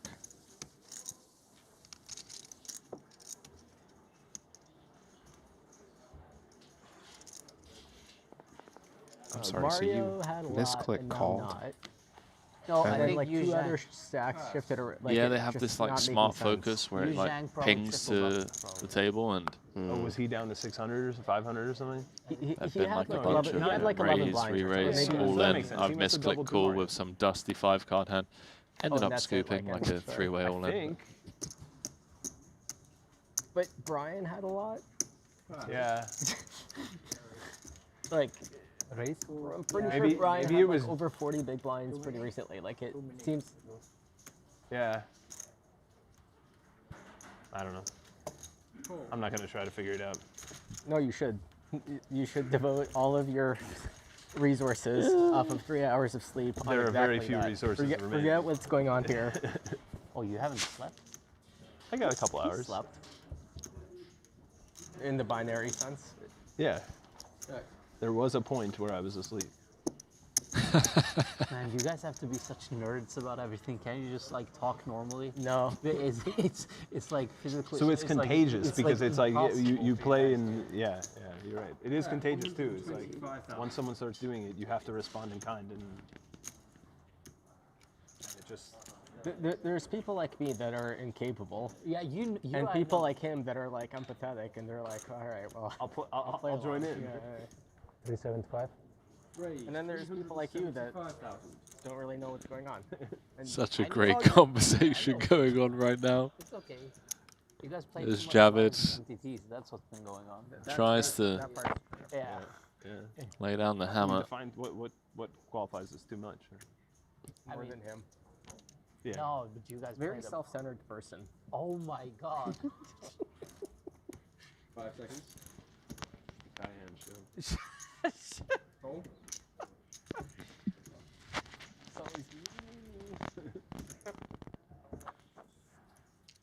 Yeah, it was nice talking to you. I don't know why you started. Check.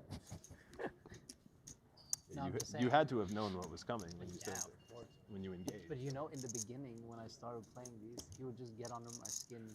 Like, every level, he would just say something to get under my skin, and I would fall for the bait, you know? I would just, like, get really defensive. And nothing has changed?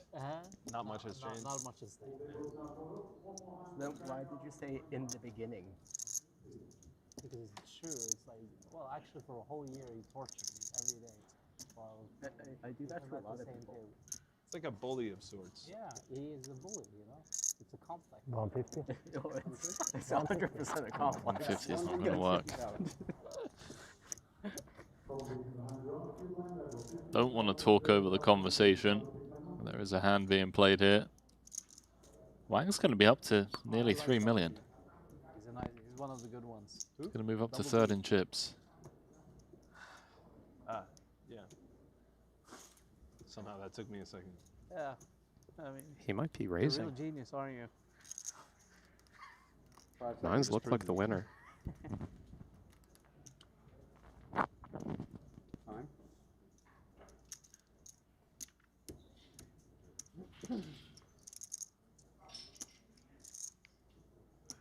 Ismailov raised the flop. Wang called in position. Check, check, turn. I think that you were like segueing into a new subject. Now 150 on the end looks like a pair of threes or 5-4, 5-6. I was going to change subjects. So I changed I think Wang Yi is seeking value. I should have known. Oh, this is gangster. Raise.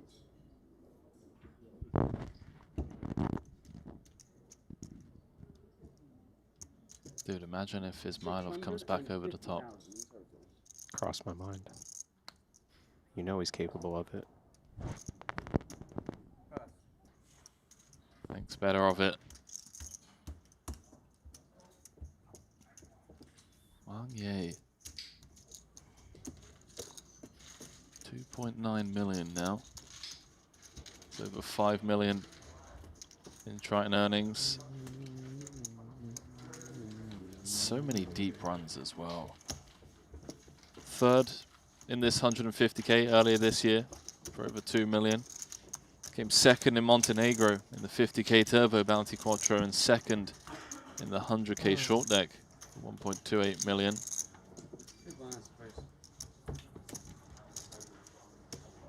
Oh man, Mosbach. Did you get Christoph? It's just doubled up. Yeah. A little bit. Or you guys chopped him up? I just thought he was chip leader and then he was out in like no I time. didn't finish it, no. Ah.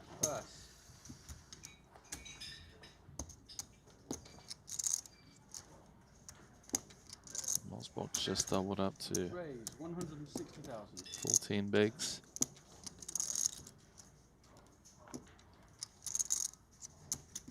Pass.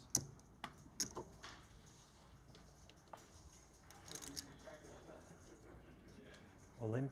Pass. Barrel in.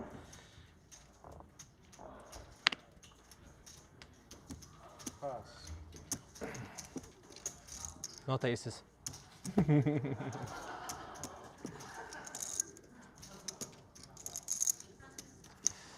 don't think it's aces, but I still can't call.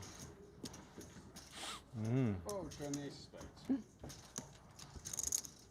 Nice hand.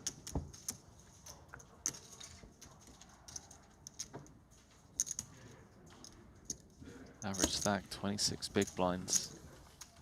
2 more eliminations before we bag and tag.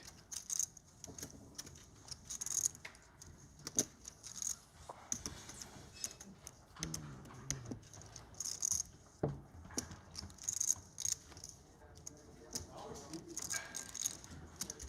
guess Mario doubled through Jason? No, yeah.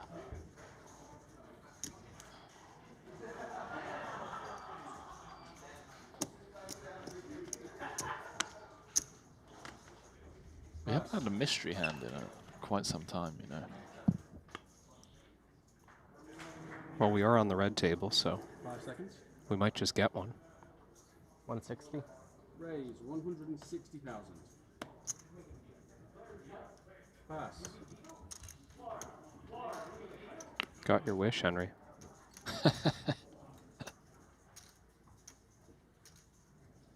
Robert's asking if there's going to be a heads up today. TBD. Call. Call. Aussie's going to have to find an opponent who's not still in this 150K. Unless Foxen wants to pull 2 straight all-nighters. Aussie should play 2 people at once. I was thinking about that. That would be cool. Like those simultaneous chess matches you see sometimes. Yeah. Pass. I'm gonna ask him. But yo, dude, play 2 people at once.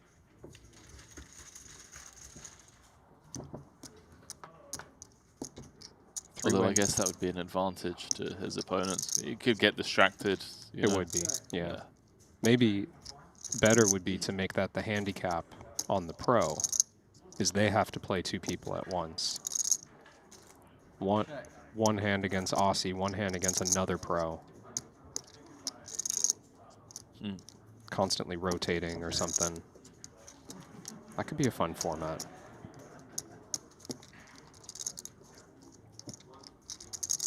Here, 3 ways to the flop off of a Divorce open.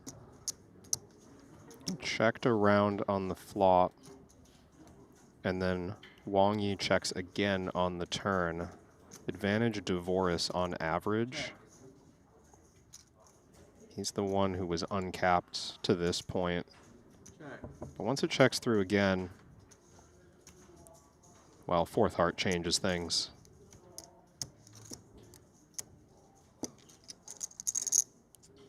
Who's got the advantage now? Wang Yi probably had the most traps going into the turn. Very plausible that out of the small blind we've flatted a number of suited kings, suited aces, a few smaller suited hands that are harder to have now with the 9 of hearts present. 5 of spades, 5 of diamonds. But even like pocket pairs that have the low heart, more in Ismailov's range or Wang Yi's range.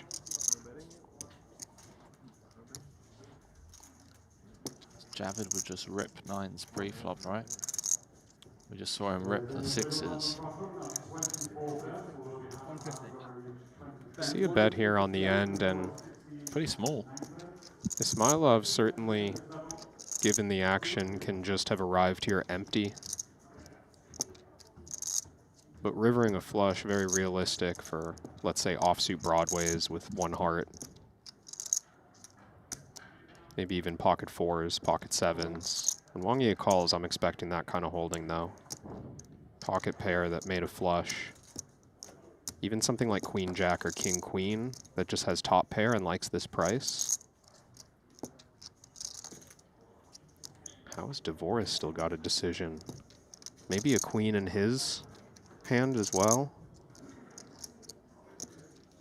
Feeling like there's an outside chance that he's good, but once Wang Yi calls, feels like we're behind him at a minimum.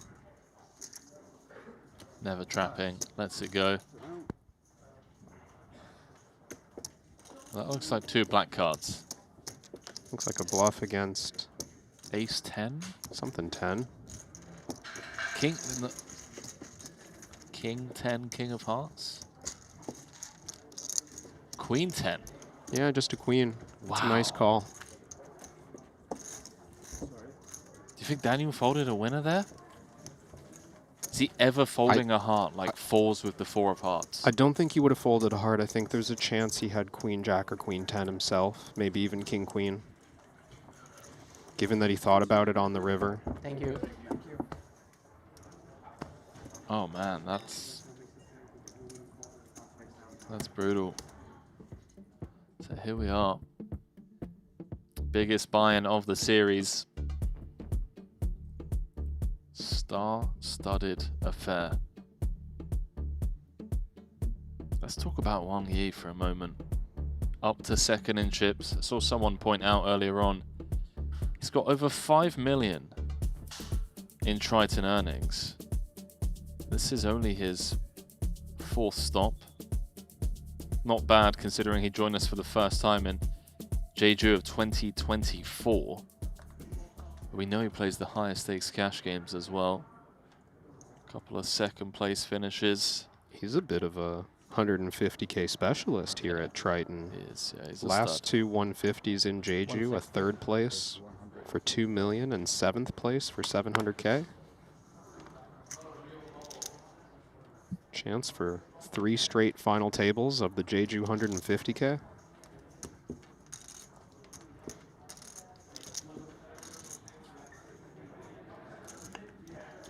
Keeping an eye 350. on the 50K Turbo Bounty Quattro. See Steve O'Dwyer currently second over there. Sergio Ido's in third. Alexa Pavicevic is currently chip leader, champion from Montenegro.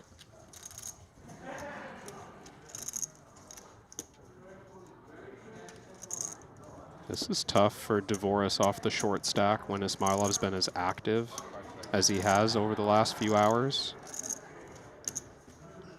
He's going to take a flop. Good price. We're suited. Very short. So we expect to realize our equity when we flop it.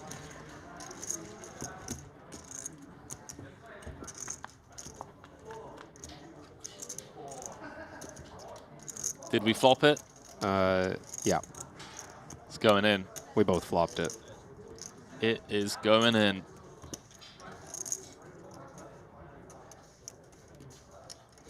Man, the stacks have really, really consolidated at the top. If Javid can hold here, all in, which he's set to do 60% of the time, he'll be back up. Never mind.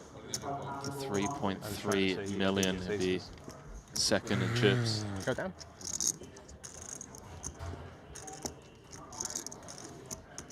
Huge spot for both players. If Dvoris can find a diamond, Very. he's going to Well, move as up soon to as I 5th saw in the chips. flop action, Javid will be at the bottom of the chip counts.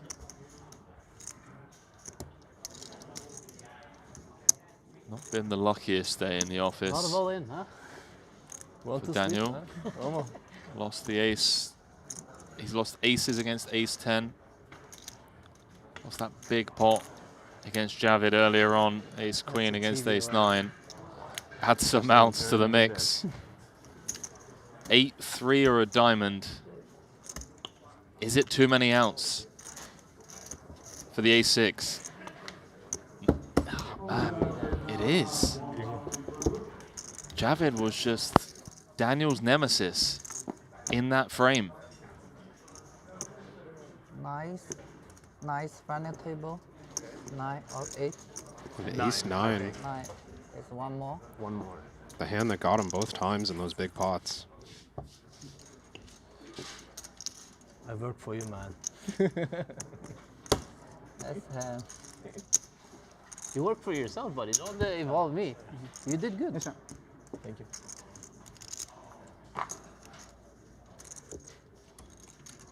And then there were 10. Okay, bottom good. Javid moves up to second in chips. Everyone guaranteed 342,000 for their efforts. Pay jump of 68,000 between 10th and 9th.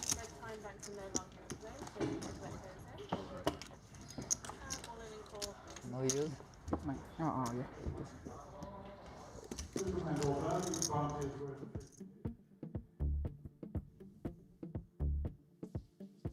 Man, how about this for a final 10?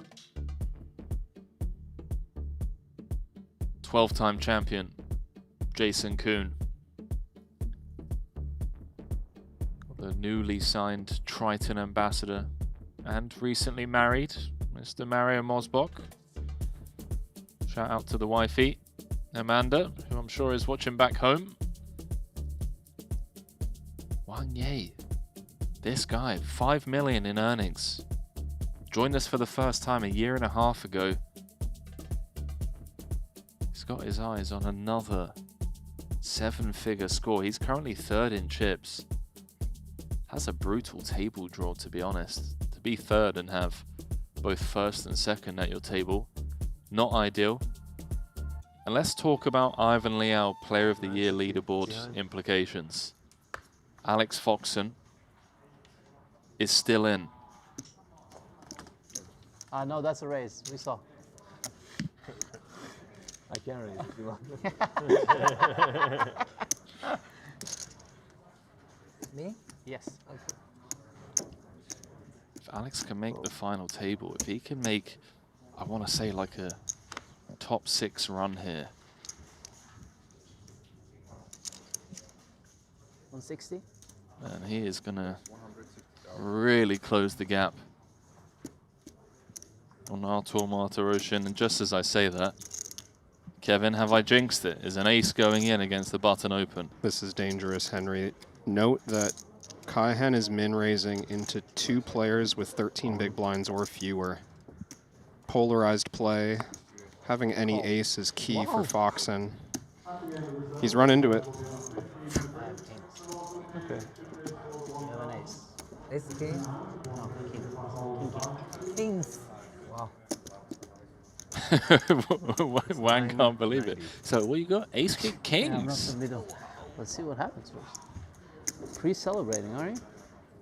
You run that good? Kings just runs really bad this stop. I don't think it does. I've seen it too many times. You probably have. You probably have seen it, haven't you? He's done it. Pretty sick stuff. I have many times. Did Kaihan miss that part of the program? No, I think Kyan was here. Kyan's just a confident man. He's like, yeah, maybe you crack other people's pocket kings. You haven't run into me with pocket kings though. 2.1 million in the middle. Kyan holds here. He'll be going into the final table as chip leader. You have a backup plan anyway. Yeah. You mean to hit 2 7s or something? See, the most painful way for kings to lose. Yeah. I'll take a 10. No. 10 is too greedy, maybe. The backup plan Maybe that 10 Mockery is is too greedy. referring to. You might get punished just for asking. Yeah, I might, actually. I thought about it. I'll take a 7. It's a high stakes heads-up battle against Ossie Katola. We know he'd much rather win this, though.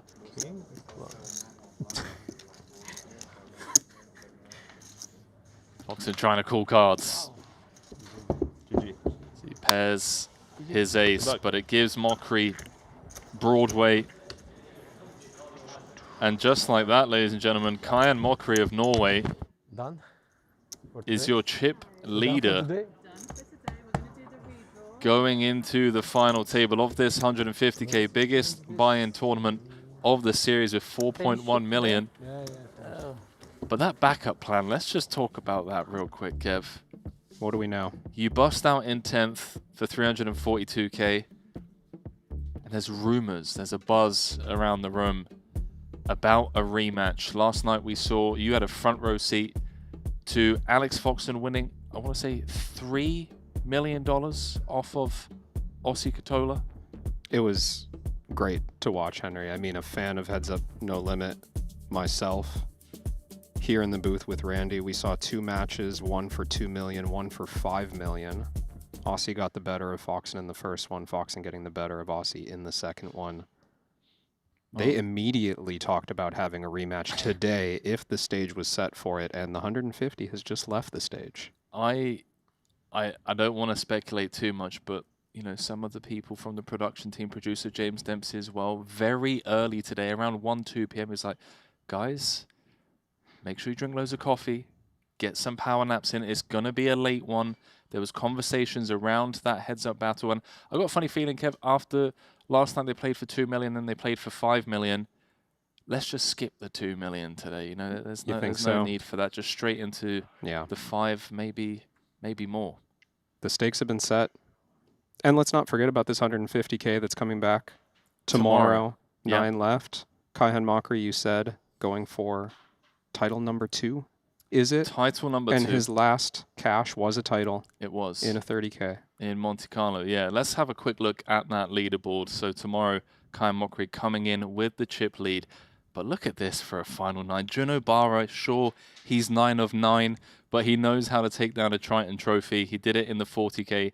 Got Brian Kim, Mario Mosbach, the newly signed Triton ambassador. Yu Zhang, been very impressive. Samuel Muller, another final table for him here. And then let's not forget Jason Kuhn, 12-time champion. And the man that we keep, you know, Wang Ye. 5 million in earnings. He's only been here for, what, a year and a half. He's always impressive. And you throw in someone like Azerbaijan's Javed Ismailov, you can just guarantee it's going to be an action-packed final table. My suggestion is turn on notifications. Make sure you're following us on Twitter.